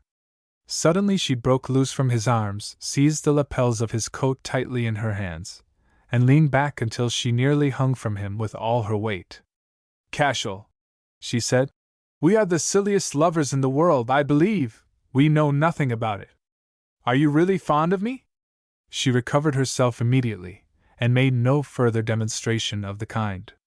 He remained shy, and was so evidently anxious to go, that she presently asked him to leave her for a while, though she was surprised to feel a faint pang of disappointment when he consented.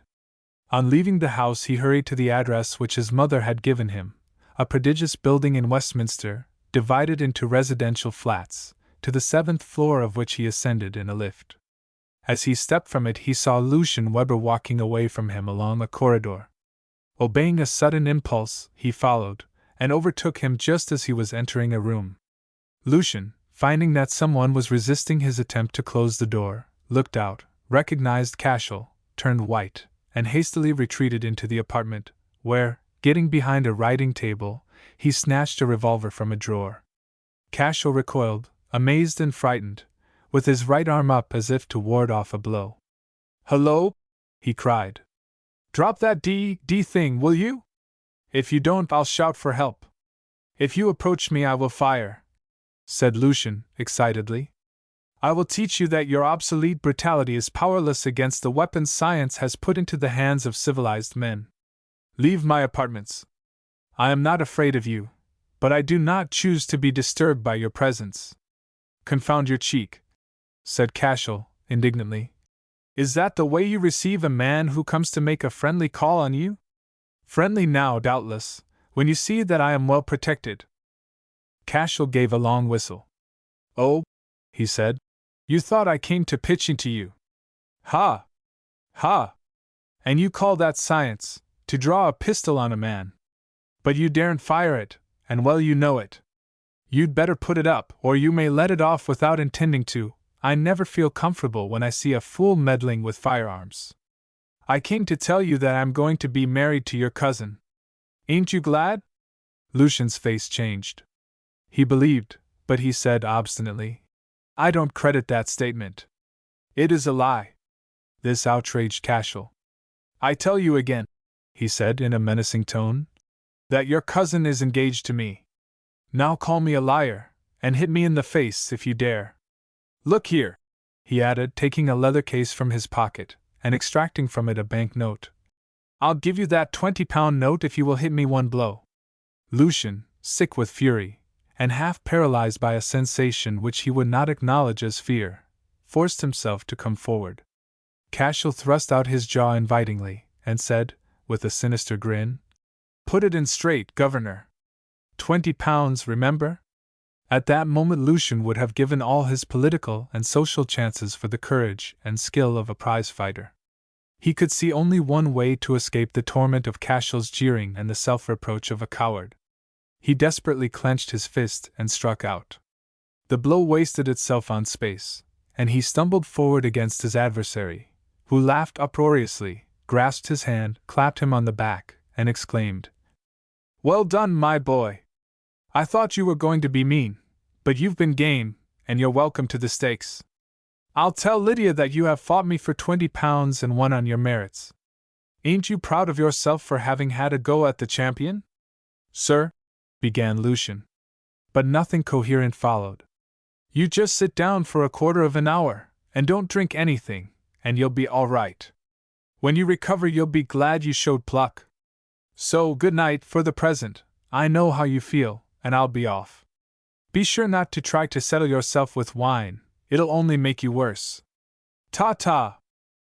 As Cashel withdrew, Lucian collapsed into a chair, shaken by the revival of passions and jealousies which he had thought as completely outgrown as the schoolboy jackets in which he had formerly experienced them.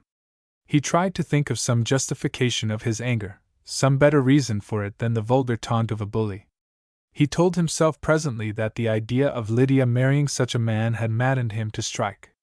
As Cashel had predicted, he was beginning to plume himself on his pluck. This vein of reflection, warring with his inner knowledge that he had been driven by fear and hatred into a paroxysm of wrath against a man to whom he should have set an example of dignified self-control, produced an exhausting whirl in his thoughts, which were at once quickened and confused by the nervous shock of bodily violence, to which he was quite unused. Unable to sit still, he rose, put on his hat, went out, and drove to the house in Regent's Park. Lydia was in her boudoir, occupied with a book, when he entered. He was not an acute observer. He could see no change in her. She was as calm as ever. Her eyes were not even fully open, and the touch of her hand subdued him as it had always done. Though he had never entertained any hope of possessing her since the day when she had refused him in Bedford Square, a sense of intolerable loss came upon him as he saw her for the first time pledged to another, and such another. "Lydia," he said, trying to speak vehemently, but failing to shake off the conventional address of which he had made a second nature. "I have heard something that has filled me with inexpressible dismay. Is it true?" "The news has traveled fast," she said. "Yes, it is true." She spoke composedly, and so kindly that he choked in trying to reply. "Then, Lydia, you are the chief actor in a greater tragedy than I have ever witnessed on the stage. It is strange, is it not?" she said, smiling at his effort to be impressive. "Strange. It is calamitous. I trust I may be allowed to say so. And you sit there reading as calmly as though nothing had happened." She handed him the book without a word. "Ivanhoe," he said. "A novel?" "Yes. Do you remember once, before you knew me very well, telling me that Scott's novels were the only ones that you liked to see in the hands of ladies?" "No doubt I did. But I cannot talk of literature just. I am not leading you away from what you want to talk about.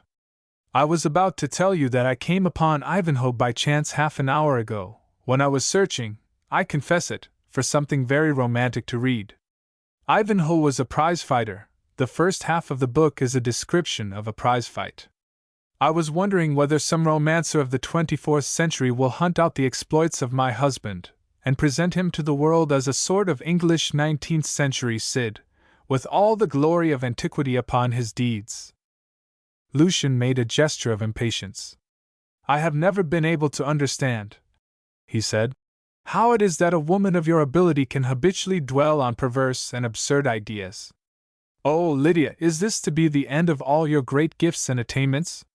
Forgive me if I touch a painful chord, but this marriage seems to me so unnatural that I must speak out. Your father made you one of the richest and best educated women in the world. Would he approve of what you are about to do? It almost seems to me that he educated me expressly to some such end. Whom would you have me marry?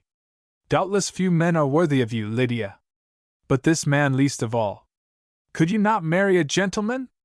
If he were even an artist, a poet, or a man of genius of any kind, I could bear to think of it, for indeed I am not influenced by class prejudice in the matter. But I will try to say nothing that you must not in justice admit to be too obvious to be ignored. A man of the lower orders, pursuing a calling which even the lower orders despise, illiterate, rough, awaiting at this moment a disgraceful sentence at the hands of the law. Is it possible that you have considered all these things? Not very deeply. They are not of a kind to concern me much. I can console you as to one of them. I have always recognized him as a gentleman, in your sense of the word. He proves to be so, one of considerable position, in fact. As to his approaching trial, I have spoken with Lord Worthington about it, and also with the lawyers who have charge of the case, and they say positively that, owing to certain proofs not being in the hands of the police, a defense can be set up that will save him from imprisonment. There is no such defense possible, said Lucian angrily. Perhaps not. As far as I understand it, it is rather an aggravation of the offense than an excuse for it. But if they imprison him, it will make no difference. He can console himself by the certainty that I will marry him at once when he is released." Lucian's face lengthened.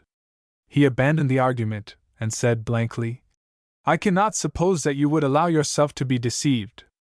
If he is a gentleman of position, that of course alters the case completely. Very little indeed from my point of view. Hardly at all. And now, worldly cousin Lucian, I have satisfied you that I am not going to connect you by marriage with a butcher, bricklayer, or other member of the trades from which Cashel's profession, as you warned me, is usually recruited. Stop a moment. I am going to do justice to you. You want to say that my unworldly friend Lucian is far more deeply concerned at seeing the phoenix of modern culture throw herself away on a man unworthy of her. That is what I mean to say, except that you put it too modestly. It is a case of the phoenix, not only of modern culture, but of natural endowment, and of every happy accident of the highest civilization, throwing herself away on a man specially incapacitated by his tastes and pursuits from comprehending her or entering the circle in which she moves. Listen to me patiently, Lucian, and I will try to explain the mystery to you, leaving the rest of the world to misunderstand me as it pleases. First, you will grant me that even a phoenix must marry someone in order that she may hand on her torch to her children. Her best course would be to marry another phoenix. But as she, poor girl, cannot appreciate even her own phoenixity, much less that of another, she must perforce be content with a mere mortal. Who is the mortal to be? Not her cousin Lucian, for rising young politicians must have helpful wives, with feminine politics and powers of visiting and entertaining, a description inapplicable to the phoenix. Not, as you just now suggested, a man of letters. The phoenix has had her share of playing helpmeet to a man of letters, and does not care to repeat that experience. She is sick to death of the morbid introspection and womanish self-consciousness of poets, novelists, and their like. As to artists, all the good ones are married, and ever since the rest have been able to read in hundreds of books that they are the most gifted and godlike of men, they are become almost as intolerable as their literary flatterers. No, Lucian, the phoenix has paid her debt to literature and art by the toil of her childhood. She will use and enjoy both of them in future as best she can, but she will never again drudge in their laboratories. You say that she might at least have married a gentleman. But the gentlemen she knows are either amateurs of the arts, having the egotism of professional artists without their ability, or they are men of pleasure, which means that they are dancers, tennis players, butchers, and gamblers. I leave the nonentities out of the question. Now, in the eyes of a phoenix, a prize fighter is a hero in comparison with a wretch who sets a leash of greyhounds upon a hare. Imagine, now, this poor phoenix meeting with a man who had never been guilty of self-analysis in his life, who complained when he was annoyed, and exulted when he was glad, like a child, and unlike a modern man, who was honest and brave, strong and beautiful. You open your eyes, Lucian, you do not do justice to Cashel's good looks. He is 25, and yet there is not a line in his face. It is neither thoughtful, nor poetic, nor wearied, nor doubting, nor old, nor self-conscious, as so many of his contemporaries' faces are, as mine perhaps is. The face of a pagan god, assured of eternal youth, and absolutely disqualified from comprehending Faust. Do you understand a word of what I am saying, Lucian? I must confess that I do not. Either you have lost your reason or I have. I wish you had never taken to reading Faust. It is my fault. I began an explanation, and rambled off, womanlike, into praise of my lover. However, I will not attempt to complete my argument, for if you do not understand me from what I have already said, the further you follow the wider you will wander. The truth, in short, is this: I practically believe in the doctrine of heredity, and as my body is frail and my brain morbidly active, I think my impulse towards a man strong in body and untroubled in mind a trustworthy one. You can understand that. It is a plain proposition in eugenics. But if I tell you that I have chosen this common pugilist because, after seeing half the culture of Europe, I despaired of finding a better man, you will only tell me again that I have lost my reason. I know that you will do whatever you have made up your mind to do, said Lucian desolately. And you will make the best of it, will you not? The best or the worst of it does not rest with me. I can only accept it as inevitable. Not at all. You can make the worst of it by behaving distantly to Cashel, or the best of it by being friendly with him. Lucian reddened and hesitated. She looked at him, mutely encouraging him to be generous. I had better tell you, he said. I have seen him since. Lydia nodded. I mistook his object in coming into my room as he did unannounced. In fact, he almost forced his way in. Some words arose between us. At last he taunted me beyond endurance, and offered me, characteristically, £20 to strike him. And I am sorry to say that I did so. You did so? And what followed? I should say rather that I meant to strike him, for he avoided me, or else I missed my aim. He only gave the money and went away, evidently with a high opinion of me. He left me with a very low one of myself. What? He did not retaliate, exclaimed Lydia, recovering her color, which had fled. And you struck him, she added. He did not, replied Lucian, passing by the reproach. Probably he despised me too much. That is not fair, Lucian. He behaved very well, for a prize fighter.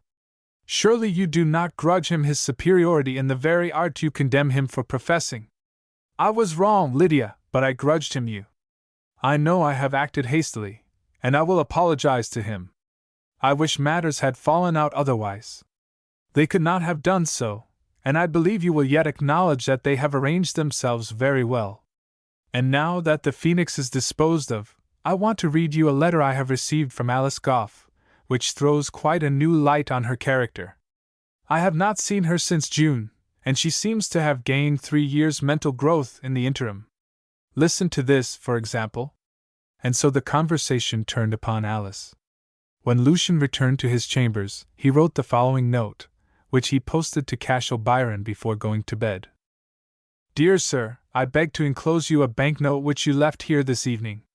I feel bound to express my regret for what passed on that occasion, and to assure you that it proceeded from a misapprehension of your purpose in calling on me.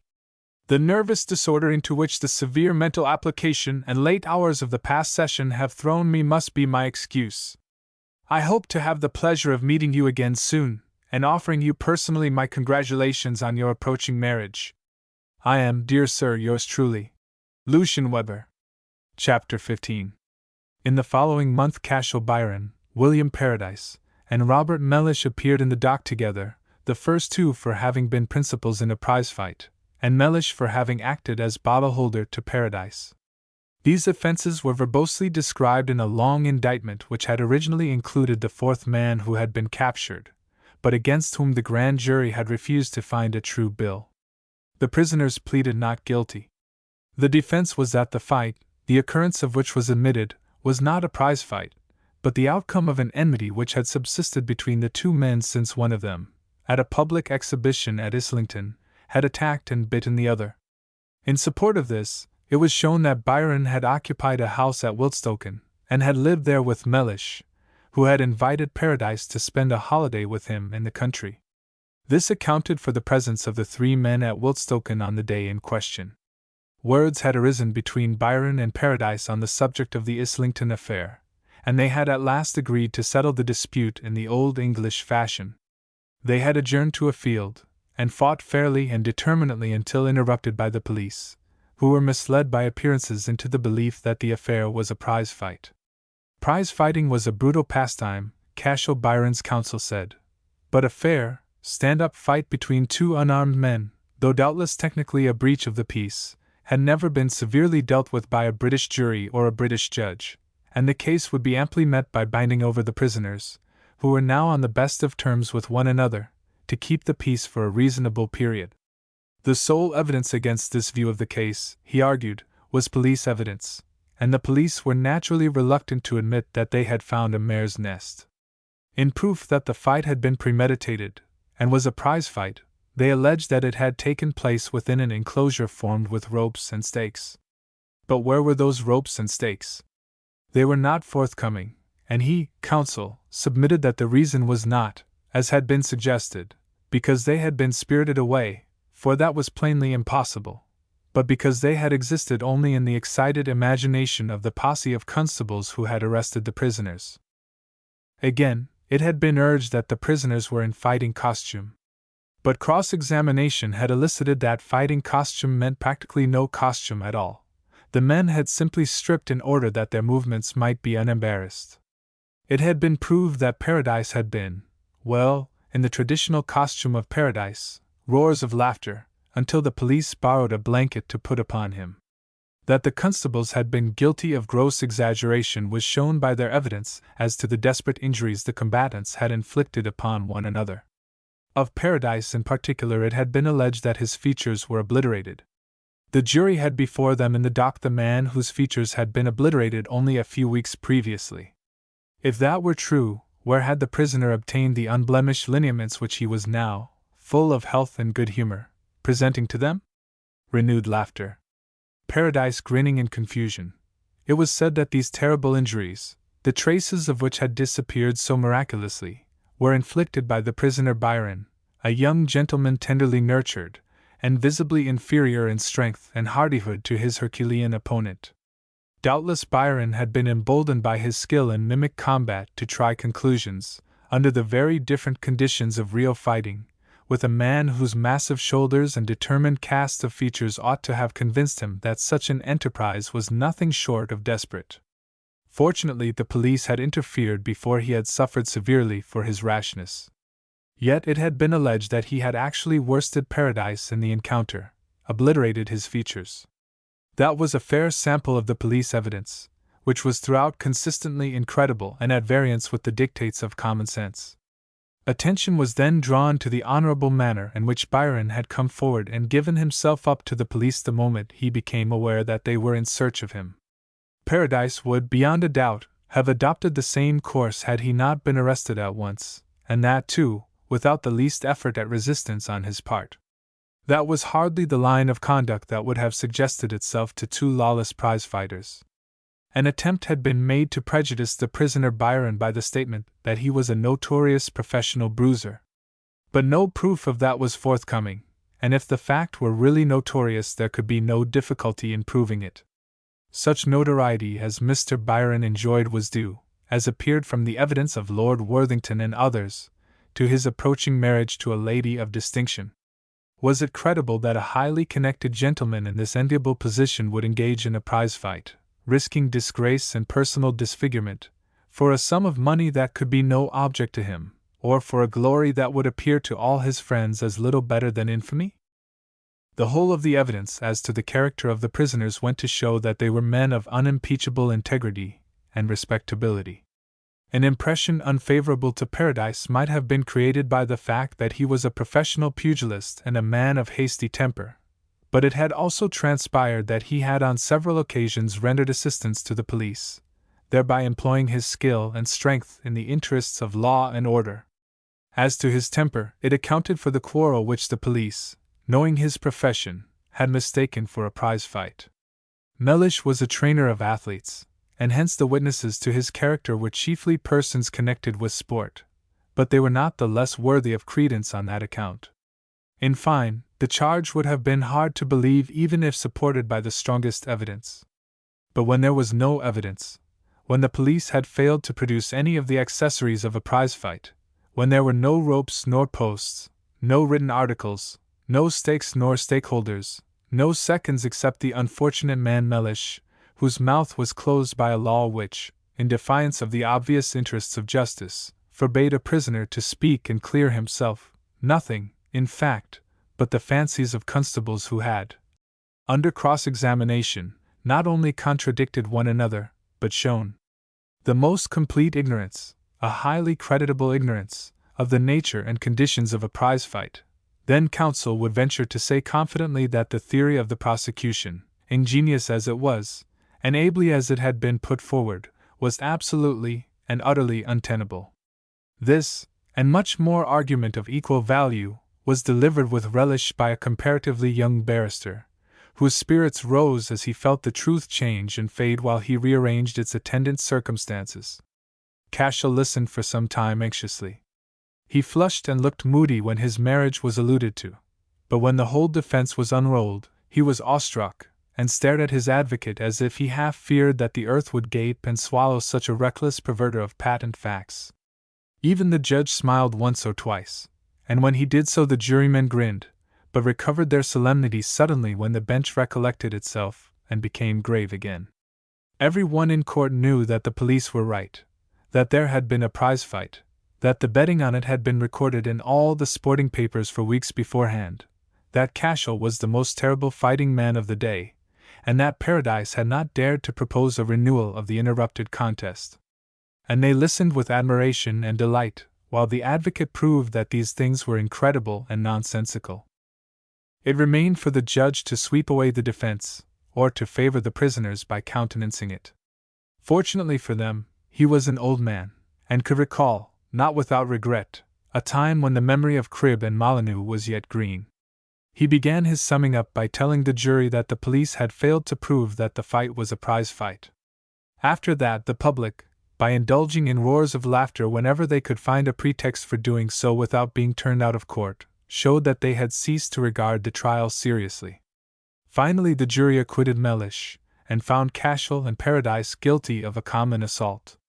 They were sentenced to 2 days' imprisonment, and bound over to keep the peace for 12 months in sureties of £150 each. The sureties were forthcoming, and as the imprisonment was supposed to date from the beginning of the sessions, the prisoners were at once released. Chapter 16. Miss Carew, averse to the anomalous relations of courtship, made as little delay as possible in getting married. Cashel's luck was not changed by the event. Bingley Byron died 3 weeks after the ceremony, which was civic and private, and Cashel had to claim possession of the property in Dorsetshire, in spite of his expressed wish that the lawyers would take themselves and the property to the devil, and allow him to enjoy his honeymoon in peace. The transfer was not, however, accomplished at once. Owing to his mother's capricious reluctance to give the necessary information without reserve, and to the law's delay, his first child was born some time before his succession was fully established, and the doors of his ancestral hall opened to him. The conclusion of the business was a great relief to his attorneys, who had been unable to shake his conviction that the case was clear enough, but that the referee had been squared. By this he meant that the Lord Chancellor had been bribed to keep him out of his property. His marriage proved an unusually happy one. To make up for the loss of his occupation, he farmed, and lost £6,000 by it, tried gardening with better success, began to meddle in commercial enterprises, and became director of several trading companies in the city, and was eventually invited to represent a Dorsetshire constituency in Parliament in the Radical interest. He was returned by a large majority, and having a loud voice and an easy manner, he soon acquired some reputation both in and out of the House of Commons by the popularity of his own views, and the extent of his wife's information, which he retailed at second hand. He made his maiden speech in the House unabashed the first night he sat there. Indeed, he was afraid of nothing except burglars, big dogs, doctors, dentists, and street crossings. Whenever any accident occurred through any of these, he preserved the newspaper in which it was reported, read it to Lydia very seriously, and repeated his favorite assertion that the only place in which a man was safe was the ring. As he objected to most field sports on the ground of inhumanity, she, fearing that he would suffer in health and appearance from want of systematic exercise, suggested that he should resume the practice of boxing with gloves. But he was lazy in this matter, and had a prejudice that boxing did not become a married man. His career as a pugilist was closed by his marriage. His admiration for his wife survived the ardor of his first love for her, and she employed all her forethought not to disappoint his reliance on her judgment. She led a busy life, and wrote some learned monographs, as well as a work in which she denounced education as practiced in the universities and public schools. Her children inherited her acuteness and refinement with their father's robustness and aversion to study. They were precocious and impudent, had no respect for Cashel, and showed any they had for their mother principally by running to her when they were in difficulties. She never punished nor scolded them, but she contrived to make their misdeeds recoil naturally upon them so inevitably that they soon acquired a lively moral sense which restrained them much more effectually than the usual methods of securing order in the nursery. Cashel treated them kindly for the purpose of conciliating them, and when Lydia spoke of them to him in private, he seldom said more than that the imps were too sharp for him, or that he was blessed if he didn't believe that they were born older than their father. Lydia often thought so too, but the care of this troublesome family had one advantage for her. It left her little time to think about herself, or about the fact that when the illusion of her love passed away, Cashel fell in her estimation. But the children were a success, and she soon came to regard him as one of them. When she had leisure to consider the matter at all, which seldom occurred, it seemed to her that, on the whole, she had chosen wisely. Alice Gough, when she heard of Lydia's projected marriage, saw that she must return to Wiltstoken, and forget her brief social splendor as soon as possible. She therefore thanked Miss Carew for her bounty, and begged to relinquish her post of companion. Lydia assented, but managed to delay this sacrifice to a sense of duty and necessity until a day early in winter, when Lucian gave way to a hankering after domestic joys that possessed him, and allowed his cousin to persuade him to offer his hand to Alice. She indignantly refused, not that she had any reason to complain of him, but because the prospect of returning to Wiltstoken made her feel ill-used, and she could not help revenging her soreness upon the first person whom she could find a pretext for attacking. He, lukewarm before, now became eager, and she was induced to relent without much difficulty. Lucian was supposed to have made a brilliant match, and, as it proved, he made a fortunate one. She kept his house, entertained his guests, and took charge of his social connections so ably that in course of time her invitations came to be coveted by people who were desirous of moving in good society. She was even better looking as a matron than she had been as a girl, and her authority in matters of etiquette inspired nervous novices with all the terrors she had herself felt when she first visited Wiltstoken Castle. She invited her brother-in-law and his wife to dinner twice a year, at midsummer and Easter, but she never admitted that either Wallace Parker or Cashel Byron were gentlemen, although she invited the latter freely, notwithstanding the frankness with which he spoke to strangers after dinner of his former exploits, without deference to their professions or prejudices. Her respect for Lydia remained so great that she never complained to her of Cashel save on one occasion, when he had shown a bishop, whose house had been recently broken into and robbed, how to break a burglar's back in the act of grappling with him. The Skeens returned to Australia and went their way there, as Mrs. Byron did in England, in the paths they had pursued for years before. Cashel spoke always of Mrs. Skeen as mother, and of Mrs. Byron as Mama. William Paradise, though admired by the fair sex for his strength, courage, and fame, was not, like Cashel and Skeen, wise or fortunate enough to get a good wife. He drank so exceedingly that he had but few sober intervals after his escape from the law. He claimed the title of champion of England on Cashel's retirement from the ring, and challenged the world. The world responded in the persons of sundry young laboring men with a thirst for glory and a taste for fighting. Paradise fought and prevailed twice. Then he drank while in training, and was beaten. But by this time the ring had again fallen into the disrepute from which Cashel's unusual combination of pugilistic genius with honesty had temporarily raised it, and the law, again seizing Paradise, as he was borne vanquished from the field, atoned for its former leniency by incarcerating him for 6 months. The abstinence thus enforced restored him to health and vigor, and he achieved another victory before he succeeded in drinking himself into his former state. This was his last triumph. With his natural ruffianism complicated by drunkenness, he went rapidly down the hill into the valley of humiliation. After becoming noted for his readiness to sell the victories he could no longer win, he only appeared in the ring to test the capabilities of untried youths, who beat him to their heart's content. He became a potman, and was immediately discharged as an inebriate. He had sunk into beggary when, hearing in his misery that his former antagonist was contesting a parliamentary election, he applied to him for alms. Cashel at the time was in Dorsetshire, but Lydia relieved the destitute wretch, whose condition was now far worse than it had been at their last meeting. At his next application, which followed soon, he was confronted by Cashel, who bullied him fiercely, threatened to break every bone in his skin if he ever again dared to present himself before Lydia, flung him 5 shillings, and bade him begone. For Cashel retained for Paradise that contemptuous and ruthless hatred in which a duly qualified professor holds a quack. Paradise bought a few pence worth of food, which he could hardly eat, and spent the rest in brandy, which he drank as fast as his stomach would endure it. Shortly afterwards a few sporting papers reported his death, which they attributed to consumption brought on by the terrible injuries sustained by him in his celebrated fight with Cashel Byron.